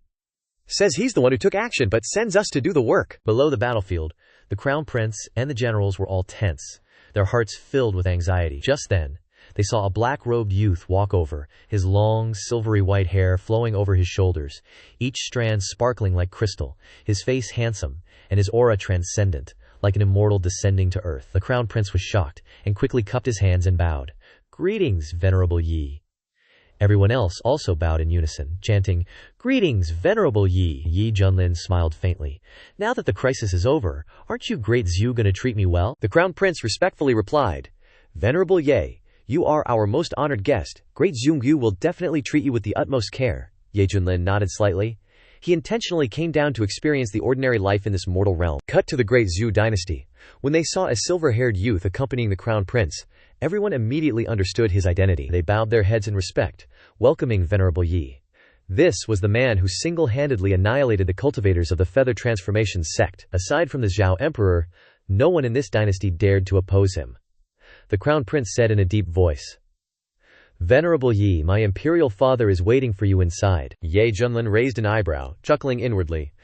"This old geezer's got some attitude, just sitting there waiting for me to come." Just then, a steady voice tinged with apology rang out. "Venerable Ye, please forgive me for not being able to greet you from afar. My body is truly unwell." Ye Junlin stepped into the main hall, his eyes momentarily paused. In front of him was a middle-aged man, draped in a dragon robe, wearing a crown, his face stern as he sat upright on the throne, his entire body radiating a brilliant white light, an invisible energy enveloping him, seemingly to heal his wounds or adjust his condition. This was none other than the current Xiao Emperor of Great Xiao. Ye Junlin's eyes narrowed slightly, and he thought, Zhao Emperor, what's this? According to his memories, the imperial dynasties differed from sects and aristocratic families in that they possessed a mysterious power called national luck as a trump card. The effect of national luck was incredibly miraculous. It could assist in cultivation, heal the body, and even enhance strength, and the myriad beings of the world were the foundation for forming national luck. The ruler wanted to receive blessings from the national luck and needed to be recognized by the common people of the world. Therefore, there was a mutually beneficial relationship between them and the common people. That's why there's the saying, water can carry a boat, but it can also capsize it. But the Zhao Emperor's current situation didn't seem too good. He was borrowing the national luck of Great Zhu Hao to heal his injuries, like a bird startled by a bent twig, always in a state of vigilance. The Zhu Emperor gave a bitter smile. I've made Venerable Yi laugh. This was the first time he had met Ye Junlin, and he was somewhat surprised by the latter's youthful appearance. According to the rumors, the Zhu Emperor thought he would be an old man with white hair, looking conservative and rigid. More importantly, the Zhu Emperor discovered that, with his own perfected great vehicle cultivation, he couldn't see through Ye Junlin's true realm. The Zhu Emperor couldn't help but wonder, had this person used some kind of technique to conceal his cultivation? Even so, after the battle in Desolate Province, the Xiao Emperor still greatly respected Ye Junlin. Because, other than the Xiao Emperor, who bore the national luck, no one in Great Xiao could threaten Ye Junlin. Ye Junlin asked, Xiao Emperor, can you explain exactly what happened? The Xiao Emperor hurriedly replied, the Ghost Clan from Dark Abyss suddenly launched an attack on my Great Xiao. This was beyond the court's expectations. The ministers all speculate that there is a treasure in the imperial palace that the Ghost Clan craves, which led to this great disturbance. The Xiao Emperor sighed helplessly. But the problem is that even I, the head of Great Xiao, don't know what that treasure is. Ye Junlin was speechless. So, you yourself are in the dark. Then where did your injuries come from? Who in Great Zhu is capable of harming a perfected great vehicle cultivator, especially one who bears the national luck like the Zhu Emperor? The Xiao Emperor replied, Venerable Yi asks a very good question. Before the Ghost Clan officially attacked Great Zhu, my ancestral mausoleum was infiltrated by a mysterious person. I immediately went to the scene and used the national luck to push him back. When he mentioned this, the Zhuao Emperor's face was full of fear. What was strange was that he could clearly feel that the mysterious person was very strong. He was no match, but the person seemed wary and retreated. Not long after that, the Ghost Clan began to attack Great Zhu. A glint flashed in Ye Junlin's eyes. It seemed the problem lay in the ancestral mausoleum. According to Xiao Emperor, the Ghost Clan seemed to be acting under the instructions of the mysterious person, launching an attack to seize the ancestral mausoleum. There must be some significant benefits involved, otherwise they would definitely not do something so wasteful. But what was puzzling was that if the mysterious person was strong enough to overwhelm the Zhu Emperor, why did he suddenly retreat? What exactly was hidden in the ancestral mausoleum that was worth investigating? What layers of mystery? The more Ye Junlin thought about it, the more interested he became. He was originally someone who transmigrated to this cultivation world. And he had a cheat-like golden finger, able to become stronger without needing to cultivate. So he only embraced the mentality of touring the world and enjoying himself. He thought life would just go on like this. But unexpectedly, he discovered this mystery, making him feel even more interested. Li Wuji frowned. There are such strange things? Beside him, Hong Tianye narrowed his eyes slightly. A sharp glint flashed in his gaze, recalling a rumor from the central region many years ago. Ye Junlin said bluntly, Xiao Emperor, if you don't find it offensive, could you take me to the ancestral mausoleum to have a look? The Xiao Emperor sat on the dragon throne, lost in thought. This request was indeed too presumptuous. After all, for a monarch, the ancestral mausoleum was a sacred place, the resting place of his ancestors. How could he allow outsiders to enter at will? The crown prince recognized his imperial father's dilemma. He then said politely, Venerable Ye, the ancestral tomb is a sacred place where our ancestors rest. If you enter, I'm afraid you'll be tainted by unfavorable influences. Afterward, he switched to a respectful tone, saying, Venerable Ye has graced Great Zhuao with his presence this time, and helped us repel the demonic army. We should give you a grand reception befitting of Great Zhuao. The Imperial Cuisine Chamber has prepared a state banquet. Why don't we move to the Heavenly Union Hall to dine first? The Zhuao Emperor also spoke up at this moment. Venerable Ye, please forgive me, but the ancestral tomb of the Great Zhuao royal family is not a place that can be opened casually. However, you are the most honored guest of Great Zhuao. I will present you with the most precious treasures from the national treasury for you to choose from as you wish. It was clear that the Zhu emperor was still being very sincere. Ye Junlin raised an eyebrow, thinking to himself, I have a system to rely on. I can become ridiculously rich just by checking in daily. How could I possibly lack a few items from your national treasury? Although Great Zhu was one of the immortal dynasties in the eastern region, and its national treasury, accumulated over the years, surely contained treasures that would drive outside cultivators crazy, they held no appeal in Ye Junlin's eyes. He was simply curious about the purpose of the mysterious intruder who entered the ancestral tomb. If the other party didn't want to open the ancestral tomb, he wouldn't force the issue. After all, Ye Junlin was a capricious person. He waved it off. Alright then, the crown prince secretly breathed a sigh of relief, his face beaming as he said, I knew Venerable Yi was a reasonable person. Everyone, please. Immediately after, everyone headed towards the state banquet. At this moment, on a gloomy mountain outside the Great Zhu territory, even though it was a bright sunny day, the sunlight did not shine here. Deep within the mountain was a palace built from piles of white bones. On the table were various large and small plates filled with treated flesh and blood, human organs, and eyeballs with clearly defined whites and blacks. The pungent smell of blood permeated the air. A demonic creature with grayish-white skin and a single horn on its forehead was sitting on the throne. The one-horned Devil King grabbed a cup, drained it in one gulp, and then tossed the cup away. Satisfying. The blood of children under the age of 1 is freaking awesome. He was excited to be able to lead his people out of the underworld, to conquer the outside world, and to escape the boring and dark life of the past. The one-horned Devil King stroked his chin and smiled coldly. After so many years, this king has finally waited for this opportunity. I must seize the moment to perform well. If I successfully seize the Great Zhu dynasty, this king's prestige in the demon race will soar. Most importantly, as long as he receives recognition from those few figures, his future. Just at this moment, a cluster of eerie black bones floated into the main hall. A figure wearing black robes, with a hood covering his face, stepped out, and a hoarse, low voice, containing an uncontrollable rage, came from under the hood. Waste, what are you still doing here? Hearing this, the one-horned Devil King not only did not get angry, but also showed a look of horror. He immediately crawled down from the throne, knelt on the ground, and trembled as he said, This lowly one greets the envoy, my lord. Faced with the mysterious man's scolding, the one-horned Devil King was filled with fear and dared not have the slightest resentment, because this person in front of him was one of the figures behind the scenes, a being that all the creatures of the underworld had to rely on. The future of all the races was in the hands of these figures. The mysterious man in black robes said coldly, Right now, all the races of the underworld are acting for the holy war, and you, a dignified Devil King, are hiding in the rear enjoying yourself. Should I understand that your demon race has given up already? The one-horned Devil King was horrified and hurriedly explained, It's a complete injustice. This lowly one has already sent troops to attack the Great Zhu dynasty. I believe that the Zhuo emperor will soon be forced to take action, and then all his secrets will be exposed. At that time, this lowly one will be even more certain of dealing with him. If a misunderstanding occurred, and the important affairs of the demon race were delayed, the other Devil Kings would definitely join forces to tear him apart to vent their anger. The black-robed envoy laughed coldly in anger. Fool! The army you sent has just been completely annihilated outside the capital city. Don't even talk about affecting the Zhu emperor. They couldn't even step into the city gates. The one-horned Devil King felt his head buzzing, his face filled with shock. How is that possible? The army not only had dozens of Qi unification stage demon generals, but also 10 Mahayana demon marshals guarding it. If the Zhu emperor didn't show up, they could completely turn Great Zhu upside down. In the end, they didn't even attack the capital city, and the entire army was wiped out. The one-horned Devil King's expression was extremely ugly.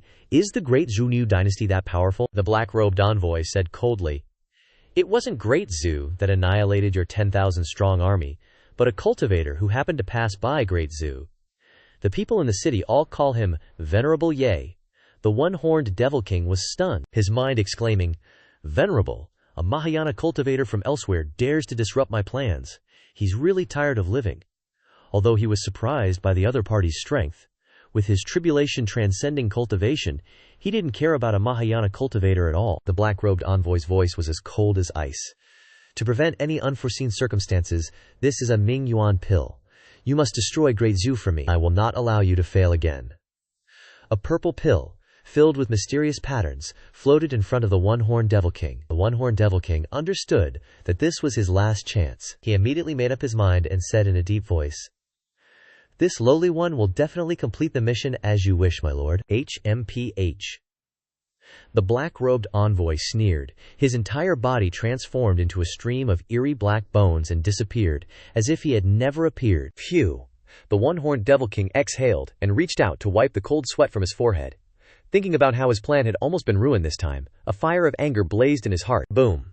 A terrifying killing intent erupted, causing the entire mountain to and then he soared into the sky, roaring like thunder across the 4 directions. "All soldiers, follow this king on the expedition," the soldiers responded. "As you command." Immediately after, countless demonic shadows hidden in the black mist followed the one-horned Devil King and marched towards Great Zoo with a ferocious momentum. In the Heavenly Union Hall, several beautiful palace maids, their faces covered with thin silk, danced gracefully to the melodious music played by the musicians. The scene was as beautiful as a painting. At this time, Ye Junlin and the others were enjoying the most luxurious banquet of Great Zhu. The ingredients used for cooking were all rare spirit beasts or natural treasures. Each dish was worth 1,000 gold. Even for ordinary cultivators, just eating it could immediately break through their cultivation realm. Li Wuji held a jar of wine, tilted his head back, and gulped it down, his face flushed as he praised. "What delicious wine!" Bai Shaoxi was munching on a chunk of meat, and a look of satisfaction appeared on his face. "So delicious!" Li Wuji kept chugging wine one jar after another. Hong Tianye only tasted a few bites, then put down his chopsticks, not touching it anymore. Seeing this, the crown prince, feeling uneasy, cautiously asked, "Immortal Hong, is there something about this dish that doesn't suit your taste?" Hong Tianye crossed his arms and closed his eyes to rest, simply having no interest in these delicacies. Seeing this, the crown prince was at a loss, not knowing what to do. Ye Junlin laughed and said, "Don't mind him, he's on a diet." The crown prince breathed a sigh of relief and exclaimed, "So that's it, Immortal Hong is indeed very disciplined." Hong Tianye's eyes twitched, trying to suppress his anger. He had no choice but to pretend not to hear and retort in his mind, "Diet my ass." The crown prince raised his wineglass, stood up to toast Ye Junlin, and said heroically, "Venerable Ye, it is my honor to represent Great Zun Yu in entertaining you. I toast you a cup, please." After finishing speaking, he drained the cup of wine. Ye Junlin nodded, "It's nothing." Clap, clap. Suddenly, the crown prince clapped his hands, and all the palace maids retreated out. An old man in gray robes, with a calm expression and carrying an ancient zither on his back, slowly walked into the main hall. The crown prince introduced, "This here is Master Nangong, the top musician in all of Great Xiao. His reputation is legendary across Cheng Prefecture. His tunes aren't just drop-dead gorgeous, they're packed with deep Dabio insights. A real treat for us cultivators. I heard about this one Nascent Soul cultivator. Dude was almost kicking the bucket from old age, trekked 1,000 miles just to hear his music, and bam! Instant enlightenment, broke right through to the spirit transformation realm on the spot." Nangong Changfeng sat there cross-legged on the floor, plonked his guiqian on his knees, and his fingers just danced on those strings. The music just filled the whole place, felt like it could wash your very soul clean. Ding! The melody was smooth, graceful, spreading out everywhere, like it was taking your mind on a trip to a whole other world. Meanwhile, Li Wuji looked pretty moved. Leaning in to catch every note, Bai Shaoxi was totally lost in the music, her body swaying a bit with the tune. Hong Tianye, though, poker face, didn't even bother to open his eyes, and Ye Junlin, halfway through, just lets out this massive yawn, props his head on his hand, looking like he's about 5 seconds from snoozeland. Nangong Changfeng saw all this, and his face got darker and darker. "What's this supposed to mean? You dare look down on my music? You have no idea how many cultivators have been moved to tears, treating my music like a priceless treasure, and this guy uses it as a friggin' lullaby." Nangong Changfeng felt like his pride just got sucker-punched hard. He grumpily finished the piece, stood up, and said icily, "Your Highness, the Crown Prince, if this is how it's going to be next time, don't even bother inviting me. I can't take this kind of insult." The Crown Prince coughed a couple of times, quickly asking, "Master Nangong, what are you saying?" Nangong Changfeng furiously pointed right at Ye Junlin, who was chilling in the main seat. "Ask him." A bone-chilling killing intent just exploded outwards. Li Wuji's eyes flashed cold, his hand tight on the saber at his hip. He shot up, ready to dice Nangong Changfeng at any second, and roared, "Old man, you got a death wish or something?" Just one word from his master and this old geezer was toast. The crown prince was sweating bullets, regretting everything. How did it all go so wrong? If he'd known, he'd never have invited Nangong Changfeng to play. Talk about shooting himself in the foot. Nangong Changfeng fumed. He's just some thug who only knows how to fight and kill.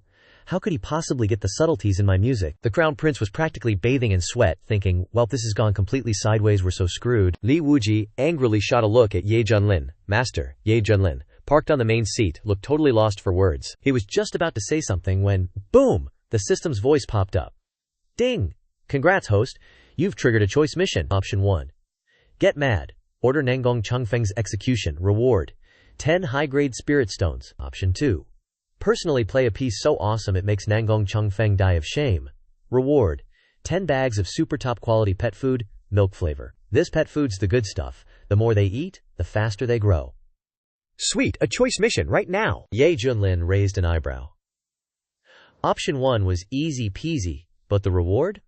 Lame. He was already blowing tens of thousands of high-grade spirit stones on every meal. So what was a measly 10 stones? Plus, ordering Nangong Changfeng's head on a platter would make everyone think he was a petty, hot-headed dude. Bad for the perfect image, you know? Option 2, though, playing a tune to shame Nangong Changfeng, came with 10 bags of primo pet food. That definitely speed up his spirit beast's growth. With that thought, Ye Junlin looked at Nangong Changfeng, who was glaring like he was ready to fight to the death, slowly rolled up his sleeves, and said with a grin, "Playing the kin? Pilfed. Anyone with hands can do it." His chill voice echoed through the hall, leaving everyone stunned. Nangong Changfeng's face went beet red, and he sputtered, "Anyone with hands can do it? That's the most arrogant thing I've ever heard. They started training with a master as a kid, slaved away for thousands of years. I might not be the best kin master ever, but in this eastern region, I'm a rare find." The Crown Prince thought Ye Junlin was really pushing it this time. Anyone with hands can do it, man, that's bold. Just straight up punishing Nangong Changfeng would have been fine. He's got the status, got the power. But saying that kinda makes him look bad. And Li Wuji, though, puffed out his chest, all proud. Master's right. Anyone with hands can do it. He had no clue why he should be proud. But hey, Master said it, and a disciple's job is to cheerlead. Nangong Changfeng was so mad he actually laughed, his voice tight. "All right then, you give it a shot. I'll even lend you my Fuyao Qin. Let's see what kind of mind-blowing, earth-shattering tune you can squeeze out of it. What's up? Scared? Haha, knew you were all talk and no trousers. If you can actually play something decent, then pigs can fly. A killer like you, what do you know about music, huh?" The Crown Prince just hung his head, sweat pouring down, thinking, I just wanted a nice, chill party. How did it turn into this dumpster fire? He snuck a peek at Ye Junlin, scared the guy would flip out and just massacre everyone in the hall. But, shocker, Ye Junlin wasn't mad at all, just smiling. Okay, guess I'll give it a whirl. Nangong Changfeng practically threw the kin at Ye Junlin, scoffing. HMPH, take it then. Ye Junlin remembered he'd gotten some kind of instrument learning XP pack from the system once. No practice needed, just a click to level up. Thud.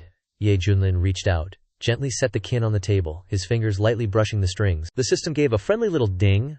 Host's Qin Dao skill is currently at the peak of perfection level. Skills were ranked, you see. Preliminary entry, entering the hall, outstanding, supernatural transformation, and the tippy-top, peak of perfection. Nangong Changfeng, after a lifetime of hardcore practice, had barely scraped into the entering the hall level. But even that was enough to make him famous in Cheng Prefecture, with cultivators fawning all over him. Meanwhile, Ye Junlin had silently hit peak of perfection. Seriously scary stuff. Nangong Changfeng stood there, waved his hand like a big shot, and said smugly, "Well, get on with it. Show us your amazing talent." The Crown Prince saw this and mumbled awkwardly, "Uh-oh, looks like Venerable Ye's about to get into it. Should I, step in? Maybe I can save Nangong Changfeng's neck if I do?" Then, his fingers flew across the strings. Ding ding, the kin sang out. The melody was fierce, decisive, and packed a punch like a tidal wave of killing intent. Hidden inside was this epic, proud vibe, the kind of aura that screamed, "I alone rule this world." Shwa. His whole body lit up like a piece of see-through jade. Everyone suddenly had this crazy illusion, like they were watching some primeval god king playing a tune for the ages. Hong Tianye was floored. He could feel the meaning of the great Tao in the music. Mixing that with all his years kicking butt in the central region, he suddenly got all these new insights. He was thinking, totally stunned. Music this divine. How can he even play it? This skill level, even in the central region, this is top tier. No one would dare challenge him. Nangong Changfeng's jaw hit the floor, his eyes bugging out in sheer terror, his mind screaming, "No way! This melody, it's Li Wuji," was frozen like a statue, also zapped into a state of sudden enlightenment. He stared at Ye Junlin, his eyes blazing with an almost crazy passion, fists clenched. The meaning in these notes, I can actually feel the unbelievably profound mystery of the kin.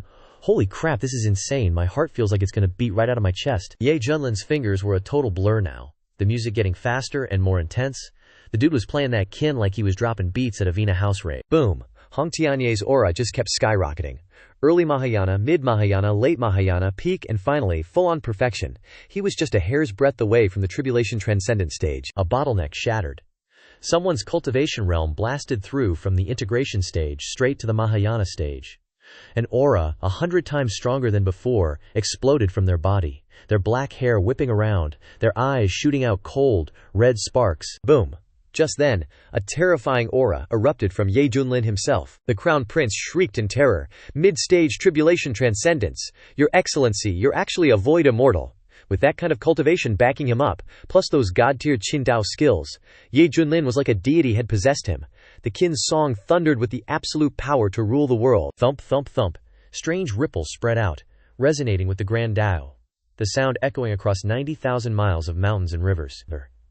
The common people living on this land were all bathed in the purification of the music. Those who had been bedridden with serious illnesses for many years completely recovered their spirits, their ailments vanished, and they excitedly ran outside, healthy as ever, jumping and rejoicing. The generals and soldiers of Great Zhu, including cultivators from various sects, all had epiphanies at the same time, and their cultivation levels broke through one after another. Everyone was moved to tears, shouting in unison, "This is a miracle! A miracle! Heaven blesses our great Zhao!" Buzz, buzz, buzz. Invisibly, Great Zhao's national fortune soared wildly. In the Xuanzhang Hall, Zhao Huang was enveloped in white light and suddenly sensed something. Relying on the national fortune and years of accumulation, he directly shattered the shackles that had long bound him. From today on, Zhao Huang officially entered the Tribulation Transcendent stage, becoming the only loose immortal monarch in Kangzhou's immortal dynasties. At the same time, a demonic army led by the Dokaku Devil King invaded the territory of Great Zhao, their momentum aggressive, as they wanted to march straight into the imperial city. Several inexperienced young devils, still cocky, stood outside with their weapons and said to each other, "Today we devils will massacre the great Zhao human race." The Dokaku Devil King raised his arm and shouted, "Kill them all!" But unexpectedly, the situation suddenly changed. The heroic music resounded everywhere, containing extremely mysterious power. For the human race, the music played by Ye Junlin brought countless benefits, but for the creatures of the nether abyss, it was a fatal attack. Ah! Wails echoed from the black mist that blotted out the sky. Many demonic creatures erupted in white smoke, their flesh and blood rapidly disintegrating, and even channeling their magical power to resist was useless. This kind of damage was like a curse. Subordinates wailed in pain, crying and begging, "Great King, save us! Save us!" The Dokaku Devil King was both shocked and enraged, his entire body emitting a stormy killing intent. He raised his head to the sky and roared, "Who is attacking? Get out here!" Hiding in the shadows, is that all you've got? His roar caused mountains to collapse, and the sky nearly shattered. Too bad, the music continued to resound, not interrupted at all. In just a few breaths, the vast demonic army turned to ashes. From 20,000, there were fewer than 10 creatures left alive. Several devil commanders tried to resist, their entire bodies almost melted away, transmitting their last message through their faint consciousness. "King, retreat, the human race has a powerhouse." Then, one by one, they vanished into nothingness. No. The Dokaku Devil King's eyes were bloodshot as he let out a cry full of grief and indignation. His entire body was covered in wounds, looking extremely shocking.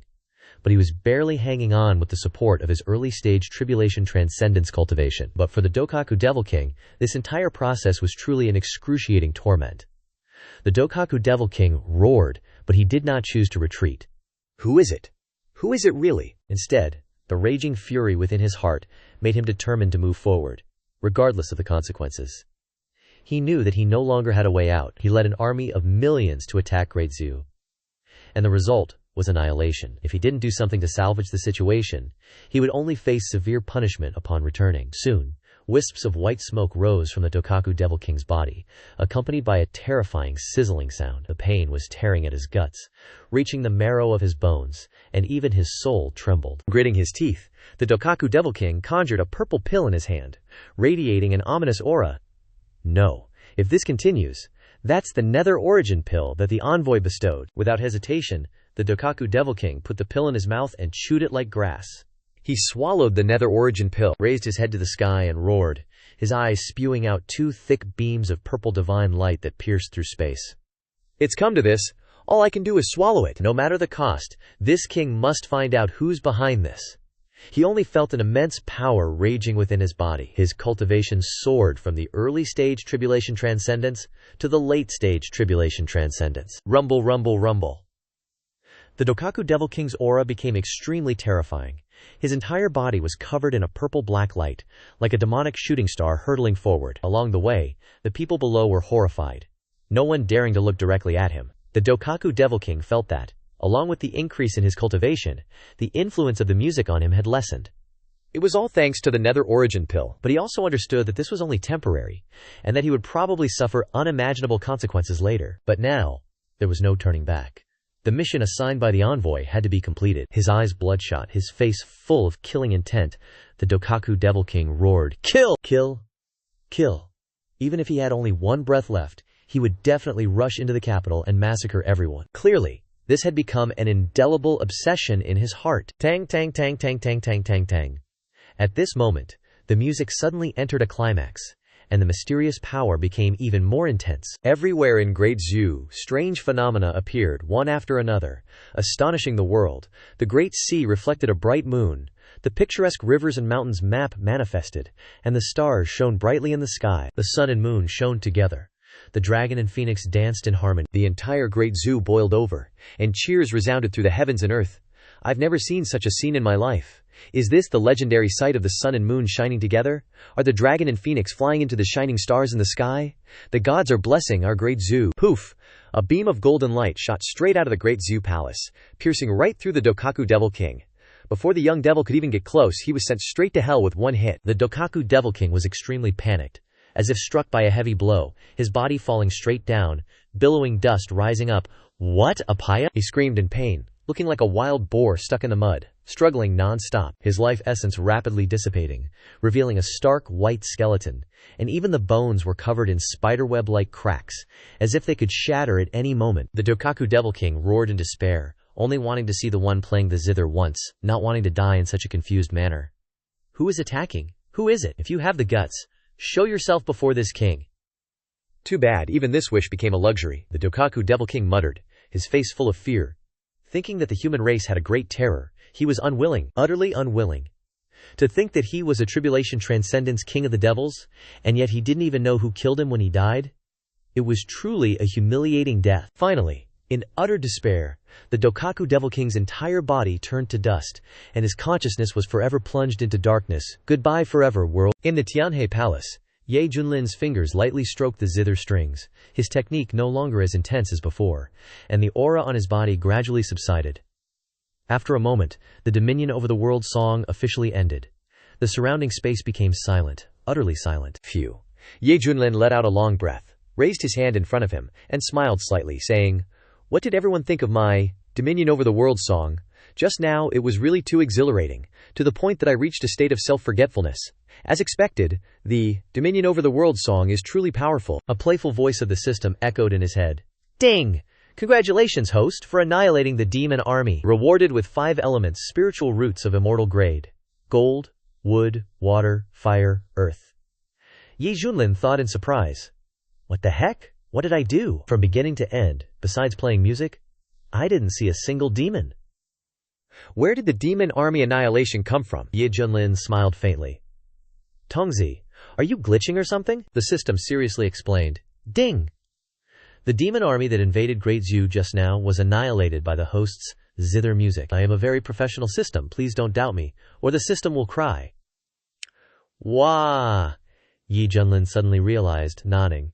Oh, so that's how it is. Immediately, he felt the changes in his body, a rare 5 elements spiritual root of immortal grade. With this spiritual root, all 5 elements-related Dao techniques would be easily mastered, and the power of casting them would be even more terrifying.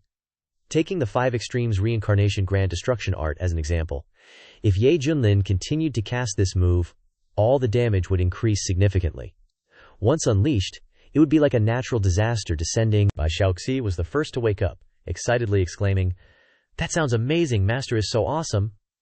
Ye Junlin deliberately coughed a few times, nonchalantly replying, "I told you, you just need hands." Nangong Changfeng was kneeling on the ground, crying his eyes out. At this moment, Nangong Changfeng's whole body trembled, his eyes were red, and tears of regret flowed down his face. He muttered, "This is an unparalleled divine melody. Absolutely beautiful. Absolutely beautiful. He felt that his whole body, inside and out, was cleansed.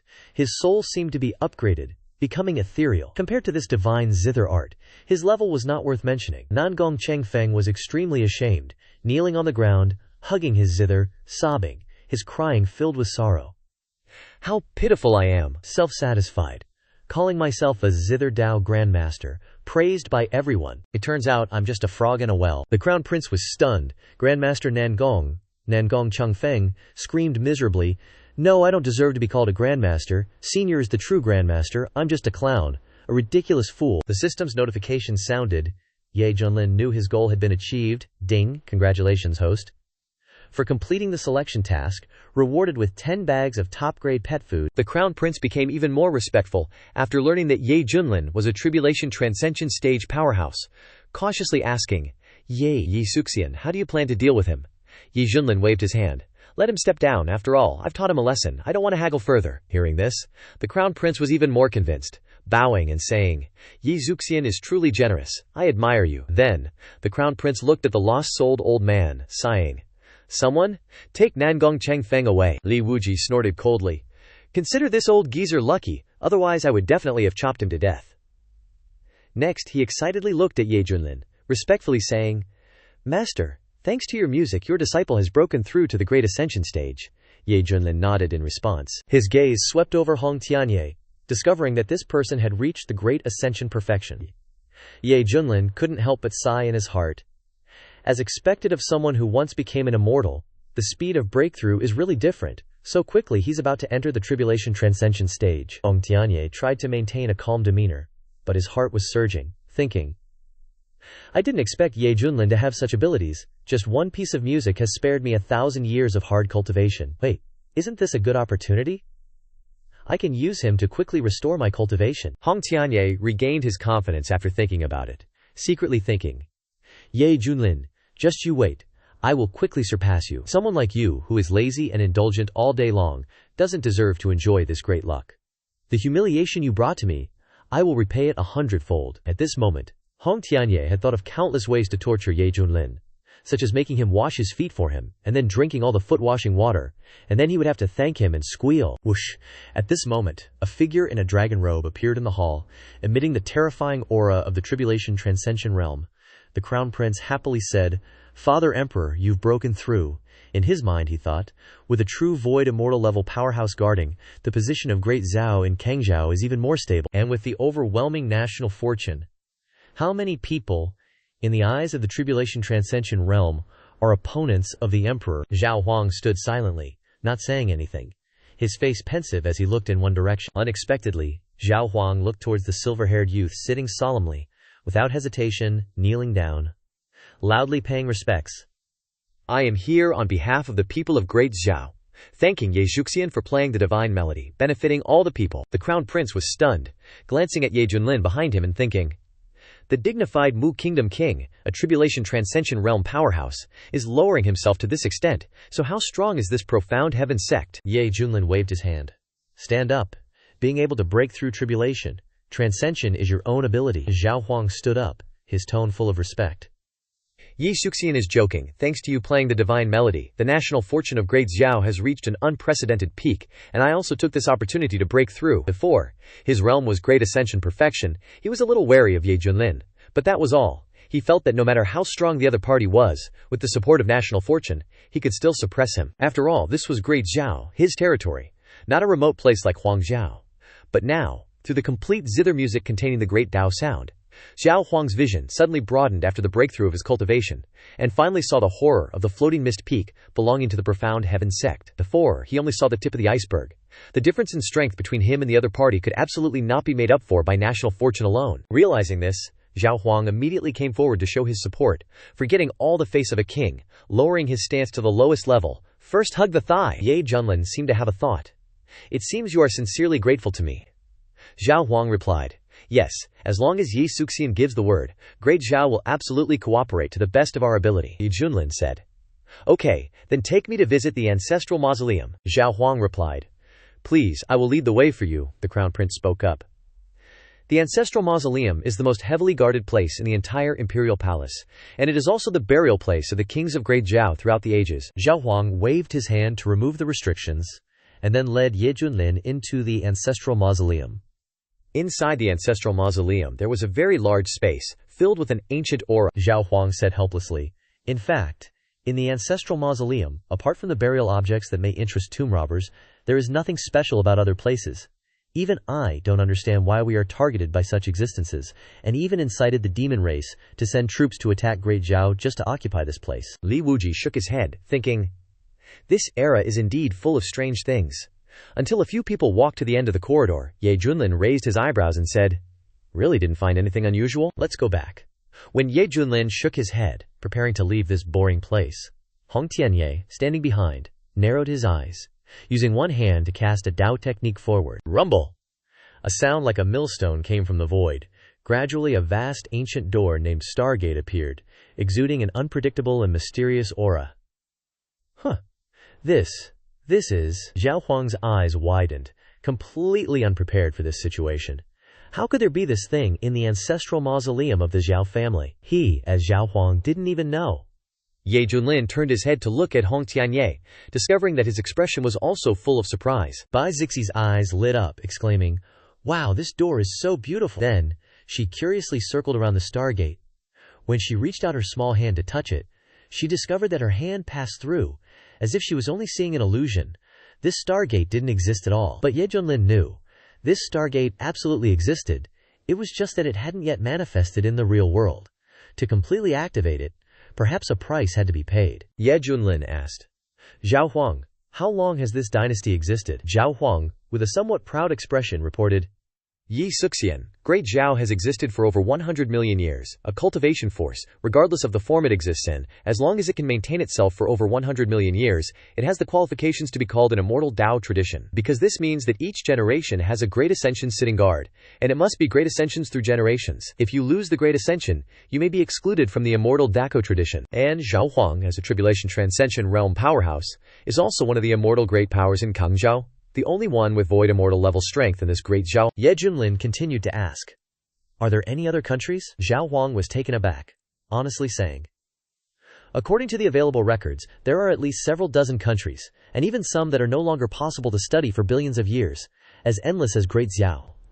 An immortal dynasty that exists for millions of years is actually just a drop in the ocean. Ye Junlin frowned, thinking, so this Stargate must go back to a more ancient period. Perhaps there were previous records related to this Stargate, but after many changes, they have long been buried in the dust of history, and the ancestral mausoleum happened to be built in this location.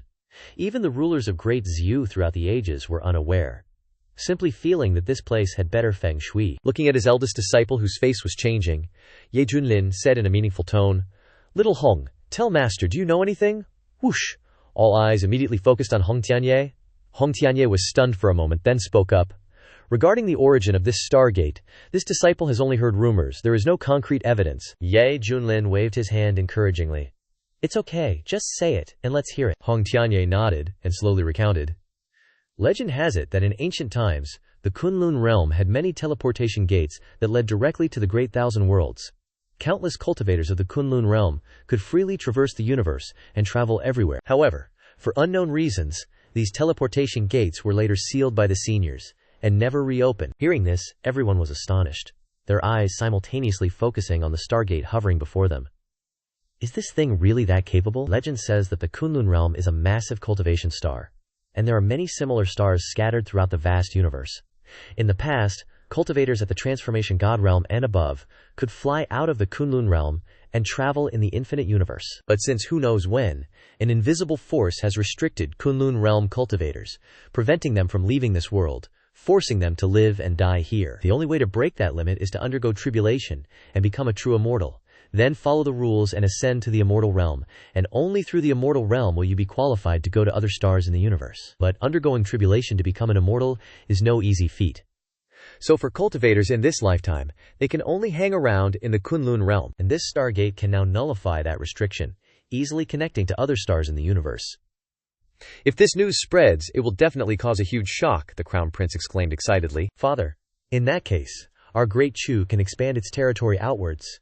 This is a once-in-a-millennium opportunity. In his mind, the universe must contain countless precious resources. If Great Chu can take the lead in expanding to the outside world, its national power will definitely increase rapidly, and it will cultivate countless powerhouses. The Chu Emperor replied, "That's right. The Chu Emperor was also moved. This was a huge temptation that any ruler would find hard to resist." Ye Junlin coldly laughed.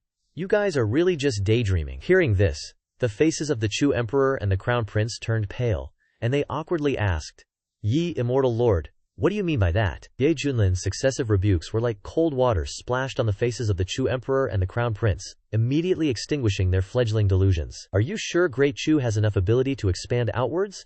Or will you be invaded by those foreign races out there instead? If it's really beneficial to the Kunlun realm, then why were stargates like these sealed by the seniors in ancient times? Moreover, why would that mysterious person go to great lengths to send the demon race to occupy this place? Use your brains a little." Recalling the recent storms, the Chu Emperor and the Crown Prince couldn't help but shudder when they thought of the deeper meanings from before. Many cultivators in the Kunlun realm always thought that this world was a lifelong cage, never being able to see the outside world, but looking back now, perhaps it was a disguised protection. Ye Junlin snorted coldly, his eyes full of contempt. "Furthermore, do you even know how to open this stargate?" The Chu Emperor and his son awkwardly shook their heads, feeling their faces burning, extremely ashamed. That's right, they don't even know how to open the stargate, yet they dream of expanding their territory. How ridiculous. Ye Junlin spoke. "Alright, you guys can continue to work hard. I'm afraid that as long as this stargate exists, Great Chu will have many difficult days ahead." Afterwards, the male lead waved his sleeve and turned to leave the ancestral tomb. Initially, he just wanted to explore to satisfy his curiosity, but now that he has understood some things, he naturally has no interest in staying any longer. The Chu Emperor forced a smile. "Hi, we have to be more careful." Realizing that the future of Great Chu would be extremely bumpy, fortunately, he has now reached the Tribulation Transcension realm, relying on the power of the massive national fortune. Even if the demon race were to invade again, he would be able to defeat them. In any case, Great Chu is currently in its most prosperous period of national power. The Chu Emperor is still very confident about this. Li Wuji gritted his teeth, his eyes flashing with murderous intent, and said coldly, "Master, if what you say is true, then those underworld abyss creatures are truly damned. They dare to betray the Kunlun realm, willingly acting as lackeys for foreign races from the outside." Ye Junlin pondered. "What interests me most at this moment is what exactly happened in the Kunlun realm in the past. Perhaps the answer can only be found in the immortal realm. After all, only by ascending to the immortal realm will one be qualified to traverse the universe." From this, it can be seen that this is definitely related to the great figures in the immortal realm. Li Wuji thought with admiration. That is the place that countless cultivators yearn for day and night. It is rumored that the spiritual energy in the immortal realm is so abundant that even throwing a dirty stone from the toilet into it, over time, it can also awaken its intelligence and embark on the path of cultivation. A sharp glint flashed in Hong Tianyé's eyes, and he secretly sneered. The immortal realm is just a place where the big fish eat the small fish, even more cruel than the lower realm by 1,000-fold. That year, when he underwent tribulation and became an immortal, he didn't choose to ascend to the immortal realm at the first opportunity, but continued to stay in the central region to temper himself, precisely because he heard that the immortal realm has a very strict hierarchy, and one can even lose their freedom. In this era, being able to undergo tribulation and become an immortal who isn't a top genius in the Kunlun realm, commanding wind and rain, revered by countless cultivators, finally painstakingly ascending to the immortal realm, only to be able to start from the lowest level and climb up. How many people can endure this feeling of falling from heaven to earth? There is a saying that it is better to be the head of a chicken than the tail of a phoenix. If one has a background in the immortal realm, that's good, then there will be seniors to guide them. But if not, the situation will be even more difficult. And Hong Tianyé is self-made, completely relying on himself to painstakingly crawl and become a true immortal level big shot. Because he has caused too much enmity with hostile forces in the central region, if Hong Tianyé ascends to the immortal realm, he is afraid that he will be hunted to death by people up there. Staying in the central region, at least he can protect his life. After all, immortals in the immortal realm cannot descend at will, leading to true immortals descending to the lower realm only being regarded as the maximum power. It's a pity that the cultivation environment in the lower realm is too poor, making it very difficult to support true immortals in breaking through their cultivation. It can only be said to be detrimental and useless. So that's also why some cultivators who successfully undergo tribulation and become immortals mostly choose to stay in the lower realm, unless their lifespan is running out, forced, and there is no other way. Then they ascend to the immortal realm. Next, everyone controlled the Kunpeng to leave Great Chu, welcoming the bright sunshine. Ye Junlin, holding a cup of milk tea, leaned back on the chair, relaxed, and thought about the things he had encountered in Great Chu. Thinking in his mind, others can see that the underworld abyss, suddenly launching a war against the outside world, must have a secret force pushing it. The main purpose is to occupy the Stargate, with the inside cooperating with the outside to allow foreign races to invade the eastern region. And the other 4 major regions will sooner or later face a similar situation. A crisis aimed at the Kunlun realm is quietly approaching. Regarding this, Ye Junlin felt nothing in his heart, because he was originally a transmigrator and possessed a powerful system. If something threatens him and the friends around him, he can eliminate it with a single move. The principle that Ye Junlin pursues is that if he needs to lie down, he just lies down. If he needs to show off, he just shows off. There's no need to have extra urgency, no need to put pressure on himself. A person must live according to their own wishes. Ye Junlin thought of something. Oh right, almost forgot this. From within the system, he took out a bag of pet food. When opened, a fragrant, milky aroma wafted out. That's right, this is high-end pet food. Bai Xiaoxi sniffed her nose and said, "Wow, smells delicious." When she saw the bag of food in Ye Junlin's hand, her eyes lit up, and she hurriedly ran over and said, "Master, Squeak Squeak can have a taste." Not looking at Bai Xiaoxi with a face about to drool, Ye Junlin couldn't help but laugh. "This is for pets to eat." Bai Xiaoxi transformed back into her original form, a white-furred mouse. It tilted its head. Pet. But Squeak Squeak is a pet species. Hearing this, staring at the furry mouse head in front of him, Ye Junlin couldn't help but burst out laughing. He had almost forgotten that his disciple's original form was a small white mouse.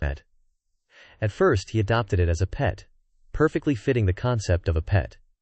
Ye Junlin said, "All right, I'll give you this bag as a snack." Bai Xiaoxi took the food with both hands, like a child joyfully shouting, "Yes, thank you, master." From afar, Hong Tianye sat cross-legged in his heart, despising her. This silly mouse doesn't cultivate all day, only knows how to eat, just like that Yi head. Hong Tianye saw that Bai Xiaoxi's physique seemed to be very strong. But since becoming his disciple, she hasn't done any serious work all day, willingly becoming Ye Junlin's #1 lackey, and has only remained in the early stage of the divine realm. In his opinion, this act of wasting talent is wasting a lifetime. Bai Xiaoxi reached out and grabbed a large handful. Each food pellet was like a milky jade, emitting a white light, and then began to put it in her mouth and chew. Her eyes narrowed into slits in enjoyment. So delicious, Bai Xiaoxi ate very happily, becoming more and more addicted, unable to stop at all. Very quickly, her body emitted a radiant light, and pure essence spurted out of every pore of her body. In an instant, the energy in her body exploded, and Bai Xiaoxi's cultivation quickly soared, breaking through the fusion realm. Not yet finished, as Bai Xiaoxi ate more, her cultivation continued to climb. When she finished the entire bag, her realm directly broke through the Great Ascension. Hong Tianye was horrified, and blurted out in his mind, This! He stood there dumbfounded. His inherent understanding was shattered by this scene, and he suddenly realized that he didn't understand this world at all anymore. It was way beyond his imagination, like, seriously. Xiaoxi chirped. "The snacks Shizun gave me are so yummy." Her voice even trailed off in a cute way. Bai Xiaoxi was totally lost in the delicious flavor, and when she finally snapped out of it, she realized her cultivation had jumped levels. She had no idea when or how it happened. Bai Xiaoxi's eyes widened, and her little squirrel face was blank. Eek! Did I just break through? Ye Junlin was totally surprised. Like, a bag of high-end pet food did that? From Qi refining early stage straight to Nascent Soul early stage, if she ate a few more bags would she just ascend to immortality or what? Li Wuji, who was busy studying his blade techniques, dropped his sword when he saw this. Senior Sister Bai, what? Hong Tianye's eyes shone with a crazy light. He stared at the packaging Bai Xiaoxi was holding, his heart going wild. It had to be that snack bag. He was so curious. What kind of treasure trove did Ye Junlin have that he could keep pulling out such amazing stuff? Hong Tianye was filled with desire. If he didn't think he couldn't beat Ye Junlin, he would have snatched a bag already. Ye Junlin asked, "Zhaoji, do you want more?" Bai Xiaoxi's eyes lit up like Christmas trees. She nodded like a chicken pecking rice. So yummy, eek, want more. Ye Junlin took out another 4 bags of pet food. He wanted to see if Bai Xiaoxi could keep breaking through. Seeing the 4 full bags, Bai Xiaoxi was overjoyed. She quickly grabbed them, opened a bag, sniffed it with her nose, and her face lit up with happiness. Then, Bai Xiaoxi started stuffing the snacks into her mouth and chewing, her cheeks bulging. So cute. After that, Ye Junlin took out another bag of high-end pet food and called out to the huge beast at his feet, "Ah Kun, you've been working hard lately, here's a snack for you." Whoosh! The bag of high-end pet food flew into the air, emitting a brilliant light, and went right in front of the Kunpeng. The Kunpeng happily opened its big mouth and swallowed it. Normally, such a small amount wouldn't even fill its teeth. But this system-rewarded food was super special, and packed a punch of energy like exactly what it needed. After eating the high-end pet food, the Kunpeng glowed with a sparkling blue light.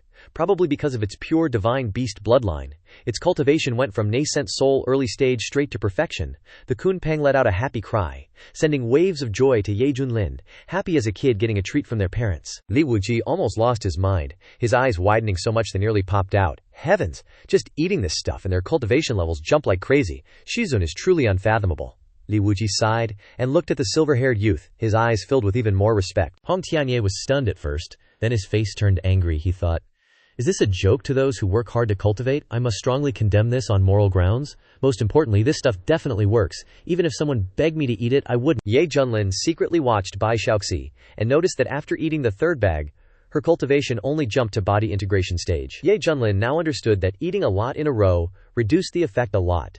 It got harder and harder, and eventually you had to accumulate quantity to improve. But Ye Junlin didn't care. To him, it was just pet food after all. Even though Hong Tianye thought that, his eyes were still glued to the snack bag in Bai Xiaoxi's hand. Hong Tianye stealthily moved behind a maple tree near the palace and whispered, Xiaoxi, come here for a second. Bai Xiaoxi was surprised, and looked in the direction of the sound. She saw Hong Tianye looking at her. Bai Xiaoxi took short steps, and excitedly ran over. Senior brother Hong, did you need something from Iki? Hong Tianye looked at Bai Xiaoxi's cute dumb face and snickered inwardly. What a silly squirrel. He cleared his throat a few times and said seriously, I want to tell you, the stuff Shizun gave you is poisonous. Bai Xiaoxi was stunned, then shook her head wildly. No way, Shizun wouldn't hurt Iki. Plus, my cultivation jumped like crazy after eating it. Hong Tianye put on a teaching the young tone and said, HMPH.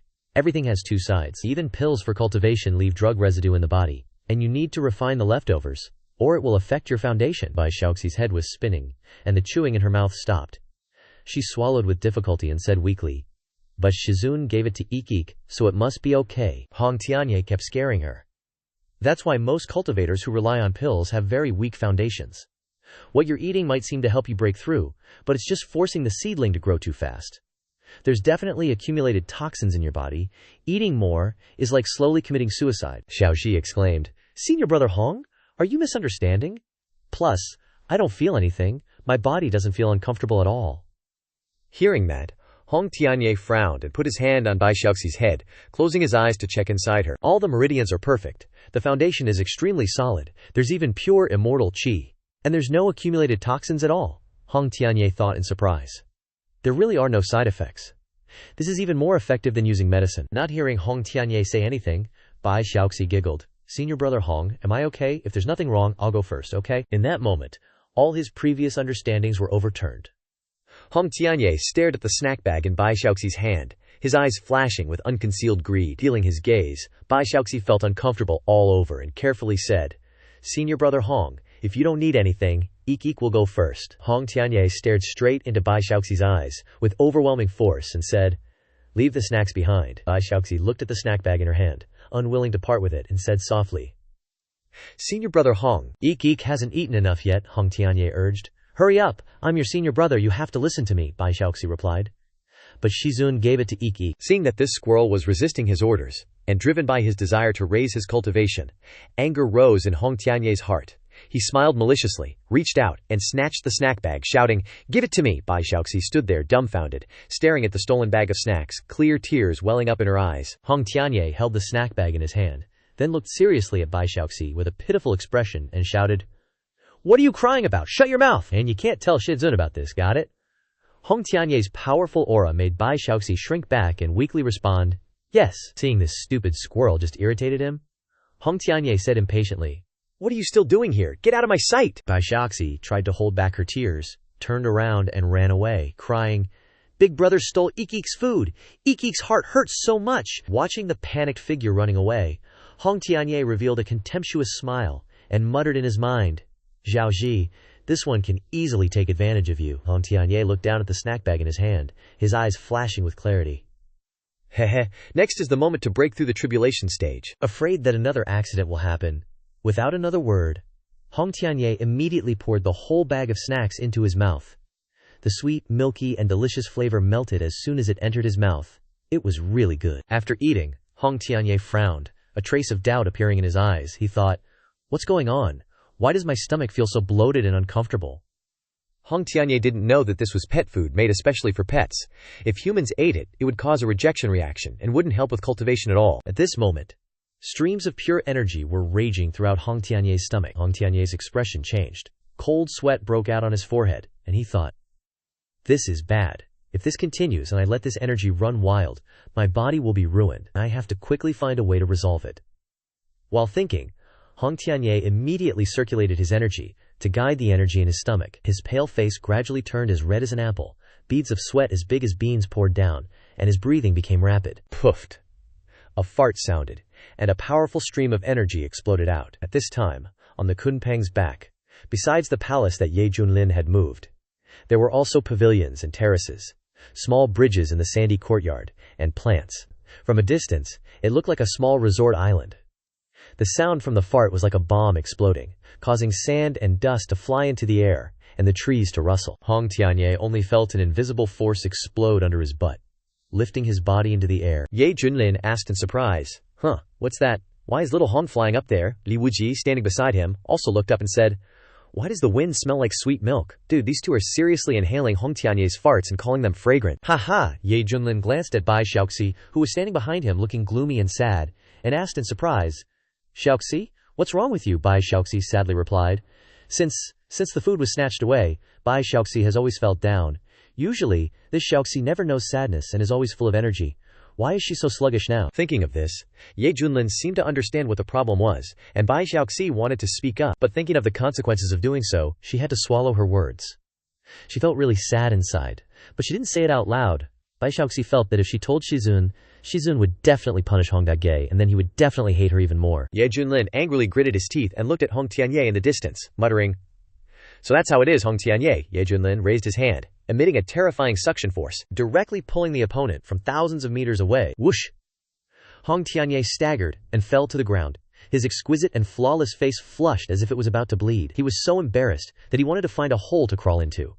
To think that he, the leader of the demonic sect, had just farted, and it was a huge, thunderous one. Hong Tianye hugged his stomach, his face covered in sweat, and coughed a few times. Ye Junlin coughed a few times and looked at Hong Tianye seriously, asking, "Little Hong, tell me, what exactly is going on?"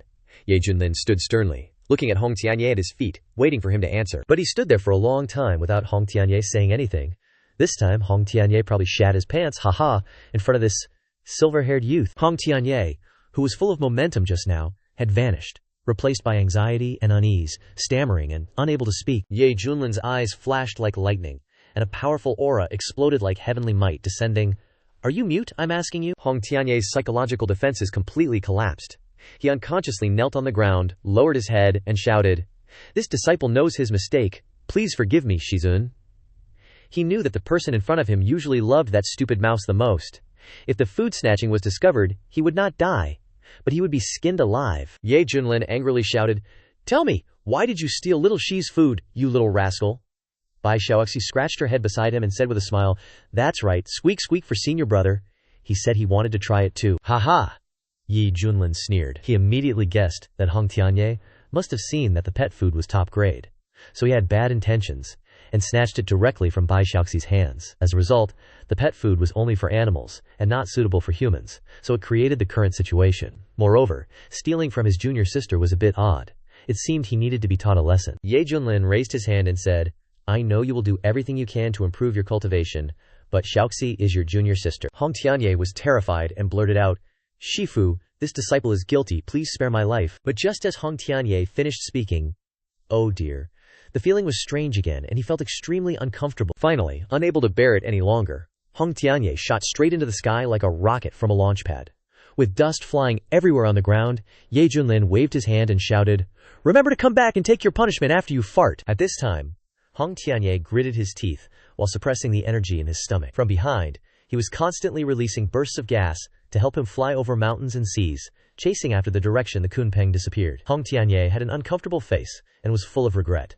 Fortunately, this scene was not seen by his old enemies. Otherwise, he would really have no face to live in this world. In a village not far away called Ji Ba Village, the villagers all looked up and saw Hong Tianye flying overhead, cheerfully shouting, "Wow, look quickly, a beautiful fairy!" There was a strange sound, and a person perked up his ears and heard the foot-put sounds, his eyes widening in surprise. A cowherd boy said in surprise, "Why do I feel like this sound is like farting?"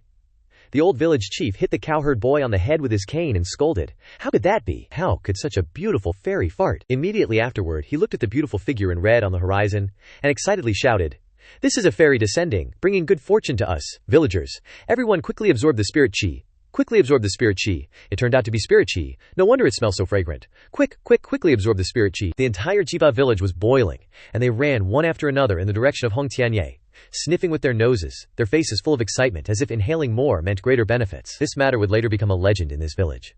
Legend has it that on a sunny morning, a beautiful fairy in red accidentally passed through Jiba village. Seeing the people here were simple and kind, she specially descended good spirit chi, and from then on, the people here all benefited. Everyone walked with a strong spring in their step. Who knows how long it had been. But Hong Tianye finished farting.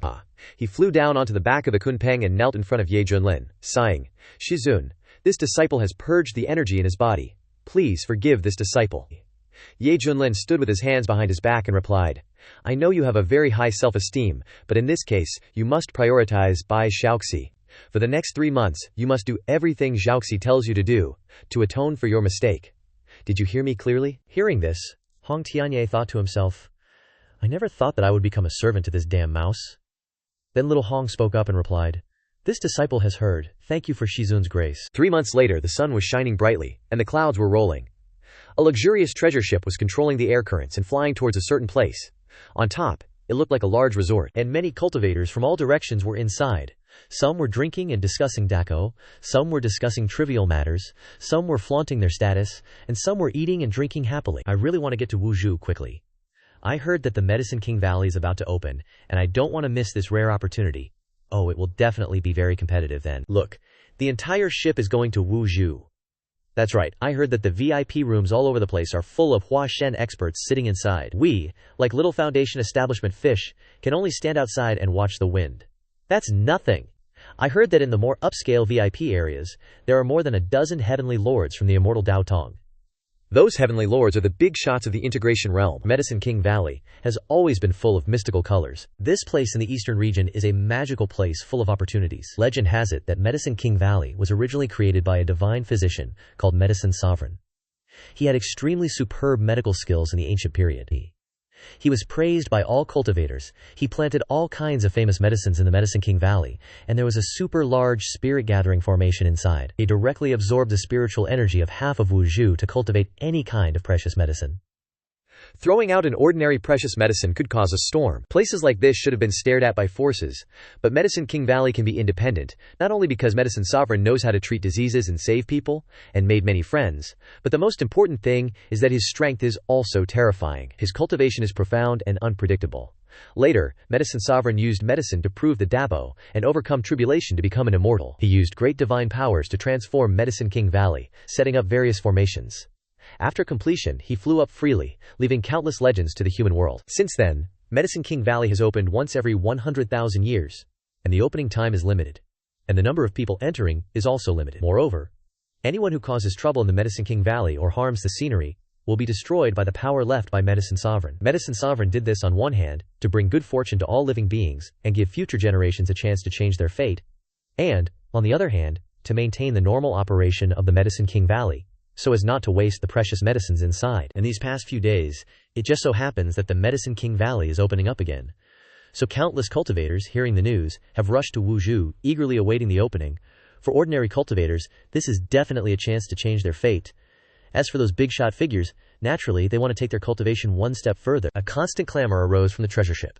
Just then, a cold, aged voice suddenly boomed out, carrying an undeniable dominance. "The ship ahead! Halt for this old man!" Immediately, a man in a long robe, with a jade-like, judgmental face, shouted loudly, his eyes filled with killing intent. "What in the world is going on? Why have we stopped?" Even a fool has his limits when provoked, let alone cultivators like them, who could call the wind and summon the rain. Now the treasure ship being blocked out of nowhere has made a lot of people unhappy, and they're looking for somewhere to vent their anger. From the front, the aged voice continued to ring out. "Fellow Taoists, Hand over those precious things you're holding onto. Don't force this old man to make a move. A commotion instantly broke out inside the treasure ship. What? Highway robbery? The ship lord went to the bow of the ship, tentatively asking with a respectful tone, as if confirming his suspicion. May I ask, what is your esteemed name? From afar, a person in a black robe embroidered with gold, their messy white hair stood on end, stood with one hand behind their back and the other stroking his beard, their eyes like lightning quietly spoke. Xuantian Sect's Ye Junlin. Beside him stood 3 figures. A tall, statuesque girl in a red dress, her skin as white as jade. She folded her arms in front of her chest, her ample bosom, and she had a very arrogant posture. A tall person wearing a straw hat, holding the handle of a broadsword at his waist, eyes gleaming, face full of meat, as if he'd draw his sword and chop you if you said the wrong thing. And a small figure, who looks like a man but dressed in a pink cheongsam, wearing a silver bowl-cut wig, and his appearance can't be seen clearly. These figures looked exactly like the 4 famous people in the legend. Holy crap, it's a fake squad, bros, haha.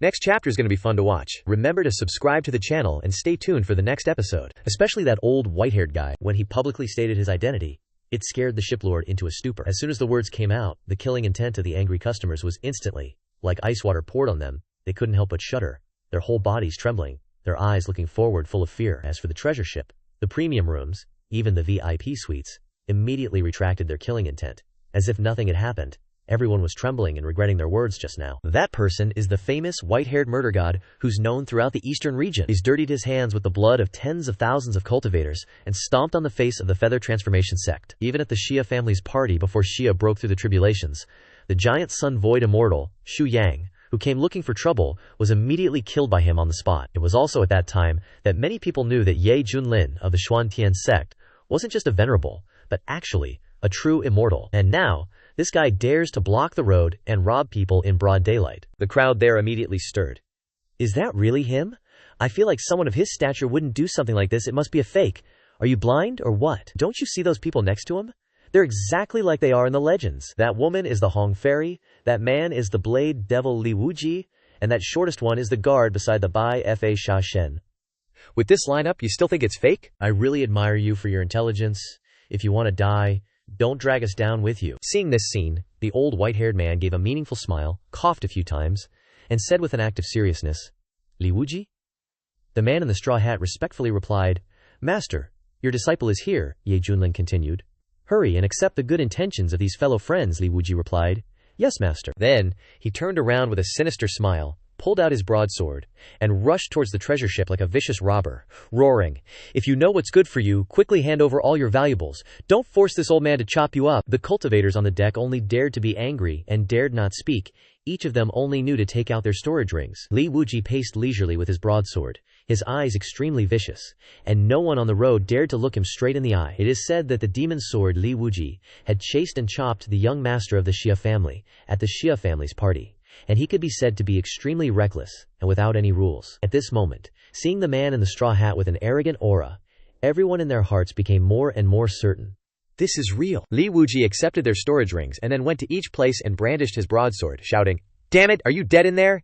Everyone, get out here for this old man! Soon, a group of transformation god cultivators came out of the celestial-styled compartments, and more than a dozen integration realm cultivators came out of the Tao-style compartments. Their faces were ugly, and they obediently took out their valuable properties. Li Wuji collected them easily. Again on the boat, Mugen's room was still silent, and no movement made Li Wuji even more angry. Arriving at the most luxurious room on the ship, just as he raised his foot to kick the door, seeing this scene, the captain hurriedly ran over, smiled, and said, Sir, you absolutely can't. Inside there are 2 guests from Gongzhou. Those are big shots. You see, Li Wuji said with a fierce face, no matter how big of a shot they are, they have to give my master face. If they don't know what's good for them, then obediently get out. Otherwise, when my master makes a move, you will all die. Hearing these words, the captain was so frightened that his face turned pale. Suddenly, a steady voice rang out. This fellow Taoist, we are from the Gongzhou, asking Tao sect, may we be able to give us face and let this matter pass, and we will personally go to the Xuantian sect to pay our respects and ask questions later? Li Wuji was startled, his heart pounding. That is one of the top 10 immortal sects in the eastern region. It is rumored that there have been several immortals since ancient times. Li Wuji thought to himself, oh my god, this time I've really hit a brick wall. But wait, what am I afraid of? Now I am the blade demon Li Wuji, a disciple of the white-haired murder god Ye Junlin, so what if the asking Tao sect is amazing? At this moment, the door suddenly opened, and inside there was a middle-aged man wearing black and white clothes with a goatee, standing with his hands behind his back, exuding the aura of the Great Ascension. Beside him was a woman with skin as white as jade and a soft figure wearing a yellow dress. At this time her eyes were wide open, and her beautiful face was full of anger. Li Wuji stood there in place, thinking in shock. There is actually a true venerable here. After his brain experienced a brief blank, Li Wuji quickly regained his composure, raised his broadsword, pointed at the middle-aged man, and said fiercely, "You want to make a move, right? Do you believe that my master will kill you?" Bang! The yellow-faced woman really had the temper of a young lady. She stood up and slammed the table, looking angrily as if she wanted to make a move. Behind her, the illusion of stars appeared, wanting to illuminate the space. Terrible, evil energy swirled throughout the entire room. Even though she was young, she had already cultivated to the integration realm, and moreover, she also possessed a special physique, and her future was limitless. Li Wuji was shocked in his heart, and almost turned around and ran. Thanks to his superb acting skills, he managed to maintain his composure, pretending to be calm and sneering, "Damn brat, are you planning to resist this old man?" The woman in yellow was angry, clenched her fist, and accumulated dazzling starlight, preparing to rush towards Li Wuji, shouting, "Who are you calling a damn brat?" At this moment, Fan Dezheng seemed to have made a decision. With a painful expression, he took out a storage ring, squeezed out a reluctant smile, and said, "This is the storage ring I have with me. Inside, there are about 100 million top-grade spirit stones, and a few spiritual weapons that can be considered valuable. I hope fellow Taoists will accept them, and tell Ye Void Immortal that this is a little bit of the intention of our Asking Tao sect." The ring glowed brightly, and flew towards Li Wuji, falling into his hand. Taking a deep breath, his heart was filled with excitement. "I'm rich, I'm really rich." And Miaoyi stamped her feet angrily, feeling that this matter was really shameful, and asked, "Uncle, how could you do this?" Fan Dezheng sighed, and said in a deep voice, "Fellow Taoist, are you satisfied?" Li Wuji pretended to be calm, and took the storage ring, snorted coldly.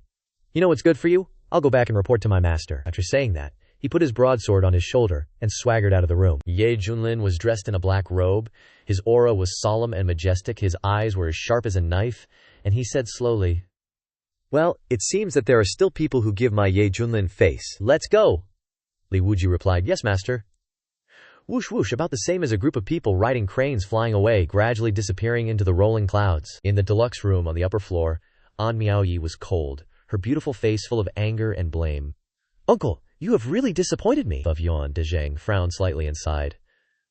"Miss, I am doing this just to protect your safety. If we don't give in, with Ye Junlin's cruel and bloodthirsty nature, he will not hesitate to kill us all. Moreover, you have also seen that his disciple doesn't care about the Asking Tao sect at all. If something happens to you, I will become a sinner of the Asking Tao sect." An Miaoyi was still angry, pouting her lips, and said, "It's true that the superiors are not upright, and the subordinates are in chaos.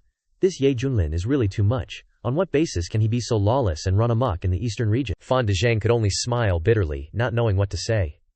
Fan Dezheng shook his head and couldn't help but sigh. Who told him that his cultivation is so unfathomable? Just now, he killed a void immortal from the Feather Transformation sect. You should know that that person's title is Giant Son, and he is the master of the Feather Transformation sect's Holy Son. Alas, what a pity. He ran so far, thinking that he could kill Ye Junlin single-handedly. Who knew that that guy deliberately hid his cultivation, and in the end, Giant Sun was killed instead. Moreover, according to rumors, Ye Junlin is extremely protective of his subordinates. After taking that demonic blade freak, Li Wuji, as a disciple, and even forcing the Zhu family's old man to personally off his own wicked second son, how could I not be scared? Someone as unpredictable as him might just decide to go on a looting spree. This grand elder from the literary sect, who's usually revered in the sect and holds a high position, can't help but sound terrified when mentioning Ye Junlin's actions. Sheesh! An Miaoyi was so pissed her chest was going up and down like a bouncy castle. She paced back and forth, grinding her teeth. Ugh, why do such evil people exist? Fan Dezheng glanced at the furious girl in yellow, seeming to want to say something.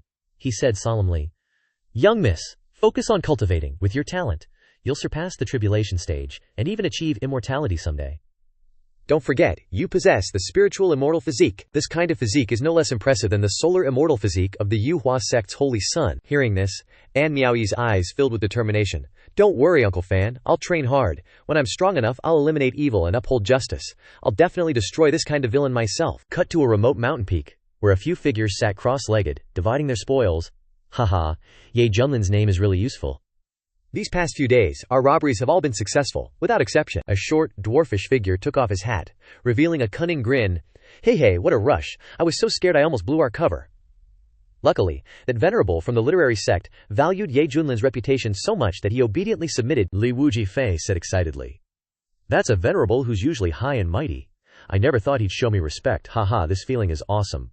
A red-clad woman with a fiery figure rolled her eyes in mockery. Peefed, take a look at yourself. You think he respects you? He respects the demonic blade, Li Wuji. Who are you? Just some small fry. Li Wujifei glared angrily at the woman. Who are you calling that? Aren't you just a public ride? How long were you at Phoenix Spring Brothel? Do you still think you're Hong Xianzi? I spit on you! The red-clad woman stood up in fury, her chest heaving. I'll tear your mouth apart! Li Wujifei drew his blade, full of bluster. Come on, I'll chop you down, you chicken! At this moment, an old man with silver hair and cold eyes shouted, Shut your mouths! The old man released a perfected god transformation aura, forcefully suppressing everyone present. Compared to these useless fools, the silver-haired old man's strength was undeniable. Moreover, this was a team he'd built from scratch. Most importantly, the old man possessed a technique to hide his cultivation. Thanks to this, they could always give their targets the impression of unfathomable strength. The silver-haired old man chuckled coldly. Haha, you all think you're something special, huh? You don't even know your own weight. Let me tell you, you're not irreplaceable. I could just kill two of you. Find suitable replacements. Those who know what's good for them better watch out. Li Wujifei and the others felt respect and fear toward this scheming, bold figure, falling silent like quails. The silver-haired old man retracted his aura, a smirk on his lips. The saying goes, the strong live, the weak die. Cultivation isn't just about talent and effort, but also requires massive cultivation resources as support. As a loose cultivator, he'd faced many difficulties, but remained stuck at the perfected god transformation stage for years. To break through, he had to do something.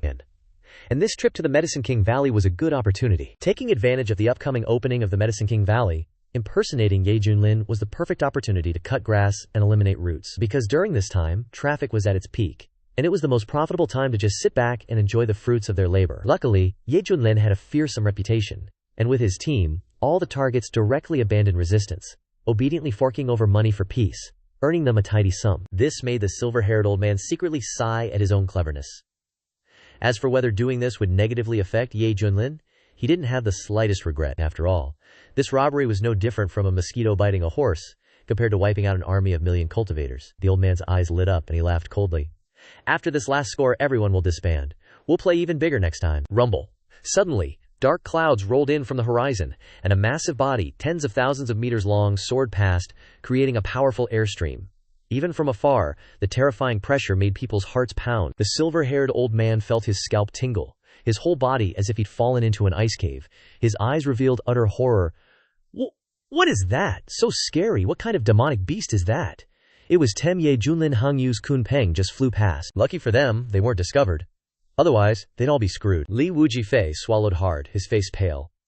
The red-clad woman trembled, so frightened she nearly lost control of her bowels. When the massive figure disappeared, the group finally breathed a sigh of relief, their backs soaked with cold sweat. At the same time, inside the Kun Peng's massive magical barrier, there was a miniature mountain stream, pavilions, and beautiful scenery, like a floating island. So relaxing. Ye Junlin lay on a chair, enjoying the peace and quiet.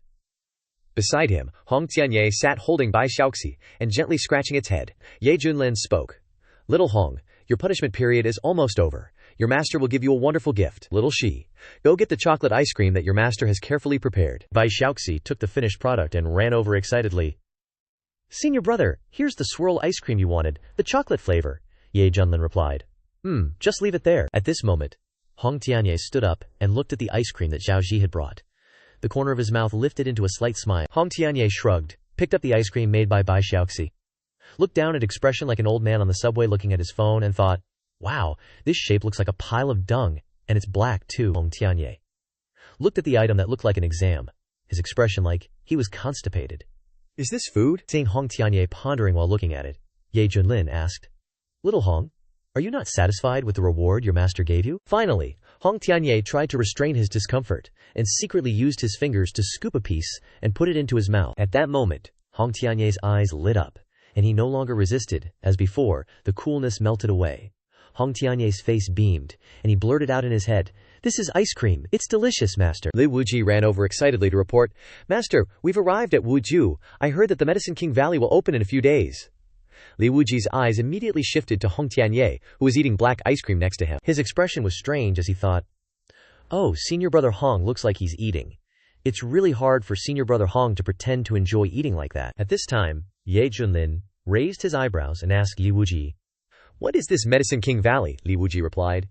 "It is a land of many natural treasures, with all kinds of natural treasures and precious spirit medicines." At this moment, the system sound rang in Ye Junlin's head. Ding!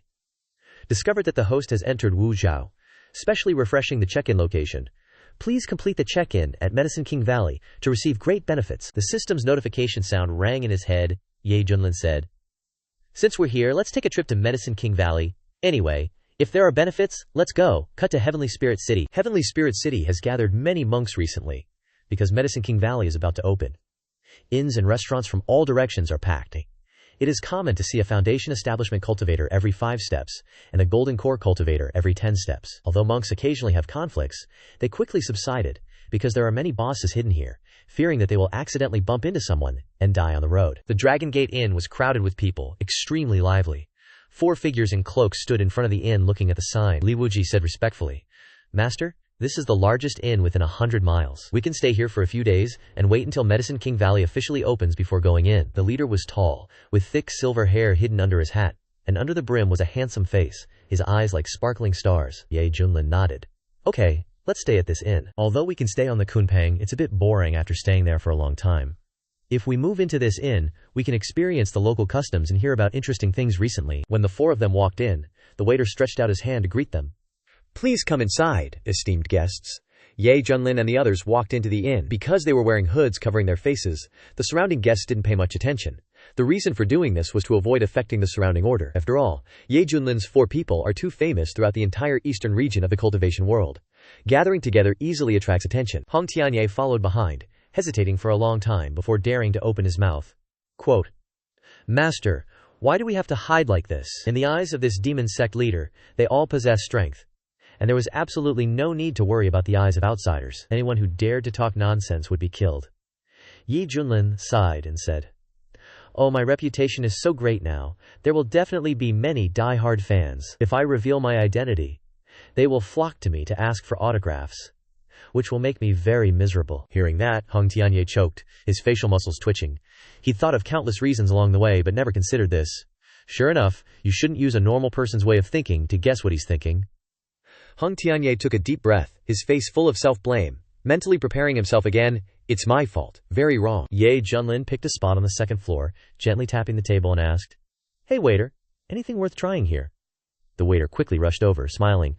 "You've come to the right person, sir. I'll recommend some of our restaurant's specialties. I guarantee the flavor is amazing." Saying that, he opened the menu and introduced, "Take this, braised lion's head meat." The lion's head meat here is taken from a nascent soul realm rampaging lion. The chef chops off its head, roasts it over and over. The outer layer is crispy, and the inside is fresh, tender, and fatty. And this sweet and sour carp, this isn't your average carp. It contains a trace of true dragon bloodline in its body. It's absolutely amazing to eat, incredibly delicious. And this spicy stir-fried beef. The ingredients are taken from a transformation god realm, Azure Skyox. Eating it will fill you with energy and strengthen your chi and blood. The waiter introduced these specialties while secretly observing Ye Junlin's expression, because these dishes are quite expensive. Although there have been a lot of customers these days, basically no cultivator can afford the prices on the menu and are scared away. But this time it seems a bit different. Ye Junlin wasn't fazed by the prices on the menu. He's seen it all anyway. Back in Great Zoo, everything was worth thousands of gold. Even scrambled eggs with tomatoes used eggs from the Prajna rock. The dishes the waiter introduced are just a bit novel, but not too exaggerated. At this time, Bai Xiaoxi pointed to a dish on the menu called Jade-like Snow. "What about this one? Chirp chirp. This one looks interesting." Looking puzzled, the waiter smiled. "You have a good eye, sir. The ingredients for this dish are taken from Arctic ice rats. Arctic ice rats live in the frigid north. They like to burrow into the ice and snow. After our chef's professional handling, the meat is very fatty. Each piece of meat is as transparent as snow, so it's named like that.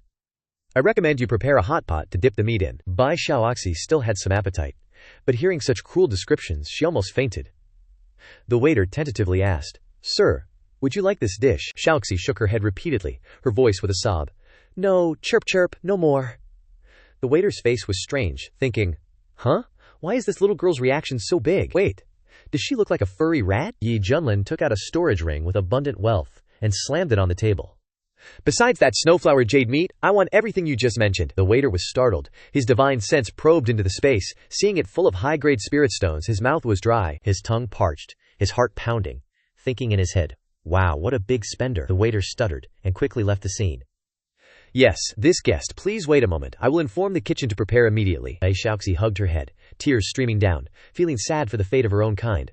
Oh, Xiaoxi is so cute. Why have to eat Xiaoxi? Ye Junlin stroked her head, finding it funny. Li Wuji, with his rich experience, commented, echoing his disciple's opinion. That chef's skill is excellent. The dishes come out fast, powerful, and accurate. But just now, the aura was a bit unstable, probably due to being too rushed. He is a culinary cultivator and very passionate about it. Hong Tianye's eyes narrowed slightly. Shh. Listen. It sounds like people are talking about us. Ye Junlin pretended to be calm, but actually raised his ears to listen. I usually have a lot of fans. Murmurs echoed in the inn, focusing on a topic. It's so pathetic I ran into that annoying Ye Junlin before. All the spirit stones I painstakingly saved were robbed by him. What? Me too. Not just spirit stones, but also 6 7th-grade treasures, 30 profound-grade talismans, 5 top-grade elixirs, all were robbed by that beast? Oh, it seems like you all have been robbed. I thought I was the only unlucky one who was caught by that fake dog. Oh, seeing that you fellow Taoists have suffered, I feel much better in my heart. Intense discussions filled the entire Dragon Gate Inn, with 8 out of 10 victims standing up to condemn Ye Junlin as shameless and a despicable villain. Like a major protest, everyone unanimously cursed Ye Junlin. It could be said they were fiercely angry.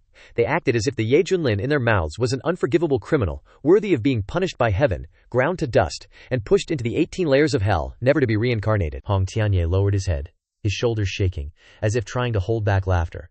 Ha ha ha. At this moment, this demonic sect leader was extremely satisfied in his heart. Hearing the guests cursing and condemning Ye Junlin, he felt that heaven had eyes, retribution was not wrong, every pore was opening, and even his soul wanted to escape. When Hong Tianye heard these people angrily cursing Ye Junlin, he felt a sense of empathy from the bottom of his heart, a true expression, so refreshing and comfortable. Ha ha! The heroes cursed well, saying all the words in my heart. Ye Junlin, you also have a time when you are cursed by 10,000 people. See, this is the will of the people. Even a person suffers. Li Wuji was completely astonished, never expecting this situation. In his impression, his master wasn't someone who would do these things. Immediately, killing intent replaced the look on Li Wuji's face. His right hand clenched the hilt of his blade, getting up, ready to draw it and slaughter. Insulting my master, die.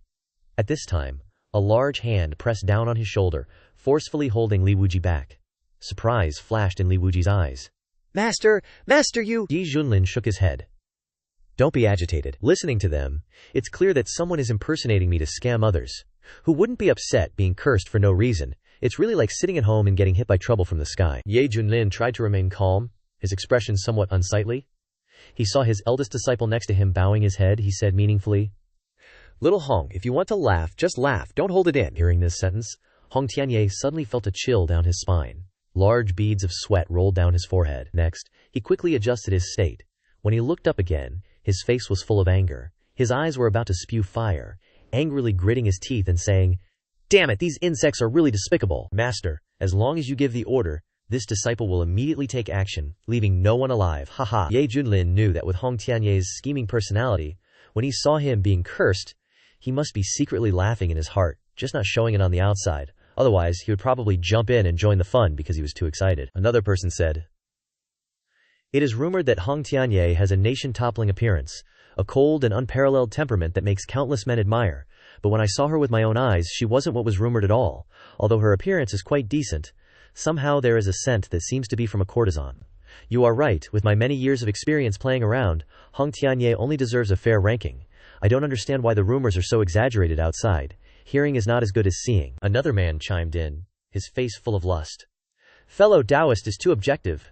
To tell the truth, the first time I saw Hong Tianye, I almost drooled. That place is really vast and boundless, making me want to reach out and squeeze it. Ha ha. The whole group burst out laughing. The anger from before vanished, and the atmosphere became much more lively. Although the male cultivators didn't say it, their exchanged glances showed that they all understood each other's intentions. Hearing this, Hong Tianye's face stiffened. The smile just now disappeared instantly, replaced by a raging anger like a sea of fire. His whole body trembled with anger, his teeth gnashed, his eyes wanted to devour them all alive. You. Sitting next to him, Li Wuji heard those lewd comments. His expression became strange, and his eyes inadvertently glanced at Hong Tianye's flat chest. This small gesture immediately hit Hong Tianye's sensitive nerve, causing the anger in his heart to erupt violently. Intentionally or unintentionally glanced at his senior brother's flat chest. This small act struck Hong Tianye's sensitive nerve, causing his anger to almost erupt. Hong Tianye smiled a smile so terrifying that people couldn't help but shiver. "Junior brother Li, what are you looking at?" Limil Wuji. The hair on Limil Wuji's body stood on end, feeling like he was being stared at by a great devil. Li Wuji rubbed his eyes, pretending not to see anything, putting on a clumsy act, and making up an excuse that made Hong Tianye feel insulted to his intelligence. "Hong, senior brother Hong, actually, there was a grain of sand that flew into my eye, don't misunderstand." When Hong Tianye continued to press, Ye Junlin pretended to cough a few times, his tone teasing. "Little Hong, be generous. Plus they are talking about a female imposter. Are you a woman? Why are you so agitated if you're a man?" Hong Tianye seemed to have swallowed something. His face was unsightly, and the corners of his eyes twitched violently. Even if he had 10,000 words he wanted to retort, he couldn't resist the harsh reality. Logically, these people were cursing a female imposter. What did that have to do with him as a man? It had nothing to do with it. Ye Junlin spoke up and asked, "Hong Tianye, have you accepted the title of Hong Fairy? Why are you reacting so violently?" Hong Tianye's face stiffened, and he quickly shook his head to affirm. "I didn't," Ye Junlin asked again. "Really didn't?" Hong Tianye was so anxious that he was about to jump up, vehemently denying, "I really didn't." At the same time, the waiter brought the food in and said, "Esteemed guests, here is your food." The waiter smiled wryly. Then a table full of delicious dishes was served, smelling fragrant. It attracted Bai Xiaoxi, who wasn't hungry, but seeing this scene, her nose twitched, her eyes lit up, and she said, "Wow, so fragrant." She grabbed her chopsticks, quickly picked up the food, and ate until her face was beaming. The waiter stepped back and said, "Honored guests, please enjoy your meal. I will leave now. If you need anything, please call." Ye Junlin urged everyone, "Let's eat, and the imposters will gradually reveal themselves." On the way out, the waiter walked and looked into Ye Junlin's room, muttering, "Why do these people look so familiar?" On the other side of the corridor, two people were sitting and eating. A woman in yellow with a slender figure sneered, "Uncle Pa, did you hear that? Everyone is cursing Ye Junlin. The people's hearts are there." Fan Dezheng sighed. "Miss, they are just talking. With those powerful figures, they won't be swayed by rumors. What if 1,000 people criticize him?" Din Yao stomped her feet angrily. "Uncle, why do you always defend that jerk?" Fan Dezheng smiled bitterly. Okay, I won't say any more. If the room is missing anything, I'll tell the owner to buy more." So, a hearty meal was quickly devoured, leaving Bai Xiaoxi super satisfied, while the other three unhappily waddled out of the dining hall. Ye Junlin and the gang happened to stroll past Fan Dezheng and An Miaoyi. Fan Dezheng watched their backs as they walked away, feeling inexplicably uneasy. An Miaoyi looked up and asked, "Papa Fan, what are you looking at?" Fan Dezheng, his face serious, said in a low voice, "I sense that those people have profound martial arts skills, especially the one in the lead. He gives me a feeling of utter helplessness." An Miaoyi's eyes widened, looking incredulous. "No way! You should know that you are the Grand Elder of the Wen Dao sect, with a cultivation base that has reached the great perfection of the Mahayana realm.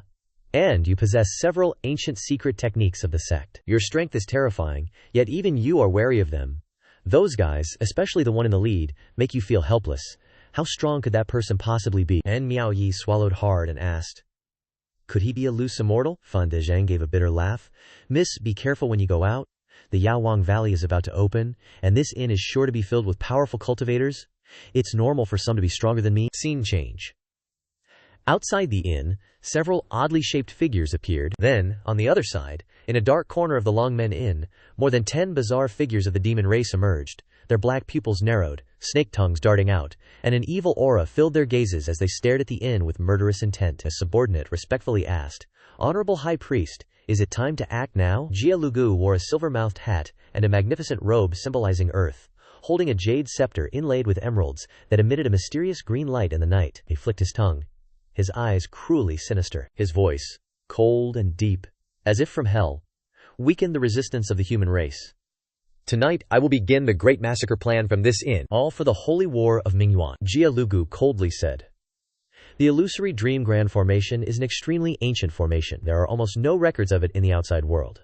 But the snake demons have preserved it perfectly. This formation can make people fall into a deep sleep and enter a dreamland created by desire, until their spirits are destroyed, leaving only a sandy soul. This process cannot be interrupted, or it will fail. Swish, swish, swish, more than 10 snake demons scattered to occupy various positions in the Longmen Inn. They cut their hands with knives, and purple blood flowed out, drawing on the ground. Ancient, dark veins gradually took shape, emitting a demonic aura, flashing with a strange purple light. A mysterious and peculiar invisible force enveloped the Longmen Inn. The 10 or so snake demons maintained the formation with utmost care, afraid of making mistakes, because any mistake would create a loophole, awaken the sleeping cultivators, and ruin the entire plan. Jia Lugu's magical power surged violently, frantically pouring into the Emerald Scepter, which emitted a dazzling, soul-stirring light. Jia Lugu believed that with his Mahayana cultivation, plus the full deployment of the illusory Dream Grand formation by more than 10 core formation members of the clan, it would be enough to trap all creatures below the Tribulation Transcension realm. Many cultivators in the inn began to fall asleep unknowingly.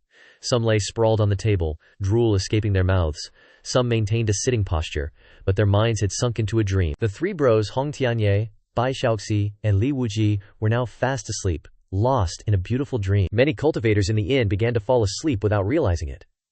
Some were slumped over tables, drool trickling from the corners of their mouths, while others remained seated, but their minds had already drifted into dreams. The three young men, Hong Tianye, Bai Xiaoxi, and Li Wuji, were sleeping soundly, completely high on dreams. At this moment, they were having beautiful dreams, fulfilling their long-awaited wishes on a desolate battlefield. The cultivators of the Luan realm watched in despair as the demon army rampaged, the scene as cruel as the apocalypse descending. A white-haired old man cried out miserably, "Ah, heaven wants to destroy our Luan army." The demon army was like locusts, bringing death and destruction wherever they went, leaving behind mountains of corpses and seas of blood. Just then, a heaven-defying blade aura descended like divine punishment, striking the middle of the demon army, creating destructive power. Countless demons screamed, their nascent souls annihilated. A demon general exclaimed in fear, "Which powerhouse has made a move?" A majestic voice echoed across the heavens and earth, "It is I." In the high sky stood a majestic figure with disheveled hair, instantly emitting a cold light, holding a 40-foot-long great sword, his posture extremely domineering. Countless people cried tears of joy, "It's him! It's him! Blade God Li Wuji, the savior of the Jiyu Lun realm, has appeared." The demon general was so shocked he almost screamed himself hoarse. "Blade God, you are the Blade God! You are known as the strongest blade cultivator in the Jiyu Lun realm, the #1 person in the history of the blade path." HMPH. Li Wuji's eyes were like lightning, his voice resolute. "Anyone who invades the Lun army shall die." With that, Li Wuji swung his 40-foot-long great sword, cleaving the entire sky and earth, plunging the universe into darkness. Even the great Dabayo was destroyed. "Ah!" The demons screamed as they were buried by the earth-shattering blade aura and turned into nothingness. The Jiyu Lun realm resounded with cheers, and everyone knelt on the ground in worship, moved to tears. Blade God Li Wuji, you are our hero. Li Wuji, his face serious, raised his 40-foot-long greatsword and uttered the most powerful words, "Jiyu Lun realm, I will protect you." In another illusion, on a high and mighty throne, sat a slender figure. His eyes haughty, all the strong under heaven knelt on the ground like slaves, not daring to speak. Hong Tianye raised his chin, a wicked smile blooming on his lips. "Now, the enemies of the past have been destroyed. No one in this world is my match. I declare, the era of the Bai Huo demonic sect has arrived." His harsh voice echoed throughout the Jiyu Lun realm like a god, his voice lasting forever. Millions of fanatical believers shouted wildly, their voices shaking the earth. "The sect leader's magical power is boundless! Ha ha ha!" Hong Tianye, sitting on the highest throne, threw his head back and laughed with satisfaction. Another development. This is a dreamlike world full of real sweets. The water flowing down the mountain streams is not water but delicious, sweet butter. Each blooming flower represents a different kind of fruit candy. The earth is chocolate, and the rocks inside are actually cakes. Roasted chickens fly, tapioca balls jump, and the flying birds and running beasts are all ready-made food. With just a wave of the hand, they will obediently come for people to enjoy. Many small, colorful elves hold hands and laugh joyfully and cleverly. There is no killing here, no deceit, no bloody fights, and everywhere is filled with an atmosphere of peace and harmony. Bai Xiaoxi contentedly enjoyed the delicacies, traveling all over the rivers, mountains, and fields. Whenever he got tired, he would change dishes, each time discovering new and strange foods suddenly sprouting from the ground. Bai Xiaoxi fell onto a soft cloud that was extremely comfortable. Bai Xiaoxi smiled sweetly. "It's nice to eat well and sleep soundly in a dream. It's so comfortable lying on it. It's so good here." Inside the inn, murmurs whispered, as everyone was immersed in their own dreamscapes, unable to restrain themselves. But only one person was an exception. At this moment, Ye Junlin looked at the bright moon outside the window, remembering how he had been slandered for no reason, and felt uncomfortable. Initially, he had gained a glorious reputation in Wuzhou thanks to his appearance and strength, and had countless fans. Unexpectedly, they were all anti-fans, and there were villains causing trouble, using his name to harm and deceive, blackening his brilliant, divine, righteous, and perfect image. Ye Junlin sighed. "Man, Times are really messed up. People have changed. The system's notification then chimed in. Ding! System detects that host hasn't checked in for 2 months. Would you like to complete your check-in? Ye Junlin replied. Yup. Ding! Congratulations, host. You have received a top-grade spirit stone mine. Ding! Congratulations, host. You have received 5 sovereign tier flameguard talismans. Ding! Congratulations, host. You have received 10 bags of top-grade pet food. Ding! Congratulations, host. You have received the eternal life flute of myriad realms. All check-in rewards have been automatically stored in the system space. Ye Junlin raised an eyebrow. Eternal life flute? Tongzi, what level is this thing? The system replied. Ding! It doesn't have a level. The flute's power entirely depends on the host's flute-playing skills and cultivation base. Ye Junlin suddenly remembered that his flute-playing skills seemed to be at the highest level. Feeling the long night and recalling the turmoil of the day, Ye Junlin wanted to play a tune to ease his sorrows. Swish! A flash of light appeared in his hand, revealing a green flute, its entire body radiating an ancient, mysterious emerald glow. It was indeed the eternal life flute. Ye Junlin held the flute to his lips, and a clear, melodious tune, full of mystical agility, poured forth. Ye Junlin didn't use his cultivation, he simply relied on his feeling for playing the flute. Yet, it still emitted wondrous ripples that resonated with heaven and earth. Whoosh whoosh whoosh, the wind picked up in the room. Ye Junlin's snow-white hair fluttered, his pupils shone brightly, and his temperament became ethereal, like a 9 heavens immortal playing the flute. More than a dozen members of the evil serpent clan's expressions changed. What's that sound? They worried that someone was breaking the formation. The weird thing was, they weren't injured or anything. It was like it was just a simple piece of music, especially soothing. Ayo! One clansman stuck out his tongue and started wriggling and dancing to the music uncontrollably. This music is so amazing, it reminds me of my childhood back in the tribe. Jia Lugu discovered the anomaly and roared, You idiot, what are you doing? But the clansman ignored him, still dancing to the flute music. Maybe it was the nature of snakes? Their bodies were very flexible? Not only that, but the evil serpent clansmen one by one gave up on maintaining the illusion formation, immersing themselves in their own worlds, forgetting everything, swaying and shaking their butts. A truly repulsive scene. Jia Lugu was stunned. He'd never seen such a bizarre sight. Immediately. Jia Lugu realized it was all due to that damn flute music. The flute music stimulated the snakes, nature, causing them to dance. Jia Lugu's face turned fierce, his sharp fangs flashing. Who the hell is doing this? Show yourself! The flute music became more and more influential and melodious. With a stronger emphasis, gloomy spreads around. Suddenly his pupils lost focus. His hands closed into a flower shape above his head, imagining himself as a sunflower, his body swaying in the wind, a tipsy smile on his lips. Damn, seeing these water snakes like this is hilarious, bros. As they danced, the illusion formation stopped working. Inside the Longmen Inn, Fan Dezheng startled awake, suddenly feeling terrified. I was just caught in an illusion. Fan Dezheng was clearly a high-level cultivator. He wouldn't fall into a dreamscape for no reason. There must be a mastermind behind it. Fan Dezheng thought of something and exclaimed. Not good. His figure vanished, infiltrating the room next door. Before him, Adi Niao sat cross-legged, her expression calm, her eyes closed and still asleep, a faint smile on her lips, clearly having a sweet dream. Fan Dezheng chanted an incantation, shooting a stream of light into the golden-clothed woman's forehead. Miss, wake up! Ndi Yao's body trembled. Her eyelashes fluttered, and her beautiful eyes opened, revealing a look of bewilderment. Uncle Fan, sir, Fan Dezheng said gravely, we've fallen into a trap. Andi Yao wrinkled her nose, seeming to think of something, her heart racing. A trap? Fan Dezheng's face darkened. No wonder, I felt like I didn't want to wake up, and the more I indulged, the more tired I became. If I'm not mistaken, the enemy set up an illusion formation. It's one of those ancient and malicious formations from legends, one that can make people unknowingly fall asleep until they die in their dreams. Thinking of this, Fan Dezheng felt a chill down his spine, secretly rejoicing.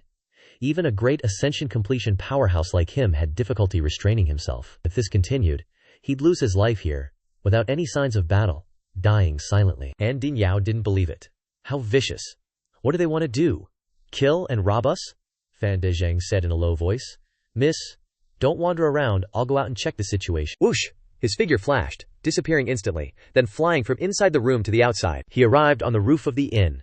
Fan Dezheng's pupils constricted as the nether abyss creatures, along with Jia Lugu and the others, stopped dancing. Because the flute music had suddenly stopped, they regained their senses, their expressions uncertain and suspicious.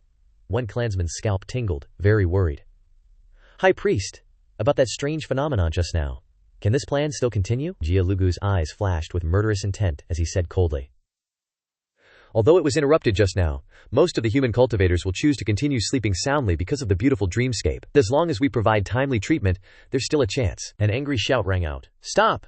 Fan Dezhang's figure flickered, his eyes like lightning bolts, as he angrily shouted, Hey! Nether Abyss fiends! How dare you attack our human race? Jia Lugu's eyes revealed disdain as he coldly replied. So what? My Nether Abyss army will definitely sweep through the eastern region. Killing you and these cultivators first is no big deal. Fan Dezhang waved his hand, and a demonic sword appeared, its sword energy glittering, radiating the aura of a great ascension stage. You're too arrogant. This is our race's territory. Jia Lugu, although 2 minor stages weaker, was still very powerful, and, not afraid at all. Human race, don't think I'm scared of you. Scared my ass. This time, I'll hack you all to death, not leaving a single one, then soak you in wine for the Eastern Region brothers to replenish their strength. From afar, Li Wuji's eyes were sharp as an eagle's, and he appeared aggressively, wielding a long saber. Humph, who did you think you are? Turns out, it's a Nether Abyss weirdo. At that moment, an icy voice rang out. For dirty and lowly creatures like you to dare to plot against me. Hong Tianye appeared with her hands clasped behind her back. This demonic sect leader had flawless beauty, but her face was covered in murderous intent, her phoenix eyes radiating golden light as if wanting to incinerate everything, her imposing aura soaring, along with 2 more great ascension stages. Jia Lugu and his subordinates broke out in cold sweats. Fan Dezhang's eyes twitched. These 2 Dao friends, both the middle-aged man wielding the saber and the woman in red, gave him immense pressure. More importantly, why did he have an inexplicable feeling of familiarity? Where did he feel he'd met these 2 before? Hong Tianye and Li Wuji had obviously also realized they'd been tricked by the formation, and had escaped the illusion. They were extremely angry, both hating the opponent for using this method, and regretting their sweet dreams being destroyed, returning to the cruel reality. Therefore, they poured all their blame onto Jia Lugu, the high priest. The subordinates trembled. The other side had 3 great ascension stages. Jia Lugu initially panicked but quickly calmed down, saying in a low voice, Everyone, transfer all your power to me, quick! The subordinates immediately complied, following his orders. A torrent of power poured into Jia Lugu. Boom! Jia Lugu's eyes nearly burst, his whole body radiating dense, murderous intent, raising his staff high. The emerald on top of the staff trembled violently, then cracked open, and a giant dark green ball of light shot out, engulfing Jia Lugu and his subordinates. Jia Lugu was in excruciating pain, knowing that his most precious weapon had been destroyed. But it was worth it if it could be exchanged for a chance to survive. Fan Dezhang's expression changed, and he attacked with his sword. Not good? They want to escape? Bang bang! Hong Tianye and Li Wuji blocked the way. Jia Lugu said smugly, It's useless. This staff was bestowed by the clan leader. Even someone at the Tribulation Transcension stage would have difficulty stopping me, let alone you guys. The dark green ball of light was about to disappear into the void, and at that critical moment, the flute music rang out again. But this time, the melodious rhythm contained a kind of irresistible principle. Hong Tianye and the others couldn't help but stop their hands, their expressions astonished. Jia Lugu realized something. His smug smile disappeared, replaced by despair. No, Li Wuji touched his nose, feeling uneasy. Why does this flute music make me want to dance? As for Jia Lugu, he frowned, instinctively thinking of the source of the flute music, and his eyes turned towards the front. He seemed to see some kind of scene, and the corners of his eyes twitched. Yo! What the heck is going on here? Just then, the glowing green orb dissipated, revealing over a dozen beautiful figures. These half-human, half-snake creatures were writhing their bodies, swaying their waists, and flicking their forked tongues like they were drunk. Amidst this wild revelry, Jia Lugu went even further, planting his staff into the ground and then dancing like a maniac. He'd spin, he'd do some crazy moves, as if he were holding a steel rod instead of a staff. Li Wuji looked disgusted, gripping his blade tighter. Damn it, are they, like, provoking us? Hong Tianye got goosebumps watching the dancing snakes. He felt like he needed to wash his eyes out ASAP. Fan Dezhang was stunned, then realized, it's a flute. His heart trembled. The melodious flute resonated with the great Dao, and contained profound artistic concepts, making it hard to break free once you listened. The scariest part was that it didn't require any cultivation. It relied solely on secret sonic symbols to communicate with all things.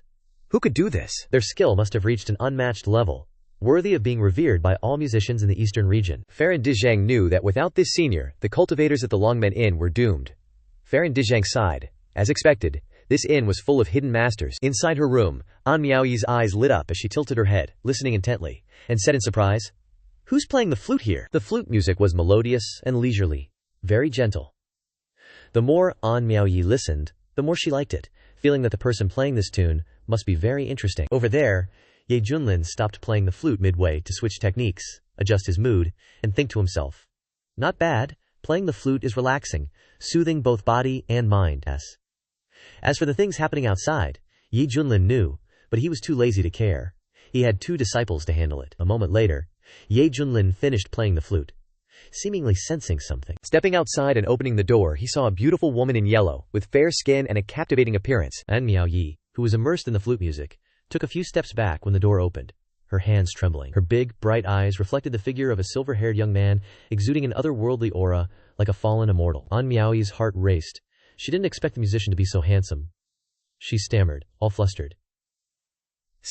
Senior, I'm sorry for disturbing you. I actually wanted to. Seeing An Miao Yi open the door and come in, Ye Junlin thought curiously, I wonder if my identity has been exposed. How else would someone seek me out all the way here for an autograph? Ye Junlin's eyes lit up. He immediately pulled her in and closed the door. The two looked at each other. Ye Junlin urged, Hey, hurry up and show me the painting. An Miao Yi wondered if she had misheard. Her mind went blank. Ye Junlin looked anxious, reaching out as if to grab something. Can you hurry up? Hurry up and give it to me. An Miao Yi's beautiful face flushed red, her mind dizzy. As the daughter of the sect leader of the Shenwen Dao sect, she had been sought after by countless talented young men using all sorts of schemes and tricks, but she only found them superficially amusing. But this kind of straightforward, no-nonsense man like tonight was something An Miao Yi had never seen. Even though she was drawn to Ye Junlin's flute music and somewhat swayed by his handsome appearance, to make such a request right after meeting was just too much. An Miao Yi felt it was too brash, even losing all goodwill. Lost in thought, An Miao Yi pushed away the silver-haired youth in front of her, shaking her head and saying, This young master, please show some respect. I am not that kind of woman. This time, it was Ye Junlin's turn to stare blankly as he asked, What do you mean? I just need a pen to sign my name. Do you have to be so serious, miss? You don't want my autograph, do you? An Miao Yi was stunned, her mind quickly processing things, and she finally realized she had misunderstood. Immediately, her face turned even redder, like a ripe red apple. But quickly, An Miao Yi adjusted her expression, asking suspiciously, Why would I need your autograph? Are you very famous in the eastern region? Ye Junlin was speechless, thinking, So this girl doesn't know who I am. An Miao Yi explained, Your flute music is very good. You're obviously a famous musician in your hometown, but I've never met you before. I was just drawn by the flute music and dared to come and ask. Ye Junlin was slightly embarrassed. I see, it was impetuous of me. It's fate that we met. An Miao Yi generously clasped her hands politely. This one is An Miao Yi, a local of Gongzhou. May I ask for your honorable name, young master? Ye Junlin paused for a moment, then said, Miss An, my name is Ye Fan, and I come from Huangzhou. Ye Junlin had a premonition that this time, the Medicine King Valley would gather heroes from all over the world, and that fake name would definitely take this opportunity to stir up a storm, so he thought it best to hide his real identity to avoid trouble and prevent anyone from leaking information early. An Miao Yi widened her beautiful eyes, covering her soft lips slightly and saying, You're from Huangzhou? An Miao Yi elaborated, Young Master Ye, actually, I used to have a very bad impression of Huangzhou. The elders all said it was a poor, backward land, the poorest region in the eastern region. It would be too difficult for even a transformation god to appear there. Ye Junlin wasn't angry. Nodding slightly, indeed, in Huangzhou before, nascent soul cultivators could roam freely, let alone transformation gods, An Miao Yi said. But now the appearance of the Xuantian sect has changed my perception of Huangzhou. I suddenly realized it's a place that's been severely underestimated. Ye Junlin smiled and said, So now you have a better impression of Huangzhou? An Miao Yi put her hands on her hips, saying angrily, No, it's worse. Hearing this, Ye Junlin was stunned, blurting out, What? An Miao Yi continued, The elusive peak master of the Xuantian sect, Ye Junlin, relies on his high cultivation to do evil. Recently, he even led his disciples to Wuzhou to rob cultivators from all over. And even I and Father Ba were victims. A void immortal crossing tribulation stage person doing such despicable things is a disgrace to the cultivation world of the eastern region. Cough, cough. Ye Junlin coughed a few times, saying solemnly, Miss An, I think there must be some misunderstanding. In the eyes of us Huangzhou people, Ye Junlin is a perfect man, almost non-existent. Not only is he strong and virtuous, but he's also so handsome that he could blow up the world. Even I, as a man, was almost bewitched by him. Tell me, how could such an excellent man do such shameful things? Hearing this, An Miao Yi looked strange, staring at the silver-haired youth in front of her and replying, Impossible. If she hadn't seen Ye Junlin before with her own eyes, she might have actually been swayed.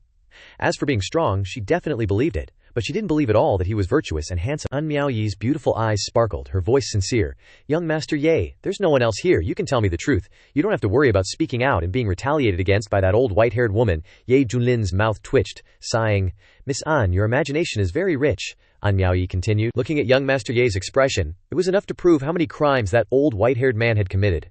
He used cruel methods to oppress the people of Huangzhou. You're lying. In truth, you're terrified of that old white-haired man to the bone, and you live a very miserable life, right? And Miao Yi clenched her fist, looking full of indignation. Don't be afraid. Justice will eventually triumph over evil. I will try to cultivate stronger, and then go kill that old white-haired man, saving the suffering people of Huangzhou. Ye Junlin could see that this woman hated Ye Junlin, and sympathized with him. Miao Yi frowned. Young Master Ye, am I wrong? Ye Junlin raised his left finger, replying, Right, go for it. I have high hopes for you, defeat Ye Junlin. Miao Yi nodded vigorously, not hearing anything unusual in these words. Miao Yi continued. That's right, young Master Ye, you have to be careful of this inn. Miao Yi didn't finish her sentence before sensing something, decisively opening the door and walking out, saying, Father Ba, I'm here. Bai Fan Dezhang appeared, saying, seriously, miss, why did you come here? Didn't I tell you to wait in the room? Miao Yi touched her cheek, replying somewhat shyly, I heard the flute music just now, and thought it was very nice, so I went to find the source. Fan Dezhang's eyes lit up, continuing, Wait, you said you found the flute player? This is a real big shot who can solve all the inn's crises. Miao Yi pulled Ye Junlin over to make introductions. Oh yeah, this guy here, he's Ye Fan, young Master Ye. Fan Dezhang's face changed. He clasped his hands and said, I'm truly in awe of your methods, sir. For some reason, upon seeing Ye Junlin, an involuntary shiver went down his spine. Ye Junlin chuckled. It's nothing, really, just a few of my signature moves. Seeing Uncle Fan laying on the flattery so thick, Miao Yi found it a tad strange. Just then, Hong Tianye and Li Wuji descended beside Ye Junlin. Fan Dezhang wouldn't dare be rude to these two fellow Taoists. After all, he'd seen their mind-blowing strength with his own eyes. Hong Tianye was about to call him Master, but suddenly heard a secret voice transmission, so he swallowed his words. With a weird look on his face, he said, Brother Ye, everything outside is sorted, all good. Ye Junlin smiled and nodded.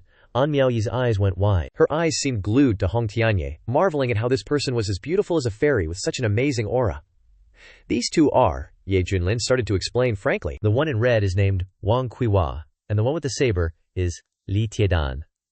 Hong Tianye's eyes bulged in disbelief. What kind of bull is this bastard cooking up now? Wang Kuihua? This venerable one ain't got no name like that. But when he met Ye Junlin's deep, meaningful gaze, the once glorious demonic sect leader felt like he'd been zapped by lightning. He hung his head and stammered out, That's me. Name's Wang Kuihua. Uttering that name, Hong Tianye suddenly felt a wave of shame, and his resentment towards Ye Junlin leveled up. Li Wuji scratched his head. Yep, I'm Li Tidan. Li Wuji was totally fine with it. As long as it was an order from his master, he'd follow it to the letter. No complaints whatsoever. Miao Yi nodded. A pleasure to meet you, fellow Taoists. She was especially surprised by Hong Tianye, thinking, so gorgeous, but Wang Kuihua, what a pity. After that, the group exchanged some polite chit-chat for a bit, and then Miao Yi got dragged off by Fan Dezhang. Li Wuji asked tentatively, Master, just now, you, Ye Junlin, with one hand behind his back and the other holding his flute in front of him, cleared his throat a couple of times, and said gravely, This master believes that fake is still lurking around. Best not to spill any beans, lest we alert the hidden threat. Li Wuji immediately chimed in with flattery. Master, you're a genius. Hong Tianye grumbled to himself. Yeah, whatever you say, but why the hell did I have to be? Wang Kuihua, are you some kind of name-ruining demon or what? Over on the other side, Fan Dezhang exclaimed with awe. This young Master Ye is really something else. He didn't even show up tonight, yet he used his flute music to take down enemies, neutralize the danger, and had those 7 Mingyuan characters dancing in the palm of his hand. Wow! Just wow!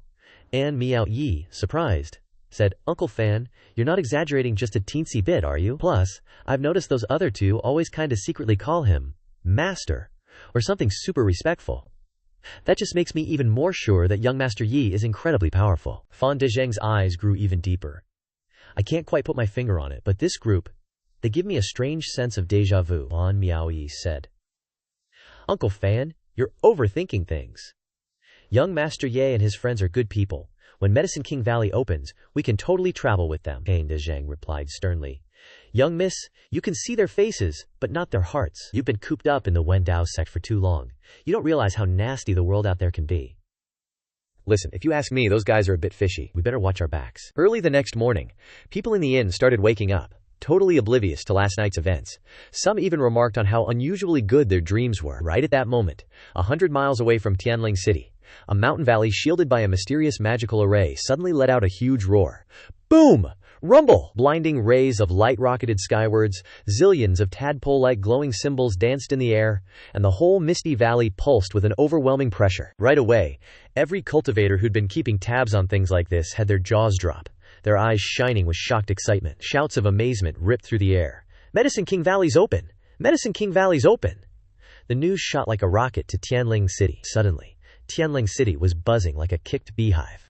From the main drags to the dusty alleys, in every inn, tavern, and even the brothels, you could see cultivators scrambling to get a move on, hopping on their flying swords and zipping away. Whoosh! Swish! Swoosh! The sky was filled with the piercing sound of wind being torn apart as zillions of cultivators zoomed towards Medicine King Valley, leaving a bazillion weirdly colored light trails in their wake. And Miaoyi goggled at the gazillion cultivator silhouettes streaking across the sky, stuck her tongue out and said, "Whoa, this isn't when we thought it would open. It's popped open so unexpectedly this time." Fan Dezheng, looking dead serious, grabbed An Miaoyi and poof! They vanished. An instant later, they were already 10,000 meters away. Hong Tianye and Li Wuji popped up, their voices low. "Master, we should head out." Ye Junlin, cool as a cucumber, finished his bowl of kanji, took Bai Xiaoxi by the hand, strolled out of the room, and made his way to Medicine King Valley. Medicine King Valley was still wrapped in a mysterious fog, but oh man, the sweet smell of herbs was everywhere, like it was soaking right into your bones. Tons of cultivators were standing around with dazed looks, sniffing the air like crazy, as if a couple more whiffs would send their cultivation levels through the roof. Haha, I can sense it. There are gazillions of heavenly treasures and rare herbs just waiting for me in there, one guy yelled. If I snag a supreme grade treasure herb, I'm totally hitting the Great Ascension realm. I'll be a venerable one, live for 50,000 years and do whatever the heck I want. A top tier heaven and earth treasure herb? Man, that fellow Taoist sure is ambitious. Someone else chimed in. Me? I'd be happy just to find a decent precious herb. Hee, but hey, this is the world-renowned Medicine King Valley? Another one added. It's not just packed with rare herbs. There's got to be a Medicine King herb in there somewhere, right? Get one of those, and sailing through Tribulation Transcendence would be a breeze. Bust! A Medicine King, you say? That insanely rare, almost mythical kind of spirit herb? Dude, even those Tribulation Transcendence realm bigwigs would probably wage a bloody war over that thing. How could small fries like us even fantasize about it? The crowd was a chaotic mess of noise, non-stop chatter. All around the entrance to Medicine King Valley, it was a total zoo, crammed with people on the ground and hovering in the air. Cultivators from every corner of the map were buzzing with excitement, all thinking about one thing: hitting the jackpot and scoring the biggest fortunate encounter of their lives. And Miaoyi glanced around, amazed. Uncle Farron, Medicine King Valley only lets a set number of people in at a time, right? That means the competition inside is going to be absolutely brutal. The records say there are limits on how many can enter and for how long. Plus, if any cultivator is about to kick the bucket, the valley's formation will just yeet them out. Fan Dezheng, hands clasped behind his back, looked deeply moved, full of respect for how the ancient sages set things up. Generally speaking, the way the medicine sovereigns set things up back in the day was incredibly considerate. We juniors are so lucky to benefit from this kindness. It's a debt we can hardly repay. And Miaoyi giggled. Grandpa Medicine Sovereign must have been a super nice guy. Gosh, Medicine King Valley only cracks open once every 100,000 years? 100,000 years, that's like forever. Even for those cultivators who practically live forever, that's a mind-bogglingly long time. Heck, even those big-shot Great Ascension Realm experts, the so-called Supremes, only get 50,000 years on the clock. So if they miss one opening, they're definitely not sticking around for the next one. That's why, for loads of cultivators, just getting to witness this opening is a massive stroke of luck. In the massive crowd, you could tell plenty of folks were indulging in some seriously wishful thinking, dreaming of bagging a ton of precious herbs. Some were even aiming for the legendary Medicine King itself. As everyone knew, medicinal herbs came in all sorts of categories: spirit herbs, treasure herbs, medicine kings, great medicines, and royal immortal medicines, roughly in that order. And within each category, you had different grades, from low grade all the way up to supreme grade. In the cultivation world, most folks dealt with spirit herbs, but once you got to treasure herb level, you were talking stuff that big factions would go to war for at auctions. Just one of those, casually thrown out, would have people emptying their entire savings. Medicine kings. Those were almost mythical. In the entire eastern region, you hadn't heard a peep about one for tens of thousands of years. For that kind of famous grade spirit herb, forget about Great Ascension experts. Even Tribulation Transcendence masters would kill for a sniff. All of a sudden, Fan Dezheng's senses went on high alert. He quickly scanned the massive crowd, his eyes narrowed with suspicion. An Miaoyi, curious, asked, "Uncle Fan, what's up?" Fan Dezheng said grimly, "Young miss, you hit the nail on the head. The competition this time is going to be insane. Once we're inside, don't go wandering off on your own, you hear? Stick close to me." He'd just picked up on at least a dozen super strong auras, none of them weaker than his own peak Great Ascension stage. And get this, some of them were even Tribulation Transcendence big shots hiding in the woodwork. All you could say was, Medicine King Valley was just too darn tempting this time around. Just then, a group of monks in saffron robes were chanting sutras under a tree, their bodies glowing with a golden Buddhist light that filled the air with a peaceful, harmonious vibe. At their head was a scrawny old monk, his white hair and beard long enough to nearly touch his collar. His hands were clasped, eyes shut, deep in meditation like a stone statue. Unlike the others, the Buddhist light around him was super simple, almost unnoticeable. Yet the monks behind him were treating him with extreme respect, because they knew his cultivation was crazy deep, totally unfathomable, and that he was one of the top dogs, an eminent monk with super high status from Xuan Kong Temple. A portly monk chirped, "Amitabha Buddha." With Great Master Ran Deng leading the charge this time, we're bound to snag a boatload of precious spirit herbs. His buddy next to him added with awe, "You bet." Word around Xuankong Temple was that 100,000 years back, Great Master Ran Deng himself waltzed into Medicine King Valley solo, scored some epic lucky break, and his power level went through the freaking roof. The group of monks grinned at each other. Sweet. With Great Master Deng on the case, Medicine King Valley's goodies are practically in the bag for Xuankong Temple. These monks were all whispering to each other using secret voice transmissions, clearly trying to keep the old master out of the loop. Suddenly, Great Master Ran Deng slowly opened his eyes. A hint of helplessness flashed in their depths, and a faint, almost imperceptible bitter smile appeared at the corner of his mouth. Everyone at Xuan Kong Temple knew that he had entered the Herb King Valley 10,000 years ago, and after coming out, he immediately went into seclusion, breaking through his cultivation. Everyone thought he had obtained a great opportunity inside, but that wasn't the case. Herb King Valley wasn't as simple as it seemed, and it concealed unimaginable secrets. Back then, many cultivators nearly had their Dayo hearts collapse after coming out, living in a state between life and death, refusing to reveal what they had encountered. They tacitly understood each other, keeping the truth inside the Herb King Valley hidden. Among them, some were kind-hearted. As time passed, they couldn't bear to reveal their experiences to warn future generations to be cautious. As a result, those who knew the truth were hunted down and killed. Clearly this was a case of, "I've suffered, so others must suffer too." Swish, swish, swish. Several figures transformed into streaks of light and landed. Li Wuji excitedly exclaimed, "Master, this is the Herb King Valley.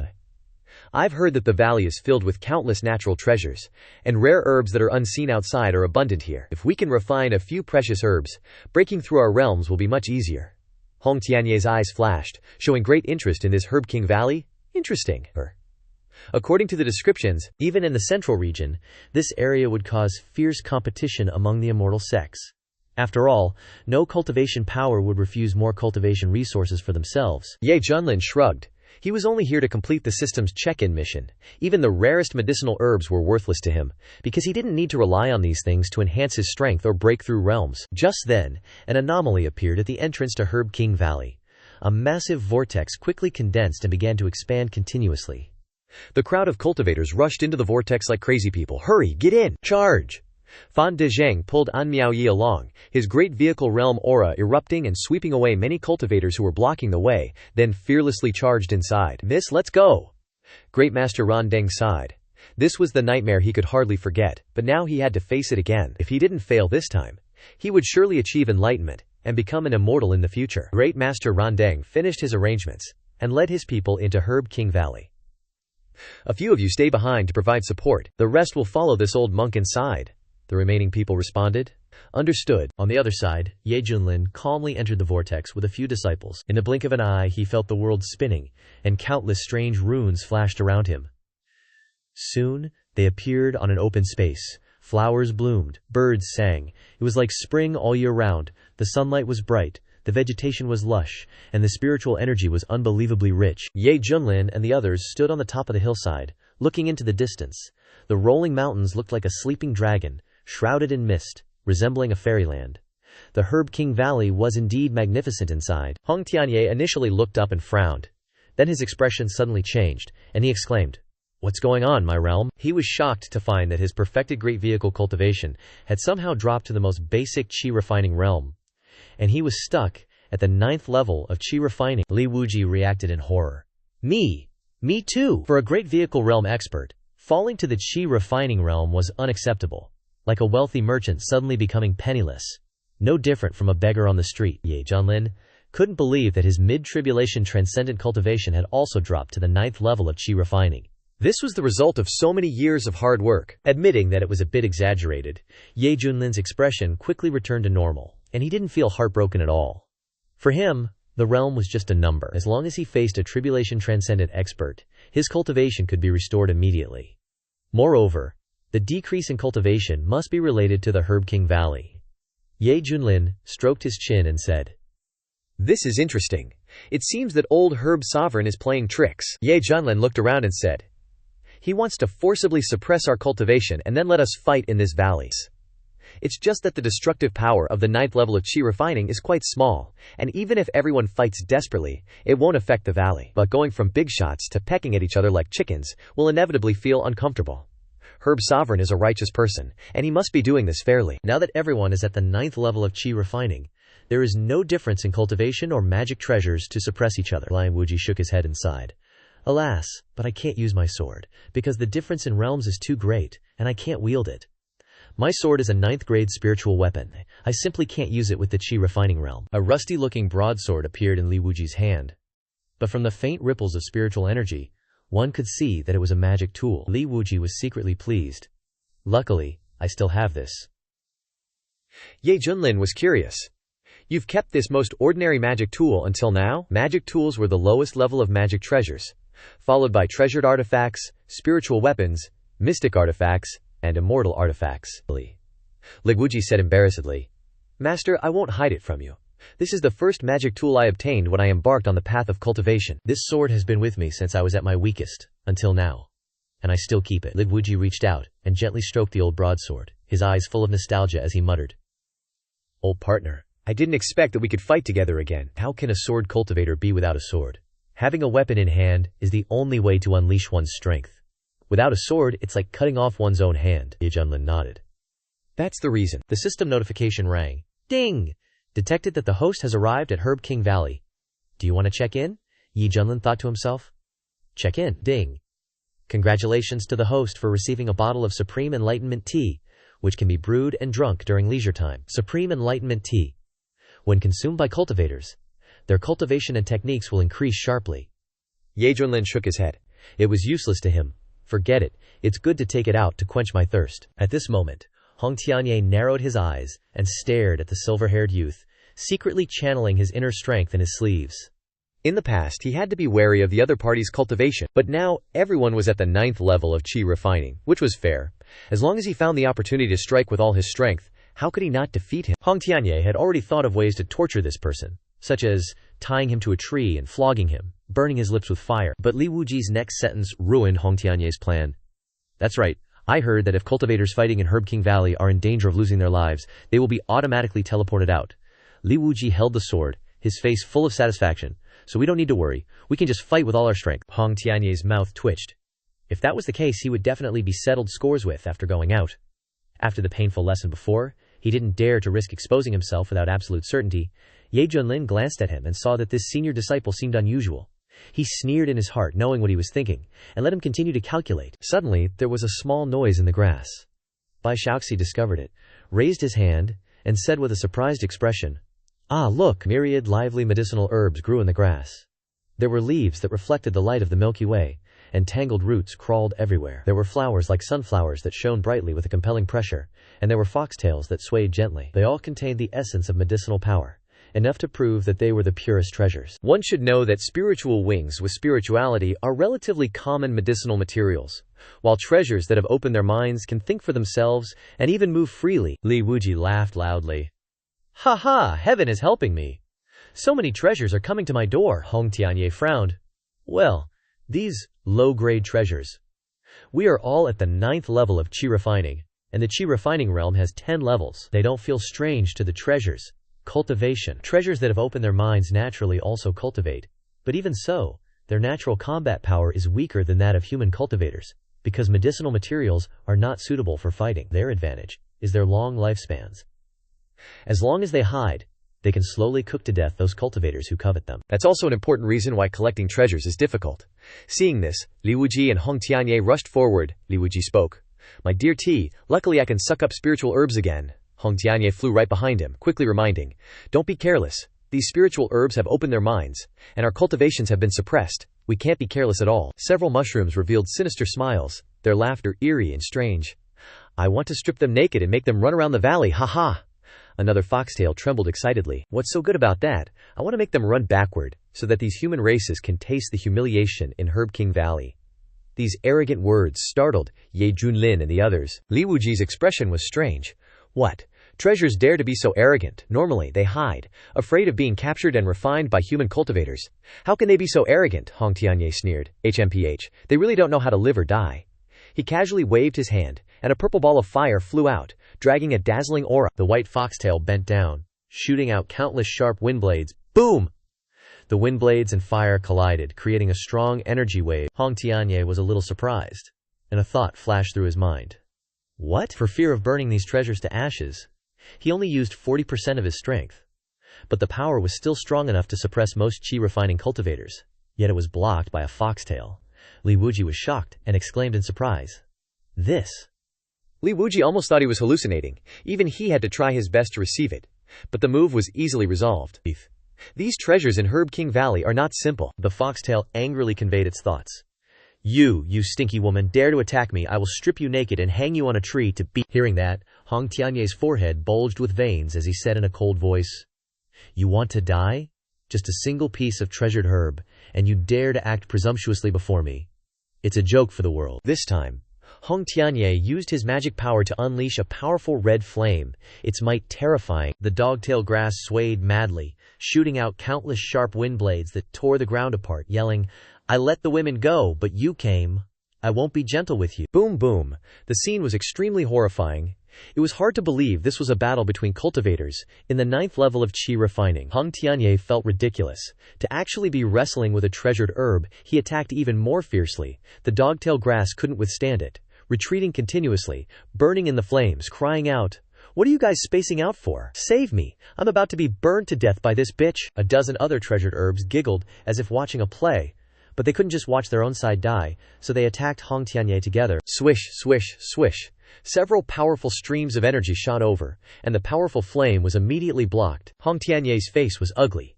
His current low realm meant many techniques were unusable, weakening his advantage. Li Wuji wielded his saber, performing the Chaos Heaven Saber art, and exclaimed, Senior brother Hong, I'll help you. Although the power was weak, Li Wuji was still very strong at the chi refining realm. The situation of the battle changed. With Li Wuji joining, Hong Tianye could attack freely, continuously unleashing fire attribute spells to suppress the treasured herbs. Bai Xiaoxi cheered, Senior brother Hong, keep it up. Junior brother Li, keep it up. Ye Junlin sighed in amusement. The Medicine King Valley is indeed not ordinary. He knew that with Hong Tianye and Li Wuji's aptitude, even if their cultivation base was reduced to the 9th level of chi refining, joining forces to sweep away Foundation Establishment cultivators would be very easy. But they couldn't immediately subdue these treasured herbs, not because their strength was weak, but because the treasured herbs were strange. Each of these treasured herbs were heavenly treasures, capable of crushing most human race cultivators. And just their attacks were terrifying. This was too unbelievable. Herbs were naturally not good at fighting, only able to run away, but now they were showing extraordinary fighting aptitude. Ye Junlin suddenly thought of something. Could it be? He raised his head to look at the Medicine King Valley, and saw a faint, golden ripple flashing, and thought, If I'm not mistaken, the treasured herbs can exert such strength thanks to a formation, and the person who set up the formation is the Medicine Sovereign. The truth was clear. It was all the old geezer's trick. Ye Junlin stroked his chin. The Medicine Sovereign suppresses our cultivation, while increasing the strength of the medicinal herbs. What exactly does he want to do? Suppressing everyone's cultivation to make the competition fair was understandable, but increasing the strength of the medicinal herbs so they could run rampant over the cultivators was too much. This was some childish behavior. Ye Junlin began to understand that the Medicine Sovereign opened the Medicine King Valley for 10,000 years, attracting a group of people so the medicinal herbs could abuse them. What was strange was that no one had ever revealed the truth, seemingly tacitly agreeing to harm those who came later. It turned out that because they had suffered, they also wanted others to suffer. At that moment, the battle was about to end.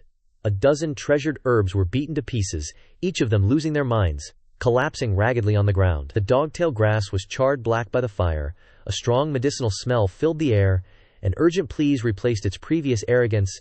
Don't burn, fairy sister, please spare me. Hearing that, the murderous intent on Hong Tianye's face grew even stronger, his palms spitting out a blazing flame, burning the dogtail grass into ashes. Witnessing that scene, the dogtail grass screamed, Old man, you'll get your retribution. Hong Tianye laughed in anger.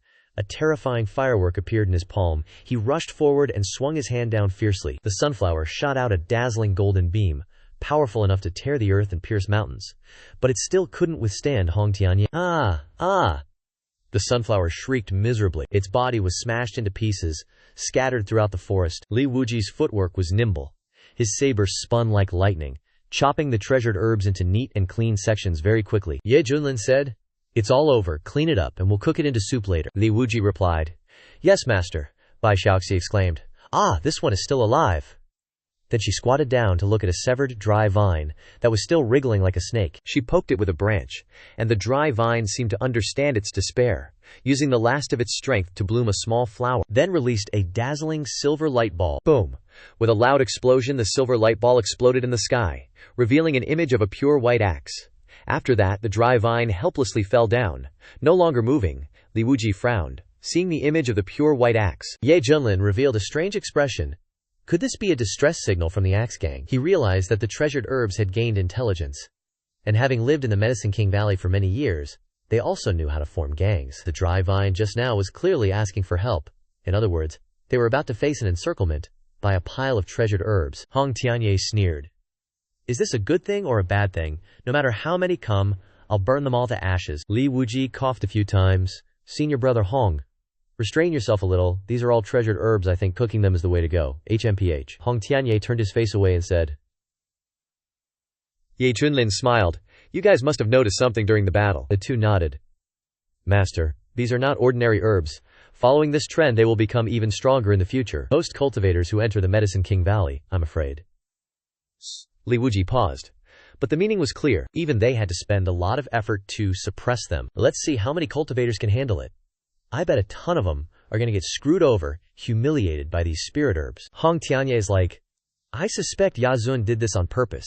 How is this the work of a sage?" Hong Tianye scoffs at Yazun's methods, obviously favoring these spirit herbs in the Medicine King Valley. He opens it once every 10,000 years to seem generous, but it's just a scam.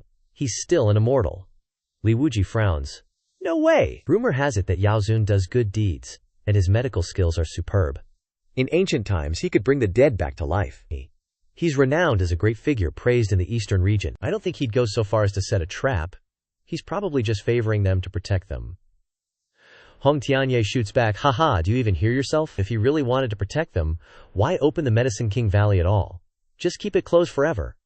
This whole thing is a total sham." Li Wuji couldn't argue, cause his explanation didn't hold water at all. He waves his hand. "Alright, let's just take it one step at a time." Ye Junlin wasn't feeling danger at all. Instead, he was curious. Now that we're here, let's see how strong these spirit herbs in the Medicine King Valley really are. Scene change. Deep inside the Medicine King Valley, on a throne made of vines, there's this ginseng-looking creature, about the size of a hand, with a golden body radiating crazy vitality. That's the golden ginseng, something way beyond ordinary spirit herbs. It's a true medicine king. Even completion tribulation cultivators would kill for it, because it's super helpful for them. Right now, the golden ginseng's all high and mighty, saying in a majestic voice. Did someone just send out a distress signal? One of its underlings reports. Reporting, "Ginseng King, yes." The golden ginseng coldly says, "HMPH, who dares provoke my gang? Could it be forces from outside the Medicine King Valley? No way, it's been peaceful for years. Who would suddenly attack us?" A spirit herb that looks like a cotton boll wonders, could it be the human race? It just so happens that the Medicine King Valley is open today? No way, how could those weak humans threaten our noble medicine clan? Yeah, every time they come in, we beat them to a pulp. They even try to eat us, the fools. The other spirit herbs chime in, all thinking the humans are too weak to be a threat. A surge of intense spiritual energy sweeps through. Silence for the king. The spirit herbs shut up. The golden ginseng stirs, its roots straightening like legs. Since the Medicine King Valley is open anyway, let's grab a few humans on the way. I want to see who dares mess with the herbal gang. It pulls out a silver axe, clearly a cultivator's magic weapon, raises it high, and yells, "Let's roll!" Meanwhile, the cultivators who entered the Medicine King Valley are going from excited hope to existential crisis to total despair. In just half a day, they found out their cultivation was suppressed to Qi refining stage 9, and even worse, the herbs here are insanely OP. Bang, bang, bang. A willow tree spirit is whacking cultivators lying on the ground with its branches, leaving them covered in wounds, pushing them back as they try to advance. A huge, gourd-like spirit herb emits a chi-refining aura. The spirit gourd smashes the middle-aged man into the ground, forcing him to crawl like a dog. The middle-aged man is completely humiliated. He used to be a transformation god cultivator. Some pretty female cultivators have been stripped naked, crying miserably among the excited spirit herbs. Everywhere you look, it's a bizarre and absurd scene. Everything's flipped upside down. The human race is a powerful force outside, but in the Medicine King Valley, they're the weaklings, getting humiliated left and right. Please, cries and groans echo throughout the Medicine King Valley. Stop hitting me, I beg you. Run! The Medicine King Valley is a conspiracy, a huge conspiracy. Why didn't any of the seniors tell us the truth about the Medicine King Valley? How strong these spirit herbs really are. I used to be a top 10 genius in my sect, but now I can't even beat a plant. Is that normal?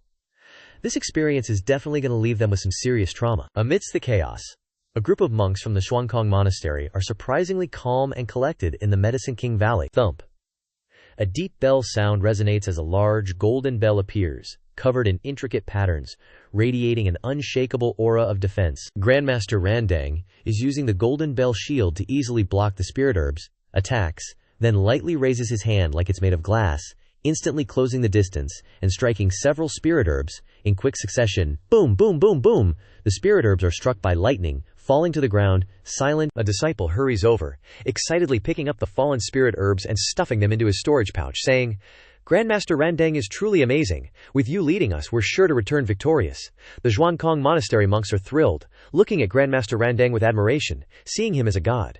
When they first entered the Medicine King Valley, everyone was terrified and uneasy, because they discovered their cultivation realms had been reduced to Qi refining stage 9, while the spirit herbs were surprisingly strong, easily defeating them. But very quickly, the venerable elder of Xuankang Monastery used his immense power to dispel their fears. In just a short time he subdued at least dozens of spirit herbs and stuffed them into his pouch. The Xuankang Monastery monks are overjoyed. Usually, it's super hard to find even one spirit herb, but here, they've had such a massive haul in such a short time. This makes them even more excited about the adventure ahead. At this rate, won't all the spirit herbs in the Medicine King Valley belong to them? Maybe they'll even have a shot at conquering the Medicine King. The monks are happily chatting and laughing. Yeah, it's all thanks to Grandmaster Randang.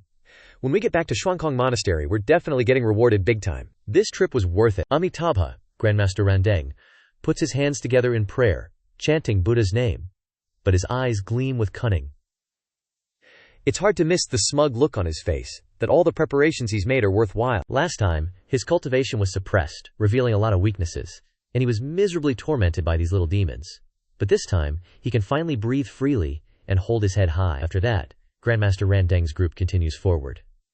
They witness scenes of cultivators being bullied and mistreated by the spirit herbs. Among them are royalty, sect elders, heads of cultivation clans, people of all sorts of high and mighty positions. Around them, more spirit herbs charge in, filled with murderous intent. They all unleash their martial arts and shout, You dare touch our spirit herb clan, this old monk will regret it. Slash, slash, swoosh. Energy fluctuates violently, stirring up dust and dirt. Grandmaster Randang sneers, bravely meeting the attack. Good, let this old monk see what you're made of. In the next second he's already engaged in combat with the spirit herbs. Grandmaster Randang relies on his golden bell shield to steadfastly withstand the strange attacks, while unleashing powerful fist techniques, knocking down spirit herbs left and right. The herbs cried out, This old monk is really tough. Don't give up. Focus your attacks. In this Medicine King Valley we are the overlords. Right, charge. Quickly, the golden bell shield is full of cracks, and finally shattered. Seeing this, the herbs grew even more excited, and attacked even more vigorously. They thought the old monk was about to suffer. Strangely enough, Grandmaster Randang was not discouraged at all. Instead, a deep smile crept on the corner of his mouth. Rumble, rumble, rumble. Inside, the light exploded, and a thin figure still stood there steadily. The surrounding herbs were extremely surprised. How could this be? This was beyond their comprehension. All they saw was Grandmaster Randang covered in a layer of golden light, and his skin also glowed, as if it was born naturally and no external force could hurt it. In the smoke and dust, an old voice rang out in a low voice. In order to deal with you, over the long years, this old monk has worked hard to practice martial arts, supplementing my weaknesses, traveling all over famous mountains and great rivers, using all means, and spending countless resources to train my body. To this day, this old monk's indomitable Vajra body has reached the perfection realm, only one step away from the legendary realm. So what if my cultivation is suppressed to the chi refining realm? This old monk relies on his strong body, and you can't do anything about it. Old monk Randang put his hands together in front of his chest, stepped out of the smoke and dust, his eyes shining brightly, and then relied on his indomitable Vajra body. He blocked the attack of the spirit herbs and counterattacked. Gradually, most of the spirit herbs were suppressed, and only a few ran away in all directions. The rescued cultivators jumped up and cheered. Many people were so happy that they shed tears, knelt down, and kowtowed. "Thank you, Grandmaster, for saving our lives. We will remember your kindness forever. We don't know how to repay your great kindness and great virtue. Grandmaster saved us from danger. You are truly a living Buddha." On the other side, two figures were running away with difficulty. The majestic middle-aged man was gone, replaced by a dusty figure with torn clothes, completely losing the appearance of a great elder of the Wendao sect. The fair-skinned woman in yellow, with her beautiful face and originally strong personality, was now as frightened as a white rabbit, and her brows and eyes were full of confusion. That's right, it was Fan Dezheng and An Miaoyi. Fan Dezheng really didn't expect the Medicine King Valley to hide such secrets. No matter what the previous cultivation level was, it would be suppressed to the 9th level of chi refining, which made no sense. It was a pity that he, a complete Great Ascension Realm powerhouse, now had his strength plummeting to the level of chi refining, which felt like a tiger going down the mountain and becoming a cat. Even so, Fan Dezheng, who had experienced ups and downs, could still accept this sudden change, because he believed that even if his cultivation was in the chi refining realm, as the former top genius of the Wendao sect, he could still sweep across all directions. After all, which genius nowadays doesn't challenge beyond their level? Fan Dezheng's eyes were red as he blamed himself. "Young miss, I'm sorry, this old fan is useless, needing to be rescued again and even dragging you down. I'm just a burden." It was hard to imagine that this was the same grand elder respected by the Wendao sect, now looking so haggard. An Yaoyi felt a pang of heartache. "It's okay, no need to blame yourself, Uncle Fan. Besides, you led the sect's group this time, so of course, I have to protect you when we encounter trouble. It's my duty as a junior." Fan Dezheng was moved, his eyes turning watery. "Young miss, it's all because of this damn place. The medicinal herbs here are all so strong, it's clearly abnormal." An Yaoyi angrily punched the air, complaining, "Heavens! I used to think that old man Yao Zun was a good person, but now it seems he's just a sinister old geezer." Just as the two were running away, a vine like a giant serpent stirred up dust as it wound around, then stretched towards An Yaoyi, quickly wrapping around her ankle like lightning. Ouch! Caught off guard, An Yaoyi didn't have time to prepare. She raised her jade-white hand, her palm shimmering with light, and forcefully struck out a beam of light, wanting to break the vine wrapped around her ankle. As a result, blue lightning flashed on the surface of the vine, not only blocking her attack, but also causing her entire body to go numb with the electrical current. An Yaoyi was electrocuted all over, her hair standing on end. She had no power to resist, and was dragged away by the vine. Fan Dezheng exclaimed in horror, "Young miss." Then, he chanted an incantation, condensing several sharp sword energies, and slashed them at the vine all at once, but they didn't cause any damage. Fan Dezheng was anxious as fire, wanting to continue attacking, but another blue vine wrapped around his chest. Lightning erupted, and he flew backward, falling to the ground covered in dust. An Yaoyi regained her senses, and cried out in fear for help.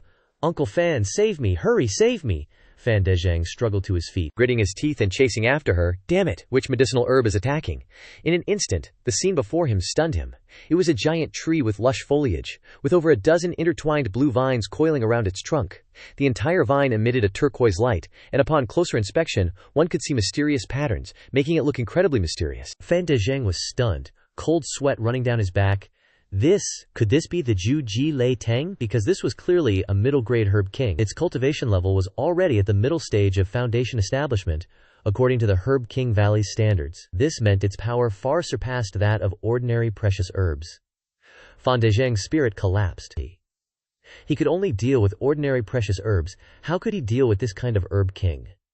On the other side, An Yaoyi shouted in fear, "Let me go! Let me go!" An Yaoyi's face was pale, terrified, and she found that some snake-like vines were tightening around her. Next was a sound of thunder. Ugh! An Yaoyi in pain on her face. Fan Dezheng was disheveled and struggling. Although he was extremely angry in his heart, he was currently powerless. He could only beg for forgiveness. "This herb king, please be merciful and spare us. or release this child, and I am willing to take her place. An Yao Yi gradually woke up and, seeing this scene, choked with sobs. Uncle Fan Juji Lei Teng continued to attack. Haha, it wasn't easy to catch you guys. You think I'll let you go? You humans, why are you so naive? Look, this woman is enjoying my electricity so much. Seeing this scene, Fan Dezheng was so angry that he spat out fresh blood, his angry eyes staring at the Juji Lei Teng. The Juji Lei Teng played around without getting tired, and it controlled several other vines to shoot out lightning, saying, "Looks like you're not convinced." The Juji Lei Teng was extremely arrogant, and it was very skilled, because in the long years it had played with many people like this. An Yao Yi was electrocuted again, screaming miserably, her heart filled with pain and despair. Fan Dezheng was trembling with anger. He had never been humiliated like this before, and he gritted his teeth and said, You! The Juji Lei Teng was extremely excited. Fun, so much fun, humans are the best toys. Just at this moment, several figures approached, and Bai Xiaoxi's voice was heard. Shifu, I heard a woman scream.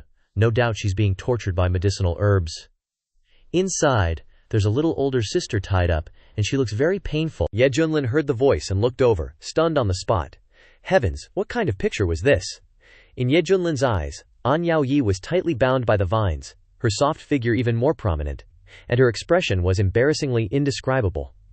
Occasionally, the vines would release electricity, accompanied by screams, making people shudder. Fan Dezheng noticed someone had arrived, turned his head, and the light of hopelessness suddenly turned into hope, as if he had seen a savior.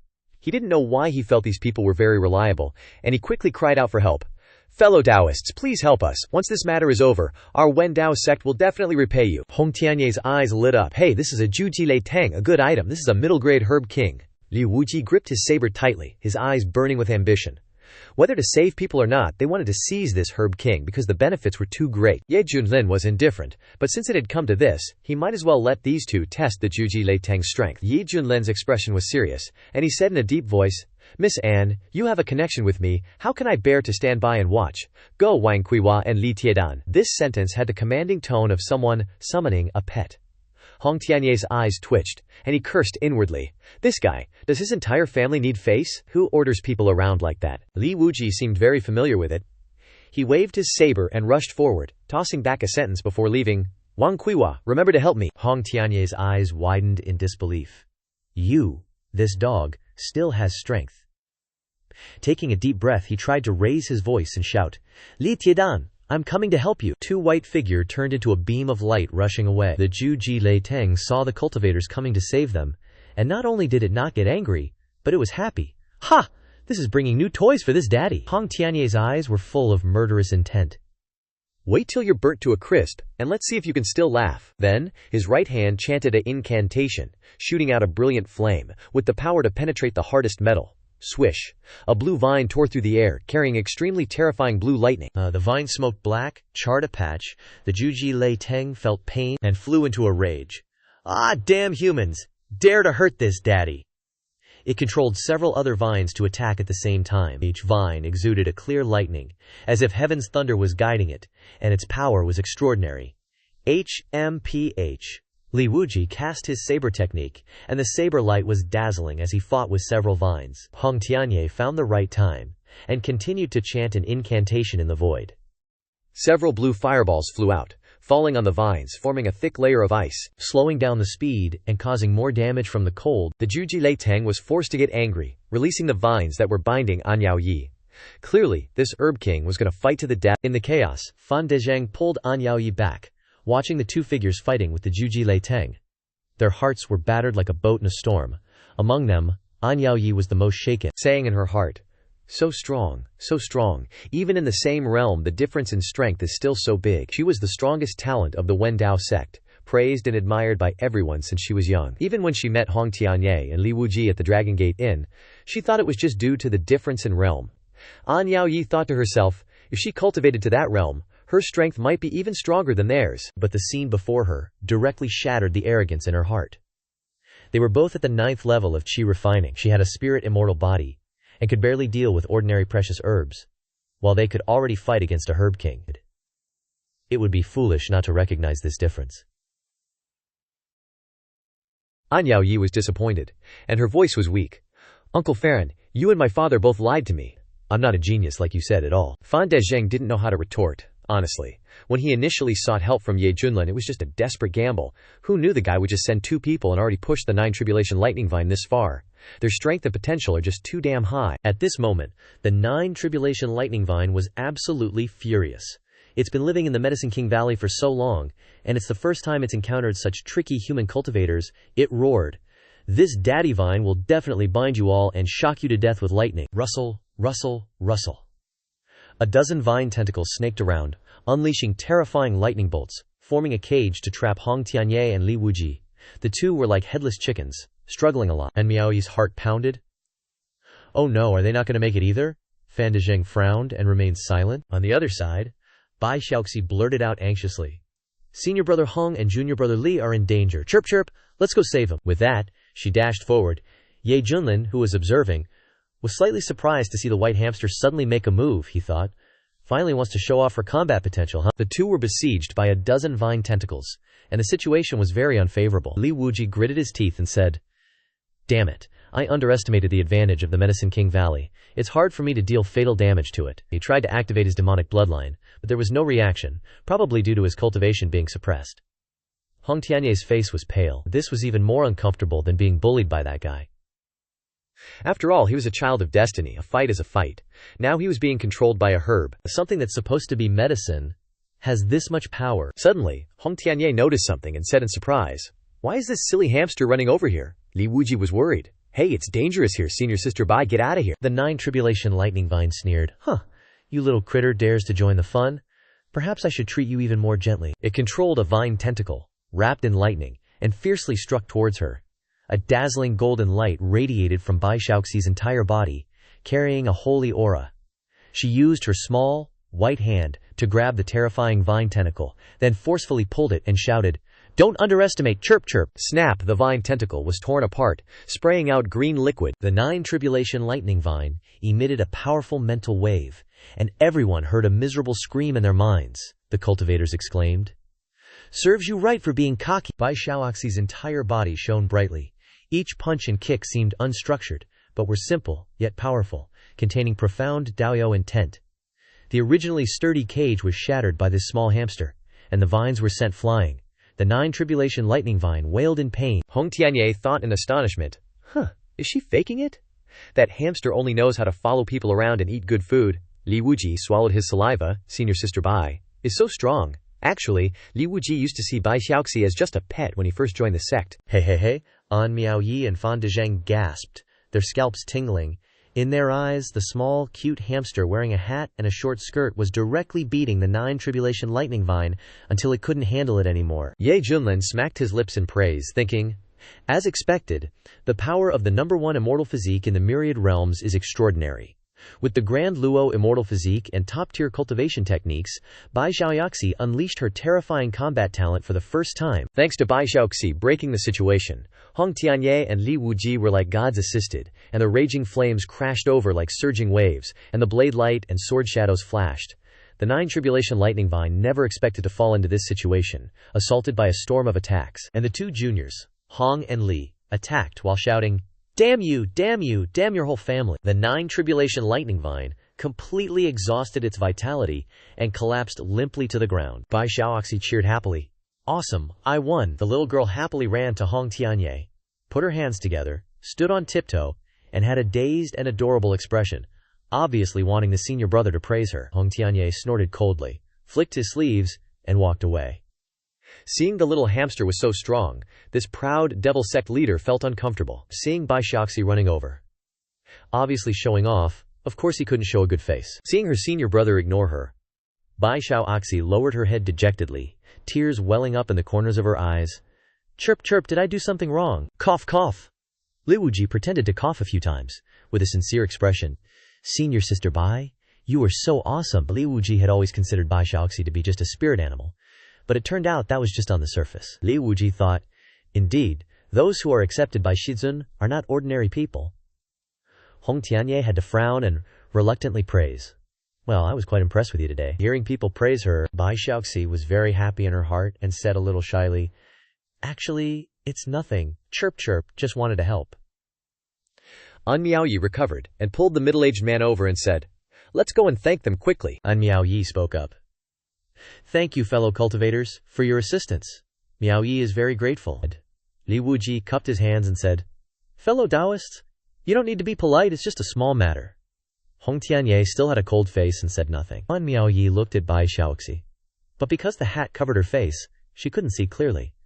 But An Miaoyi was sure she was a very cute little girl. An Miaoyi said, May I ask what this fellow Taoist's name is? Bai Xiaoxi was stunned, pointed to herself a little surprised, and said, Sister, are you talking to Chirp Chirp? Hearing this way of addressing herself, An Miaoyi found it very interesting, and said with a smile, Chirp Chirp, of course, you are very powerful, I admire you very much. Hearing this, Bai Xiaoxi jumped up excitedly and shouted excitedly, Shizun, Shizun, did you hear that?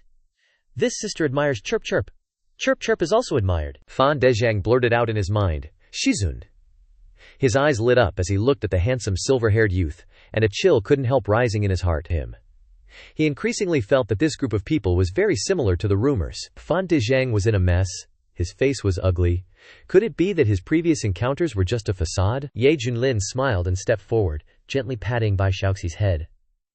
Okay, look at you being so proud, hey hey. Bai Xiaoxi scratched her head. Are you this girl Shizun? An Miaoyi thought in surprise. What kind of existence can have such a powerful disciple? Ye Junlin replied seriously. That's right, she was painstakingly nurtured by me, costing a lot of effort. Hong Tianye glanced at him. You have the face to say that. What kind of Shizun just lies around all day like a useless person, just waiting for his disciple to cook delicious food and bring it to his mouth? What kind of nurturing are you talking about? Nurturing a superb cooking skill, huh? Pretend I didn't say anything. Bai Xiaoxi nodded repeatedly, as if to affirm her Shizun's words. That's right, Shizun is very good to Chirp Chirp. And Miaoyi's eyes swept across the four figures in front of her, feeling very familiar. Is that so? But she had just been dizzy by the lightning, so she hadn't had time to connect everything. Seeing this, Ye Junlin sighed inwardly. This woman exuded an aura of intelligence from head to toe. Suddenly, a chaotic racket echoed from the distance. Ginseng King, there are humans here! Those battle shockwaves just now were totally their doing, eh? Wait, isn't this the Thunder King's turf? Out from the woods, a gazillion tiny critters with the weirdest shapes zoomed over. And man, they absolutely reeked of potent medicinal herbs. Every single one of these things, if you could somehow take it outside, would sell for an unbelievably sky-high price. Fan Dezhang's face showed horror. So many precious herbs. If it were before, seeing them would have made him ecstatic. But after everything that just happened, he couldn't help but be afraid of seeing any more medicinal herbs. He might need a long time to recover, even after getting out. HMPH. Ye Junlin narrowed his eyes slightly, sensing a powerful aura from these different precious herbs. Before long, hundreds of precious herbs of different shapes were closing in, exuding a fierce aura. Leading the charge was a ginseng plant, its entire body like flowing gold, its cultivation reaching foundation establishment perfection, much stronger than the 9 tribulation thundervine. The Huangjing ginseng emitted intense mental waves, filled with anger. You humans dare to kill my little Lai? The little Lai that the Huangjing ginseng was referring to was the 9 tribulation thundervine. Clearly they had a close relationship. Hong Tianye's eyes lit up, unable to restrain his excitement. This place is indeed a treasure trove. To think I'd encounter a medicinal king of this quality. If I can obtain it, I will have a chance to break through to tribulation transcendence, Li Wuji pondered. This plant is much stronger than the last one. I wonder if we can swallow it. The Huangjin ginseng held a silver axe in its hand, roaring angrily. How dare you base humans dare to dream of obtaining this king? It decided to use the most severe punishment to teach these ignorant fools a lesson. Seeing the silver axe, Ye Junlin understood. So it's the gang from before. The Huangjing ginseng shouted loudly, charging forward. Capture them for me! Following the Herb King's order, a swarm of precious herbs launched an attack. Fan Dezhang's scalp went numb, his whole body trembling like a leaf. Ye Junlin found it strange, thinking to himself, they're here, the medicine's here, this fellow Taoist's mental state is worrisome. Lai Wuji tentatively asked, Senior Sister Bai, can you lend us a hand? The Huangjin ginseng swung the silver axe, emitting a strange sound, slashing fiercely forward, its aura as fierce as a bandit. Immediately after, Hong Tianye and Li Wuji simultaneously attacked, to meet the swarm of precious herbs. Keng keng, a crisp sound rang out. The Huangjing ginseng was stunned. Before it was a tiny figure, looking like a mouse, a tiny hand covered in a dazzling golden light. Looking as if it couldn't be broken, Bai Xiaoxi said seriously. Your opponent is cheap here. The Huangjin Ginseng was furious. A violent life force erupted, its whole body radiating a dazzling golden light, shouting, "Just you!" An invisible force amplified this Herb King, making it incomparably powerful. Whoosh whoosh whoosh, the Huangjing Ginseng transformed into a golden beam of light, as fast as the wind as it encircled Bai Xiaoxi, constantly launching fierce attacks, the silver axe swinging continuously, leaves falling everywhere, dust flying. After blocking more than 10 moves in a row, Bai Xiaoxi's steps began to falter, her head spinning. Waving her hands helplessly, she spoke up. "No more fighting, cheap, no more fighting, cheap is too dizzy. I'm gonna be sick." The Huangjin Ginseng laughed coldly, gathering power to swing the axe toward Bai Xiaoxi, HMPH. "You want to fight this king? Your Dao cultivation is far from enough." Kang. A deep metallic sound rang out. The Huangjin Ginseng suddenly stiffened, a feeling of fear emerging. It choked, as if facing an ancient ferocious beast. Before it were 2 fingers gently pinching the blade of the axe. Crack! The axe shattered, fragments flying everywhere, its magic weapon destroyed. Ye Junlin held up 2 fingers in a V sign, smiling. "I'm just saying, you're just a ginseng, yet you're so arrogant and conceited it seems only making you into ginseng soup will make you behave." Bai Xiaoxi stabilized her body, looking up at the white-haired man, her voice full of disappointment. "Shifu, cheap made you lose face." Ye Junlin rubbed her head, smiling. "Don't overthink it, you go help them. Leave this place to me." Bai Xiaoxi, like a small puff of smoke, rushed to assist Hong Tianye and Li Wuji. A Dezhao was full of anticipation. "Uncle Fan, Yi Gongzi is about to make a move."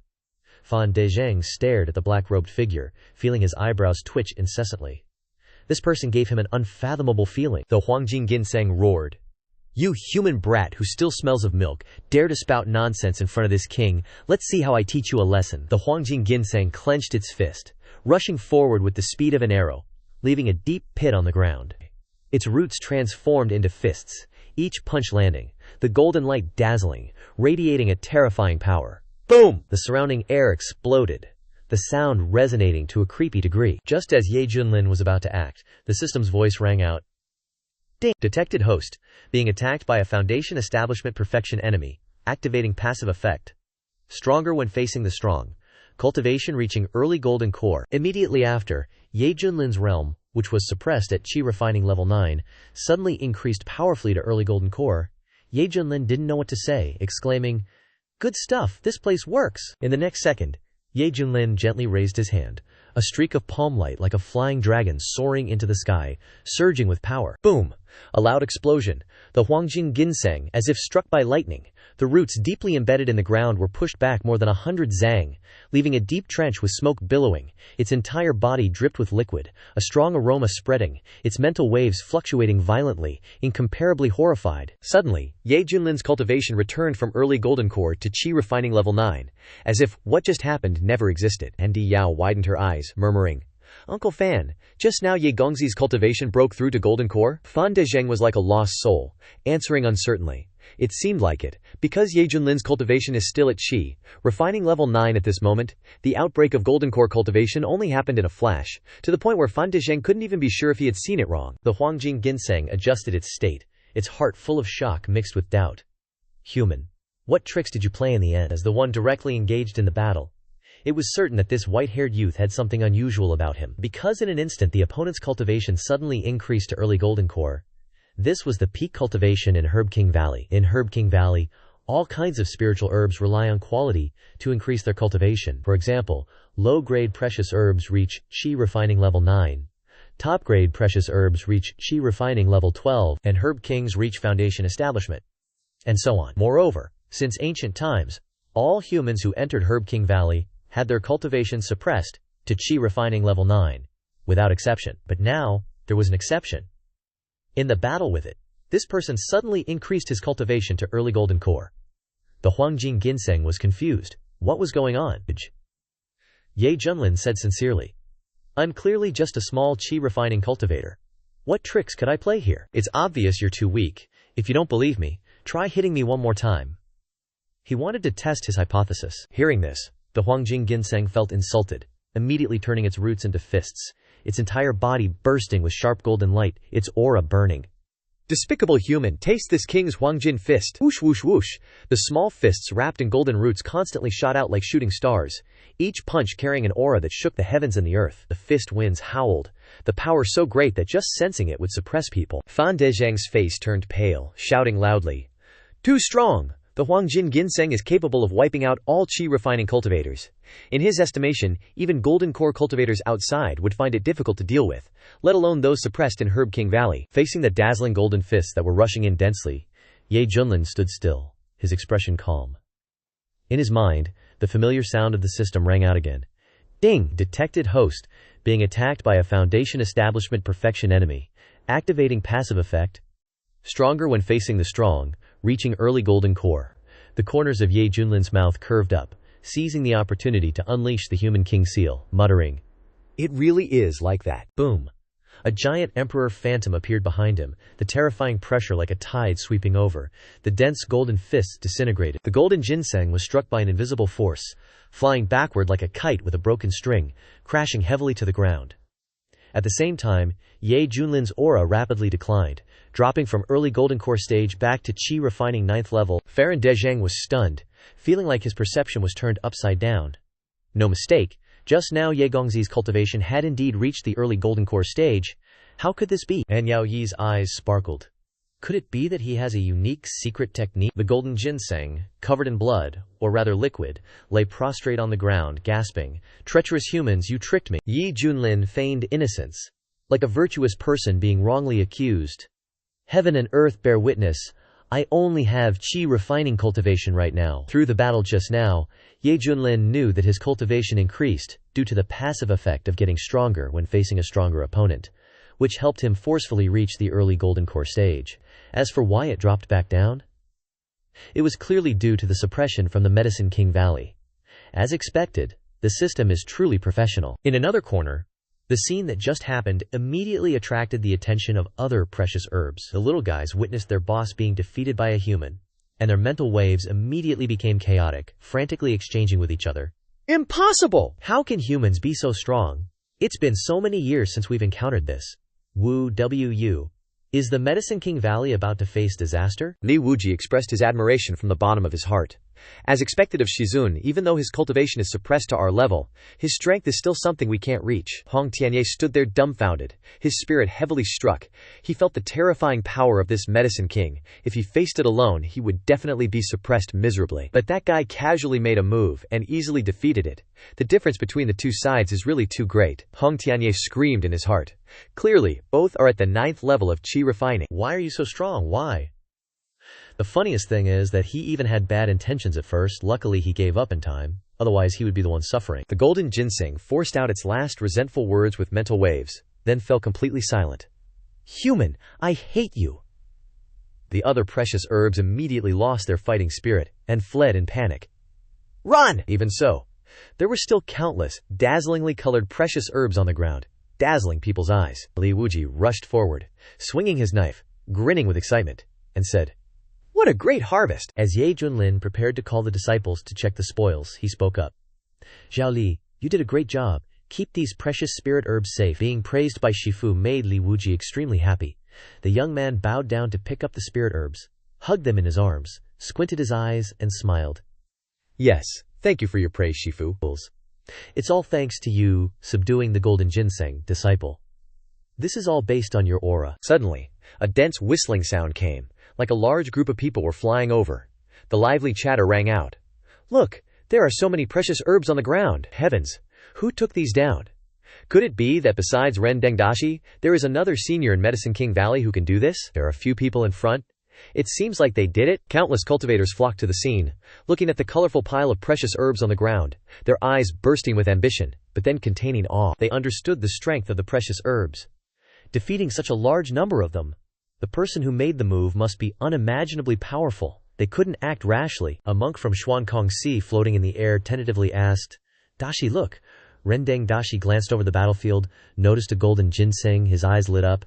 "That is an extreme-grade Medicine King." Boom! The crowd was shocked. Everyone understood the value of the Medicine King. This was something that even tribulation-transcending cultivators would covet. Now there was an extreme-grade medicine king right in front of them. If it was placed outside, surely the old monsters hiding in the eastern region would fight fiercely for it. Whoosh! An elder of Xuan Kongxi immediately rushed over, intending to take the golden ginseng, but was immediately attacked by a sharp blade energy, blood splattered, and was immediately blown back to his original position. Li Wuji shouted loudly, his face ferocious. "Is it yours, Scram?" The terrified shouts of the Xuan Kongxi crowd rang out. Elder Hui Tong! No one expected that in broad daylight someone would dare to attack their elder. Ren Deng Dashi checked the wounds of Elder Hui Tong. His murky eyes flashed with killing intent. The surrounding atmosphere seemed to cool down a few degrees. Ren Deng Dashi put his hands together in front of his chest, his face gloomy as he looked towards Li Wuji. Amitabha, well done, well done. Does this benefactor know that he just hit someone from our Xuan Kongxi? He deliberately emphasized the 3 words, Xuan Kongxi. Li Wuji glanced sideways, angrily saying, "So what if I know? Do I still have to show respect to you baldies and lighten my blow?" Don't even mention whether he has someone backing him. Even before becoming a disciple, he was someone who didn't care about anything. He would kill with his blade. Not directly chopping off the opponent's head was already being considerate. The Xuan Kongxi team shouted in unison, "Arrogant and reckless, not knowing the immensity of heaven and earth." Ren Deng Dashi narrowed his eyes, his forehead filled with killing intent, and coldly said, "Benefactor, these words are too much." Li Wuji spun the cleaver in his hand, assessing him from top to bottom, sarcastically saying, "Old baldy, it seems you're not satisfied. Or should we try a little?" Ren Deng Dashi didn't speak. A fellow disciple behind him stepped out and shouted, "Presumptuous! Who do you think you're facing that you dare to talk so recklessly? Do you know that this is a tribulation transcending stage expert? Have you thought about the consequences of offending him?" As soon as he finished speaking, the whole place erupted. Countless cultivators showed awe, even though they had guessed that this person must have very high cultivation, but they didn't expect him to be a true immortal. Even though Medicine King Valley has many big shots, no one dares to compare with a tribulation transcending stage expert. In the eastern region, tribulation transcending stage is already the pinnacle. They can run rampant anywhere. Although everyone is currently suppressed in Medicine King Valley, the time to teleport out will come. At that time, the strong and the weak will return to their correct positions. Therefore, when they learned of Ren Deng Dashi's true cultivation, the cultivators behind him didn't dare to say much. Li Wuji was stunned for a moment, then sneered. "Tribulation transcending stage, so what? Don't even mention being here, I'll still chop you down outside." The atmosphere was dead silent. Everyone showed an unbelievable expression. Is this guy crazy? A hint of doubt flashed in Ren Deng Dashi's eyes.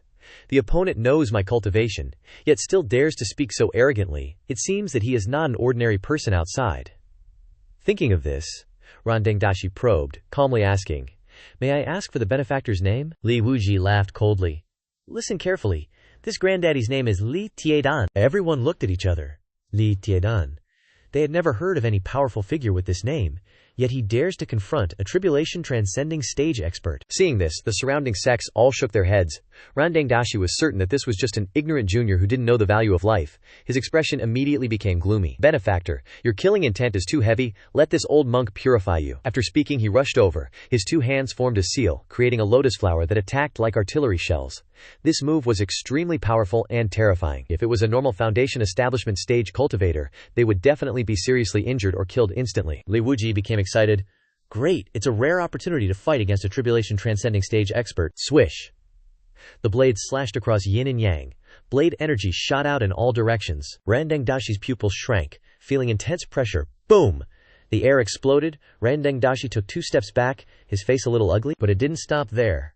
A blade of light as bright as day rushed over again, carrying an unparalleled domineering blade intent. Great Master Ren Deng, not daring to be careless, quickly formed an incantation seal with his right hand and unleashed a powerful palm strike. A dazzling golden Wan symbol, Buddhist swastika, blazed to life on his palm. The 2 sides fought fiercely, unable to determine the winner, causing the spectating cultivators to be stunned. No one expected Li Tiedan to be so strong, able to directly confront Ren Deng Dashi. Li Wuji's eyes were bright, endlessly excited, refreshing, so refreshing. The cleaver in his hand swung like a storm, looking like it had no rules, but in fact it contained subtlety. Grandmaster Ren Deng was getting more and more annoyed. He couldn't overwhelm a junior with his strength. Finally, he changed his tactics. One hand erected in front of his chest like becoming Buddha, his whole body erupted with brilliant golden light, as if cast from metal, perfectly flawless. Clang, clang, clang! The sound of metal collisions rang out densely, shaking everyone's eardrums until they buzzed. Ah! Li Wuji was shocked to find that no matter how much strength he used, he couldn't cut through the opponent's body. Those sharp strikes were all blocked by the layer of golden light, Grandmaster Rendang said smugly. Benefactor, don't waste your energy. Even if you chop for 3 days and 3 nights, you won't be able to do anything to this old monk. Seeing this, Li Wuji snorted coldly and spat on the ground, so arrogant. Grandmaster Rendang was furious, feeling severely humiliated, and immediately poured his strength into a punch, the force of which shattered the surrounding trees. With his indestructible diamond body, he was indeed invincible. But it only stopped there, because he couldn't knock down Li Wuji, and Li Wuji couldn't hurt him either. Even if the two fought for 3 days and 3 nights, it would be difficult to determine a winner. Everyone went from being terrified at first to being bored later, and some even yawned. Boom! With a loud explosion, the two figures retreated at the same time, widening the distance tacitly. Li Wuji snorted and mocked, "Old Baldy, are you still cursing?" Grandmaster Rendang was displeased, but because of his identity, he tried to maintain a mysterious appearance, put his palms together, and chanted Buddha's name, saying, "Benefactor, why bother doing this? After all, we are only temporarily here." The words were light, but contained a clear threat. You think you're cool fighting me to a standstill here? If you have the guts, stay here for the rest of your life. If you go out, just wait to die. Li Wuji was about to retort, but suddenly heard a voice in his ear, and immediately fell silent, respectfully retreating to stand beside Ye Junlin. Ye Junlin flicked his fingers leisurely, his voice as light as a breeze. "I've already obtained this medicinal herb, King. For the people from your Xuankong temple to come and snatch it is just not knowing the rules. Getting beaten is what you deserve." Grandmaster Rendang narrowed his eyes, his voice cold. "Benefactor, from the moment you made your move, the nature of the matter has changed, and who stipulates that what falls to the ground belongs to you? In this old monk's opinion, only what's in your hand is yours." After speaking, he stepped forward, his whole body erupting with dazzling Buddha light. There were countless Sanskrit characters around his body. Like tadpoles, the sound of chanting sutras echoed in all directions. He was heading towards that high-grade medicinal herb king, clearly wanting to rely on his powerful defense to directly ignore Ye Junlin's presence and brazenly seize it. Hongseeker's eyes burned with anger. "Old Baldy, you want to die." Honger never liked Buddhism, and now seeing Grandmaster Rendang being so arrogant, the intention to take action arose in his heart. Grandmaster Rendang took steps of 10 feet each, and still said calmly, "As compensation, this medicinal herb king will belong to this old monk." Just then, a tall and graceful figure suddenly appeared in front of him. This person clenched his fist. The blood in his body surged. The spiritual energy within 100 zang was gathered, and a faint golden halo appeared behind him, exuding an ancient and desolate aura. Ye Junlin sneered, "Old Baldy, you really think no one can deal with you?" Boom! Ye Junlin threw a punch like a dragon roaring and the earth collapsing, carrying the momentum of breaking through the 9 heavens, unstoppable. This was the battle saint first. This punch made Rendang Master tremble. His whole body could not help but tighten. He took a deep breath, frantically mobilized his magic power, and his whole body exuded a dazzling and sacred Buddha light, as if wrapped in a halo. Ye Junlin's punch carried a mad force, directly hitting Rendang Master's chest. Clang! The sound was like striking a large bell. The heavy sound echoed throughout the space, causing the blood in everyone's body to surge, making them extremely uncomfortable. Swish! Rendang Master's body was pushed back. His 2 feet dragged on the ground, creating 2 deep grooves, and hot air rose up in billowing waves. It was difficult for him to stand firm. The old face still maintained a calm appearance, not revealing a trace of emotion. The space instantly fell into silence. Everyone stared at each other, holding their breath to watch. A Chan cultivator in the Xuankong temple team sneered and said, "You dare to flaunt your meager skills in front of Rendang Master?" A fellow disciple beside him immediately echoed that. "That's right, it's just a lot of thunder and little rain. If you have the ability, try again." Ye Junlin looked directly at Grandmaster Rendang, the corner of his mouth lifted, his tone full of sarcasm. How did that last punch feel? Grandmaster Rendang still maintained a calm expression, and after a long silence he sighed, "Amitabha, benefactor, please take care of yourself." After saying that, he decisively turned and left. Everyone was stunned. Is it over like this? The Chan cultivators who came with Rendang Master looked at each other blankly, but in the end, they could only silently follow. As for the cultivators who were watching, their eyes looked at Ye Junlin and his disciples with pity. After all, if they didn't provoke anyone else, they went and angered a transcending tribulation stage powerhouse. When they left the Medicine Herb Valley, they would probably have a hard time keeping their lives. Therefore, all of them avoided Ye Junlin's group, as if they were afraid of meeting a plague god, choosing to follow Rendang Master to seek safety. In their eyes, embracing this big thigh was the wisest choice. Very quickly, the surroundings became deserted. Ye Junlin flicked his fingers lightly, and smiled coldly. That old baldy knows what's good for him.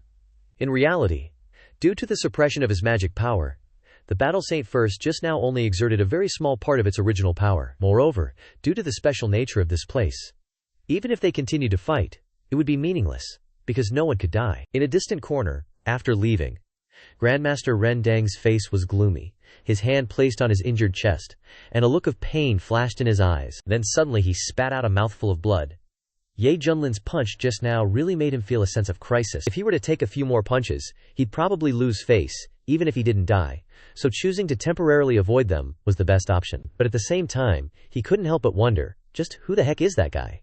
How can he unleash so much power in Yiwang Valley? Has the world changed so much that even this old monk can't keep up? Grandmaster Ran Dang's old eyes flashed with confusion, but it was quickly replaced by a chilling, murderous intent of, Fine, monks should be compassionate, but once I leave this place, I'll definitely personally send you all to the afterlife. Outside Yawang Valley, with my peak tribulation transcending stage power, I can freely use all my powerful Buddhist divine abilities, and fully unleash my Vajra indestructible body. Why should I suffer such humiliation here? However, right now I still need to focus on gathering herbs.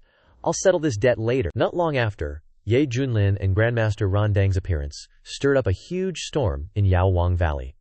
The little critters who got the news immediately became uneasy. Before, every time humans entered, they treated it as entertainment, easily suppressing and teasing them. They enjoyed this cat-and-mouse game, thinking of themselves as the rulers of the humans in Yawang Valley.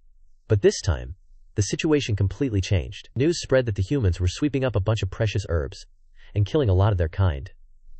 Even two highly respected, long-lived herb kings like Lei Wang and Sen Wang had died at the hands of human cultivators. This made the remaining herb race terrified and anxious.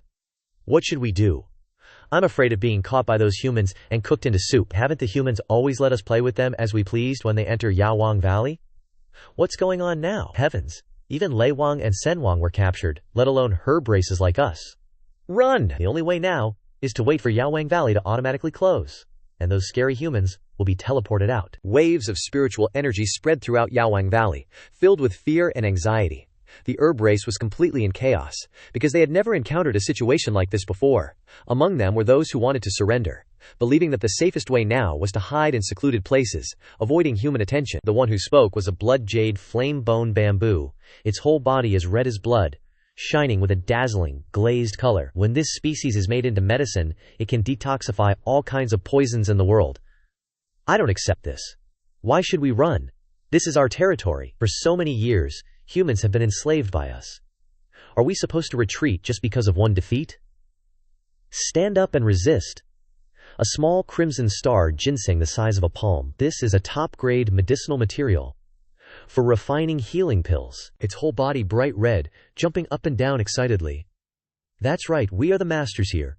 If we bow our heads and surrender this time, it will be the greatest humiliation of the herb race. A cold spirit Euralian flower. This is an unparalleled holy medicine for cultivators with ice spiritual roots, shaped like a lotus flower. The petals shimmered with a cold, icy blue color, and it said with doubt, but this time the humans are too strong. Relying only on herb king level power, we're not sure if we can counterattack, and we might even be suppressed. These words caused the space to fall into silence. All the herb kings present were lost in thought. They were unwilling to suffer humiliation, but they were also afraid of the humans' strength. After all, even the most powerful leaders like Lei Wang and Sen Wang had died. According to the accounts of a few who managed to escape, the one who attacked was a silver-haired young man. He defeated Sen Wang with just one move, and his power terrified everyone. After a long silence, one of the herb kings finally spoke up and suggested, "Why don't we ask it to take action?" The herb kings were stunned, then quickly understood. Is it trustworthy? In Yawang Valley, no one is more worthy than it. After all, it was once a companion of Yao Zun, but with its personality, I'm afraid it will refuse.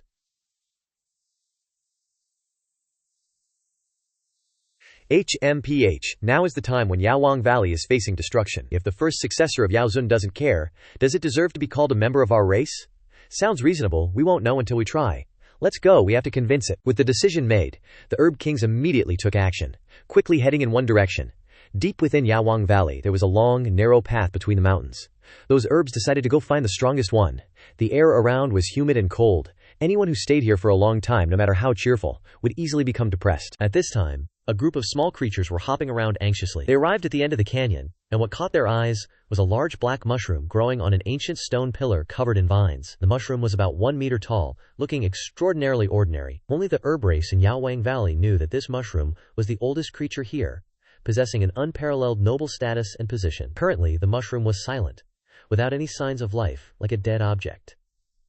The herb kings looked at each other. They immediately released intense waves of spiritual energy, like eerie calls. Wake up, great devil king, wake up quickly. Not long after, the black mushroom stirred, like an ancient life that had just awakened, emitting a terrifying pressure. The herb kings bowed down and paid respects, extremely excited. Look, the great devil king is awake. Greetings, great devil king. We beg you to save our fellow demon race. The great devil king's spirit began to recover, and its whole body emitted surging vitality. The powerful aura made all the herb kings only look up to it. This was an ancient creature that had existed the longest in Yawang Valley, had once witnessed Yao Zun ascending to the immortal realm, and was only a small step away from becoming an immortal herb. Suddenly, the terrifying pressure vanished. The great devil king trembled and unexpectedly fell off the stone pillar, causing the herb kings to panic and rush over to check on it. But unexpectedly, the mushroom, like a startled rabbit, immediately darted behind the stone pillar, only showing half of its round head. Its fluctuating spirit was weak, carrying a timid voice like a teenager. Don't come here, you can just stand there and talk if you have something to say. Seeing this scene, the remaining herb kings all turned to look at each other, their eyes filled with helplessness. Since Yao Zun ascended to the immortal realm, the great devil king had become the true master of Yawang Valley. But its personality was extremely introverted, afraid of contact with anything new, and not good at communicating with others. The thing it loved most was being alone in peace and quiet, without being disturbed by anyone. Since Yao Zun left, the great devil king had fallen into a long sleep, silently experiencing countless years of ups and downs. The excited herb kings begged and pleaded to the great devil king. Yawang Valley needs someone to save it. The humans have attacked. They're capturing our brethren. We have to resist, or we'll only face death, great devil king. We beg you to help. Behind the stone pillar, the great devil king's round head slowly peeked out. It was extremely surprised, carefully choosing its words, and cautiously replied, "How is that possible? As long as we're in Yawang Valley, humans can never defeat our herb race." The great devil king still remembered very clearly that Yao Zun had once asserted that no human cultivator could threaten the herb race in Yawang Valley, unless that person was a genius, once in 10,000 years, possessing unprecedented power. But now, the news it had just heard couldn't help but frighten it. It didn't want to get involved in this troublesome matter at all. The herb kings clamored to persuade. This is the truth. Many of our brethren have been killed. Right now, only you can save Yawang Valley. You are the strongest, with the highest status. As long as you come forward, our herb race will definitely unite to resist the invaders. The great devil king shook its head like a rattledrum, whispering, "No, I can't do it, you guys. I just want to be here in peace." Moreover, Yawang Valley has a limited time. When it closes, the humans will automatically be teleported out. During this time, you guys should just hide. It's much safer. It said a long string of words, but the more it spoke, the quieter its voice became. The herb kings were almost driven crazy. Could it be that this trip was all for nothing? At this time, the Crimson Star Ginseng suddenly had an idea. "Great Devil King, you're thinking too simply. Do you think those cunning humans will spare you? You are the oldest existence in Yawang Valley. They will definitely come looking for you. You can't avoid it even if you want to." Hearing this, the Great Devil King became even more frightened, even wanting to find a hole to burrow into. Even if it was the end of the world, it wouldn't want to show its face. "They'll come looking for me," the Crimson Star Ginseng continued. "If they catch you, they'll definitely surround you and study how to deal with you, or take you out to auction you off. By that time, many humans will know about you." The Great Devil King almost collapsed, its body trembling. Don't say any more." Just thinking about being locked in a cage, surrounded by a crowd of humans, it wanted to die on the spot. The Crimson Star Ginseng said further, "Actually, the solution is very simple. Among the humans this time, there are only a few who are particularly difficult to deal with. As long as you show up and help us suppress them, we can handle the rest." The herb kings chimed in unison. "That's right, you'll be helping us, and you'll be helping yourself. After everything is settled, you can continue to come back here to sleep soundly, and we won't bother you anymore." The Great Devil King was silent, seemingly weighing the pros and cons. After a moment of reluctance, it finally replied, "All right, I'll only deal with a few of the strongest humans. The rest is up to you guys." The herb kings jumped for joy, eager to express their gratitude to the Great Devil King. This reaction scared the crap out of the Great Devil King, who quickly hid behind a stone pillar, his voice trembling. Don't come any closer. Keep your distance. Let me prepare myself before I come out." The herb kings were helpless and had to back off. Okay. One of the Herb Kings sighed, looking at his cowardly state. Are you sure you can suppress the humans? I don't trust you at all. TCH, don't underestimate him. According to Shifeng Valley's rules, existences like the Great Devil King are unfathomably strong. Besides, those humans are just chi-refining cultivators, at most strong enough to suppress Foundation establishment. They can't possibly fight a nascent soul, right? You're right. I'll spread the word and call on the herb race to unite against the humans. After convincing himself, the Great Devil King finally stepped out of the darkness. The light was almost blinding, making him feel like a prisoner released after years of confinement, facing the bustling world with timidity and fear. Deep in the forest, Master Ren Deng and his group were advancing with imposing manner. The cultivators following behind felt very secure, no longer worrying about being captured and tortured by the herb race. Along the way, the precious herbs, seeing the group from afar, all ran away in fright, like gazelles encountering a pack of tigers. Hearing this, the gray-robed old man was overjoyed and quickly bowed his head, saying, Thank you, great master. Ren Deng clasped his hands before his chest, his face compassionate, saying, Good, good, it's my honor that you fellow Taoists need my help. Instantly, the atmosphere became noisy. A large group of cultivators with resounding reputations rushed forward, trying to order precious herbs from Ren Deng. Master, I want a thunderstruck wood, name your price. I need dragon bloodgrass, please grant my request, master. Master, I want to pre-order some rare precious herbs. The Chan cultivators of Xuankong Temple standing beside them all looked excited, as if seeing a great opportunity to make a fortune right before their eyes. Just then, a sudden change occurred. A group of lively little creatures appeared, all of them precious herbs exuding intense life force. A cultivator shouted in horror, Master Ren Deng, it's an ambush. Ren Deng was slightly stunned, then he sneered, his eyes sharp. Excellent, I was wondering how to find you, now you've delivered yourselves to my doorstep. A series of herb kings stepped out, angrily shouting, Old Baldy, don't be too smug. Ren Deng's eyes narrowed, a greedy glint flashing in his pupils. This is the opportunity Buddha has bestowed upon me. If I can subdue all of you, it will be a measurable blessing for me.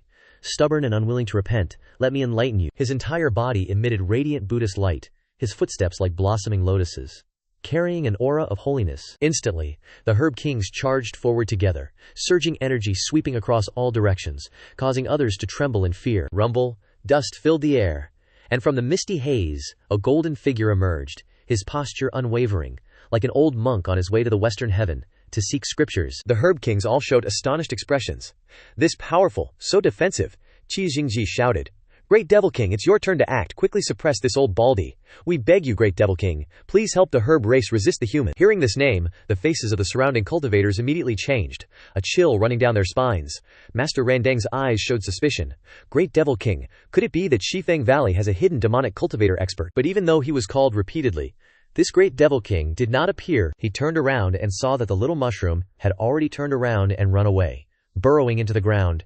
Can't wait any longer. Qi Jingji had no choice but to rush forward himself, forcefully pushing the Great Devil King out of hiding. Go ahead and take action, don't let us down. The Great Devil King appeared, looking extremely reluctant. When he saw the dense crowd of cultivators in front of him, his whole body trembled, and he almost turned around and ran away. This scene stunned all the cultivators. Then they burst out laughing. It's just a mushroom? So this is the legendary Great Devil King. Haha. The laughter only made the Great Devil King more embarrassed, hanging his head and not daring to speak. If he had a face, it would definitely be as red as a monkey's butt. This is.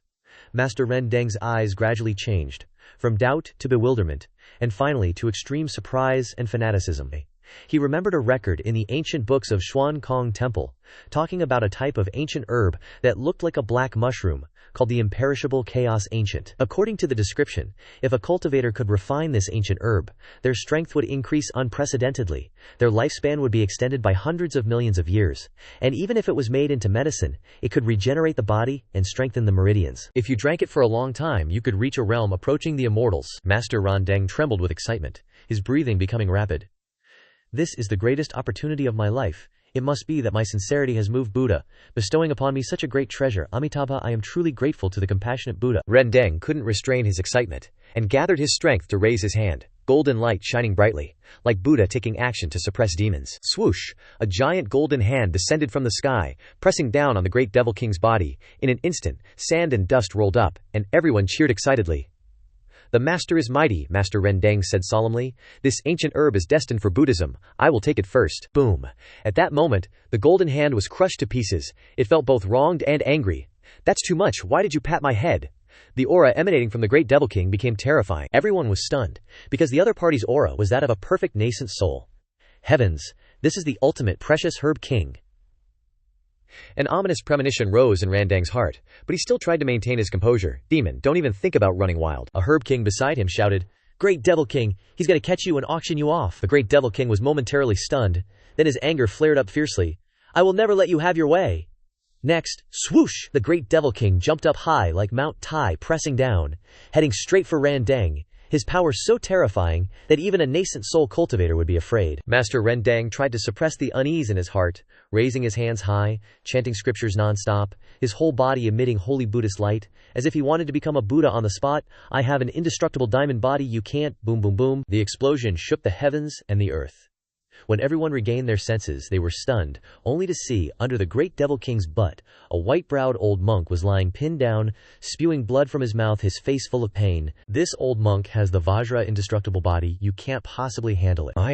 Rumble. The explosive sound was like thunder striking. The heavens and earth seemed to be turned upside down. When the smoke cleared, everyone stared in disbelief, only to see the Great Demon King sitting directly on the old monk, his dark butt squashing him flat. Grandmaster Randang's face was pale, fresh blood gushing from the corner of his mouth, his eyes filled with humiliation and pain. After all, this was a being at the peak Yaowang level, a true overlord of Yaowang Valley. Even with a Vajra body protecting him, he couldn't withstand that Mount Tai crushing blow. He was flattened like wallpaper. The Great Demon King roared, So you wanted to smack my head, huh? Smack my head, huh? In a fit of anger, he continuously jumped up and stomped down, each stomp shaking the earth and the sky, hitting Randang's body repeatedly, as if venting all the humiliation of being called a mushroom. Grandmaster Randang's eyelids twitched from the pounding, his divine light shattered, fresh blood flowed like a stream, and his face turned ashen. If it were an ordinary person, they would have been blown off the battlefield long ago. But unfortunately, his body was too tanky, his defense was too strong, so he couldn't die and couldn't escape. So he was continuously suppressed, becoming a laughingstock for the world. You wicked creature, if you have the guts, let this old monk stand up. Hearing this, the Great Demon King obediently lifted his butt off the old monk. But when Grandmaster Randang tremblingly stood up, it suddenly sat down again. Ah! A miserable scream echoed. Grandmaster Randang's face twisted in agony, his heart filled with humiliation and anger, wishing he could be teleported out immediately, to avoid suffering the ultimate humiliation in front of so many people. Great Demon King, hand this old monk over to us. Let him know what manners are, one of the Yaowang said angrily. All right. Without delay, the Great Demon King waved his hand and summoned 2 emerald green vines, tightly wrapping Grandmaster Randang's hands, locking him up like tying a chicken. This was originally its source of power, making it impossible for the old monk to resist. You, what do you want to do? Buddha will not forgive you, Grandmaster Randang shouted in panic, an ominous premonition surging in his heart. Thinking of the previous embarrassing incident in Yaowang Valley, his whole body turned cold, and his hair stood on end. He originally intended to take this opportunity to wash away his humiliation, but unexpectedly he encountered a great Yaowang on the way, and it was a being with natural combat power so strong that he couldn't get up after being suppressed once. Strip him naked, the Yaowang roared angrily, as if wanting to vent all the pent-up frustration. Stop, this old monk is a Buddhist monk. You will be punished for doing this. Grandmaster Randang shouted and trembled, his old face full of pain. On the other side, after a short battle, a tall tree was uprooted, its trunk bent and knelt on the ground, its leaves trembling, making rustling sounds in the wind, as if in fear. Esteemed seniors, please don't attack anymore. I just happened to pass by. I have no intention of offending you at all. Really? Absolutely true. The big tree waved its branches in a fluster, making vows, but feeling the murderous aura surrounding it, it couldn't help but tremble, its branches and leaves shaking violently. Ah, what's that? Up there? It seems like there's some really beautiful fruit. An Miaoyi's eyes lit up, her voice filled with surprise. Fan Dezheng looked up attentively, and immediately exclaimed with joy, Miss, those are the spirit, essence, heavenly origin fruits. They are definitely great for your physique. On that treetop were dozens of shimmering spirit fruits, their light flowing gently, and their surfaces had tiny bright spots like miniature stars, which were the spirit essence heavenly origin fruits. Eating this kind of fruit can enhance one's spiritual power and strengthen the foundation. Outside, one fruit is already invaluable and hard to find. When Wendao sect scoured the entire Gong province, they never found any trace of this stuff, yet now this ancient tree has produced dozens of them for you. All for you. The ancient tree immediately showed its good sense and shook, dropping the spirit fruits one by one. After all, it can still bear dozens more fruits in a few thousand years. Moreover, if these fruits fell to the ground, no spirit beast would bother to eat them. It would be too wasteful. Miss, do you see that? This is a heaven-defying opportunity, Fan Dezheng said in a trembling voice, his eyes red with excitement. Uncle Fan, this trip was not in vain. An Miaoyi smiled brightly like the rising sun in early winter. As long as she refines these spirit fruits, her spiritual power will reach a new level. At this moment, the ancient tree whispered, May I leave now? Ye Junlin stroked his chin, his eyes deep. You were being sneaky earlier. Were you spying on us? You're being interrogated. Li Wuji's voice was as cold as ice, and he stepped forward with his blade. Hong Tianye raised her hand, her index finger gliding lightly, and a dazzling flame burst from her fingertip. She said coldly, "Tell the truth, otherwise." The ancient tree trembled so much that it almost dropped all its branches, and leaves fell in a mess. "Heaven and earth are my witnesses. I was just curious. I had no ill intentions." Ye Junlin waved his sleeve. "All right, get lost. Thank you, senior, for sparing my life." The ancient tree was as if granted amnesty, immediately grabbed its two roots like two legs, turned around and ran away, disappearing without a trace in just a few breaths. Fan Dezheng frowned at this time. "Young Master Ye, did you discover anything?" Ye Junlin said slowly. "I have a feeling that the Yao race has not given up. I'm afraid they are secretly gathering strength to attack us. The ancient tree just now was a sleeper agent." "What? "If that's the case, I should have slashed it just now." Li Wuji gritted his teeth in anger. Ye Junlin shrugged slightly, his eyes cold. "Letting it run away makes it easier to lure the snake out of its hole." At this moment a turbulent air current blew over, and from a distance came the sound of dense footsteps, like thousands of troops and horses rushing forward. "Something's happening," a soft shout rang out. In just a moment a scene that stunned everyone appeared before them. Fan Dezheng was stunned. "Oh my god." Miao Yi covered her mouth with her hand, her eyes wide. Li Wuji's face twitched, and he said in a trembling voice, "Am I going crazy?" Hong Tianye's eyes lit up and she clapped her hands in praise. "Interesting, so interesting." "Master, that black thing looks familiar." Bai Shaoxi tilted her head and whispered. Ye Junlin's eyes narrowed, and he took a deep breath. "Didn't he just leave not long ago? How did that old monk end up like this?" Before his eyes, Grandmaster Randang's body was naked, hanging upside down on a bamboo pole. His whole body was blackened, covered with smelly filth, and flies buzzed around him.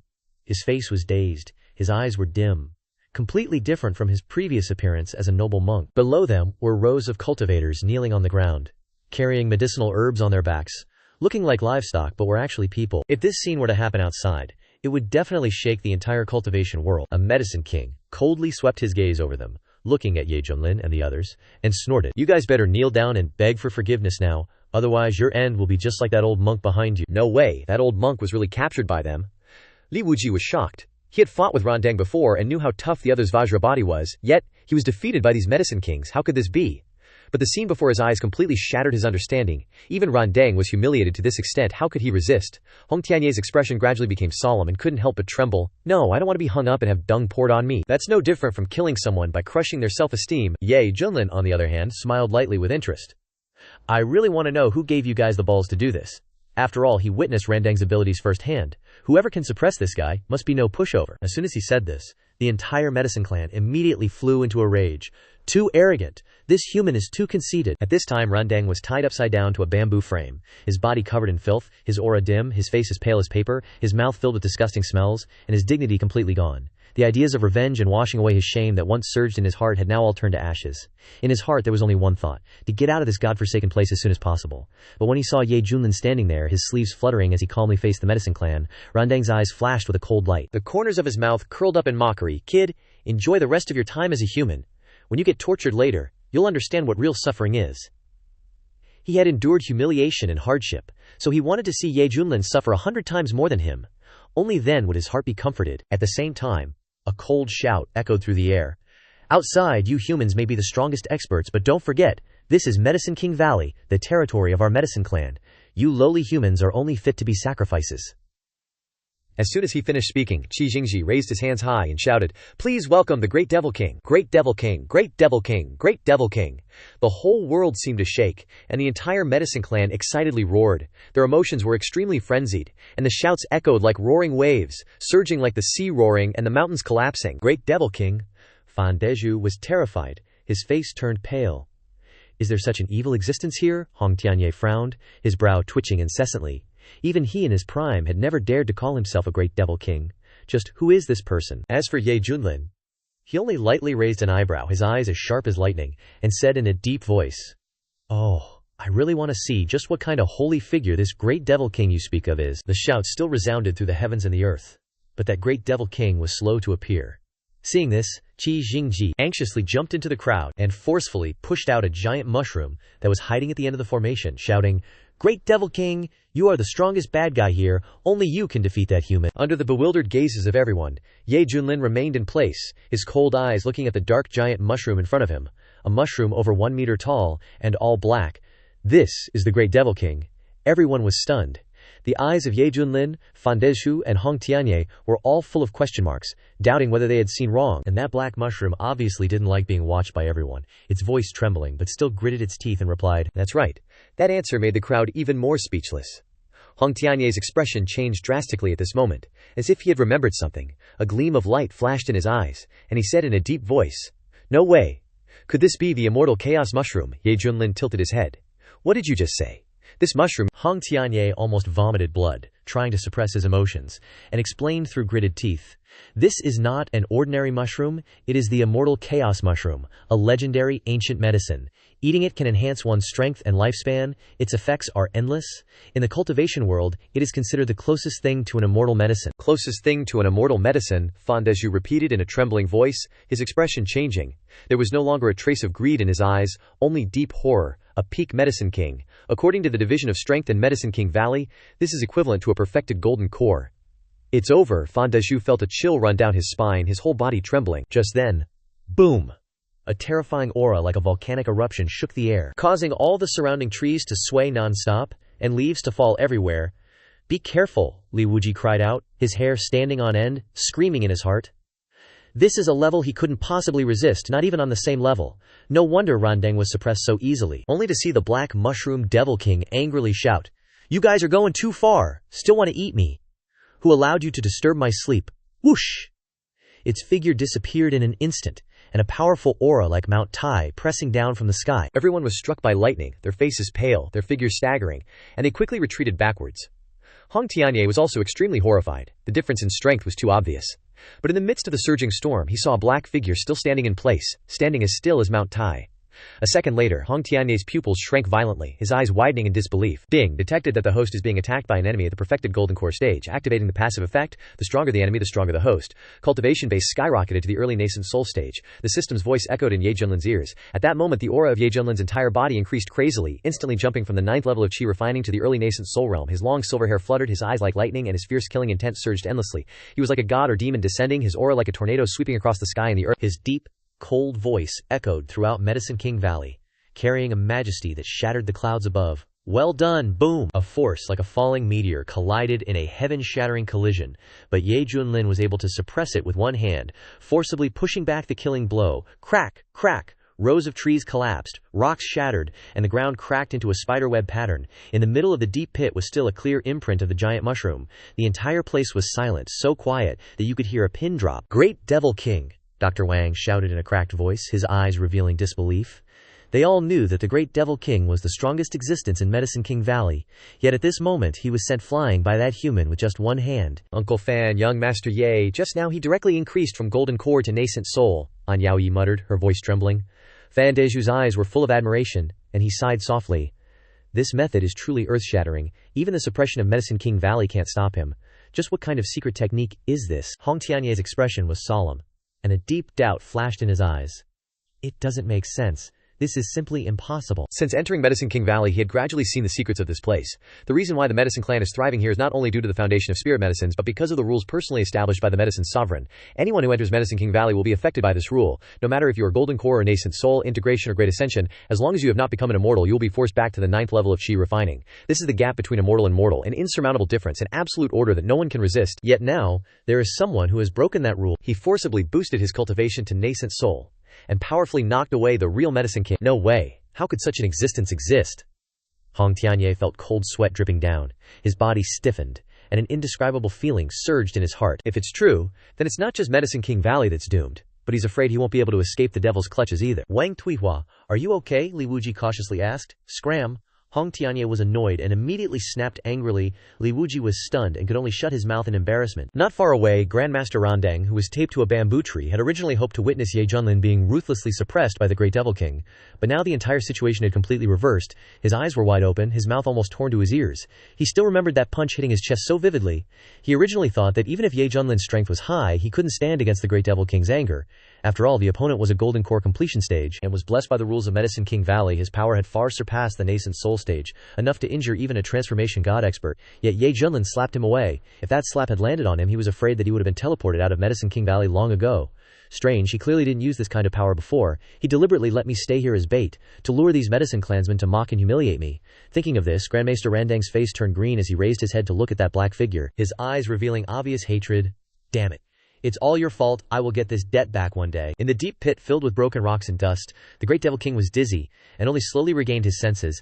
I was knocked away. His eyes were full of panic.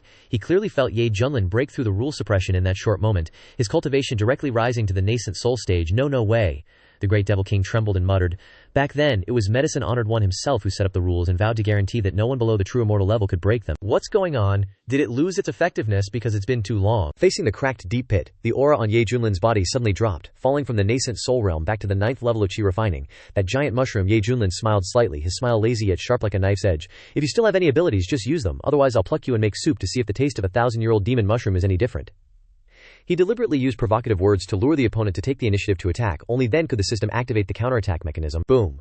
With a deafening roar, spiritual energy crazily gathered and transformed into a surging storm. The Great Devil King's figure roared towards him like a meteor. You little bastard. I will never let you achieve your goal. Ding.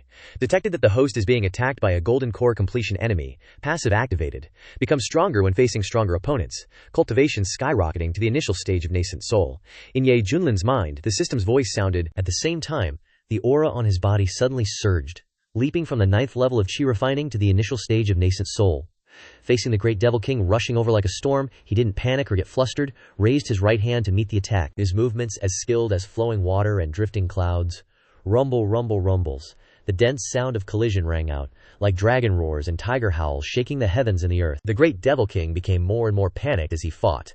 He really ignored the rule suppression, and forcibly raised his cultivation to Nascent Soul. Ye Junlin stepped forward, the undying overlord body art circulating, his flesh radiating divine light into the sky, an unparalleled primeval force.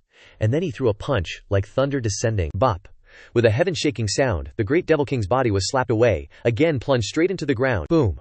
A huge cloud of dust rose up like a pillar of smoke reaching the sky. In the deep pit, the Great Devil King lay sprawled out, his soul trembling, as if even the will to survive had been shattered. On the ground, the Great Devil King's face was horrified, his eyes dazed, and an unprecedented emotion surged in his heart. Ah, am I about to die? His life was long and monotonous, without any purpose or dreams. Only when facing death did he feel that living was meaningless. In the next life, I don't want to be a mushroom anymore, I want to be a human. While he was immersed in memories and nostalgia, Ye Junlin lowered his head again, quietly waiting for something. He frowned slightly. Why hasn't it appeared yet? Just as he was about to take a step, a familiar voice rang in his head. Ding! Congratulations to the host for triggering the mission to accept a disciple. Subdue an immortal chaos. Ancient disciple. Reward. Peerless divine power. One chi transforms into 3 purities. One chi transforms into 3 purities can split into 2 clones, with strength equal to the main body. Ye Junlin was silent for a moment. Tongzi, are you serious? He thought to himself. Even mushrooms are not spared, but thinking about it, this reward is indeed too tempting. If he could have one body with 3 forms, each with equal strength, wouldn't that directly break through the celestial realm's battle strength? Thoughts flashed quickly. Ye Junlin jumped down into the deep pit, looked at the Great Devil King cowering in the mist, and pretended to cough twice. Want to live? I can give you a chance. Normally, he was sure that this guy was as afraid of death as a rat, and would quickly nod in agreement. Who knew that the Great Devil King said, I refuse? Ye Junlin froze for 5 minutes. What? Ye Junlin widened his eyes. Before he could even open his mouth to say what the requirements were, the other party had flatly refused. He glared, and said sternly, You really don't want to live anymore. The reply was calm. Yes, I don't want to. Ye Junlin was unwilling. No, you do want to. I really don't want to. Are you sure? I'm sure. After a moment of silence, Ye Junlin was strangely silent, and a hint of doubt suddenly rose in his heart. Could it be that this reward is going to run away again? Ye Junlin's face changed instantly. A smile blooming like a spring breeze across a bamboo bed, he said softly. Before you kick the bucket, could you do me a tiny favor? What is it? When you hit me later, I'll definitely use all my strength to take the blow. I'll smack you into a sputtering mess, guaranteeing a peaceful and painless death for you.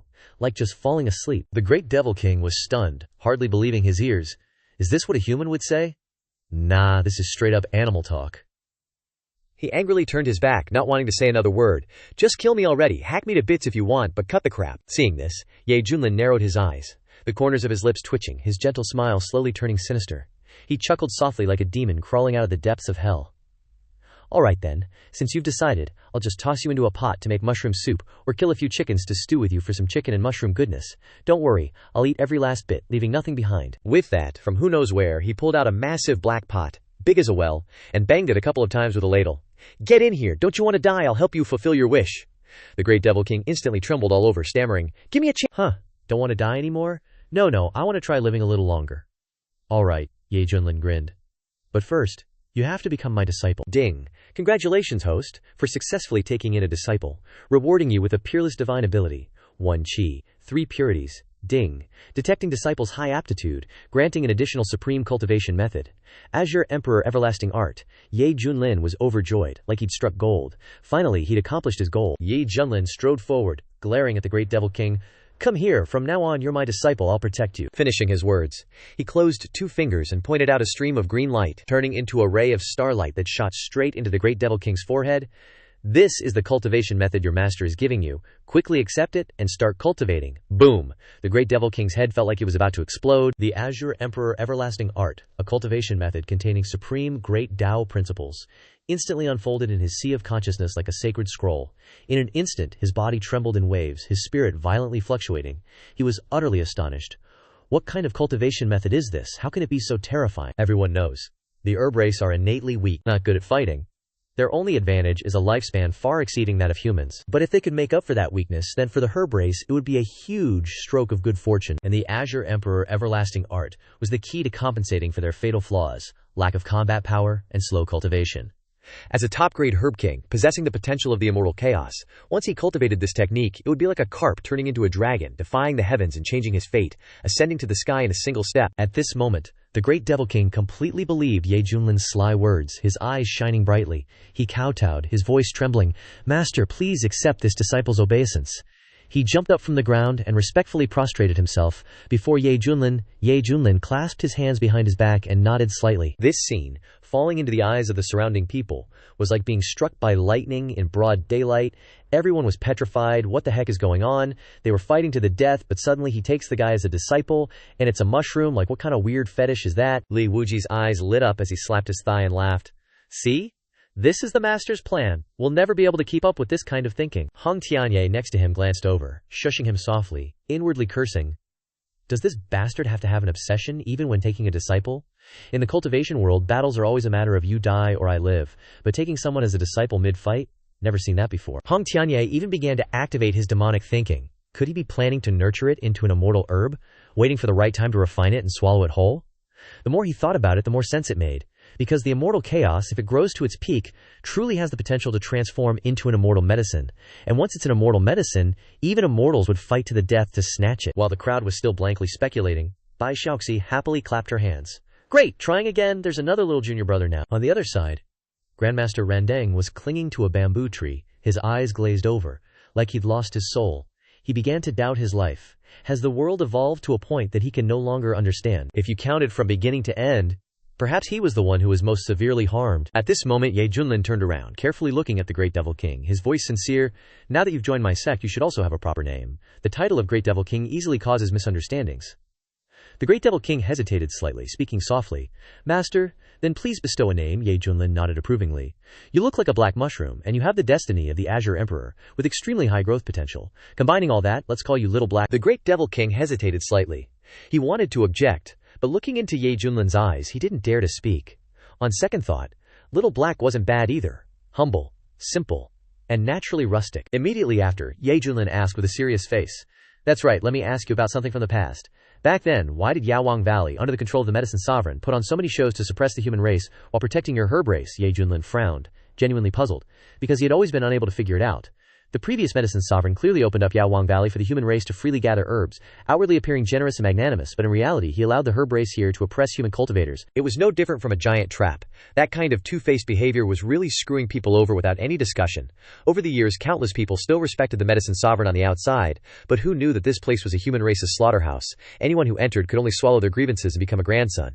He truly couldn't understand why he would set up such a large-scale conspiracy. The Great Devil King didn't hesitate at all and blurted out, because the Medicine Sovereign, old man, is also a member of our herb race. What? Ye Junlin stood frozen in place. Not only him but everyone around him widened their eyes. The Medicine Sovereign, who was famous throughout the heavens in ancient times, was actually a member of the herb race. In other words, his true form was a rare 1,000-year-old ancient herb, cultivating with his body and finally defying the heavens to become an immortal. As soon as this news came out, the entire place was speechless. The herb race was innately weak, and very few managed to attain Daio, but the Medicine Sovereign not only stepped onto the immortal path, but also left his name for posterity. No wonder, Ye Junlin asked with cold eyes. What exactly is his true form? It's a killing herb, the Great Devil King replied softly. his tone carrying a hint of reverence. At that time, the medicine sovereign had reached the level of immortal medicine, and it was an extremely rare type. His form was like a Qilin, his spirit energy filled the heavens, he was a rare creation forged by heaven and earth. Qilin Herb. Hong Tianyé's pupils contracted in an instant, his heart beating faster. This thing, according to legend, can seize the creation of heaven and earth. If anyone is lucky enough to refine it, even if they are near death, they can be resurrected. Great immortal fate, boundless magic power. Ye Junlin snorted coldly, his gaze sharp as a knife. So after becoming an immortal, he deliberately set up a trap. Wasn't it just to harm human cultivators in the future? Truly a master schemer? Opening Yawang Valley once every 10,000 years, famous in all directions, attracting countless people to compete? In reality, it's just an elaborately arranged bloody stage. The great devil king shrank his head back and carefully replied, "It wasn't intentional, he was forced." Back then, many great forces coveted Yawang Valley, wanting to divide it up and tear it apart. The medicine sovereign, in order to leave the world in peace, had to open the herb valley, feigning compromise, and then secretly arranging things, controlling the realm of outsiders, strengthening the power of the herb race, and limiting cultivation based on quality. For example, I am a top-grade great herb king, and my cultivation reaches golden core perfection at most. Even if my aptitude is outstanding, I still can't break through. That is the rule he set to maintain stability within. Here, my buddies count down every day, waiting for the 100,000 years to open, just because countless human cultivators will flood in then, helping us ease our boredom. Hearing this, Ye Junlin's eyes flashed with a complex glint as he softly sighed. So that's how it is. The medicine clan weakened, and the medicine venerable only did that to protect his kin. After all, opening the valley was a compromise, setting up formations was defense, and his calculations were all to preserve his descendants. He wasn't entirely wrong. Li Wuji gave a bitter laugh, looking up and sighing. I thought the medicine venerable was a sage of the eastern domain, whose name spread through generations for his benevolence and saving people. Who knew it was all just our own imagination? No, the great demon king seriously retorted. That's true too. Back then, the medicine venerable truly helped many human powerhouses, but only because he was forced to. Otherwise, his true form would be severed, and he'd lose his spiritual life. Hearing the great demon king recount, Ye Junlin sighed softly. It truly was the fruit of a lifetime's effort. No wonder it's a Qilin medicine, a rare immortal medicine of this world. Its entire body is a treasure. Even a single piece could drive people insane. In that scenario, big shots from all directions coveted it. Whenever something happened, they'd come begging for help, and the medicine venerable couldn't refuse. Gradually, the world implicitly accepted his existence, because no one could fully subdue him, nor dared to pressure him. The medicine venerable quietly cultivated like that, eventually attaining Dao and becoming an immortal. Boom! At that very moment, a dazzling ray of light condensed from the sky above Medicine King Valley, transforming into a magnificent vortex in mid-air. A massive pull erupted. All cultivators simultaneously sensed this was a sign that Medicine King Valley was about to close. Amitabha. This old monk wants to go on a killing spree. Grandmaster Rondang clasped his hands before his chest, his eyes revealing bone-chilling killing intent. The flames of resentment accumulated for so long seemed to burn his entire body. A peak tribulation transcending realm powerhouse, yet he had to suffer such humiliation. If he didn't wash away today's humiliation with fresh blood, how could he still have the face to call himself a powerhouse? Swish, swish, swish. Figures were successively drawn by the suction force, their bodies involuntarily flying straight into the vortex in the sky. Laughter and cheers echoed in all directions. Everyone, let's go! Li Wuji called out loudly. His body stirred slightly, and he rushed straight towards the vortex. Hong Tianye and everyone else immediately followed closely. Ye Junlin raised his hand, intending to bring the great demon king along, but the mushroom hesitated, taking a few steps back. Little Black, aren't you coming along? Ye Junlin was stunned. The great demon king showed hesitation, stammering in response. I. Originally, it only planned to handle the crisis, then return to its lair to continue sleeping soundly. Unexpectedly, things changed too quickly. Not only was it taken as a disciple, but it was also forced to impart supreme cultivation techniques. If it stayed in Medicine King Valley, although suppressed by the rules and unable to advance, it could still live peacefully, undisturbed. Seeing the great demon king's hesitant appearance, Ye Junlin merely smiled faintly. Your master respects your choice. If fate allows, I'll return to visit in 100,000 years. He only took the great demon king as a disciple for the system's reward. As for whether this disciple would follow him or not, he didn't care. They'd meet again later. Whoosh! Ye Junlin's figure silently flew up, transforming into a streak of light, and shot straight into the vortex. The great demon king stared blankly at that receding figure. A feeling of emptiness suddenly arose in its mind, as if it had lost something very important. At that very moment, a faint voice echoed in the great demon king's mind, urgently urging it to quickly chase after that silver-haired youth and leave Medicine King Valley, or it would regret it for the rest of its life. But stepping out of this place meant facing unfamiliar sights it had never known and unforeseeable dangers. That thought made its heart restless and uneasy, as if imprisoned by darkness, its heart recoiling in fear. It was flustered, unsure whether to advance or retreat. In just a few breaths, the great demon king suddenly recalled its long and arduous life, a solitary and boring life, without light, without a true confidant. It also remembered old acquaintances who had long since ascended to the immortal realm, with whom it had long lost contact. Right at that moment, a surge of fierce courage suddenly erupted in its heart, as if breaking free from shackles. An unnamed power surged through its entire body. The world is so vast, I want to go and see it. Boom! A resounding explosion echoed through the 9 heavens. The great Demon King's figure transformed into a streak of black light, like a cannonball tearing through the sky, and shot straight towards Ye Junlin. Master, take me with you. Oh, Ye Junlin was slightly startled. He hadn't expected this black mushroom to figure things out so quickly. He smiled faintly, reaching out and grabbing it. All right, your master will take you along. The 2 figures, 1 person and 1 mushroom, transformed into streaks of light, shooting towards the vortex high above. At this moment, throughout Medicine King Valley, the native small creatures also all looked up, their eyes blank yet excited. Star King, look quickly, the great Demon King actually left too. A small creature cried out in alarm.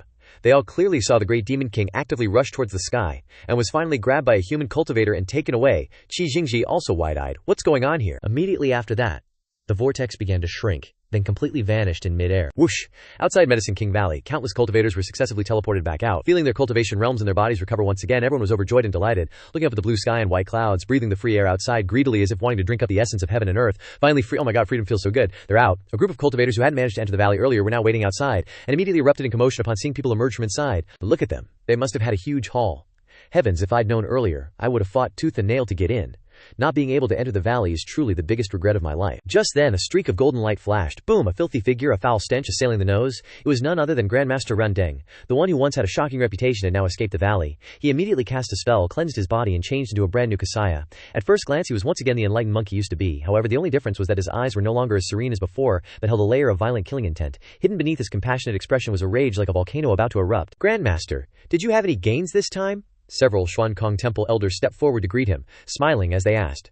One person laughed heartily. With Grandmaster Rundeng leading, our Xuankong Temple is sure to have a full basket of gains this time. Hearing that, veins immediately popped out on Grandmaster Rundeng's forehead, his eyes bloodshot. He coldly asked, "Are you mocking this old monk?" As soon as his words fell, a sharp aura spread out.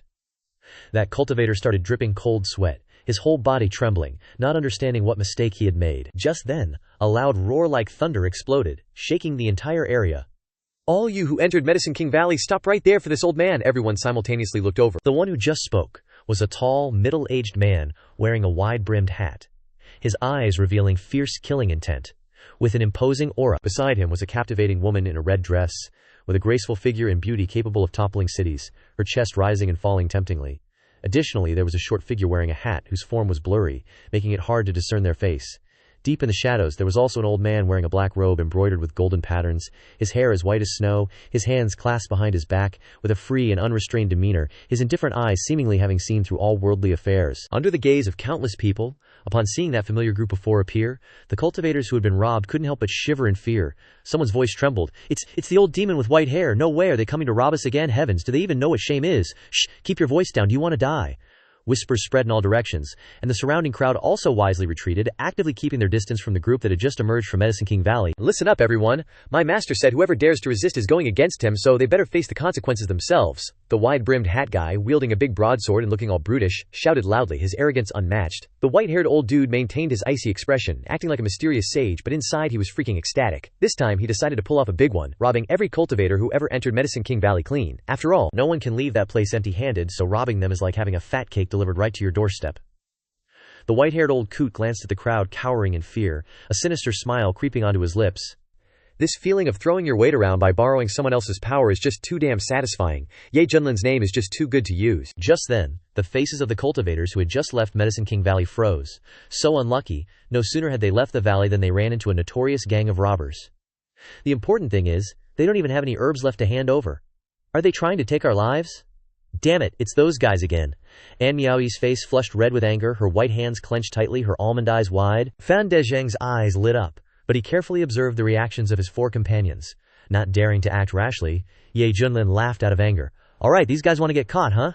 His eyes were cold, locking onto the white-haired old man. Seriously, you old geezer dares to impersonate me? A person like me, so suave and dashing, so handsome and extraordinary, you couldn't imitate even half of my charm, even if you trained for 1,000 years. Hong Tianye's eyes blazed with fury, his fists clenched until his knuckles cracked, grinding his teeth and saying coldly, "Damn it, they even found a chick to impersonate me." especially when he saw that the fake version had massive honkers. The demonic sect leader immediately felt a kind of indescribable humiliation, directly attacking his soul. And that guy is even more arrogant than me. Li Wuji was momentarily stunned, then gritted his teeth.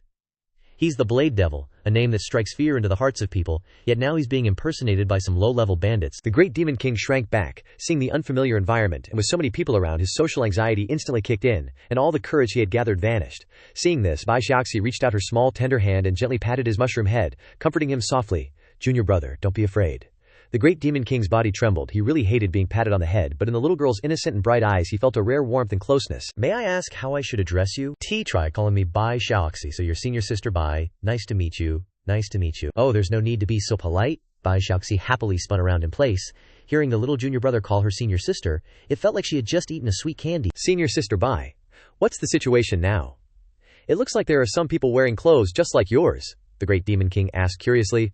Bai Xiaoxi replied blankly. "Ah, they're impersonating us, getting ready to rob people." The great Demon King gasped in surprise.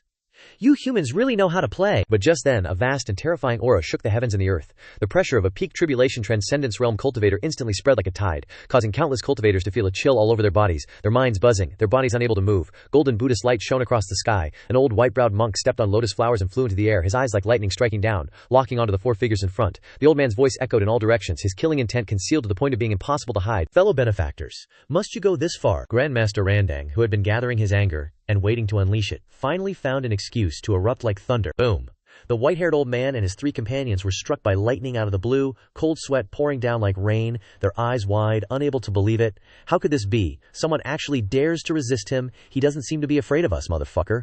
Tribulation Transcendence Realm Aura. This is clearly an Earth Immortal. What are you afraid of? Ye Junlin has killed Earth Immortals from the Feathered Divinity Sect before. The rumors are everywhere. As long as we act well, we can scare that old monk, and maybe even intimidate him. The others whispered to each other, trying to keep their voices down.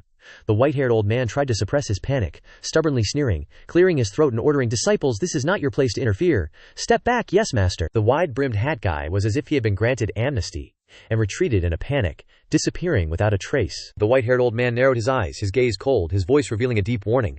"This fellow cultivator, do you know who I am? What I want to do? There really aren't many people in the entire eastern region who dare to stop me." Grandmaster Randang frowned slightly. The three followers were of insignificant cultivation, but this old man gave people the feeling that they couldn't see through him. His whole body seemed to be covered in a layer of hazy mist, mysterious and unpredictable. Looking at his demeanor, his background was probably not small. Just then, a tense voice rang out beside him. "Grandmaster, he is Ye Junlin, the one who destroyed the million-strong army of the Feathered Divinity Sect. In that battle, even our profound Sky Temple lost many elders and disciples." Oh, Randang's eyes immediately lit up. He remembered when he had just emerged from seclusion. He had heard about this matter. He didn't expect to run into him today. It is rumored that during the banquet at the Shuxi family, even the newly ascended Earth Immortal Zhuyang of the Feathered Divinity Sect was beaten to death by Ye Junlin. With his bare hands, his cultivation was unfathomable, his strength was astonishing. At this time it was the white-haired old man's turn to have his heart pounding. This monk was actually a high monk from the Profound Sky Temple. One must know that in the great battle in Desolate Continent that year, the Profound Sky Temple had also been defeated at the hands of Ye Junlin. Now that they met, weren't they old enemies? Damn, he ran into a tough customer today. But just then, Grandmaster Randang suddenly smiled. The terrifying aura that was spreading on his body suddenly receded, his expression clearly gentle. "Amitabha, so it is benefactor. Yea, this old monk has long heard of your name." The white-haired old man was stunned, then ecstatic in his heart. The power of Ye Junlin's name was indeed terrifying. Even the high monk of the Profound Sky Temple had to show him respect. Everyone around looked at each other without blinking, their eyes full of shock. How strong is this, Ye Junlin? Even Grandmaster Randang took the initiative to treat him with courtesy. One must know that this was an enemy they had fought before. "Master, does that old monk really respect you?" Li Wuji transmitted his voice, his face full of doubt. Ye Junlin narrowed his eyes, his gaze icy. "Don't be fooled. This old monk is full of schemes. He's planning to use those imposters to do something shady." As expected, the white-haired old man took the opportunity to advance, trying to appear friendly. Cough, cough. "This fellow cultivator, you also just came out of Medicine King Valley, right?" Randang still smiled, his face full of compassion, saying, "The inside is indeed a sacred place full of goodness in the world, truth, goodness, and beauty." But in reality, the anger in his heart was boiling. The white-haired old man was even more delighted when he heard this, secretly pleased with himself. To be highly praised by such a high monk, it proves that Medicine King Valley is indeed in a supreme treasure land, and those who come out of it must be carrying countless spirit herbs, and maybe even treasures. His thoughts turned quickly, and he raised his voice, his tone cold mixed with arrogance. "Since we have a chance encounter, please don't interfere in the following matter, otherwise, HMPH." He flicked his sleeves forcefully, his posture extremely arrogant. The others were silent, thinking that this old man was indeed both bold and thick-skinned. He even dared to provoke a Tribulation Transcendence Realm expert. But Grandmaster Rondang not only did not get angry, but instead smiled gently. Benefactor Ye's intentions, this old monk understands clearly, but let me help you. As soon as he finished speaking, boom, he formed a hand seal extremely quickly. A magic technique flashed, and a large bronze bell immediately appeared above his head, shimmering with golden light. In an instant, the bell expanded at an unimaginable speed, as if wanting to cover the entire sky and earth. In just a few breaths, a giant bronze cage appeared, swallowing all the cultivators inside. Not a single gap, not a fly could escape. The outside of the bell was covered in dense golden inscriptions, shimmering with light, and from within came the faint sound of chanting, the spiritual energy filled with holiness and majesty. Everyone inside the cage looked stunned, a very ominous premonition welling up in their hearts. Taoist friend, you, what is this? The white-haired elder's face stiffened, cold sweat pouring down the back of his neck. What on earth is the meaning of this sudden action? At this moment, amidst a myriad of doubtful gazes, Grandmaster Rondang, with a sorrowful expression, put his palms together and chanted a Buddhist prayer. Amitabha. Meeting again is fate. This old monk is determined to save you benefactors today, to send you to the western paradise, to enter the pure land of ultimate bliss. Amitabha. The gentle yet utterly indifferent sound of chanting echoed each word like a bronze bell striking the heart, causing all the cultivators present to feel a chill down their spines. Suddenly someone woke up with a start, trembling as they pointed. Ah, I understand now, you bald-headed bastard, you want to take revenge on us. Before they could finish speaking, someone from the Yawang Valley also shouted in anger, we were all so forced, why vent your anger on us, wasn't it just throwing dung, you're a high monk, how can you be so narrow-minded? Great master, spare me, I promise I won't breathe a word. Shouldn't you, as a monk, take compassion as your foundation? Isn't today's behavior tarnishing the reputation of Xuankong Temple? Shouts, pleas, and resentful complaints rose like waves, echoing across the sky. Silence. A thunderous voice boomed. Grandmaster Randang's face was full of murderous intent, the veins on his forehead bulging like spiderwebs. You boundless sinners, this old monk, a crossing tribulation stage expert, was actually pelted with dung by you lot working together. How can I swallow this humiliation? Today I must save all of you, and use that to cleanse the karma you have sown. Grandmaster Randang regained his composure, his voice as deep as an ancient bell. Don't waste your efforts. Without this old monk's permission, no one can leave this place today. A young man in brocade robes stepped forward angrily. Senior, I am a prince of the Dayan dynasty. Don't you think about the consequences of your actions? An old man with a Taoist appearance raised his whisk and said in a deep voice, this old man is an elder of the Qiangkun sect. If something happens here, the sect will definitely investigate to the end. A great completion stage expert stepped forward, his eyes like lightning in anger. Even if you are highly skilled, if you insist on killing, the forces behind us will never let your Xuankong temple off the hook. That's right, the crowd echoed, trying to use their influence to intimidate him. Boom. A golden palm appeared in the void, slapping down like a mountain collapsing, and the sky falling. You're crazy. This old monk remembers. You also contributed at the time, Grandmaster Rondang said calmly, then squeezed hard. Bang! The white-haired old man among the crowd silently cursed. He had originally planned to seize resources this time and then retreat into secluded cultivation for 100 years, but he never expected things to come to this point. Looking around, his comrades all showed pleading looks, clearly placing all their hopes on him. The old man sighed inwardly, knowing that he had to rely on himself again this time. His face darkened, and his voice sounded deep. Taoist friend, do you even want to kill me? Benefactor Ye, this old monk has always respected you, but today there is one matter I hope Benefactor can consider helping. Ye Junlin narrowed his eyes. What matter? Randang clasped his hands and slowly said, you have talent, this old monk has life. I hope Benefactor Ye will stand up and bear the reputation of today for me. This old monk is extremely grateful. Randang waited silently. As long as Ye Junlin nodded, he would bear all the consequences for Xuankong Temple. Just then, Ye Junlin clasped his hands, laughed heartily, his voice as loud as a bronze bell. Taoist friend, rest assured and do it. Ye Junlin is willing to bear all the consequences. Overion. As soon as these words fell, the entire place immediately erupted like a boiling pot. You. Shocked, a commotion arose. White-haired old devil, you won't die peacefully. Ye Junlin, I curse your ancestors for 8 generations, not to mention robbing us before, now colluding with this bald-headed swindler. Are you even human? Curses came like a tidal wave, covering the sky and the earth, and Miao Yi stomped her feet angrily, her eyes wide. Uncle Farron, Ye Junlin is really crazy, he's no longer human. Farron Dijang's face changed drastically, and he tremblingly pulled her back. Little C, keep your voice down, be careful, he hears you. Amitabha, this old monk will begin the salvation. Grandmaster Rondang put his palms together in front of his chest, chanting the Buddha's name, his whole body radiating golden light as bright as the midday sun. A golden lotus flower appeared in the middle of the sky, its dazzling light covering everywhere. Many people began to feel headaches, and a surge of intense panic rose in their hearts. No, the air became suffocating, and despair enveloped the scene. Master, according to your instructions, I have clearly recorded the entire process, Li Wuji reported in a deep voice. Good, Ye Junlin laughed coldly. It's not in vain that I waited patiently until this moment. With evidence in hand, This time we must crush Shuangkong Temple. I want to see what else these hypocrites with mouths full of compassion can say. Rumble. A streak of light tore through the sky and the earth. Ye Junlin's figure rushed forward like a shooting star, and the aura of the crossing tribulation stage suddenly burst out, shaking the entire sky. He raised his hand, and with 2 fingers pointed forward, the golden lotus flower in the sky instantly exploded into pieces. AI. Grandmaster Randang was shocked and dismayed. A storm surged in his heart. There was actually another crossing tribulation stage expert on the scene. In the sky, the figure of a young man in a black robe stood with his hands clasped behind his back, his long white hair fluttering in the wind, his sword-like eyebrows raised, his eyes as bright as stars. His appearance was handsome, and his demeanor was like a celestial being. Just standing there made the sky and the earth dim in comparison. Ye Junlin of the Swantian sect. A sentence rang out like a bronze bell, shaking the entire scene, echoing endlessly. What? He said he's Ye Junlin. All the cultivators were stunned on the spot, their minds blank. Isn't he from the Yaowang Valley? But the aura is too strong, and he has white hair like snow, plus the black robe. It's probably him for real. Then you were just impersonating just now. Swish, swish, swish. Countless angry eyes swept over in unison, locking onto the white-haired old man who was stiffening. The old man's eyes were bulging, as if they were about to fall out. His mouth was wide open enough to swallow an egg, and his body was trembling like a leaf in the winter wind. He had been immersed in the role for too long. Who knew that the real person would appear in front of him, secretly observing from beginning to end? Too embarrassing. What to do now? The veiled men had completely fallen into panic, so scared that their limbs were limp. They were just small fish in the sea of cultivation, and before they had relied on the trick of impersonating Ye Junlin to scare the world, now that they were exposed, they immediately revealed their true form, with nowhere to hide. Young Master Ye, it really is Ye Junlin. An Miaoyi stammered, as if struck by lightning, her mind dizzy. When she clearly saw that handsome face, the memories of the encounter at the Longman Inn resurfaced. Thinking of the words she had said, her face was flushed red as blood, and her heart was pounding wildly. From the beginning, I felt that he was no ordinary person, and this feeling became even stronger when I went to the Yaowang Valley. Fan Dezheng's face was full of awe, and he sighed softly. As expected, he is just like in the legends, the divine dragon revolving in the 9 heavens. How can we ants dare to dream of touching him?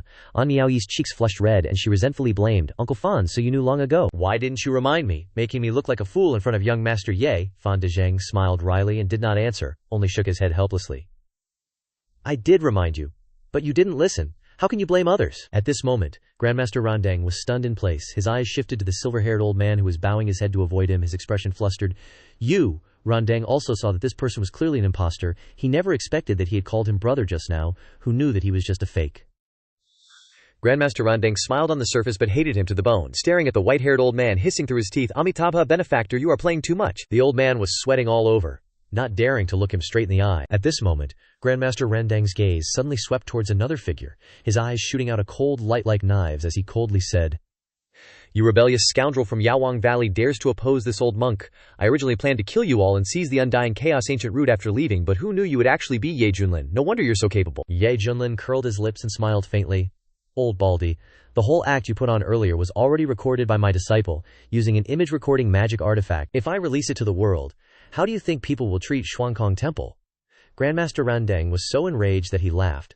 As long as I kill you and wipe out this place, who can prove it was me? I can even frame you instead. Ye Junlin remained unhurried. Oh, so you're really that confident in your strength. Haha. 10,000 years ago when I dominated the eastern region, I never even heard your name from Yaowang Valley.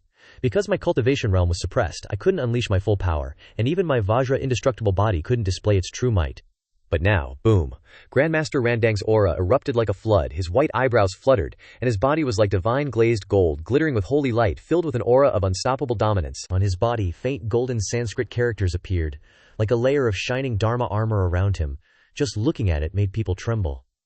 How strong was this defense, really? Evil spawn, prepare to die.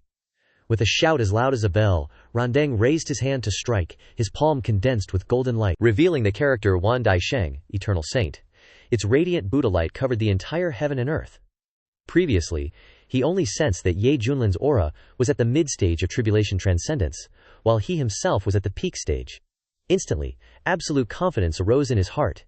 Ye Junlin was nothing more than this. Destroying him would be as easy as flipping his hand. Li Wuji clenched his fists and said in a low voice, This old baldy is at the peak of tribulation transcendence. I'm afraid Master is in danger this time. Hong Tianye glanced at him and sneered, judging by his intuition that this guy definitely had preparations hidden.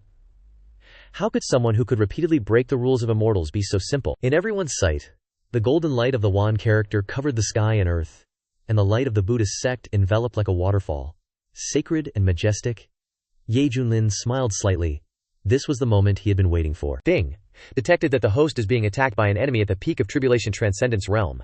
Activating the passive effect, stronger when facing the strong. Host has obtained the cultivation of Tribulation Transcendence completion. At that instant, boom! Ye Junlin's entire body's aura shook violently, directly breaking through from the mid-stage to Tribulation Transcendence completion, only half a step away from entering the true immortal realm. That aura was even stronger than Grandmaster Randang's by several notches. Randang's face, which had been smug just moments ago, turned as pale as a sheet of paper, his eyes filled with extreme shock, his lips trembling as if he couldn't believe what he had just witnessed. How is this possible? Hey. Ye Junlin laughed coldly, and suddenly unleashed a palm strike. The palm imprint tore through the void, carrying an aura as if it wanted to shatter the 9 heavens. Oomph. The golden wand character shattered into countless fragments. The rebounding force was like a tsunami, slamming into Grandmaster Randang's arm, causing his sleeves to crackle, as if they were about to tear apart. Oh, Grandmaster Randang staggered back several dozen zang, placing one hand behind his back, slightly trembling, while the other hand was raised in front of his chest, his old face tense, his eyes solemn. I truly underestimated you, he said in a deep voice, his heart heavy. This guy had clearly reached the realm of Tribulation Transcendence completion, yet he deliberately concealed it, just waiting for the opportunity to strike, truly a big fish waiting for its prey to come. Ye Junlin flicked his fingers and asked nonchalantly, so how do you want to die? From the mid-stage of Tribulation Transcendence, he broke through to completion in an instant. That distance might take others 10,000 years of arduous cultivation, but for him, it only required an opportunity. So as a form of repayment, he generously allowed this old baldy to choose his own way to die. Grandmaster Randang gritted his teeth in anger. Ye Junlin, this old monk admits you're powerful, but don't think you can make me obediently accept death. Once you've entered the realm of Tribulation Transcendence, your life force is no longer a mundane matter. Even if only a drop of blood or a piece of flesh remains, you can still regenerate. Moreover, I cultivate Buddhist sect's supreme techniques, and I have the Vajra indestructible body protecting me. Killing me won't be easy. So in his eyes, Ye Junlin was merely trying to humiliate him. Seeing this, Ye Junlin shook his head and said indifferently, I gave you a chance, but you didn't know how to cherish it. In that case, you don't have the right to choose how you die either. Evil spawn. Grandmaster Randang roared in anger, his hands forming incantations, gathering power above his head. A resounding dragon's roar shook the heavens and the earth. The wind and clouds changed color. A phantom of a celestial dragon condensed into form. Its huge body writhed in the air, radiating shocking power. Its eyes were like the sun and moon, and boundless dragon might descended in all directions. A second later, the white dragon bared its fangs and brandished its claws, diving down from the sky, oppressing like a heavenly tribulation descending. But Ye Junlin smiled lightly, and reached out his hand gently. You want to become a dragon, with just a little eel's strength. Boom. From the void, a giant, bright white hand appeared. That hand was jade white like snow, with mysterious patterns swirling around it, containing the power to destroy the heavens and extinguish the earth. The hand of the Supreme Celestial was one of the ultimate techniques of the Supreme Bone. Roar. The celestial dragon roared, struggling and writhing, but under everyone's horrified gaze, it was grabbed tightly by that hand and crushed like squashing an insect. Extinguish, Ye Junlin shouted softly. The white hand flashed with dazzling divine might, directly crushing the celestial dragon's head, decisively and cleanly, without dragging things out. What? Grandmaster Randang's eyes widened in disbelief. The Great Might Celestial Dragon was one of Xuankong Temple's signature techniques, yet it was destroyed in just one move. The white hand continued to descend, carrying overwhelming pressure. Grandmaster Randang dared not delay, his hands hastily forming incantations, his mouth chanting spells. An ancient bronze lamp flew out from the top of his head, its golden light flickering, its aura mysterious and elusive. Buzz, buzz, buzz. As the lamp appeared, the aura on Grandmaster Randang's body instantly surged. He stood upright like a statue of a Buddha, divinely inviolable. He raised both hands to meet the attack, attempting to resist the hand of the Supreme Celestial, but boom! His entire body was slammed from the sky to the ground by the white hand. The earth trembled, dust flew everywhere, and rocks and stones splattered. A moment later, amidst the chaotic space, Grandmaster Randang's figure slowly appeared, but at this time he was extremely disheveled, blood trickling from the corners of his mouth, the protective radiance around him dim, and the bronze lamp above his head also seemed to be on the verge of being extinguished. Ye Junlin chuckled, clapping his hands lightly. Not bad, you old geezer. Anyone who can survive the hand of Shangkang must have some tricks up their sleeve. But Great Master Randang felt a chill to the bone, because that was already his strongest defense. If that strike had been even a little stronger, his body would have been crushed. Great Master Randang suddenly raised his hand and channeled his power through the air. Before the Chang cultivators from Xuankong Temple could react, the storage pouches at their waists started to tremble, turning into after-images as they flew towards him. I obtained those precious medicines from Medicine King Valley for this very battle, he roared. With a surge of his powerful magic, the spirit herbs were instantly refined. The essence of the medicinal power poured into his limbs, and his whole body radiated a brilliant golden light. His aura gradually rose, and his old eyes flashed with a sharp, cold light. Ye Junlin, don't get cocky just yet. This battle has only just begun. His voice was icy, and killing intent spread. But Ye Junlin simply shook his head lightly. No, it's time for it to end. Great Master Randang's expression darkened. What do you mean? Your defense is strong, I'll admit, but what will you use to withstand this move? Ye Junlin raised his hand in the middle of the heavens and earth, slowly forming an ancient fist posture. In that instant, a dazzling golden halo appeared behind him, swirling with suns, moons, stars, and galaxies. The myriad phenomena of heaven and earth flickered, and a figure like a war god stood tall, invincible, and unmatched. The wind howled, the clouds churned, thunder rumbled, and lightning flashed, as if the entire world was trembling before the might of that fist. Great Master Randang's forehead dripped with cold sweat, and his eyes showed fear. That fist technique, it's you. You think I forgot the fist you used in Medicine King Valley so soon? Ye Junlin smiled slightly, his body adorned with a divine golden halo, his silver hair flying, and his pupils shining like stars. The power of his fist gathered like a primordial cataclysm, locking onto Randang's figure with endless killing intent. The old monk forced himself to remain calm, feigning composure, I remember it, but it was just a harmless punch. Are you planning to repeat the same old trick? Even as he said that, he was secretly channeling all his power, preparing to meet the attack. Ye Junlin curled his lips into a cold smile. Then watch closely. Boom. The saintly fighting fist was unleashed. In that instant, all the words in the world became meaningless. Randang's pupils contracted, reflecting the collapse of heaven and earth, the inversion of yin and yang, the disintegration of galaxies, and the extinction of the sun and moon. The golden fist imprint carried the power of destruction, like a collapsing planet crashing down upon the world. HMPH. Just a show of force, Great Master Randang shouted, his hands clasped together, his golden body standing tall like Mount Tai, meeting the fist without the slightest evasion. He believed that if he could block it in Medicine King Valley, he could do it again today. Boom! A huge ball of light exploded in the sky, like the sun erupting in broad daylight. The brilliant light made countless people afraid to open their eyes. Amidst the deafening roar, Great Master Randang spat out a mouthful of blood. His body was struck by lightning, his expression extremely pained, his eyes full of terror. How could this fist be so terrifying, he staggered, his whole body trembling. Die, Ye Junlin roared, the saintly fighting fist crushing mountains as it struck down fiercely. Great Master Randang let out a groan of agony, his entire body like snow meeting fire, his flesh and blood evaporating at an unimaginable rate. His former arrogance, his protective magic items, his body protecting divine abilities, all turned to ashes in that one fist. When the light faded, the world returned to silence, and the dust gradually settled. Many cultivators opened their eyes, looking ahead with suspicion and uncertainty. They saw a silver-haired figure standing with his hands clasped behind his back, his silhouette as unyielding as an immortal god. Randang had completely vanished from this world. In that instant, the entire place fell silent. After what felt like forever, cultivators gradually began to react, and cheers erupted like a tidal wave. We're saved, oh my god! Who dared to slander Senior Ye as a villain before? It was obviously just nonsense rumors. From today onwards, if anyone dares to speak ill of Senior Ye, I'll risk my life to kill them all without mercy. Thank you, Senior Ye, for your help.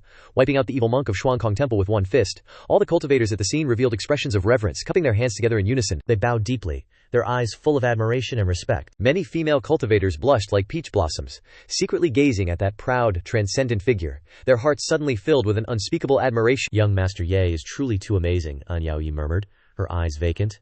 Ms. Vena, for such a powerful figure, it's better to call him Senior Ye. Fan Dezheng, afraid that she would be disrespectful, hurriedly advised her. Just his cultivation at the peak of the Tribulation Transcendence stage is enough to stand at the top of the Eastern region cultivation world, and he's very likely to prove the Tao and become an immortal in the future. The master is invincible. Li Wuji's eyes burned with passion, his head bowed to the ground, worshipping him to the bone. Hong Tianye stood to one side, his whole body cold. With his insight, he naturally saw some deeper things. Even in the central region, Great Master Randang would be a top figure in the Tribulation Transcendence realm, with his insane defensive abilities.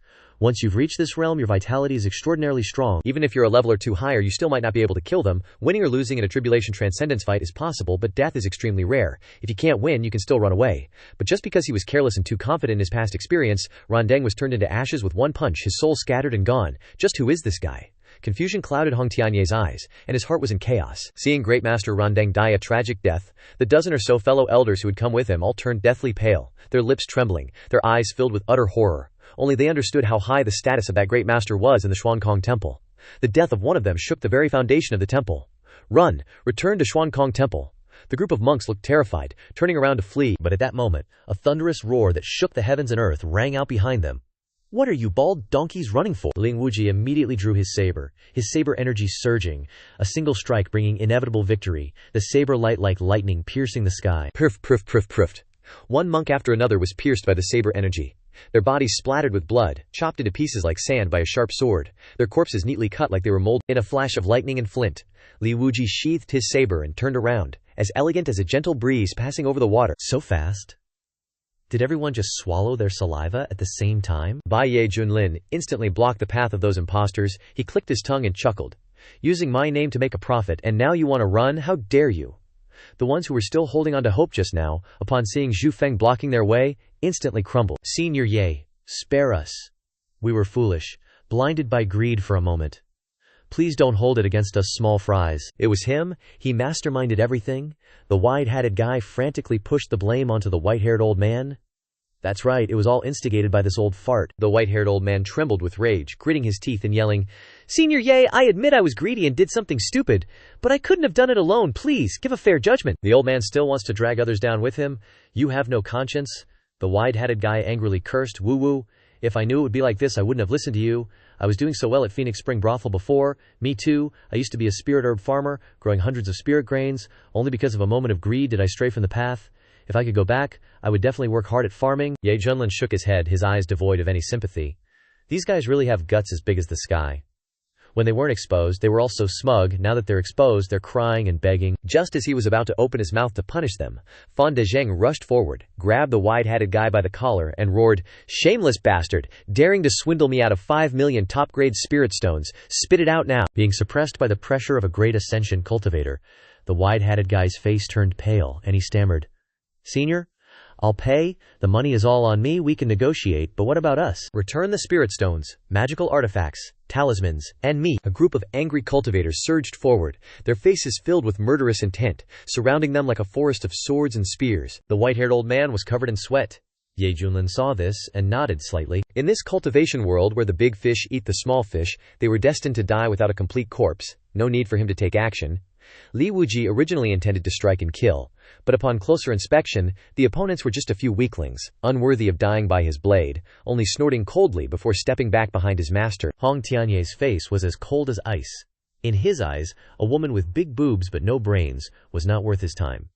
He simply turned around and left. Miss Anne, what are you staring at in a daze?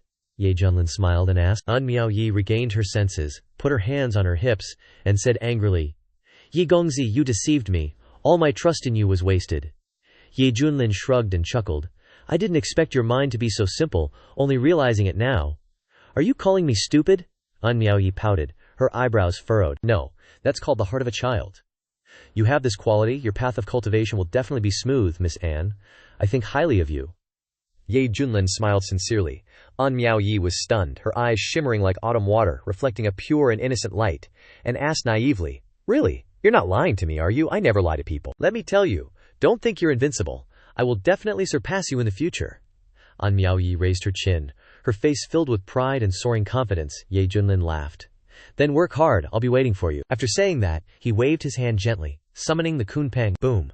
An explosion echoed through the 9 heavens. The spiritual peaks shifted, the clouds shattered, and a giant beast slowly descended. Bearing an ancient aura, the Kunpeng descended from the sky, shaking the heavens. Its eyes were sharp, its roar echoed through the void, and its aura was incomparably domineering. It's Senior Ye's mount. Oh my god, it's real.